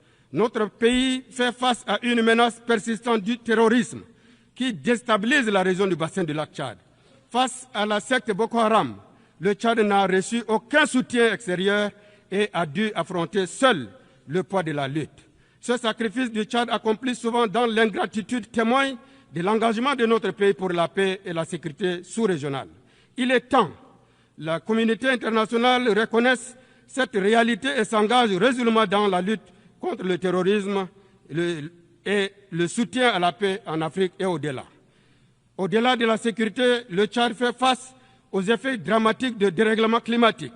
Avancée du désert, sécheresse et catastrophes naturelles affectent notre sécurité alimentaire et compromettent notre développement. Nous appelons à une solidarité accrue pour l'accès équitable au financement, aux technologies vertes et aux vaccins indispensables pour bâtir des sociétés résilientes et justes. Dans ce contexte, il est urgent de renforcer les efforts de préservation de notre écosystème, notamment autour du bassin du lac Tchad, dont le rétrécissement menace directement la vie de millions de personnes. Le Tchad et bien des pays d'Afrique n'émettent presque pas de gaz à effet de serre, mais payent un lourd tribut à une crise qu'ils n'ont pas causée. C'est pourquoi nous appelons à une gouvernance mondiale plus équitable où l'Afrique exerce pleinement sa place légitime. Nous plaidons pour une justice climatique effective et un accès équitable au financement, aux technologies vertes et aux vaccins. Madame la Présidente, Mesdames, Messieurs, le Tchad est un pays connu. Le Tchad, ayant connu une histoire politique mouvementée et vivant dans un environnement sous-régional marqué par les crises, conflits et guerres, et constamment exposé au risque de ces fléaux, est sorti de cette transition la tête haute. Une fois de plus, notre pays a su déjouer les pronostics les plus pessimistes en menant à bon port sa transition dans un climat apaisé empreint de dialogue, d'ouverture large, qui a prévalu du début jusqu'à la fin de ce processus. Je tiens du haut de cette tribune à rendre grâce à Dieu et un hommage au peuple tchadien qui a rendu possible cette réussite inédite. Nous remercions nos partenaires, en particulier l'ONU, pour leur accompagnement déterminant. Grâce à cet appui multiforme, le Tchad a pu franchir une étape majeure vers la gouvernance démocratique. Je suis confiant que mes compatriotes continueront avec cet élan et ensemble nous allons gagner le combat que nous avons engagé dans l'après-transition, à savoir poursuivre le dialogue et la réconciliation nationale, consolider la paix et l'unité nationale, défendre notre territoire et à relever le défi du développement socio-économique. Toutes ces actions sont ancrées dans le programme politique sur la base duquel j'ai été élu en mai 2024. Dans ce sillage, le gouvernement vient d'adopter le nouveau plan national de développement pour la période 2025-2030 intitulé Tchad Connexion 2030.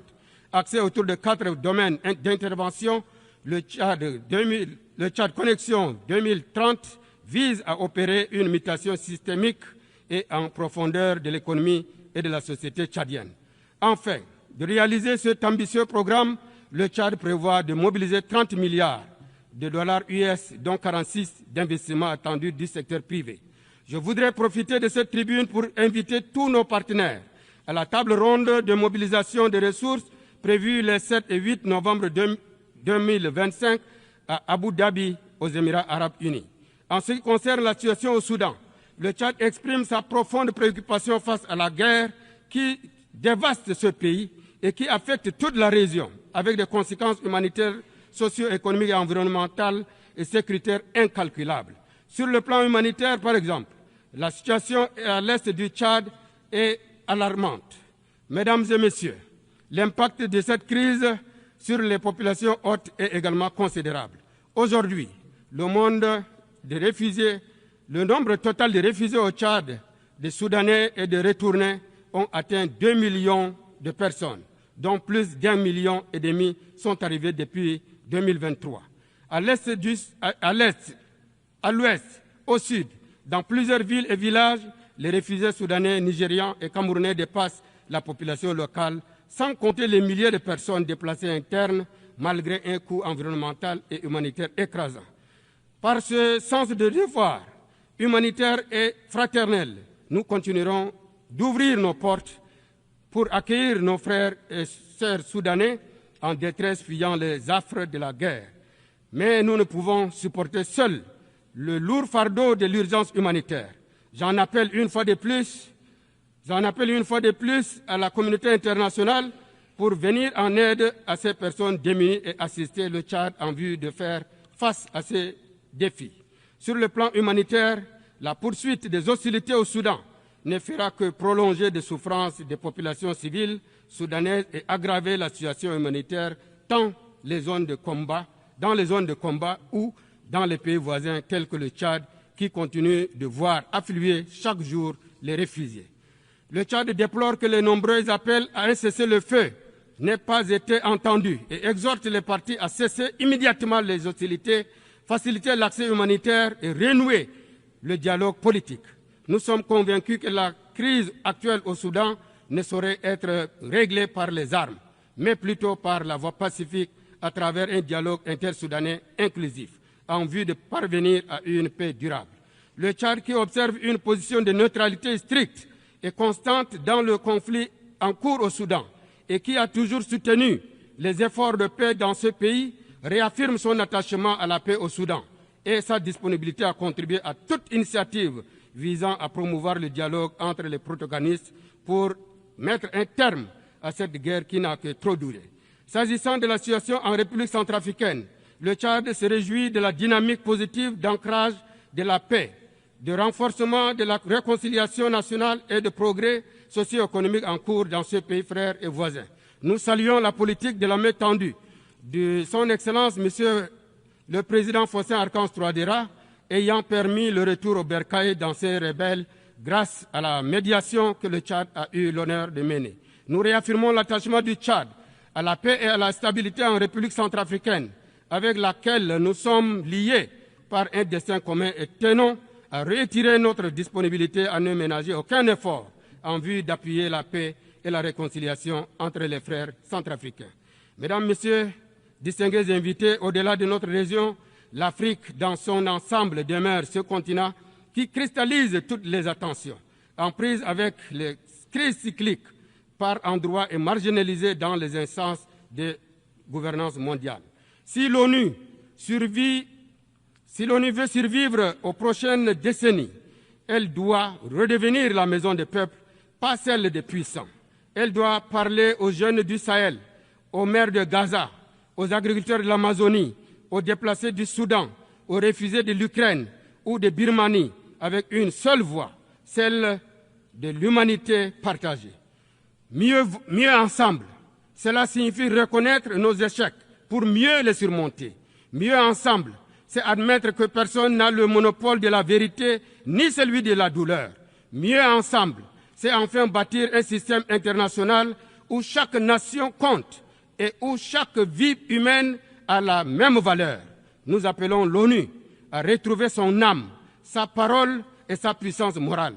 Madame la Présidente, Mesdames, Messieurs, le Tchad croit à la paix, le Tchad croit en l'ONU, mais plus encore, le Tchad croit à l'humanité, parce qu'il en est le berceau, parce que nous sommes convaincus qu'ensemble, unis dans la diversité, nous pouvons relever les défis de notre temps, changer le monde, partager les droits fondamentaux, faire prévaloir la paix et assurer un développement durable pour tous. Maréchal Mohamed Idriss Déby Itno, Président de la République, chef de l'État.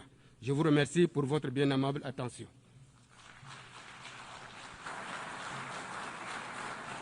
On behalf of the Assembly, I wish to thank His Excellency Prime Minister and Head of Government of the Republic of Chad.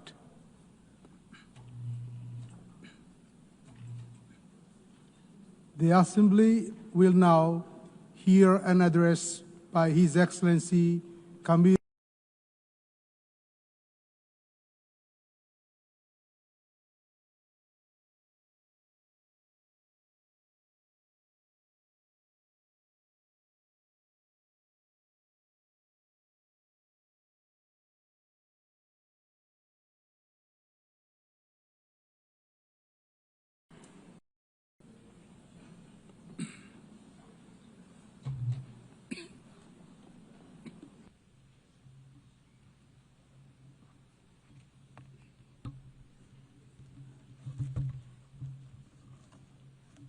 السيدة أنالينا بيربوك رئيس الجمعية العامة، معالي السيد أنطونيو غوتيريش الأمين العام للأمم المتحدة، أصحاب الفخامة الملوك، رؤساء الدول والحكومات، السادة الوزراء، السيدات والسادة رؤساء الوفود، السلام عليكم ورحمة الله وبركاته. أهنئ السيدة أنالينا بيربوك لانتخابها رئيساً للجمعية العامة للدورة 80، كما أهنئ السيد فيلمون بانك على رئاسة الجمعية العامة في دورتها السابقة، ونقدر حسن أدائه وجهوده المبذولة من أجل السلام. ونخص بالتقدير معالي الأمين العام للأمم المتحدة أنطونيو غوتيريش لجهوده الدورية والدؤوبة ومبادراته القيمة من أجل السلام والعدل وتحقيق أهداف ومبادئ الأمم المتحدة ودعمه لقضايا الدول النامية. ها أنا ذا أقف أمامكم اليوم باسم حكومة السودان المدنية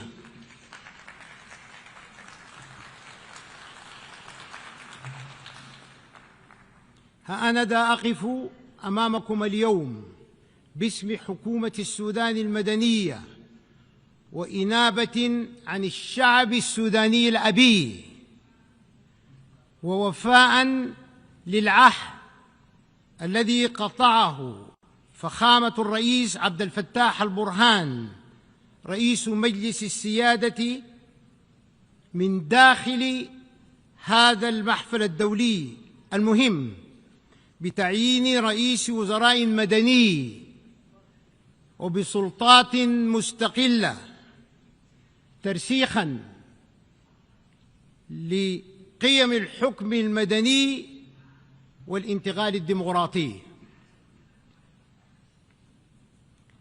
I stand before you from the banks of the Nile,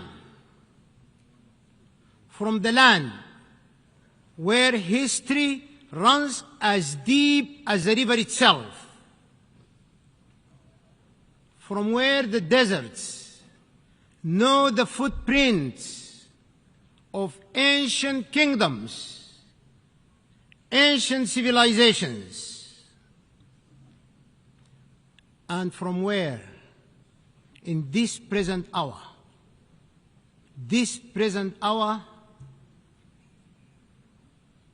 the dust still carries the scent of war.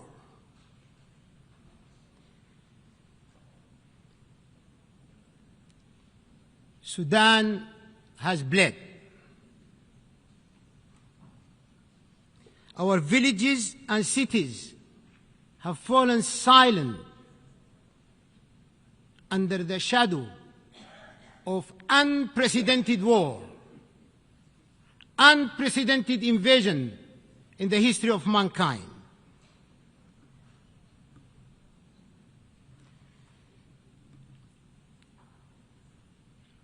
Our children have known fear before they have known the meaning of life. And yet,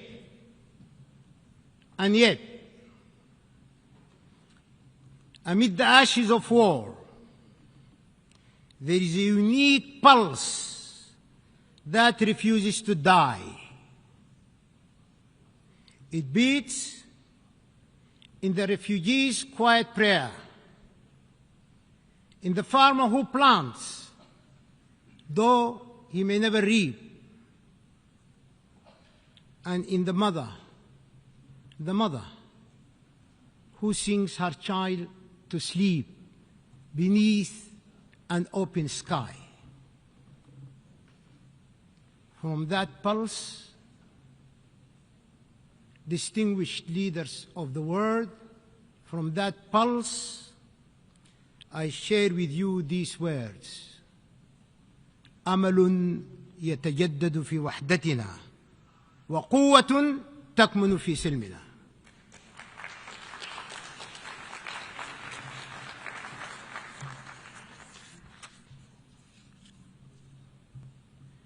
Quiero decir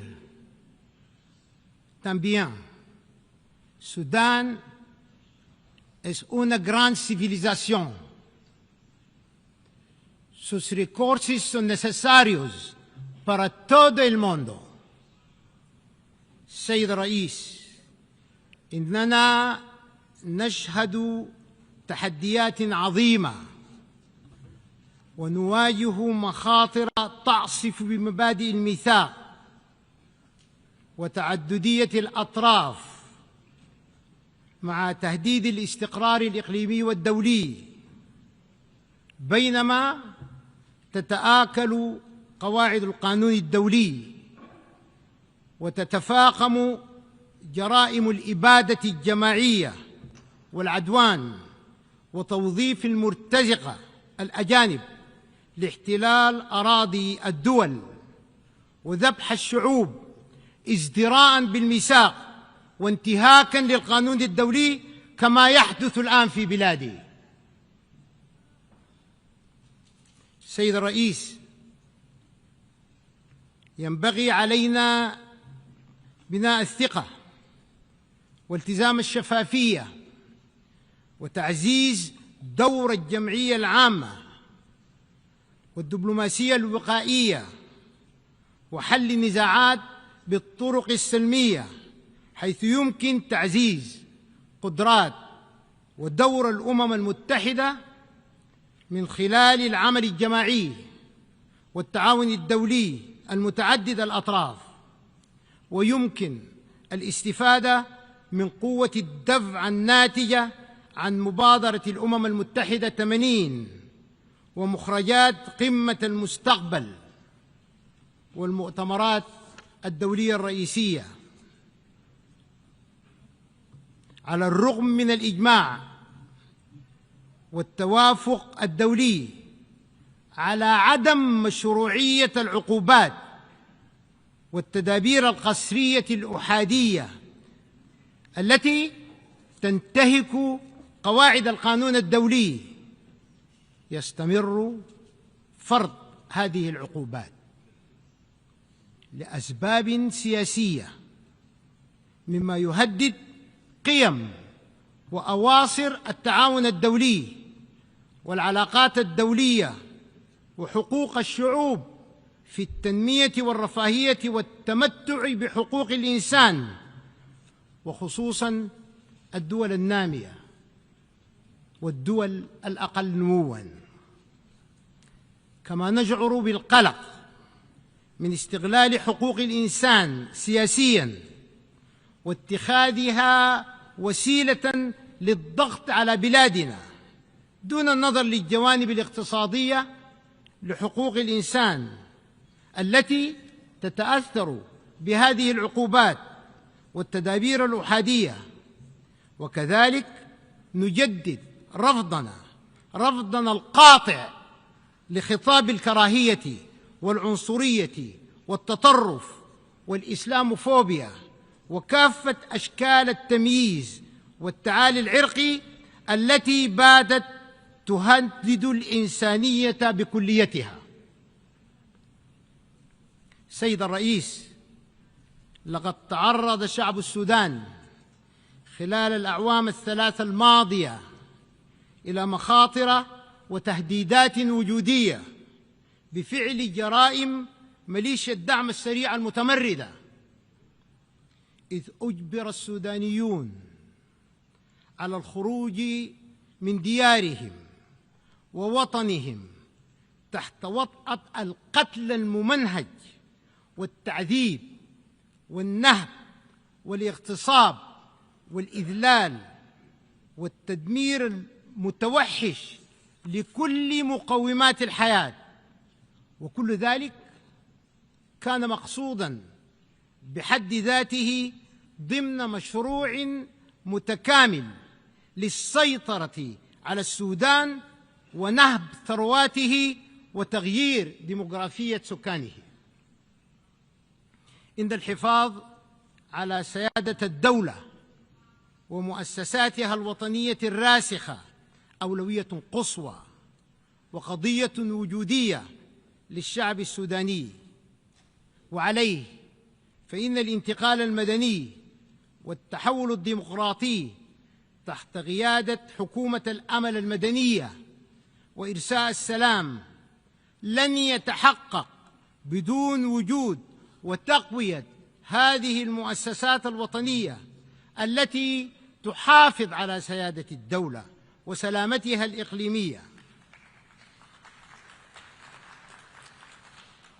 على المجتمع الدولي، وأنتم قادة هذا المجتمع الدولي وأنتم الأسرة الدولية بأكملها، على المجتمع الدولي العمل على وقف تدفقات الأسلحة الفتاكة المتطورة للميليشيا الإرهابية وإدانتها وتجريمها وتصنيفها مجموعة إرهابية ووقف تدفقات المرتزقة.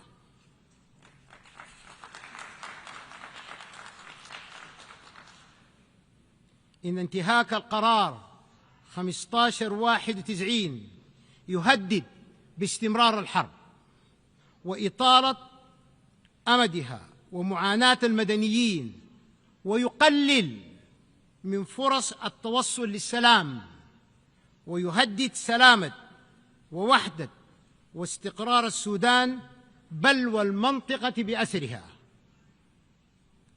إن تحقيق السلام الشامل في السودان يتطلب مشاركة القوى السياسية السودانية وقطاعات الشعب السوداني في صنع القرار وتحديد مستقبله، لأنه صاحب المصلحة الحقيقية، وذلك بعيداً عن التدخلات أو التأثيرات الأجنبية أو الحلول الجزئية المتسرعة أو دعم التطرف السياسي العرقي الذي يخطط لتدمير السودان. نؤكد من هذا المنبر التزام حكومة السودان بخارطة الطريق والتي ساهم في وضعها لفيف من القوى الوطنية والمنظمات المدنية، والتي قدمناها للأمم المتحدة والوسطاء، وتتضمن وقف إطلاق النار مصحوباً بانسحاب ميليشيا الدعم السريع الإرهابية من المناطق والمدن التي تحتلها، ورفع الحصار عن مدينة الفاشر فوراً، ورفع الحصار عن مدينة الفاشر فوراً وما حولها، تنفيذاً لقرار مجلس الأمن 2736 الصادر منذ أكثر من عام. تخيلوا معي أن هذا القرار قد صدر من مجلس الأمن الدولي منذ أكثر من عام ولم يحدث شيء حتى انعقاد هذه المجموعة الدولية. هل هذا يعقل؟ تأملوا معي للحظة، يموت الأطفال والنساء والشيوخ بالتجويع والأسرة الدولية صامتة.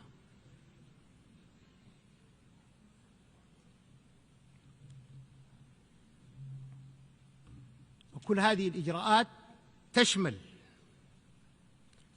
العودة الكريمة الآمنة للنازحين واللاجئين، وتسهيل وصول المساعدات الإنسانية للمحتاجين والمتضررين، ومواصلة العملية السياسية الانتقالية نحو الديمقراطية.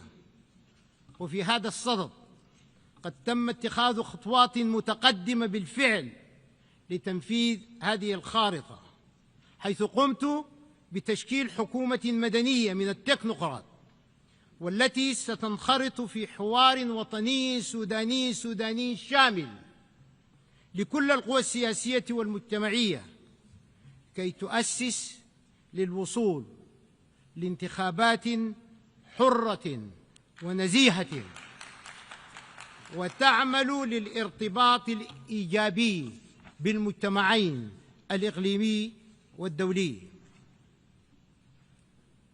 وفي هذا الإطار التزمت الحكومة ولا تزال بتسهيل كافة الإجراءات لكل السودانيين بالمهاجر للعودة والانخراط في هذا الحوار التاريخي المهم.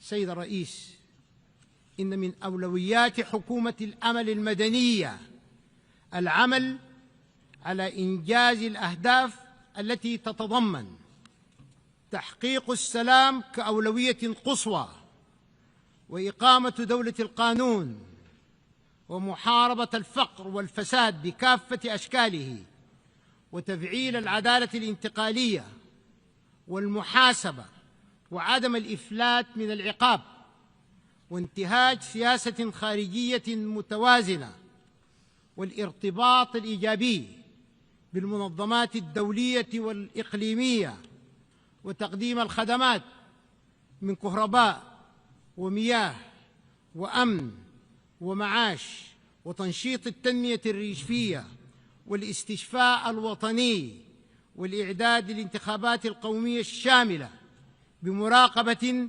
إقليمية ودولية، والعمل على إزالة مخلفات الحرب والعودة إلى العاصمة القومية الخرطوم، وبدء جهود إعداد البناء والإعمار، ورفع كفاءة القطاع الصحي ورفع معدل مشاركة النساء والشباب في الحوار الوطني من أجل السلام.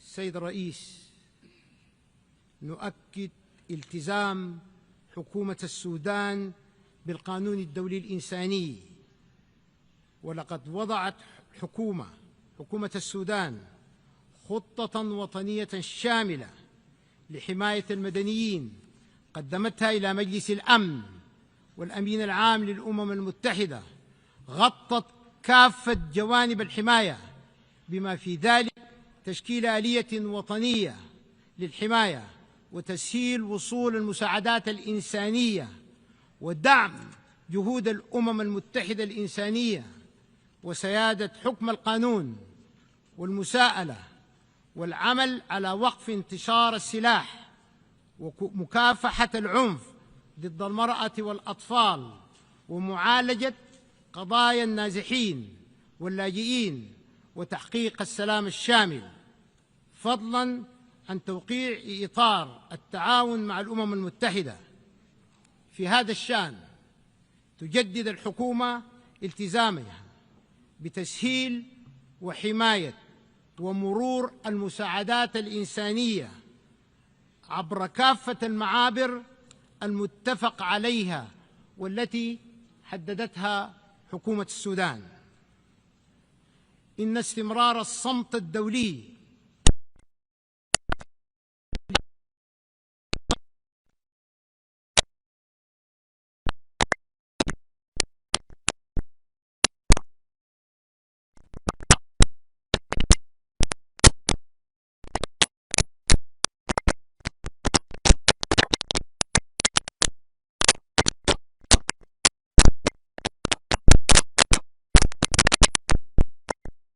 المرافق الصحية في كافة أنحاء البلاد يعد تشجيعاً وضوءاً أخضراً لمواصلة جرائمها وانتكاهاتها.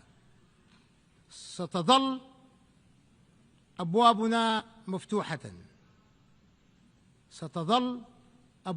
مفتوحة مع الأمم المتحدة والمنظمات الدولية، وندعو المجتمع الدولي لدعم خيارات الشعب السوداني وحكومته المدنية ودعم الحلول الإفريقية للنزاعات عبر الإرادة والملكية دون وصاية.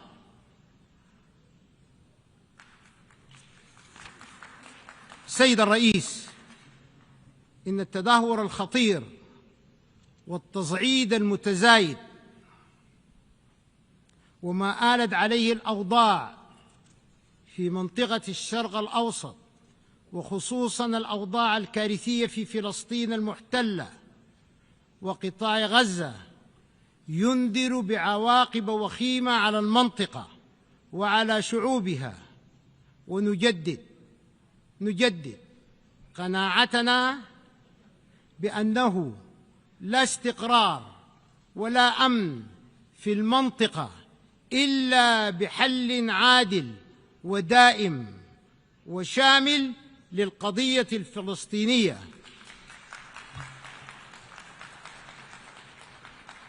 يمكن من قيام الدولة الفلسطينية المستقلة ذات السيادة وعاصمتها القدس على حدود يونيو 1967 وفقاً للقرارات والشرعية الدولية. وفي هذا السياق ندين الهجوم الإسرائيلي السافر على سيادة دولة قطر الشقيقة الذي يهدد السلم والأمن الدوليين. Sans paix, il n'y a pas d'avenir. Sans paix, il n'y a pas d'avenir. السيد الرئيس، أصحاب المعالي والسعادة، we are fully supportive of peace and security, human rights, and sustainable development goals, without which there will be no lasting peace. However, let me say it clearly and openly, our sovereignty and territorial integrity are red lines. We will never give up. I promise you, we will never give up, and I thank you for your attention. Thank you. On behalf of the Assembly, I wish to thank His Excellency, the Transitional Prime Minister of the Republic of Sudan.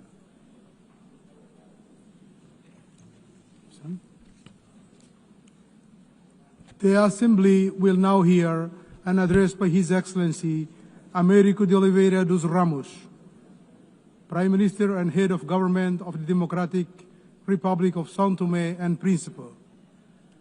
I request protocol to escort His Excellency and invite him to address the Assembly.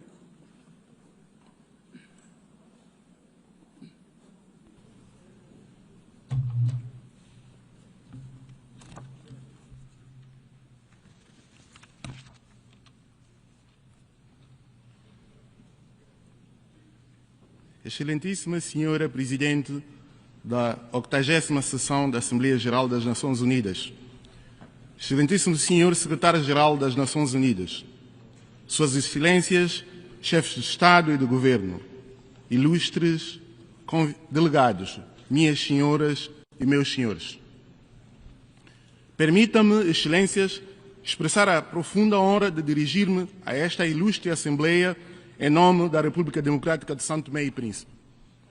No momento em que a comunidade internacional enfrenta desafios de uma complexidade sem precedentes, o lema desta 80ª sessão, Melhor Juntos, ressoa não apenas como um ideal, mas como uma necessidade imperativa para a humanidade e para o desenvolvimento e prosperidade coletivas.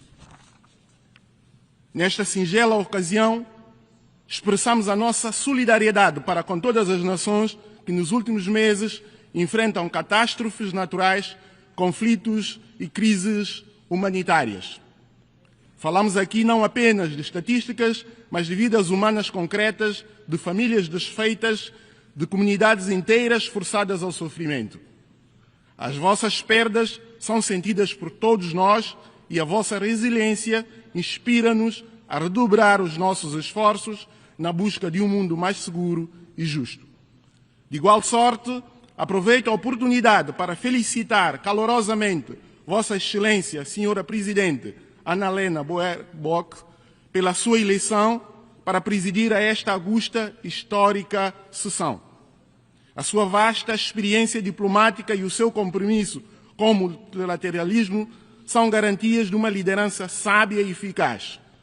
Asseguro-lhe, Senhora Presidente, o pleno apoio de São Tomé e Príncipe no desempenho do seu mandato. De igual modo, felicito calorosamente o Presidente cessante, Filemon Yang, pela muito bem-sucedida condução dos trabalhos durante a sessão anterior, que muito honrou o legado de todos que antecederam.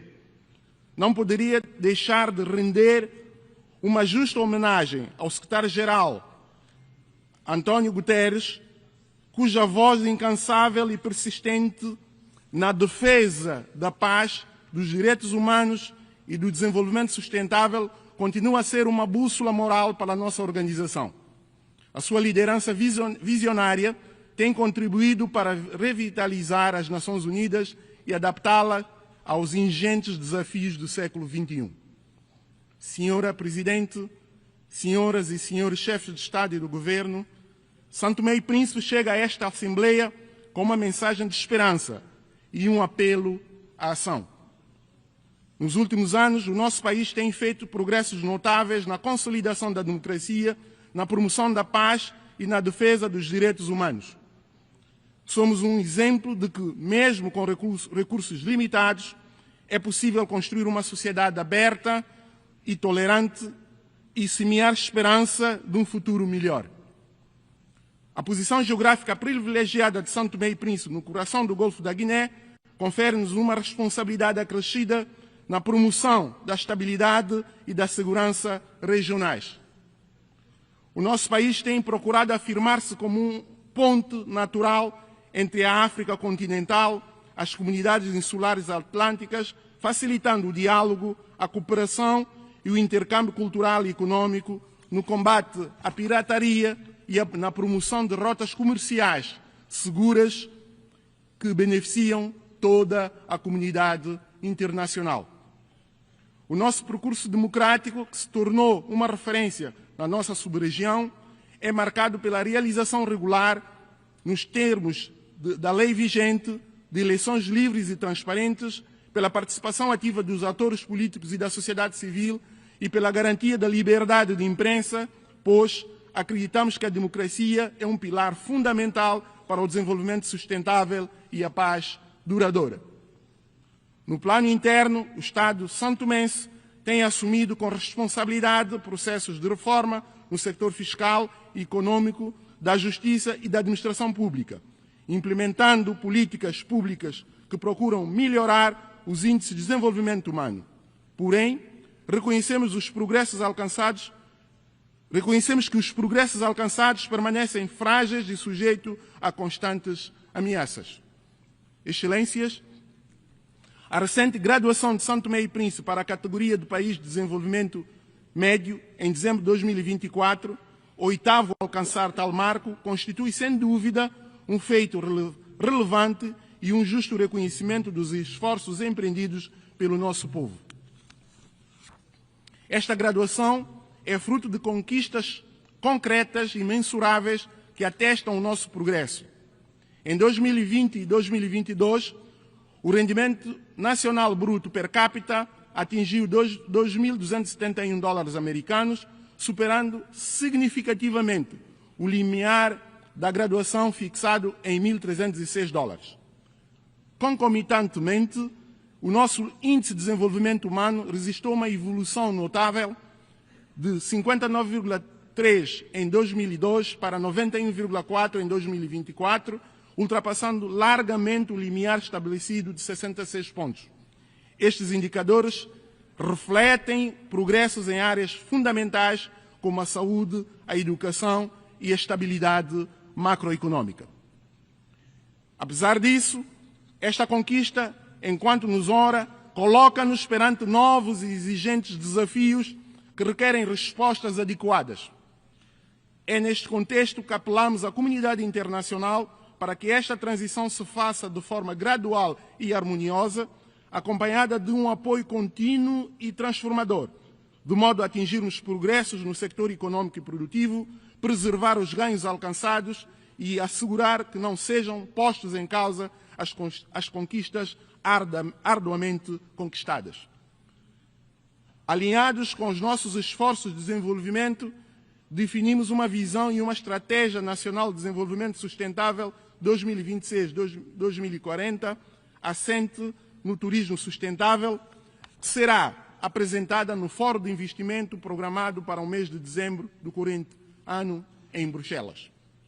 Aproveitamos esta nobre ocasião para apelar e convidar os nossos parceiros de desenvolvimento bilateral e multilateral para que participem ativamente neste importante evento, que representa uma oportunidade ímpar para estabelecer parcerias estratégicas duradouras.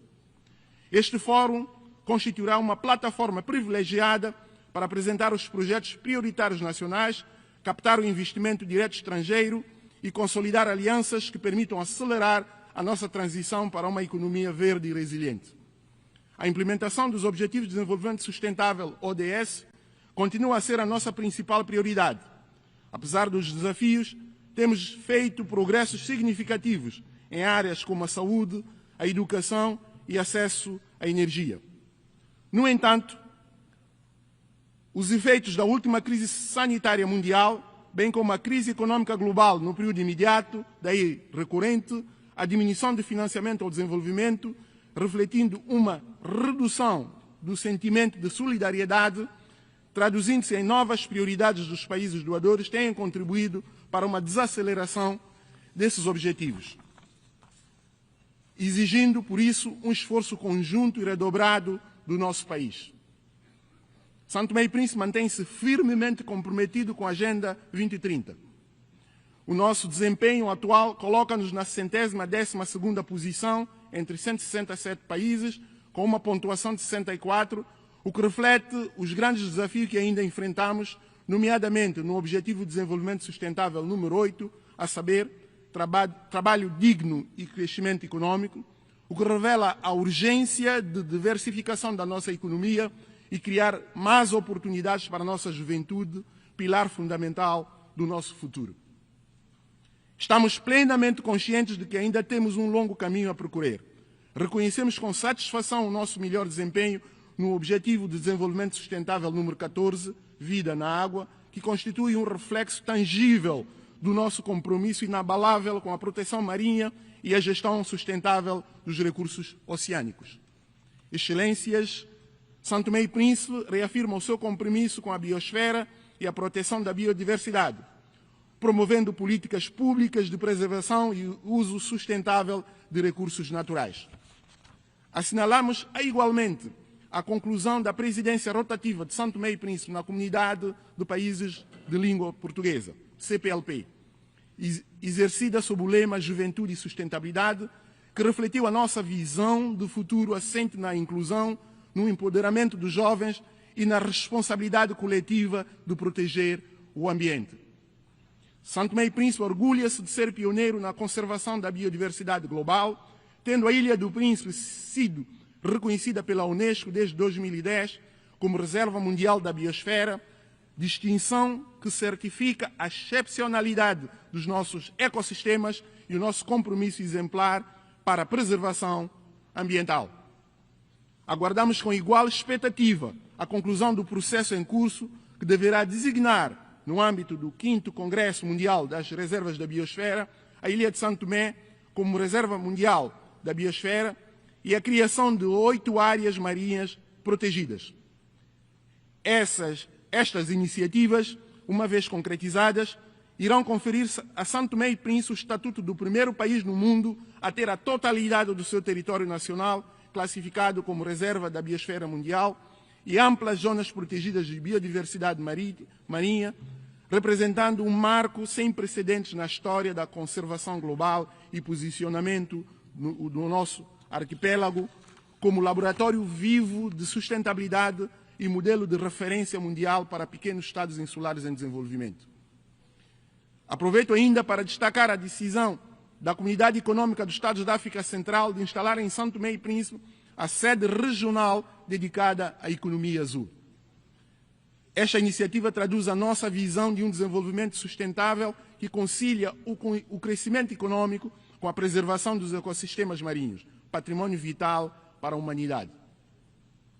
Senhoras e senhores, como pequeno Estado insular em desenvolvimento, enfrentamos uma das maiores injustiças do nosso tempo. Somos as principais vítimas dos efeitos das mudanças climáticas, apesar de não contribuirmos para este flagelo global. As nossas emissões de gases com efeito de estufa são praticamente insignificantes à escala mundial, mas sofremos com as chuvas, enxurradas, destruição de infraestruturas, deslocamento da população e problemas sociais decorrentes de mudanças climáticas, fruto de ações pouco responsáveis dos grandes poluidores. Face a essa realidade, precisamos de novas abordagens sobre os mecanismos de financiamento que incorporem critérios de vulnerabilidade multidimensional, que integrem riscos ambientais, climáticos e estruturais, que não se limitem ao rendimento per capita. Instrumentos financeiros mais previsíveis e acessíveis com condições concessionais, taxas de juros reduzidas e prazos de amortização compatíveis com a nossa capacidade real de pagamento. E procedimentos simplificados de acesso a fundos climáticos multilaterais, nomeadamente ao Fundo Verde para o Clima e ao Fundo de Adaptação, cuja complexidade administrativa atualmente exclui os países com menor capacidade institucional. Estas reformas são essenciais para assegurar que o financiamento internacional se traduz em resiliência concreta e desenvolvimento sustentável para os pequenos estados insulares em desenvolvimento. Excelências, o desenvolvimento precisa de um contexto de paz e de segurança. Assistimos com profunda preocupação à proliferação de conflitos em diversas regiões do mundo, desde a Ucrânia ao Sudão, passando pelo Sahel, pelos Grandes Lagos e o Corno da África, que tem causado um sofrimento humano incomensurável e comprometendo os esforços de desenvolvimento naquelas regiões do continente. Nesse sentido, somos pela resolução pacífica de todos esses conflitos, porque só o calar das armas permite um clima em que se possa falar de um futuro melhor, com paz e desenvolvimento para todos esses povos e países. São Tomé e Príncipe condena veementemente todas as formas de violência e agressão. Somos pelo respeito integral do direito internacional e da Carta das Nações Unidas.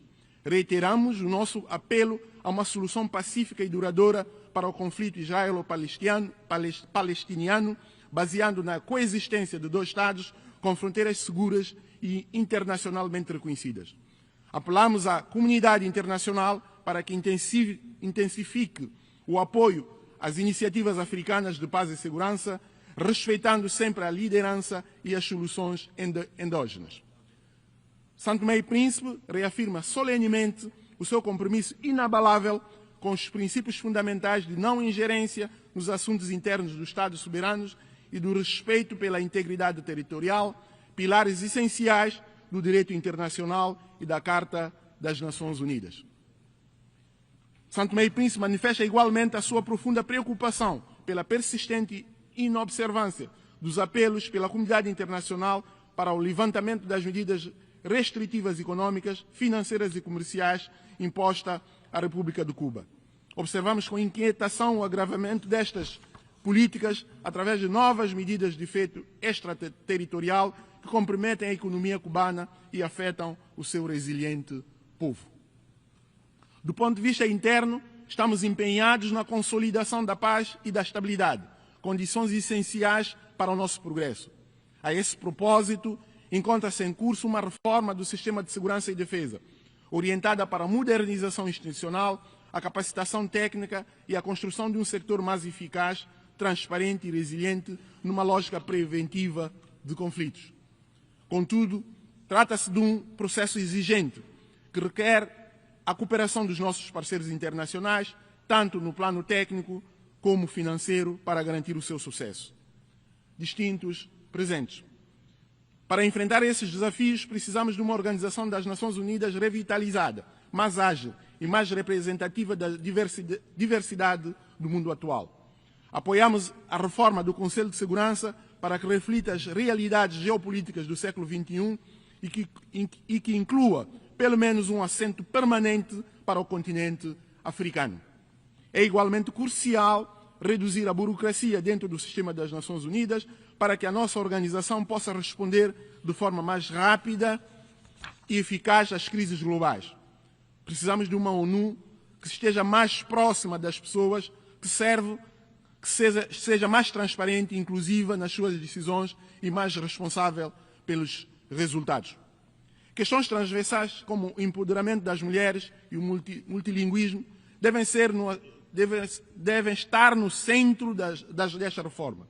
São Tomé e Príncipe tem feito progressos significativos na promoção da igualdade de género com mulheres, ocupando posições de liderança no governo, no parlamento, na magistratura e no setor privado. Não podemos construir um futuro sustentável sem a plena participação das mulheres em todos os níveis de decisão. As mulheres santomenses são pilares da nossa sociedade, líder nas nossas comunidades e agentes de mudança nas suas famílias. Senhora Presidente, ao concluir, gostaria de reiterar o compromisso inabalável de São Tomé e Príncipe com o multilateralismo. No mundo cada vez mais polarizado, acreditamos que a cooperação e a solidariedade são únicas armas capazes de vencer os desafios que nos ameaçam a todos. Como uma pequena ilha, temos uma voz modesta, mas carregamos uma mensagem de grande significado para o mundo. A nossa força reside na unidade dos povos e na capacidade de convergir nos esforços em prol de um destino comum. Nossa esperança é alimentada pela convicção de que unidos podemos construir um futuro mais justo, sustentável e harmonioso para todos, e da nossa vontade de sermos de facto melhores juntos. Neste espírito, não poderia deixar de felicitar as Nações Unidas pela ocasião do seu 80º aniversário. 8 décadas de serviço incansável à paz, à dignidade humana e ao desenvolvimento sustentável fazem dessa organização um símbolo de esperança para toda a humanidade. Reafirmamos, pois, a nossa confiança no papel central da ONU como pilar do multilateralismo e renovamos o nosso compromisso de continuar a caminhar lado a lado para que todos os povos possam viver em paz, com justiça e prosperidade.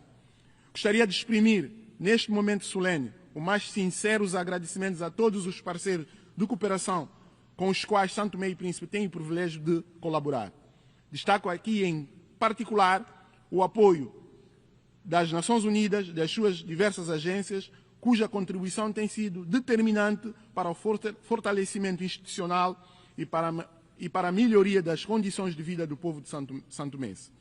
A nossa gratidão estende-se igualmente aos parceiros bilaterais, multilaterais e regionais, cuja solidariedade tem permitido ao nosso país superar desafios estruturais e avançar no caminho do progresso.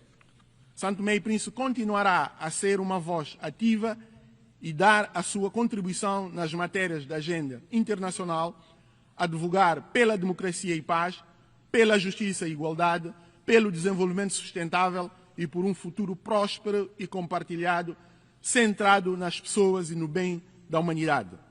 Juntos podemos construir um mundo onde nenhuma criança, jovens, mulheres e idosos tenham fome e sejam vítimas de violência, onde nenhuma família tema as mudanças climáticas e onde todos os povos possam viver em paz, com dignidade e felicidade. Muito obrigado.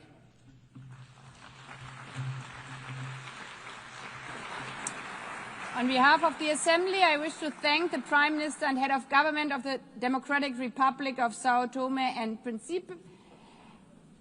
I now give the floor to His Excellency David Lammy, Lord Chancellor and Secretary of State for Justice and Deputy Prime Minister of the United Kingdom.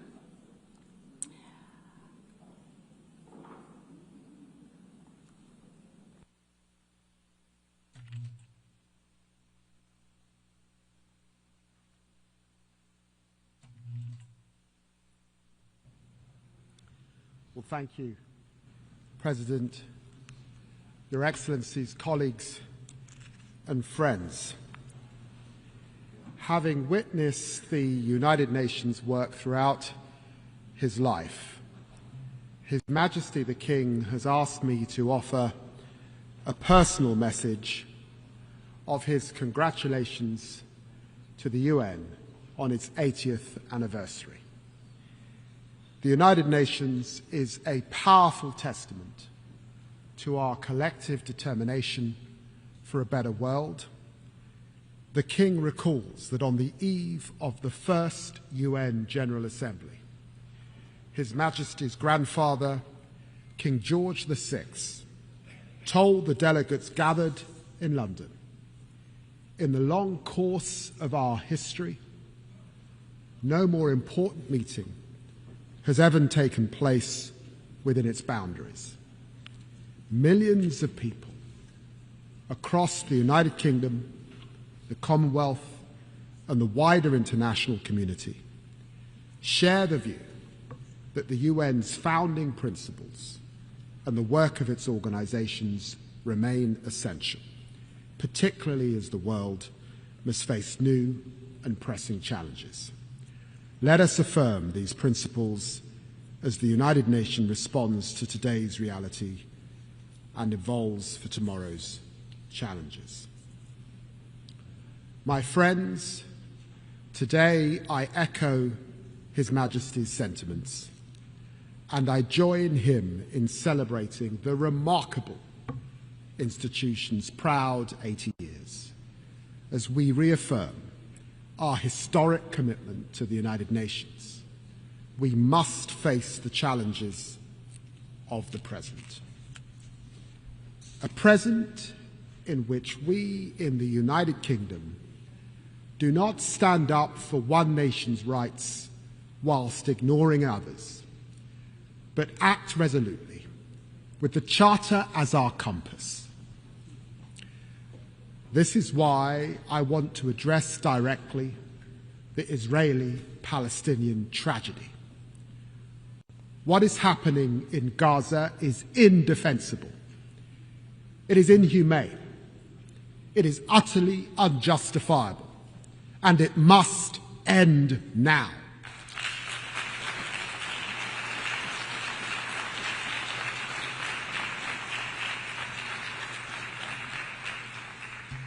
The people of Palestine, whose state we proudly recognize this week, and the people of Israel deserve better than the horrific acts by Hamas on October the 7th that left children without their parents and parents without their children.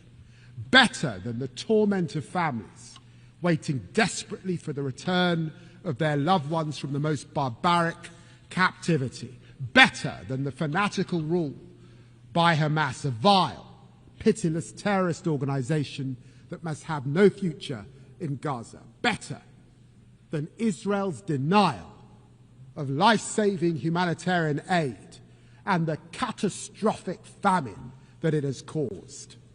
As Israel escalates its military operations and displaces Palestinian families again and again and again, there can be no answer to these horrors but concerted diplomatic action to keep the hope of peace alive. As we work with leaders from across the region and beyond in support of the US's efforts to build a consensus around a durable plan for peace, we commend the momentum achieved by the United States, Arab and Muslim states.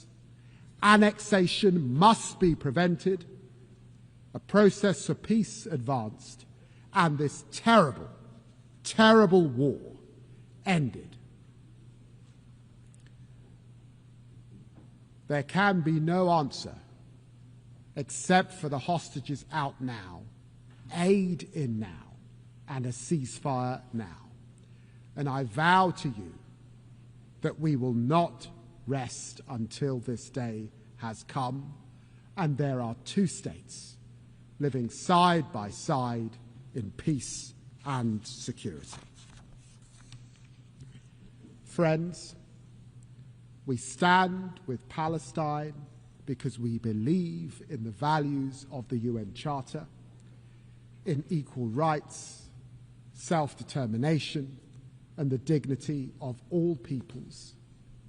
We stand with Ukraine because we must defend the core values of the UN Charter: sovereignty, territorial integrity, and the respect for international law. And because the world will suffer if aggression is allowed to pay. We must all strive for a just and lasting peace in Ukraine, which maintains the integrity of our UN Charter and sees Ukraine emerge from Russia's brutal war as a sovereign, secure, and independent nation. President Zelensky has shown his commitment to that peace at every turn, while President Putin savagely rains down ever more missiles and drones on the Ukrainian people. Our message to Ukraine is clear. We will stand with you today, tomorrow, and 100 years from now. We also stand with the people of Sudan because we never forget the values of the UN Charter, of human rights, and the pursuit of peace for all men and women. This is a conflict waged against Sudan's civilian population, millions displaced, more facing famine, As I speak, the long-besieged city of El Fasher is falling, its people facing unspeakable atrocities. The people of El Fasher and all across Sudan need the international community to come together to make renewed efforts to achieve peace and allow aid to reach those who desperately need it now. We do all this with our charter as our guide, in the name of the equal rights of men and women and nations large and small. The United Nations and its reform are vital, because we need our United Nations more than ever to confront these tragedies and to face our historic opportunity as we are living through a moment of revelation. A new technological frontier is coming into view. We are entering a bracing new era of promise, power, and potential. You know, my friends, to live through the Industrial Revolution was to see the first iron bridges that mankind had made, the first railways, the first smokestacks. And to live today through the technological revolution as we are, it is to witness the coming of the internet, the spread of smartphones, and now the dawn of super powerful AI. This is a lightning strike of change, a technological revolution which our leading scientists think could only be compared to the Industrial Revolution, compressed into a decade. This is a moment of truth for us, our institutions, and our ability to work together.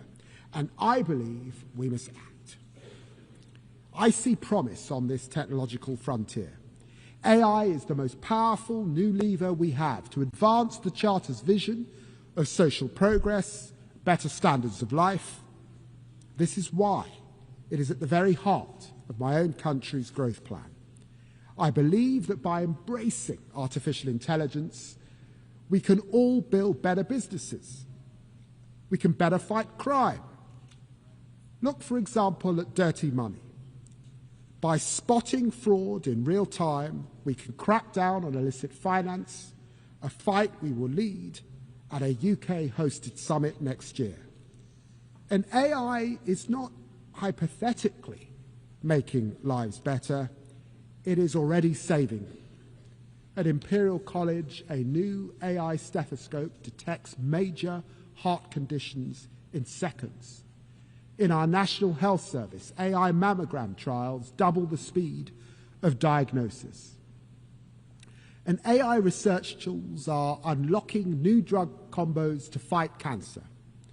On the horizon, the promise of fusion power, powering limitless servers through quantum computing, enabling ever stronger AI, could unleash ever more advanced biotech. This is the defining opportunity of our generation, and we must run towards it with hope. I believe in this promise. I believe in our UN values, which is why this promise must now be shared. We are witnessing a truly historic surge in investment in AI. This investment promises outstanding productivity gains, and with it growth of historic proportions. Yet while this promise may well be diffuse, for now it remains concentrated. But there's not just possibility on the technological frontier. There are profound challenges as well, as AI is being used to consolidate repression, fuel disinformation, empower criminals across the internet. Authoritarian states, notably Russia, are manipulating large-scale, large language models so that chatbots answer in the voice of their propaganda across the world. Organised crime is using AI to supercharge their scams, deceiving victims on an unprecedented scale. This is the truth. AI can empower freedom, or it can entrench repression. AI can empower truth, or it can entrench lies. AI can empower law, or it can empower crime. Only by cooperation together can we set artificial intelligence on the right millennia-defining course. So my question is this: how can we most effectively share the glittering prizes of this new era across our global community? Well, this is how. We must invest. Invest, invest. We must partner, partner, partner. Because without a concerted effort, we risk a world of ever deeper inequality, where the benefits of this technology fail to reach those who need it most. That revolution in healthcare, that revolution in education, that revolution in opportunity, this we must share. This is the world we face, and we take it and its challenges as it is, but never lose sight of the world as it can be. This is why our approach to foreign policy is one of progressive realism, patiently advancing progress through pragmatism and persistence. I see this in the United Nations as it approaches the technological frontier. I salute the Secretary General for championing the Global Digital Compact, which embodies both progress and realism. And this is why I commend the new independent international scientific panel on AI, which will provide evidence-based assessments to all. And I welcome the new global dialogue on AI governance. It is in this spirit of progressive realism that the UK champions AI as a bridge builder across the Atlantic, across the Commonwealth, and across continents, seeking everywhere to share its extraordinary potential. This is why we invest so heavily in the AI Security Institute, with more dedicated researchers than anywhere else in the world, and this is why we launched OpenBind and its gigantic data set. And this is why we champion AI for development, working with 10 African partners, creating AI ecosystems that empower thousands of communities to meet the Sustainable Development Goals. And this drives our digital access programs, which seek to narrow the technological divide for millions. I have seen this happening with my own eyes. I've been so moved to see in Africa, the continent of my ancestors, the young entrepreneurs using artificial intelligence to launch and scale so many businesses that I know will astonish the world, like the UK-funded startup Vinsight, supported by our Assistive Technologies program, which is using its AI-powered app to help thousands of blind Nigerian students read, learn, and live more independently. This is the promise of tech, the promise of growth, the promise of a better world. A better tomorrow turns on one pivotal question: can we seize the potential in the technological revolution? Can we commit to forging AI as a force for freedom, prosperity, and human dignity?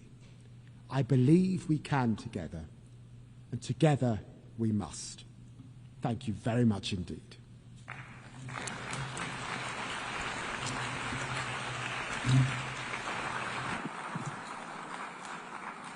I thank the Lord Chancellor and Secretary of State for Justice and Deputy Prime Minister of the United Kingdom. I now give the floor to Her Excellency Beate Meilen-Reisinger, Federal Minister for European and International Affairs of Austria.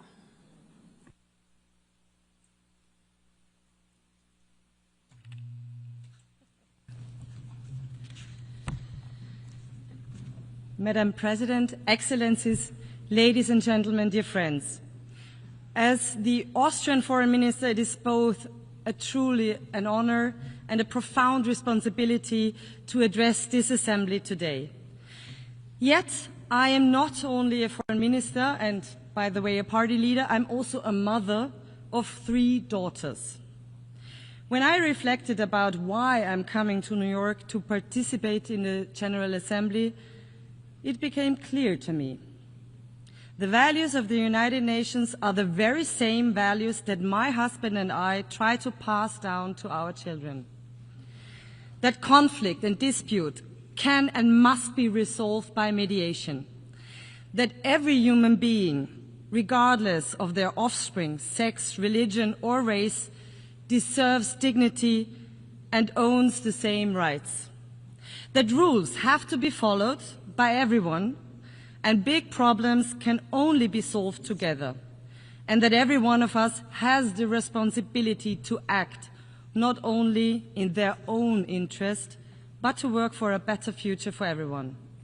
I suppose that all parents around the globe share a common wish for their children to grow up with the promise of a bright future, especially now, especially in critical times like these. Especially in times when these values and simple rules are threatened by disrespect.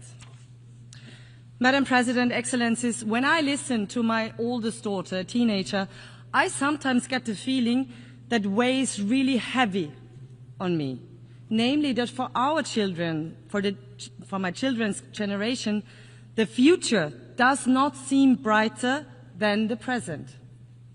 We all can sense that there are fundamental fears. Fears of war and conflict, fears of climate change, of radicalization, of fundamentalism, and the division of our societies. That burdens me deeply as a mother, but also as a leader. I believe that the most powerful and most important promise leaders can make is to do everything in their power to ensure that our future is at least a little better than the present. Yet today we cannot close our eyes to the gap between this aspiration and the harsh reality we live in. For example, in Gaza, where devastation, starvation, and despair have reached terrible proportions. For Austria, it is clear the attacks of Hamas on Israel on October 7th were horrible and beyond imaginable brutality. They must be condemned by all of us. We have said it from day one and will continue to do so. Hamas must immediately and unconditionally free all hostages and its rule in Gaza and hand over its weapons. At the same time, nothing justifies the devastating humanitarian catastrophe we are witnessing in Gaza. Civilians must be protected at all times. There is no justification for violating international law, including international humanitarian law. Austria is not only, because of our own historical responsibility, a friend of the people of Israel, but the actions and decisions of the Israeli government break my heart. This war must end now. The hostages must be freed and humanitarian aid must reach the suffering civilians in Gaza as soon as possible.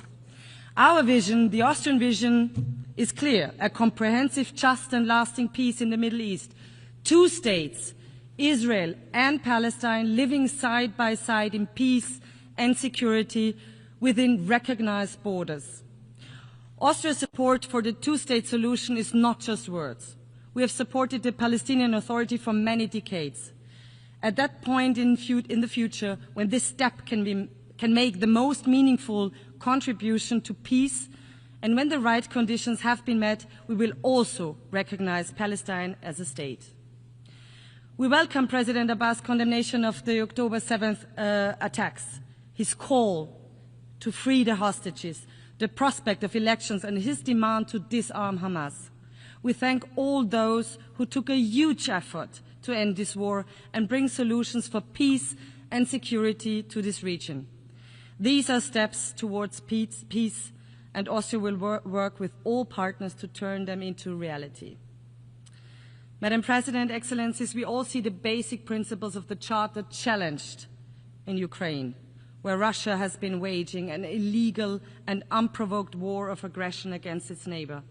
A very brutal war with horrific numbers of dead and wounded, soldiers and civilians. We support US and all efforts to end the war through high-level diplomacy. Since the beginning of the war, and especially since March, many initiatives have been launched to end this war. Ukraine showed several times that they are ready for peace. But instead, Russia continues its attacks on cities and villages, on schools, on hospitals and kindergartens. Russia even escalates now towards the EU and NATO countries, and this is unacceptable. Austria calls urgently for an immediate ceasefire as a precondition for genuine talks to end this war. Russia cannot simply talk peace during the day and bomb during the night. And it is absolutely clear that it is up to Ukraine and Europe to decide on our hopefully common future and security architecture. But Ukraine and Gaza are not alone. In Sudan, civilians face massacres while a humanitarian catastrophe unfolds on an unparalleled scale. In Haiti, gang violence and organized crime hold an entire nation hostage. In Afghanistan, women and girls are denied their most basic human rights. Against the backdrop of rising insecurity and armed conflicts, countries are now heavily investing in security and defense, also in Europe, also in Austria. We all have the duty to protect our citizens. This is necessary as we are confronted with the biggest war on our continent since 1945. But let us not fool ourselves. Growing nuclear arsenals or uncontrolled autonomous weapons systems will not make our world a safer one. While we all must ensure the safety and security of our populations, we must never give up on international humanitarian law, and we must ban weapons which kill randomly. Excellencies, today we face growing disregard of the UN Charter itself, a rising tide of coercion and unilateralism, a dangerous erosion of trust. The United Nations were born out of the ashes of war and the promise of never again. Does the UN still live up to this promise? Is the UN still fit for purpose? What we do today matters. We must not fail our ancestors. We must not fail our population. We must not fail our children. We must therefore ensure our activeness, an active world community and effective United Nations that can deliver. Austria is ready to do its part to fulfill the UN's promise, to engage in open and fair dialogue, to build true partnerships, to rebuild trust that has been eroded by reckless actions of one country without considerations of others. It is about time to rebuild partnerships. It is about time to rebuild trust. That is why Austria presented its candidacy for the UN Security Council for 27-28 already back in 2011. We strongly hope to count on your valuable support at the elections in June next year. Why should you support us? Austria is a rather small country and a military neutral one. We are a reliable host country, proud host country, of one of the UN headquarters in Vienna and support the Secretary General's reform efforts. Many negotiations in Vienna took place that have bridged divides and saved lives. We know that small countries depend on the rule of law, on diplomacy, transparency, and inclusiveness. That's why we will serve the entire international community if elected. We champion international law, the protection of civilians, disarmament, and UN peacekeeping. More than 100,000 Austrians have served as peacekeepers around the world since the 1960s. We are a reliable development partner and make our contribution to the enormous challenge of climate change. And no, denial will not help us to adapt to this challenge. This is why Austria is proud to co-chair the UN Climate Security Mechanism this year. Excellencies, the people of the world, our populations, the children of the world, rely on us. They trust us to protect peace, prosperity, stability, and healthy United Nations that delivers answers to global challenges. 80 years ago, our predecessors gave the world a charter and a promise for a better future. Let us renew this promise and work hard so that the future is better than the present. Thank you very much.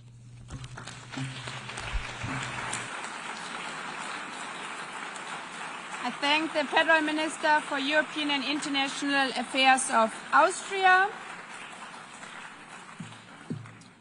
I now give the floor to His Excellency Juan Ramón de la Fuente Ramírez, Minister for Foreign Affairs of Mexico.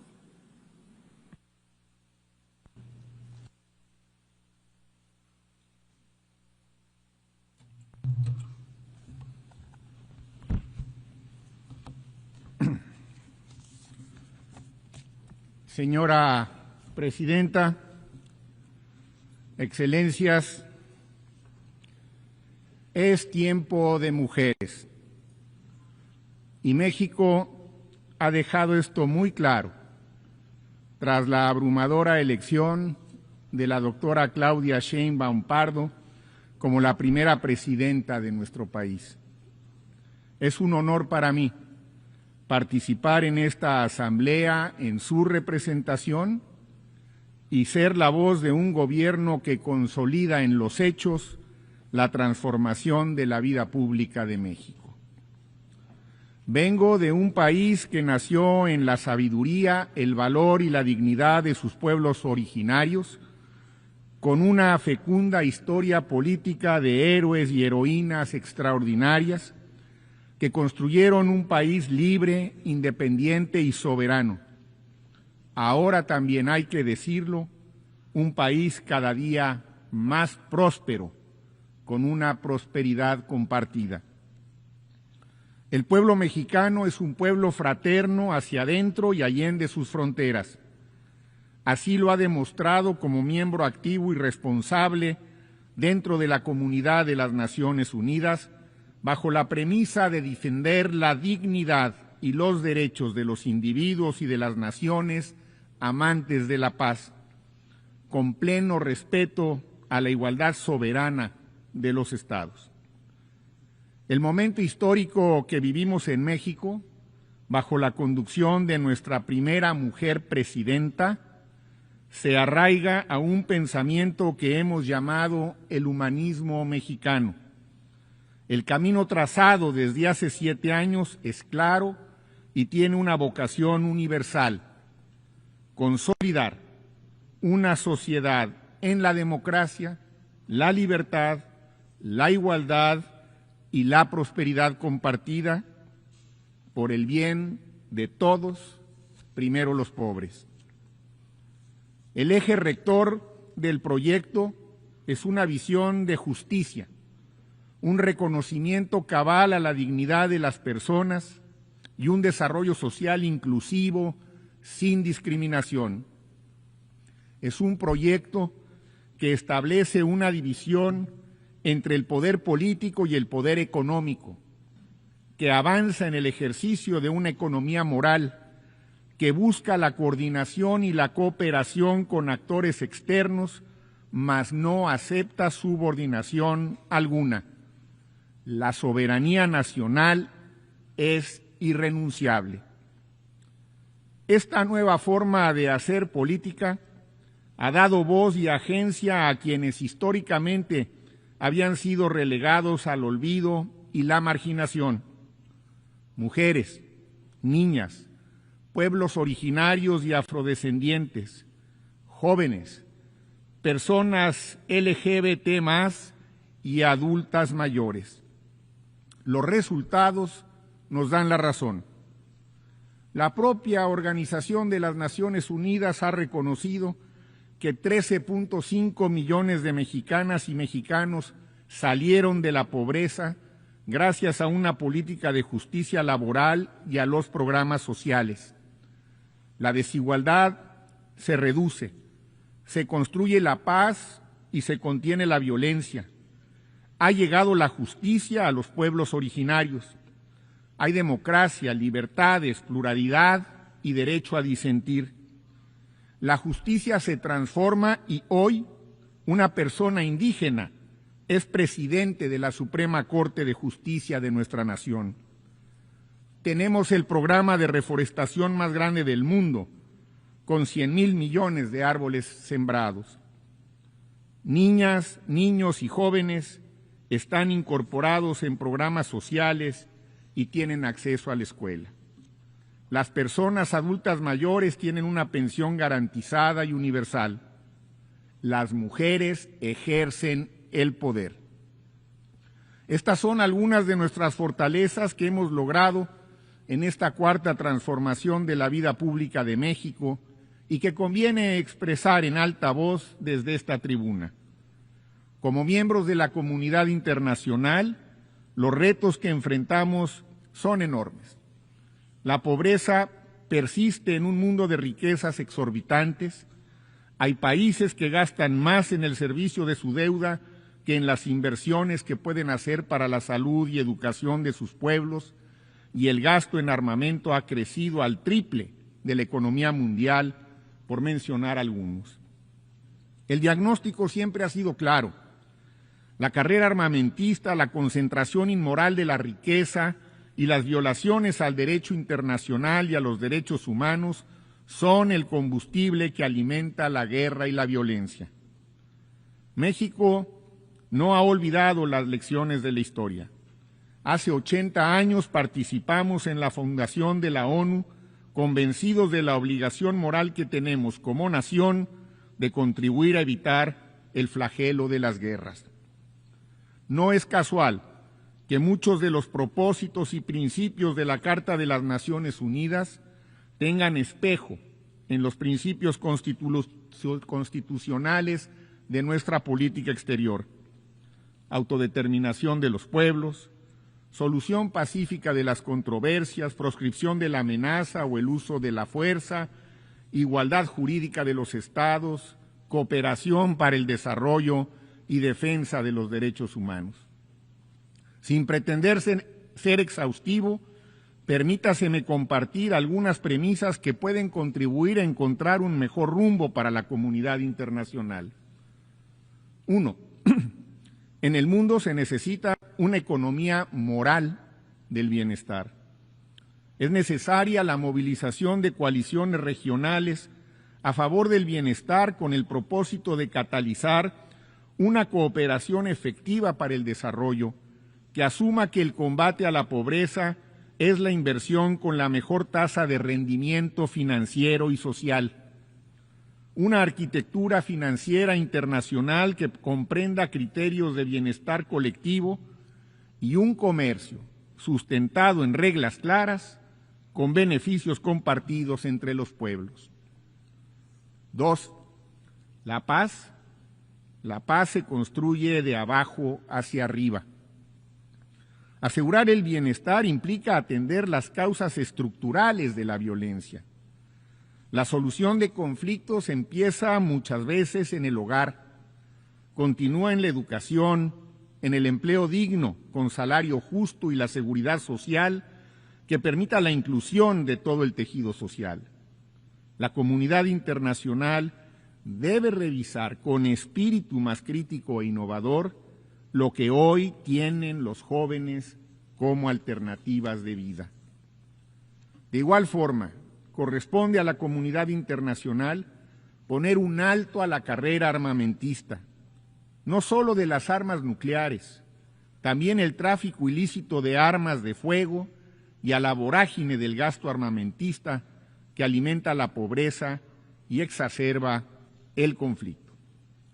Frente a la estrepitosa proliferación de las armas, hay que anteponer la política, la mediación, la diplomacia, el derecho y el diálogo. Las Naciones Unidas deben jugar un papel mucho más activo en la prevención y en la solución de estos conflictos. El multilateralismo debe volver a ser el espacio en el que se diriman las controversias. Y esto nos lleva a una tercera premisa. Hay que reivindicar el derecho internacional junto con los derechos humanos.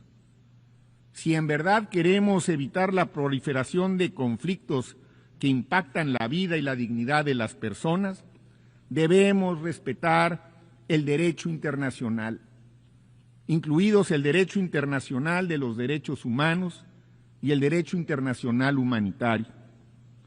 Sea en el Medio Oriente, en Europa, en África, en América Latina o en cualquier otro lugar del planeta, la guerra tiene un saldo de sufrimiento intolerable, que además amenaza con desatar una escalada bélica aún mayor, que puede incluso llegar a ser profundamente destructiva a nivel global.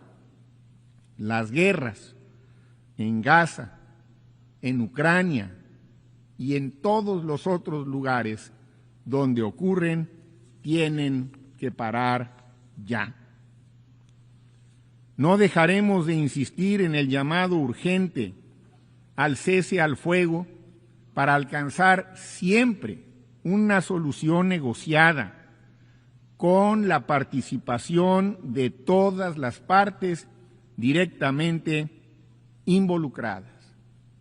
No podrá haber una solución negociada si una de las partes queda excluida. La solución habrá de ser diplomática o difícilmente será solución. México abogará siempre por la solución pacífica de los conflictos y por ello rechaza las sanciones y los bloqueos comerciales que solo dañan el bienestar de los pueblos y no construyen regiones ni de paz ni de prosperidad. Sin ambages, refrendamos nuestra histórica posición en contra del bloqueo a Cuba y nuestro llamado a eliminar a este país de la lista de aquellos que apoyan al terrorismo. Respetar el derecho internacional es la salvaguardia de la paz. Es el antídoto a una lógica de poder que vulnera a las naciones más débiles. En las palabras de nuestro benemérito de las Américas, Benito Juárez García, todo por la razón y el derecho, nada por la fuerza.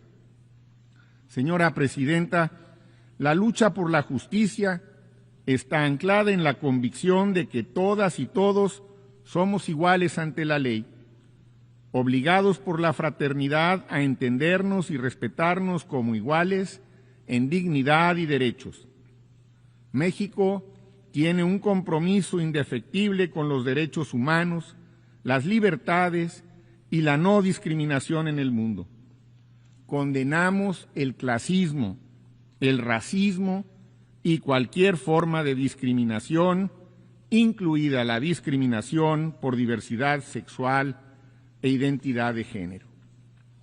Rechazamos en particular la criminalización de las personas que por alguna causa han tenido la necesidad de dejar sus hogares y se ven en necesidad de emigrar, sea para buscar refugio o para escapar de condiciones de injusticia o de pobreza. Para nosotros, las y los migrantes son personas con derechos que cuidan de sus familias y contribuyen con su esfuerzo a enriquecer y fortalecer sus comunidades de acogida. Solo entendiendo el fenómeno y atendiendo sus causas estructurales, podremos avanzar hacia un esquema de colaboración global y regional que nos permita avanzar hacia una movilidad más segura y ordenada. Que no quede duda alguna, México no dejará de velar por la atención y protección de las y los mexicanos que se encuentran fuera de nuestro país y quienes merecen todo nuestro apoyo y toda la asistencia que requieran. En este marco de justicia y de derechos, inscribimos la lucha de las mujeres y por la igualdad de género, porque a pesar de los avances, las brechas subsisten, así como la violencia machista en el mundo que arrebata libertades a las niñas, las jóvenes y las mujeres en toda su diversidad. A 30 años de la Declaración y Plataforma de Acción de Beijing, el diagnóstico y la hoja de ruta son claras. Invitamos a todas las naciones a una movilización que acelere el progreso hacia la igualdad de género. En mi país, la transformación de las conciencias ha estado intrínsecamente vinculada a la lucha por la igualdad de género. Hoy en México impera la paridad de género en el poder legislativo y judicial y las políticas públicas se diseñan con una estricta perspectiva de género inscrita en nuestra Constitución. Señora Presidenta, a 80 años de fundada la ONU debe reconocer la grave disyuntiva que enfrenta. No puede quedar relegada. Debe significarse ya nuevamente como una institución que lo mismo contribuye a la contención del belicismo que a la prevención de pandemias o a la construcción de narrativas que den pie a políticas públicas en favor de la dignidad humana. Pensamos que la ONU debe retomar sus principios y sus propósitos, volver a sus bases fundamentales, que son el mantenimiento de la paz y la seguridad internacionales, el desarrollo sustentable y la protección y promoción de los derechos humanos. Hay que reencauzar esos objetivos. Todo debe girar en torno a esta tarea, desde el ejercicio del presupuesto hasta la revisión de los miles de mandatos que hemos dado al secretariado, muchos de ellos con escaso valor en nuestros días. La legitimidad de la ONU dependerá cada vez más de su capacidad de respuesta a los graves retos que el mundo enfrenta. Confiamos en que la próxima secretaria general, que esperamos sea una mujer de nuestra región, acelere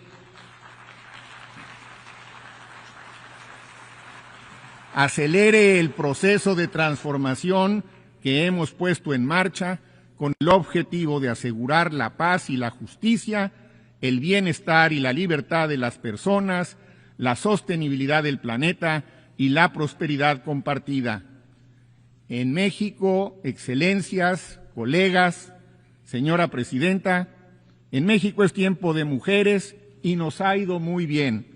Pensamos que en la ONU es también tiempo de mujeres. Muchas gracias.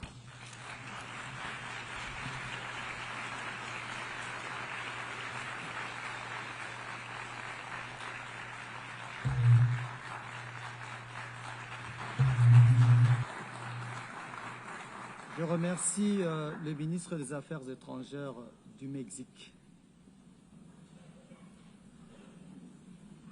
Je donne maintenant la parole à son Excellence, M. Olivier Nduhungirehe, ministre des Affaires étrangères et de la coopération internationale du Rwanda.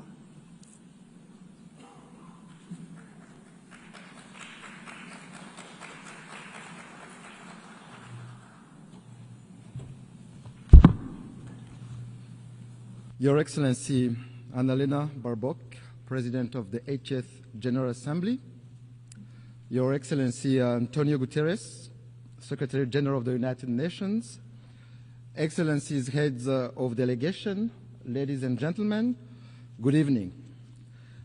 Allow me to begin by congratulating Her Excellency Annalena Baerbock on her election as President of the 80th session of the United Nations General Assembly. I take this opportunity to thank His Excellency Philemon Yang, the outgoing President, for his work and dedicated service to multilateralism.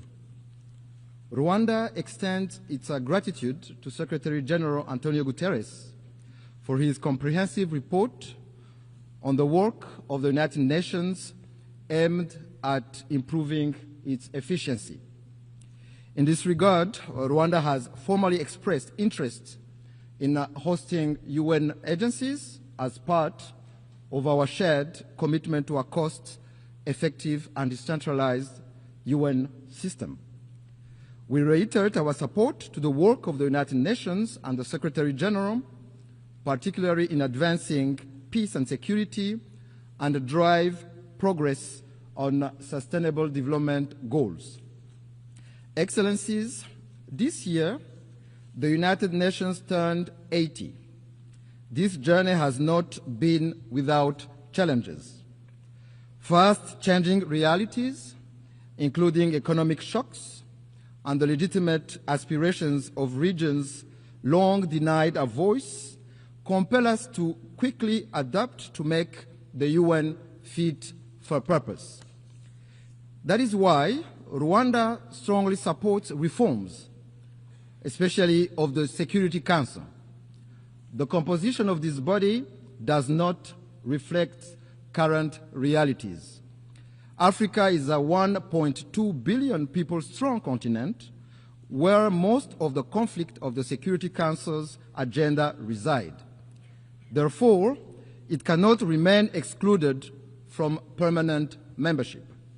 Excellencies, the United Nations development pillar remains central to advancing peace, prosperity, and dignity for all. We commend the UN development system and its partners for their tireless efforts in supporting countries to address pressing development challenges, from poverty eradication to climate resilience, and in driving forward the ambition of the 2030 Agenda. This 2030 Agenda for Sustainable Development embodies our collective aspirations for a just, inclusive, and prosperous world where no one is left behind. Rwanda remains firmly committed to its full implementation, recognizing that connectivity, innovation, and inclusive development are indispensable drivers of progress. Despite global challenges such as the existential threat of climate change and widening technological inequalities, Rwanda has taken bold steps to align national priorities with the SDGs. These efforts demonstrate that development, connectivity, and environmental stewardship can move forward hand in hand. Yet, the persistence of unequal access to finance, technology, and markets threatens to widen the gap between those with means and those without. In this context, solidarity among nations through development cooperation has contributed to bridging development gaps. However, we believe that it is time to transition from aid to trade, enabling developing countries to become self-reliant in a win-win partnership. Mr. President, Excellencies, Rwanda regrets the politicization of development cooperation, which is used by some development partners for partisan political reasons and interests. Let me recall that every nation is sovereign and cannot be forced to choose between its security and development. Development aid must serve as a tool for solidarity and progress, not as a weapon of coercion. Excellencies, the history of the 1994 genocide against the Tutsi in Rwanda called on us to become global advocates for a peacekeeping that always puts civilians first. We pay tribute to the men and women who have worn the blue helmet and who have paid the ultimate sacrifice in the service of humanity. Their legacy is written in the history of the United Nations and lives on through the lives they helped save. But peacekeeping must be judged by its results. For the sake of the millions who look to the UN For protection, we must ensure that peacekeeping remains true to its purpose. That is why Rwanda champions robust peacekeeping, the responsibility to protect, and the implementation of the 2015 Kigali Principles on the protection of civilians. Moreover, Rwanda has led calls for sustainable peace financing both in Africa and globally. Among milestone achievements is the revitalization of the African Union Peace Fund, which now mobilizes over $400 million. As a direct result, the Security Council decided to finance 3/4 of African Union peace operations for the first time.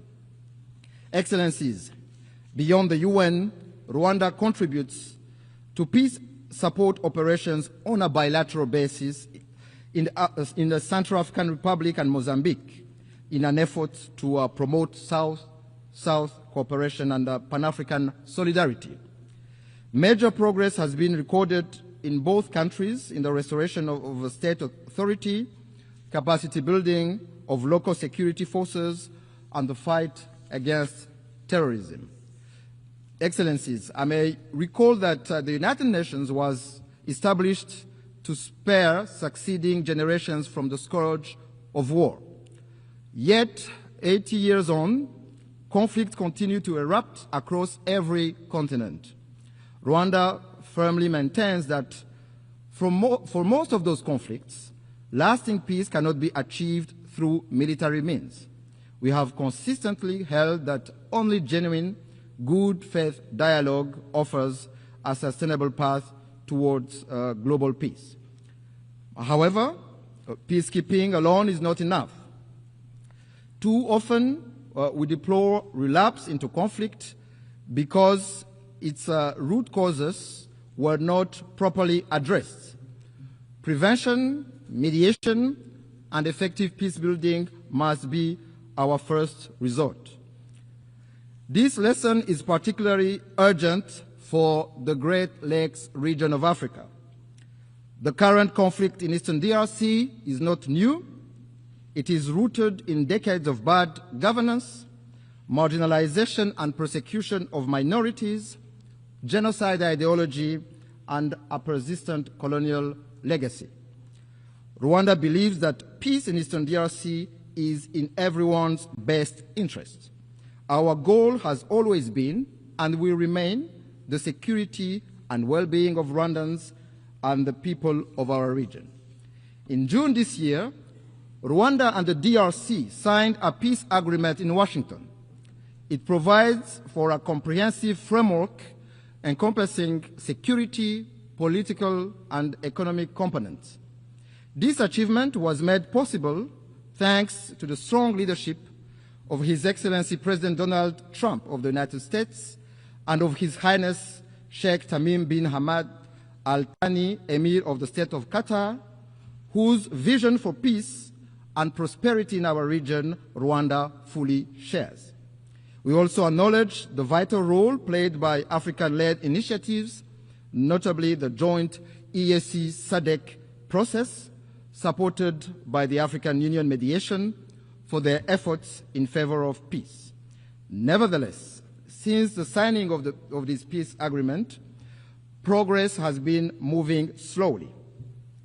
While promising meetings are taking place in Washington to implement the June peace agreement, the situation on the ground remains deeply troubling.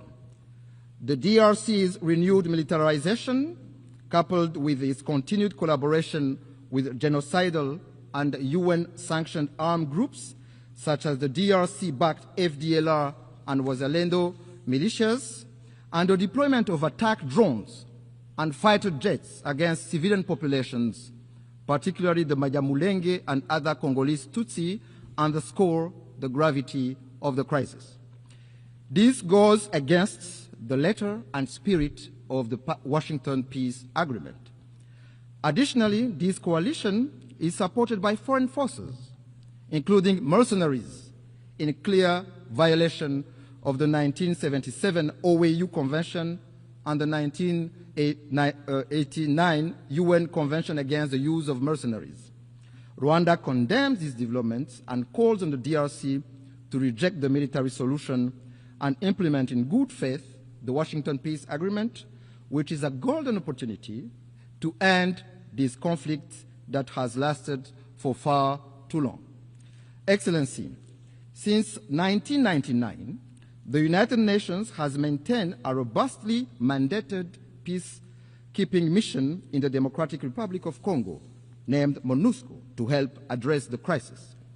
Yet, despite its efforts, the mission has not succeeded in halting the proliferation of armed groups, especially the eradication of the DRC-backed FDLR. Instead, MONUSCO has ended up working alongside a military coalition that includes the FDLR, going against more than 20 Security Council resolutions calling for the neutralization of that group. There is an urgent need to review the legal conformity of MONUSCO's mandate. Of particular concern to Rwanda is the emergence of Wazalendo militia, armed and supported by the DRC government, which are committing countless abuses, including burning down whole villages of Congolese Tutsi, lynching and burning alive civilians and military officers, as well as arming children for ethnic cleansing. Their brutality, methods, and ideology bear an alarming resemblance to that of the genocidal militia of 1994 in Rwanda. Strong action is needed to put an end to this dangerous development before it is too late. Excellencies, human rights are a major pillar of the United Nations. Rwanda rose from the ashes of the genocide in 1994 by placing human dignity, unity, and accountability at the center of our governance. We thank the United Nations for establishing the International Day of Reflection of the 1994 genocide against the Tutsi, commemorated every April 7th. We also thank the Secretariat and the many member states who have established genocide memorials on their soil as a lasting pledge to never forget. Equally, we commend the work of the International Criminal Tribunal for Rwanda and the residual mechanism for prosecuting genocide perpetrators. However, Rwanda is deeply concerned about the persistence of genocide ideology and related crimes in Eastern DRC under the watch of the international community and the UN itself. We call on the international community to not turn a blind eye once more for what is clear to see. The targeting, persecution, and massacre of Congolese Tutsi, including the Banyamulenge community, amounts to crimes against humanity which have all the early warning signs of a genocide. Indeed, genocide follows a pattern. It follows clear stages. It is not an umbrella term. It is defined by international law. Genocide targets a specific group for who they are, with the intent to exterminate them as such. In this regard, no amount of calculated cynicism can rewrite the truth and recast perpetrators as victims or victims as perpetrators. These are denialist behaviors often deployed by perpetrators. In the same vein, no claims from a government arming a genocidal militia will change the facts of history. Financing and providing weapons to a group with a proven genocidal record and ongoing intent is nothing less than complicity in the crime itself. I must say that if there are crimes in the DRC committed for economic gains, they have clear names. Those are corruption, bad governance, and the embezzlement of public funds. Mr. President, Excellencies, I wish to conclude by reaffirming that Rwanda stands ready to work alongside all member states to ensure that the United Nations remains a force for peace, justice, and sustainable development. While the challenges and solutions for multilateralism are clear, it is political will that must guide us today to build a UN fit for purpose. Together, we must build an organization capable of addressing the needs of billions across the globe, tackling human rights abuses, climate change, and responding to an increasingly interconnected world for successive generations to come. I thank you.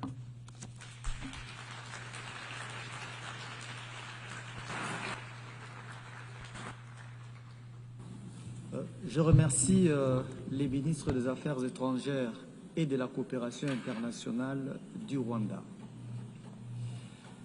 Je donne maintenant la parole à son Excellence Madame Maria Gabriela Sommerfeld-Rosero, ministre des Affaires étrangères et de la mobilité humaine de l'Équateur.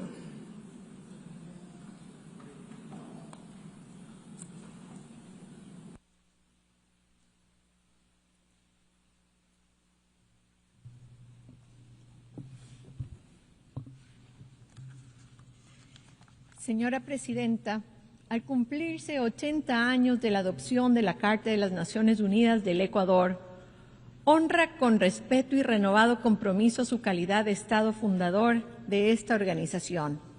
Lo que nació como una esperanza de paz sobre las ruinas de la Segunda Guerra Mundial se ha convertido en el proyecto más ambicioso de cooperación internacional de la historia.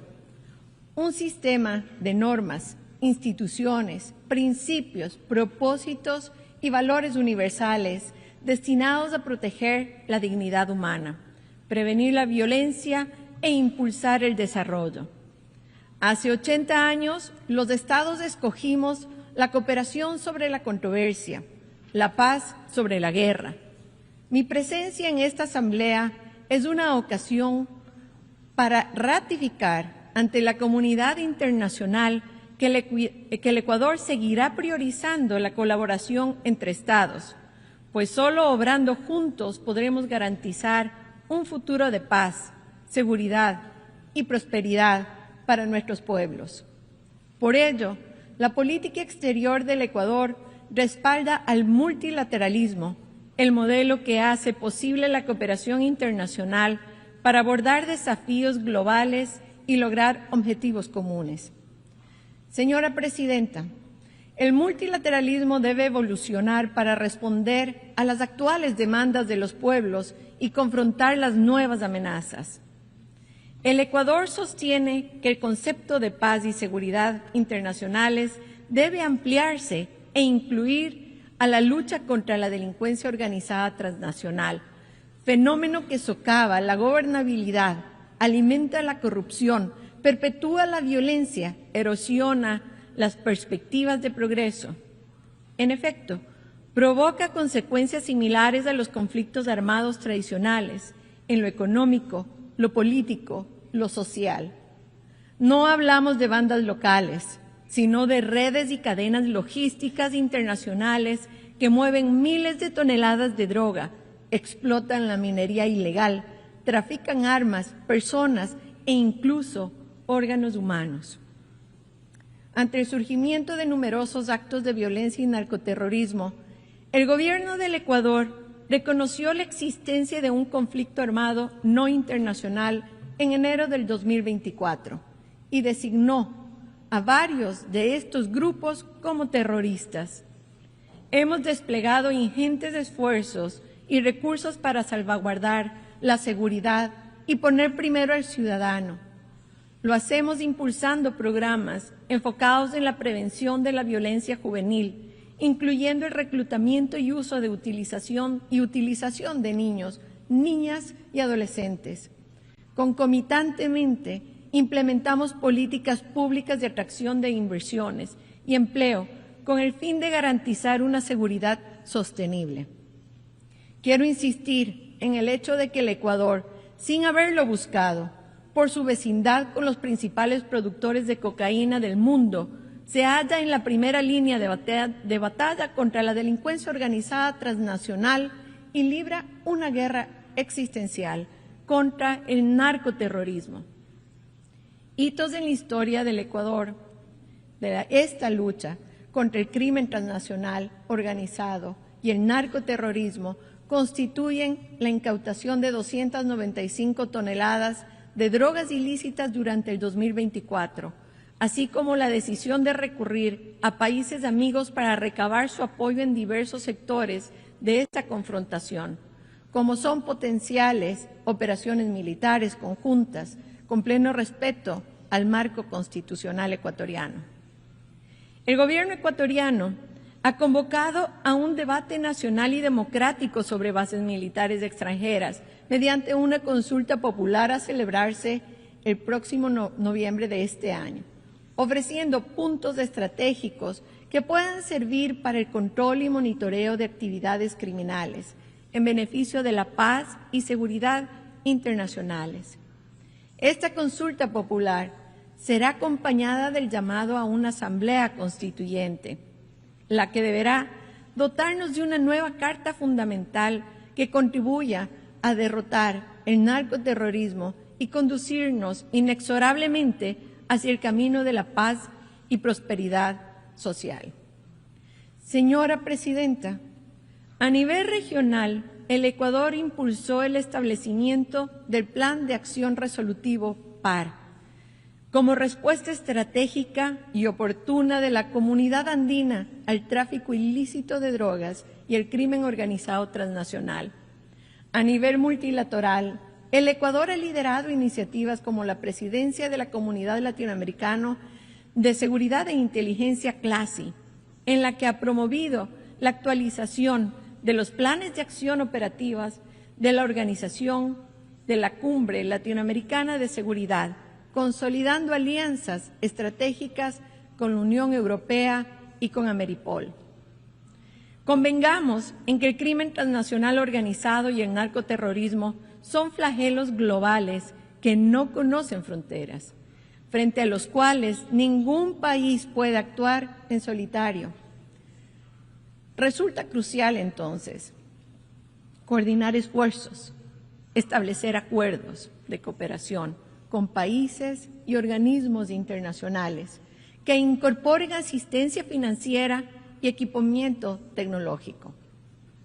Señora Presidenta, durante estas 8 décadas de las Naciones Unidas han demostrado que la paz duradera solo puede construirse sobre bases sólidas: la seguridad, el desarrollo y los derechos humanos. Estos 3 pilares interdependientes e indivisibles representan los cimientos del orden internacional y el multilateralismo, que actualmente acusan serias fisuras que comprometen su estabilidad. Efectivamente, el multilateralismo hoy es cuestionado, y con razón, pues no ha podido hacer frente a los conflictos y a los desafíos contemporáneos de forma eficaz.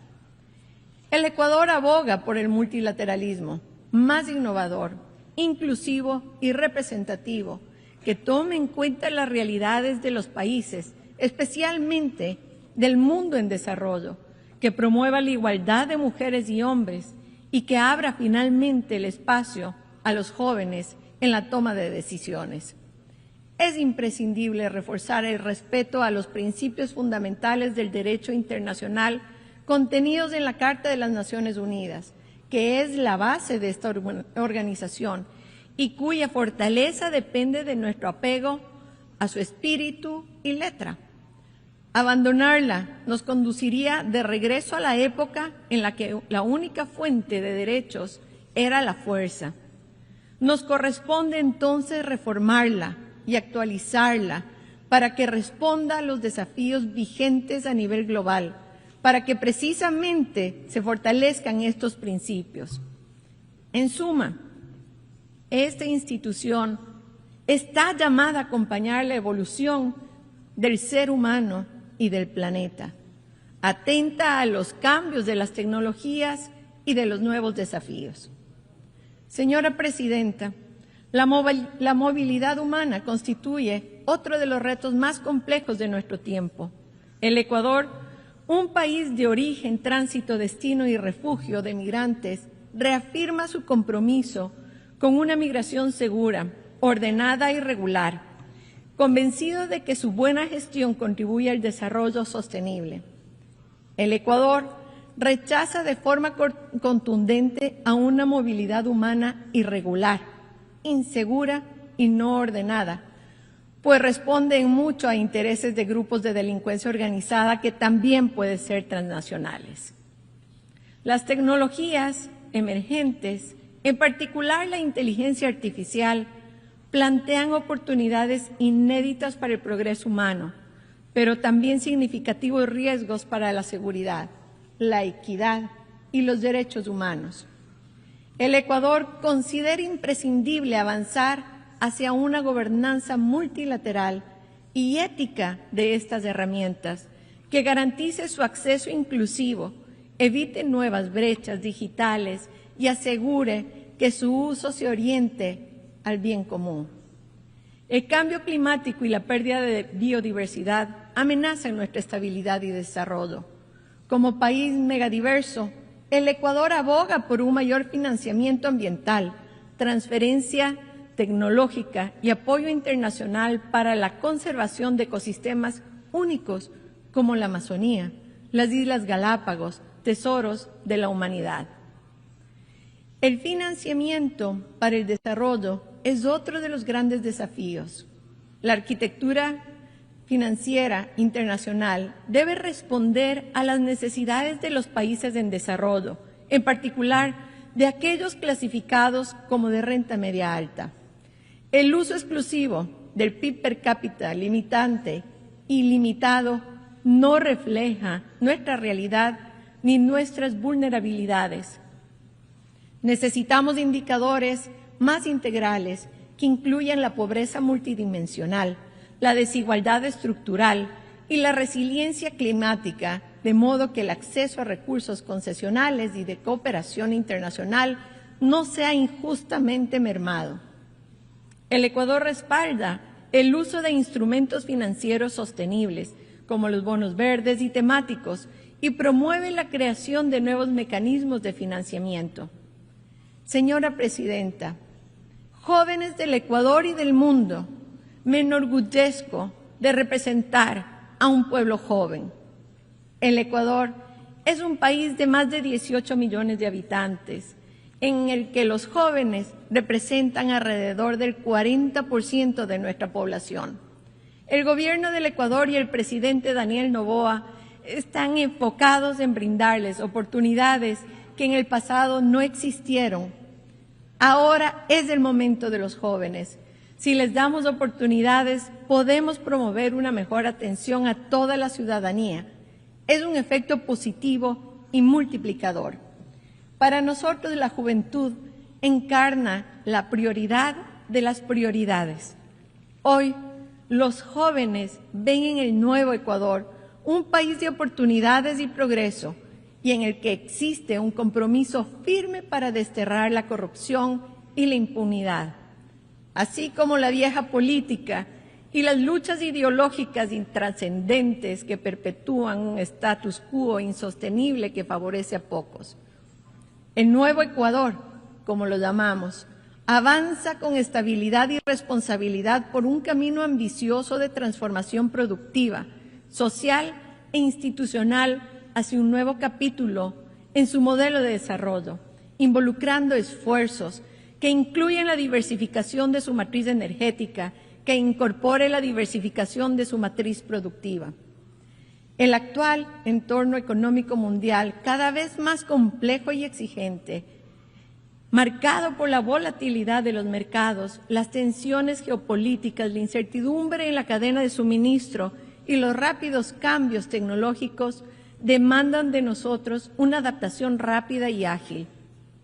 Estamos fomentando un entorno económico competitivo, generando apertura a los negocios y ofreciendo condiciones atractivas para que llegue la inversión extranjera.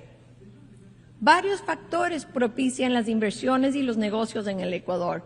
Una amplia gama de recursos naturales, una ubicación estratégica en América del Sur, la estabilidad económica que confiere el dólar estadounidense como su moneda nacional y su condición de país megadiverso y un rico patrimonio cultural. Nuestro indicador de riesgo país continúa con su tendencia descendente, situándose al cierre de ayer en 701 puntos, lo que supone su nivel más bajo en los últimos años. Nuestra economía creció un 3.9% en el primer semestre del año, preveyéndose un crecimiento de alrededor del 5% para el segundo semestre. Como en el ámbito de la seguridad, la economía está mejorando, aún con retos con los que estamos del día de hoy encarando.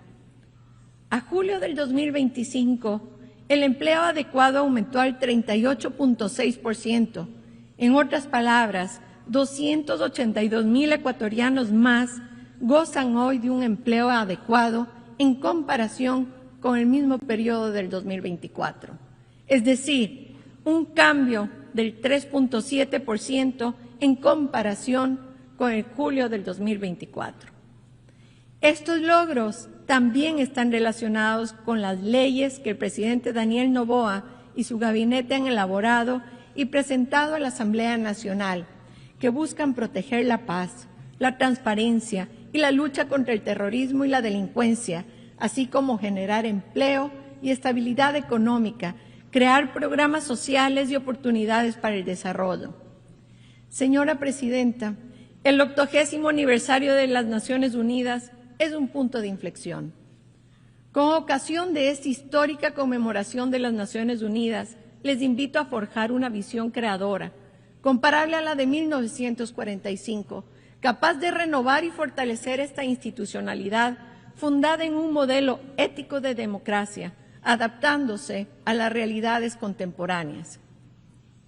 Desafíos globales como el crimen transnacional organizado y el narcoterrorismo, la migración y el cambio climático exigen más multilateralismo, más cooperación y más acción colectiva.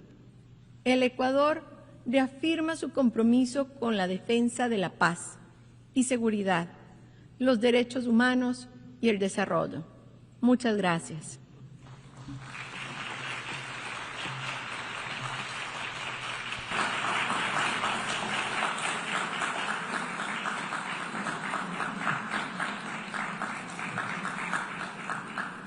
Je remercie la ministre des Affaires étrangères et de la mobilité humaine de l'Équateur.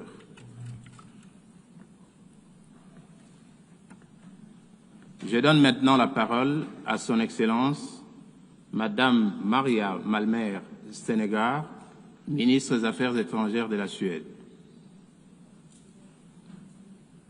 Je remercie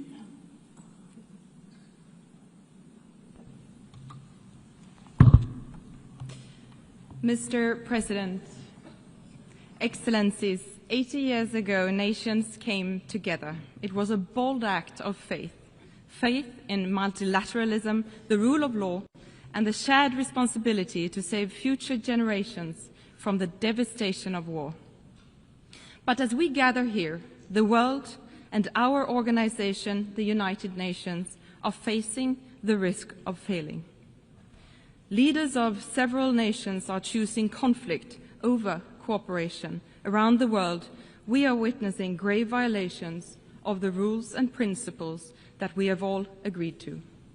For too many, peace is fragile, justice abstract, and dignity denied. There is so much wasted potential. The UN was founded to curb aggression and the arbitrary exercise of power by the strong against the weak. That vision remains as valid today as it was then. Mr. President, it is not only the UN that turns 80 this year, it happens to be 80 years since Astrid Lindgren published her first book about the strongest girl in the world, Pippi Longstocking, a strong-willed girl who believed everything was possible. Pippi has inspired generations of children, especially girls, to believe that strength and independence are not confined by expectation or tradition. I have never tried that before, so I should definitely be able to do it. Although not a direct quote, it captures the spirit of Pippi. Let us use the coincidence of anniversaries as a reminder that even in the face of unprecedented challenges, we must approach the impossible with boldness and resolve. Mr. President, Sweden is a committed defender of international humanitarian law, principles that safeguard human dignity even in the darkest of times, and they must be upheld without exception. We cannot be deterred by a few states' disregard for our charter. This is our time to act and to defend these fundamental rules and principles for us and for future generations. We need an efficient UN that defends the right of every state, big or small, to uphold its sovereignty, territorial integrity, and political independence. We need a strong UN that helps member states deliver on their commitments to respect, protect, and promote the human rights of every individual. And we need a focused UN. The UN must remain true to its core, securing peace, advancing human rights, driving sustainable development, and providing humanitarian relief. Mr. President, as a steadfast partner and major donor to the United Nations, Sweden remains committed to addressing global development challenges and to humanitarian efforts to provide protection and life-saving assistance. Sweden is also a strong supporter of UN peacekeeping and peace-building efforts. We actively take part in the Peace-Building Commission. We chair the Liberia configuration, and we have contributed substantially to the Peace-Building Fund since its creation. The Security Council must evolve to better reflect today's global realities. Sweden supports a balanced expansion of the Security Council by adding permanent and non-permanent seats, including African countries. We need to act together based on our shared principles and common goals. These include our commitments under the Pact for the Future adopted last year. Looking ahead, we will seek a candidate for the next UN Secretary General who leads the way and builds on important reform initiatives. And let me be clear, Sweden's choice is always merit-based. But isn't it strange that for 80 years no woman has been elected, especially if the selection is based on merit? Mr. President, in a world in which armed conflicts are multiplying, we must not allow injustice to go unpunished. Accountability is critical to uphold our international rules-based order. The integrity, independence, and impartiality of our international legal system, including the International Court of Justice and the International Criminal Court, must be protected. When I think of accountability, I think of little Angelina. You have probably seen the picture of her celebrating her 2nd birthday next to a giant teddy bear. Angelina never got to celebrate her 3rd birthday. She was born during Russia's war, and she died from a Russian missile. Little Angelina and her mother were killed in one of Russia's deadliest attacks on Ukraine in Kiev in August this year. The only one saved from the rubble was her giant teddy bear. Russia's war of aggression against Ukraine is a blatant violation of the very foundation of this organization. A permanent member of the Security Council has brutally invaded another UN member state. This cannot be tolerated. Holding Russia accountable is essential for all of us to deter further aggression and to preserve the global order. From the very outset, Ukraine has sought a just and lasting peace based on international law, including the UN Charter. Sweden remains unwavering in its support of Ukraine's sovereignty and territorial integrity. Mr. President, on October 7, 2023, Hamas carried out the worst mass murder of Jews since the Holocaust. Men, women, and children were brutally murdered and kidnapped by Hamas terrorists. And when the music faded at the Nova Festival, so did the lives of young peace-loving people. They were raped, killed, and taken hostage.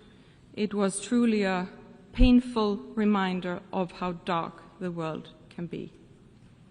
The hostages are being held in appalling conditions by Hamas. More pressure must be put on Hamas to immediately release them, and Hamas must never have a place in the future governance of Palestine.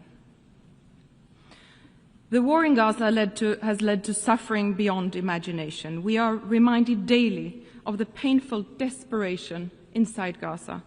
The offensive against Gaza City is worsening an already catastrophic situation. Parts of Gaza are now officially in the grips of famine. This cannot go on. Israel has a right to defend itself, but that right must be exercised in accordance with international law. And the way the Israeli government is waging its war is unacceptable. The UN and other humanitarian actors must be allowed to work safely in all parts of Gaza. Humanitarian space must be protected and aid should never be politicized. Increased pressure on the Israeli government to change its course and meet its obligations according to international law is urgently needed. Sweden welcomes international efforts for a peaceful resolution to the Israeli-Palestinian conflict. It is in the interest of all states to not only bring this war to an end, but to ensure a sustainable two-state solution for a better future for all, both Israelis and Palestinians. Mr. President, the situation in Sudan is deeply alarming. It is the largest humanitarian crisis in the world and not given enough attention. Full, safe and unhindered humanitarian access and immediate ceasefire and negotiations ensuring a return to civilian rule are urgently required. Conflicts all over the world are wasting human potential. Every conflict tears families apart, disrupts education and silences voices. The cost is immeasurable. Mr. President, authoritarian regimes challenge democracy, rule of law and gender equality. Sadly, resistance against women's and girls' rights is on the rise. Sweden is honored to serve as President of the UN Executive Board this year. Gender equality is too often framed as a women's issue, which is a profound misunderstanding. Equality is not only a value we should aspire to, it is a driver of progress. Strengthening women's and girls' rights is not only the right thing to do, but also the smart thing to do, because we know that where women prosper, societies prosper. Equal access to education, work and resources transforms communities. Economically empowered women invest more in their families, leading to better health, education, and overall quality in life for future generations. Societies that include women in peace building are more likely to enjoy sustainable peace. We must stand firm against those who seek to roll back freedoms. We must push back the pushback. Everyone has the right to live safely and freely, regardless of gender, religion or beliefs, skin color, or whom they love. Sweden will always defend the equal rights and dignity of every human being. Mr. President, the crisis of our time, armed conflicts, climate change, extreme poverty, demand urgent collective action. But public aid alone is not enough. To achieve our goals, we need to mobilize finance from every source, not least private capital. We must use synergies between development cooperation and trade to meet growing needs and lay the foundation for economic growth and entrepreneurship. The green and digital transition brings great opportunities in terms of jobs, growth and solutions to mitigate climate change and achieve the goals of the Paris Agreement. Emerging technologies such as AI hold immense promise in addressing some of our most pressing common challenges. The global community must support innovation while addressing risks. Mr. President, the UN was not created to take mankind to heaven, but to save humanity from hell. These words of the second Secretary General of the United Nations, Dag Hammarskjöld, remain just as valid today. These are difficult times, but times have been difficult before. Let us not surrender to despair. Most nations continue to stand by the fundamental principles agreed upon 80 years ago. We should not let this anniversary become a celebration of the past alone. Let's see this as a call to action. Let's embrace the spirit of Pippi Longstocking and carry on with fearlessness and conviction. Together we must act for ourselves and for future generations. Let them inherit a better, freer, and fairer world than the one we found. For my son, Christian, and for my daughter, Kaisa, for all our sons and daughters who deserve to grow up in a world where their paths are not limited by their gender, tradition, or violence. We must not let potential go to waste. We must not let them down. I thank you.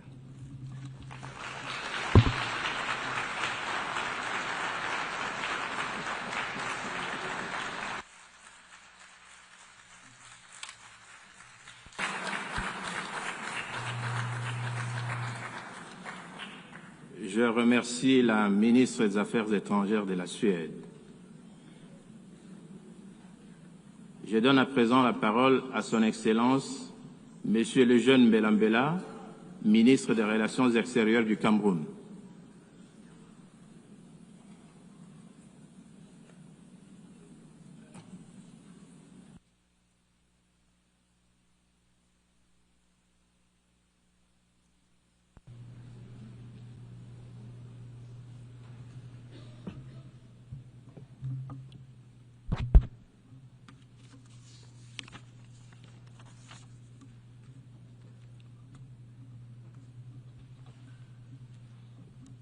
Madame la Présidente, l'honneur m'échoit de prononcer cette déclaration que Son Excellence Paul Biya, Président de la République du Cameroun, chef de l'État, m'a instruit de délivrer en son nom.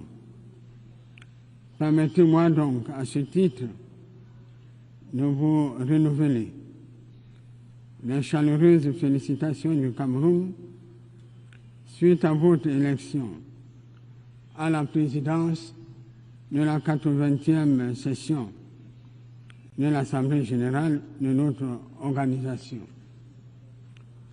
Votre expérience diplomatique et votre vision qui nous encourage à unir nos efforts pour un avenir meilleur sont des gages de succès à la fois de votre mandat et de nos délibérations tout au long de cette session. Vous pouvez compter à cet égard sur la coopération pleine et entière de la délégation du Cameroun. Comme vous le savez, mon pays a été honoré de voir votre prédécesseur, l'ambassadeur Philémon Niang, présider la 79e session de l'Assemblée Générale. Je voudrais saluer ici l'engagement, le professionnalisme et la détermination empreint d'un sens d'écoute et de dialogue dont il a fait preuve dans l'accomplissement de son mandat. Qu'il me soit aussi permis de réitérer à M. Antonio Guterres, secrétaire général des Nations Unies, l'appréciation sincère du Cameroun pour ses efforts inlassables à la tête de notre organisation et sa volonté manifeste pour la consolidation du multilatéralisme dans un contexte international particulièrement difficile et complexe. Madame la Présidente, Excellences, Mesdames, Messieurs, Monsieur le Secrétaire général, distingués représentants, nous nous réunissons cette année à un moment charnière de notre organisation qui célèbre ses 80 ans. La célébration d'un anniversaire est toujours l'objet de joie, mais force est de reconnaître que la célébration actuelle nous laisse plutôt interrogateurs. Aussi, l'occasion nous est-elle donnée de faire son bilan et de réfléchir sur les voies et moyens de la rendre davantage efficace dans la mise en œuvre de sa mission, des recommandations et des promesses contenues dans sa charte. Vous avez proposé à cet égard, Madame la Présidente, la mutualisation de nos volontés, de nos efforts et de nos ressources. Vous estimez, à juste titre, que nous sommes meilleurs ensemble. Le Cameroun partage cette vision et se félicite du choix du thème pour nos discussions. Je cite, « Mieux vivre ensemble, 80 ans et plus pour la paix, le développement et les droits de l'homme. » Fin de citation. Ce thème est plus qu'un slogan. Il s'agit là d'un programme pertinent que nous devons décliner au niveau des États et de la communauté internationale dans son ensemble en actions concrètes. L'union de nos forces est le fondement même de la Charte des Nations Unies. Ses pères fondateurs étaient conscients de ce que maintenir la paix et la sécurité internationale, favoriser le développement économique et social pour tous, ne pouvait être que le fruit d'un travail collectif. C'est pourquoi nous devons maintenir cette dynamique pour le bien-être de nos populations. Madame la Présidente, l'ONU a été créée pour être à la fois un vecteur d'espoir, un forum de dialogue et un catalyseur d'actions concrètes pour bâtir un monde plus juste, plus sûr et plus solidaire. 80 ans plus tard, il est utile, comme je venais de le souligner plus haut, de faire un bilan et d'en tirer des enseignements pour l'avenir. La question ci-après se pose donc à ce sujet. Y sommes-nous parvenus? Avons-nous réussi à mettre nos peuples à l'abri de la paix et de la guerre? Avons-nous réussi à mettre nos pays à l'abri de l'incertitude pour leur avenir? Avons-nous réussi à mettre nos pays à l'abri contre la famine? La situation internationale actuelle, caractérisée par de nombreuses crises, nous offre une réponse négative et éloquente à ces questions.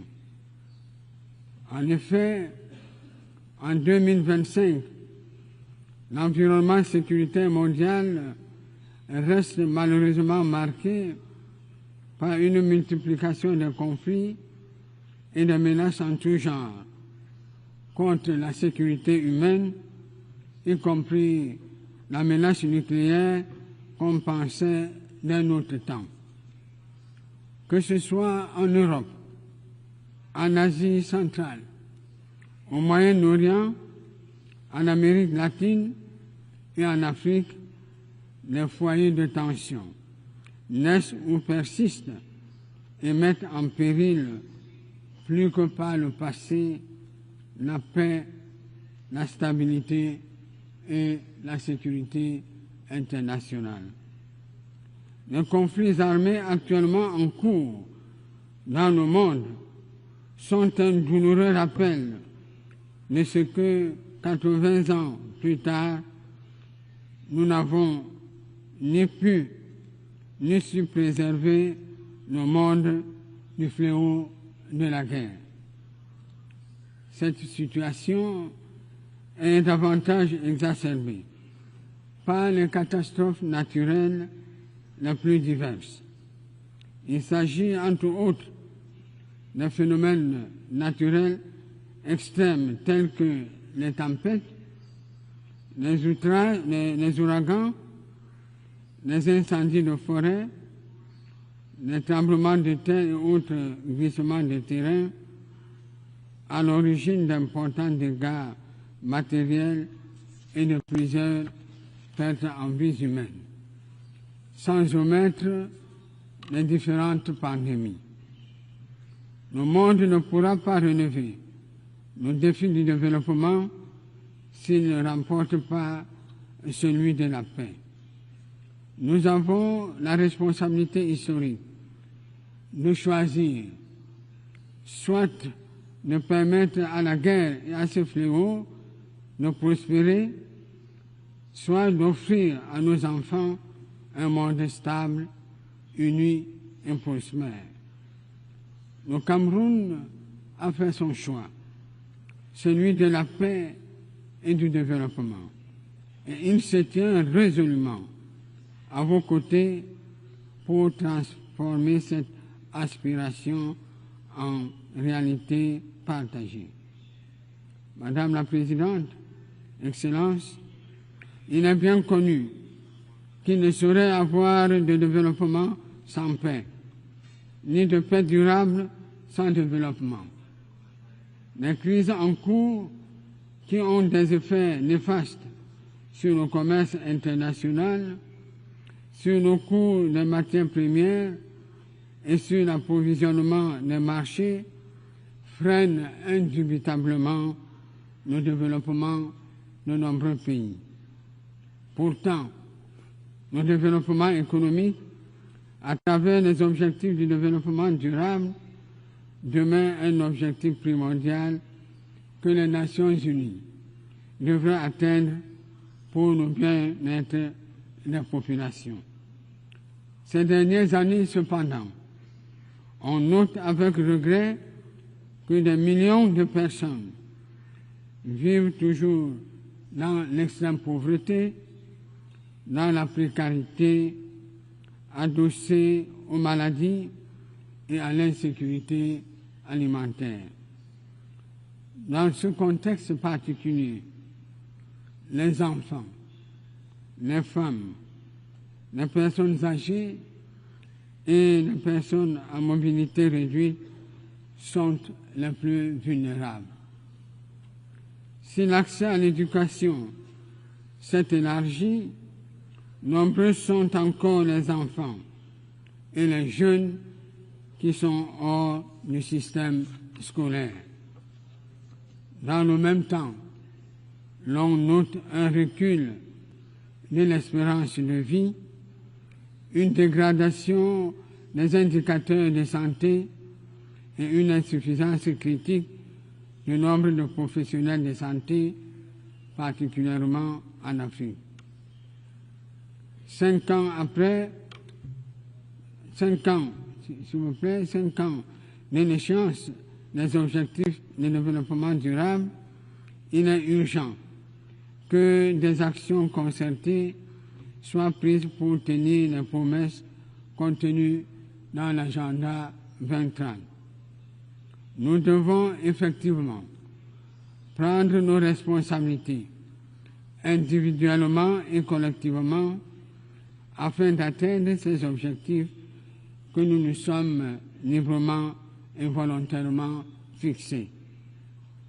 Excellences, Mesdames, Messieurs, le Cameroun pupille des Nations Unies reste attaché aux objectifs et principes de la Charte des Nations Unies et ne ménage aucun effort sous la très haute impulsion de son Excellence Paul Biya, président de la République, pour la promotion de la paix et de la sécurité internationale. C'est dans cet esprit que mon pays participe activement aux opérations de maintien de la paix des Nations Unies et œuvre grâce à ces 3 grandes écoles spécialisées à la formation des agents et cadres de la police, de la gendarmerie et autres civils africains qui prennent part à ces opérations. De surcroît, le Cameroun reste engagé de manière constante dans la lutte contre le terrorisme en général, voire dans le Sahel, et en particulier dans le bassin du lac Tchad, où sévit la secte Boko Haram.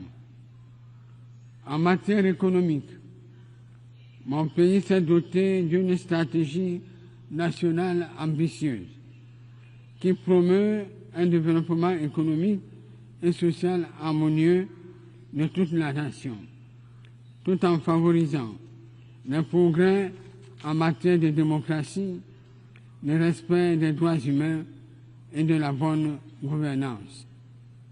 Ceci nous permet de concrétiser progressivement et méthodiquement les objectifs de développement durable et l'agenda 2063 de l'Union africaine, entre autres. Madame la Présidente, dans le bassin du Congo, le Cameroun participe activement à la recherche des solutions au dérèglement climatique mondial, à la protection de la faune et de la biodiversité. Il fera toujours sa part et attend que les promesses faites en termes de financement soient tenues. Pour le Cameroun, il importe que les efforts des pays en développement soient soutenus.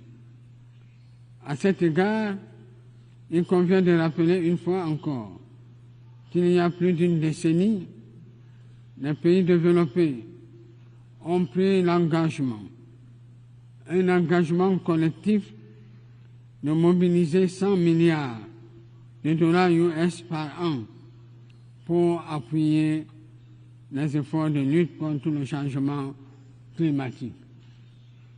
Il en est de même pour l'aide au développement, fixée à 0,7% depuis une cinquantaine d'années. Jusqu'à présent, toutes ces promesses n'ont pas été tenues. Le Cameroun estime qu'il est temps que les fonds attendus soient effectivement mobilisés pour soutenir les efforts importants que font les pays en développement, dont ceux de l'Afrique, pour que notre environnement commun soit préservé pour le bénéfice de tous.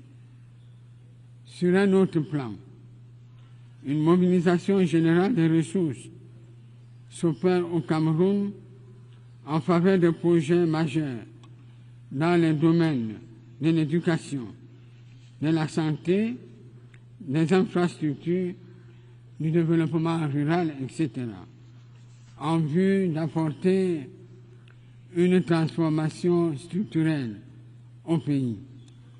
Nous saisissons cette occasion pour remercier nos partenaires multilatéraux et bilatéraux qui nous accompagnent dans cette dynamique. Nous les encourageons à renforcer ce partenariat pour nous permettre d'atteindre les objectifs escomptés. Excellence, le pacte pour l'avenir et ses 2 annexes, à savoir le pacte numérique et la déclaration sur les générations futures, nous interpellent pour leur mise en œuvre. De même, les récents documents finaux des conférences de Nice et de Séville, ainsi que la déclaration de Yaoundé sur l'économie bleue durable dans le golfe de Guinée, nécessitent des engagements. Ces engagements ont été à nouveau pris en matière de financement et d'accès aux technologies, surtout en cette ère du numérique et de l'intelligence artificielle comme facteur décisif pour promouvoir le développement durable. Le Cameroun salue ces avancées, ainsi que les engagements pris lors de ces occasions pour la réforme de l'architecture financière internationale et la transition énergétique. Mon pays aspire ardemment à la concrétisation d'autres réformes longtemps attendues, notamment celle du Conseil de sécurité des Nations Unies, pour permettre à l'Afrique d'occuper la place qui lui revient conformément au consensus des ONU et à la déclaration des Sirte. En matière de droits humains, le Cameroun se félicite de l'élaboration du pacte international sur le droit au développement. L'adoption éventuelle de cet important instrument marquera l'histoire de l'humanité en consacrant sans équivoque que le développement est un droit fondamental et non une faveur. Madame la Présidente, Excellences, Mesdames, Messieurs, en ce moment particulier de l'histoire des nations, il nous revient d'agir et c'est une obligation impérative à laquelle nous ne saurions nous soustraire. Ceci passe, à mon avis, par le respect de nos engagements pour le financement du développement, la matérialisation de nos promesses en faveur de la paix et l'efficacité de nos choix en matière des droits humains et d'assistance humanitaire.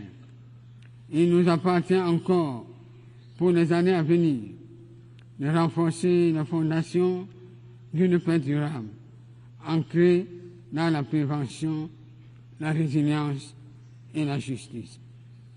Nous en avons les moyens, surtout en ce moment où la richesse globale en 2025 atteint des niveaux sans précédent et où le développement technologique permet d'améliorer de façon significative les conditions de vie de tous et de chacun. En conclusion, et en guise d'exhortation, nous devons donc faire mieux et davantage pour que l'Organisation des Nations Unies tienne ses promesses faites au peuple du monde et qu'elle devienne plus que jamais le moteur d'un multilatéralisme renforcé, d'une coopération juste et équitable et d'une solidarité repensée face à l'avancée inquiétante de la multipolarité. Je vous remercie de votre bien aimable attention.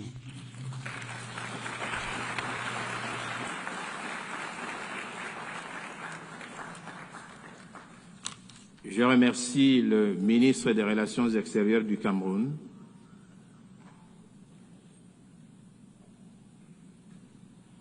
Je donne à présent la parole à son Excellence M. Espen Barth Eide, ministre des Affaires étrangères de la Norvège.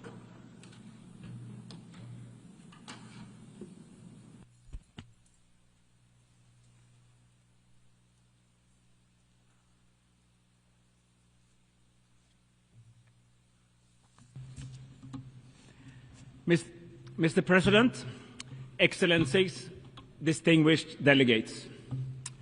80 years ago, against the backdrop of the Second World War, world leaders gathered in San Francisco to sign the UN Charter, to save succeeding generations from the scourge of war. This once-in-a-lifetime once-in-a-generation moment brought the idea of the United Nations to life. Let us imagine for a moment that we are there in San Francisco in 1945 as the UN was negotiated. Participants who were at my age would have experienced the First World War, the short-lived Roaring Twenties, the Great Depression of the 1930s, fierce trade wars, the rise of fascism and Nazism, the Second World War, the Holocaust, and the nuclear bomb.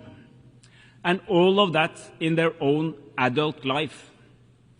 If events like these constitute your life experience, you do not believe that the world is a rose garden.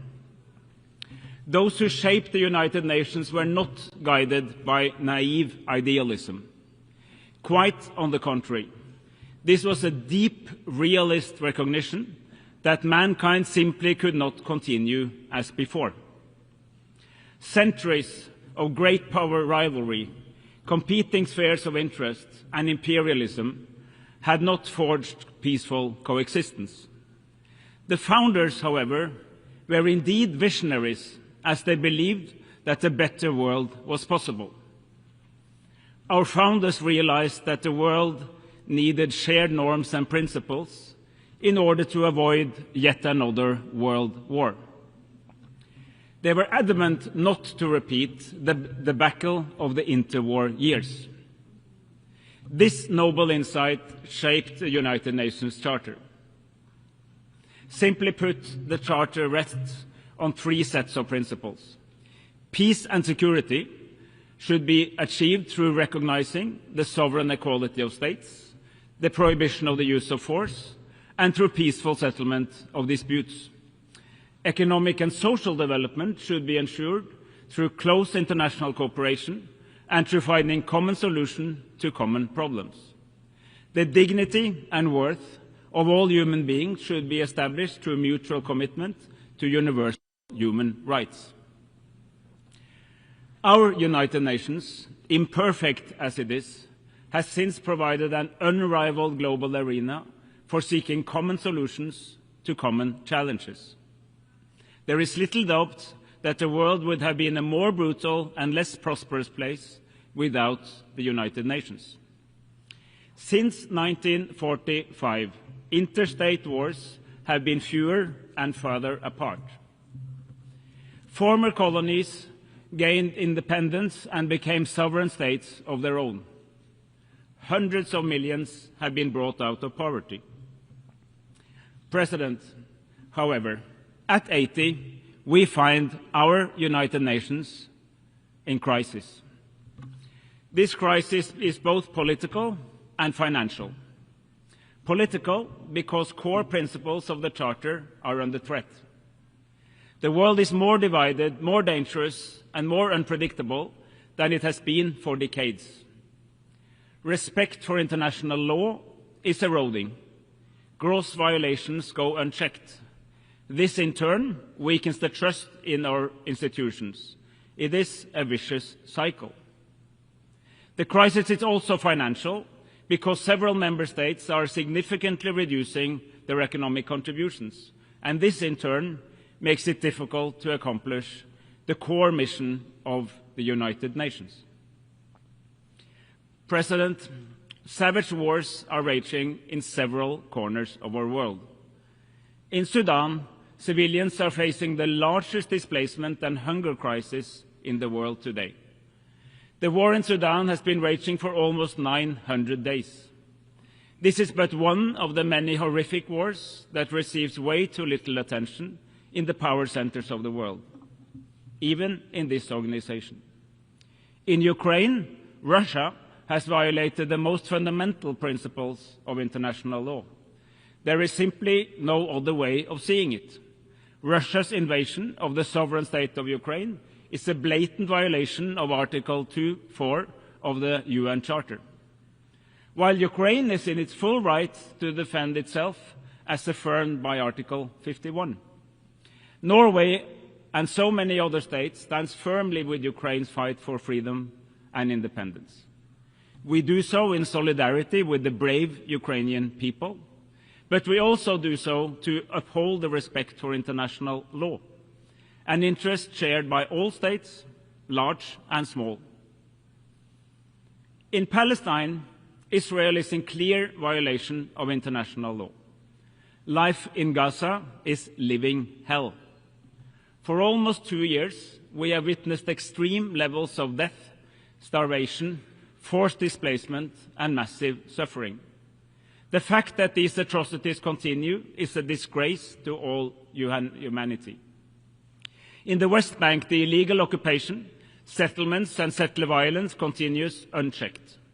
The Palestinian authorities are under massive stress, its finances strained, and its capacity to operate is severely restricted. The war must end now. Massive humanitarian aid must reach those in need now. The remaining hostages must be released now, and the illegal occupation must end now. But, colleagues, there is an alternative to this never-ending cycle of violence. We have made important steps just these past few days. At the Conference on Palestine in this hall on Monday, Member States further developed the roadmap to a settlement to the deeper conflict between Israel and Palestine. By now, 159 Member States have recognized the State of Palestine as a contribution to the realization of the two-state solution.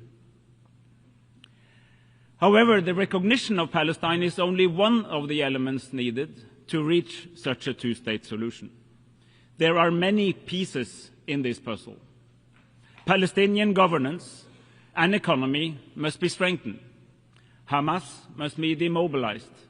We need security guarantees to both Israel and Palestine. And key Arab states aim to normalize their relation with Israel as part of a broader agreement. In order to put together these pieces of the puzzle, the Global Alliance for the Implementation of the Two-State Solution was launched here in New York last year during the last UNGA. It continues to gather support for a comprehensive settlement. It is our firm conviction that both Israel and Palestine have the right to live in peace and security, side by side in two states. Excellencies, ladies and gentlemen, a world order based on international law is not a luxury, it's a necessity. When we condemn Russia's blatant violations of international law in Ukraine,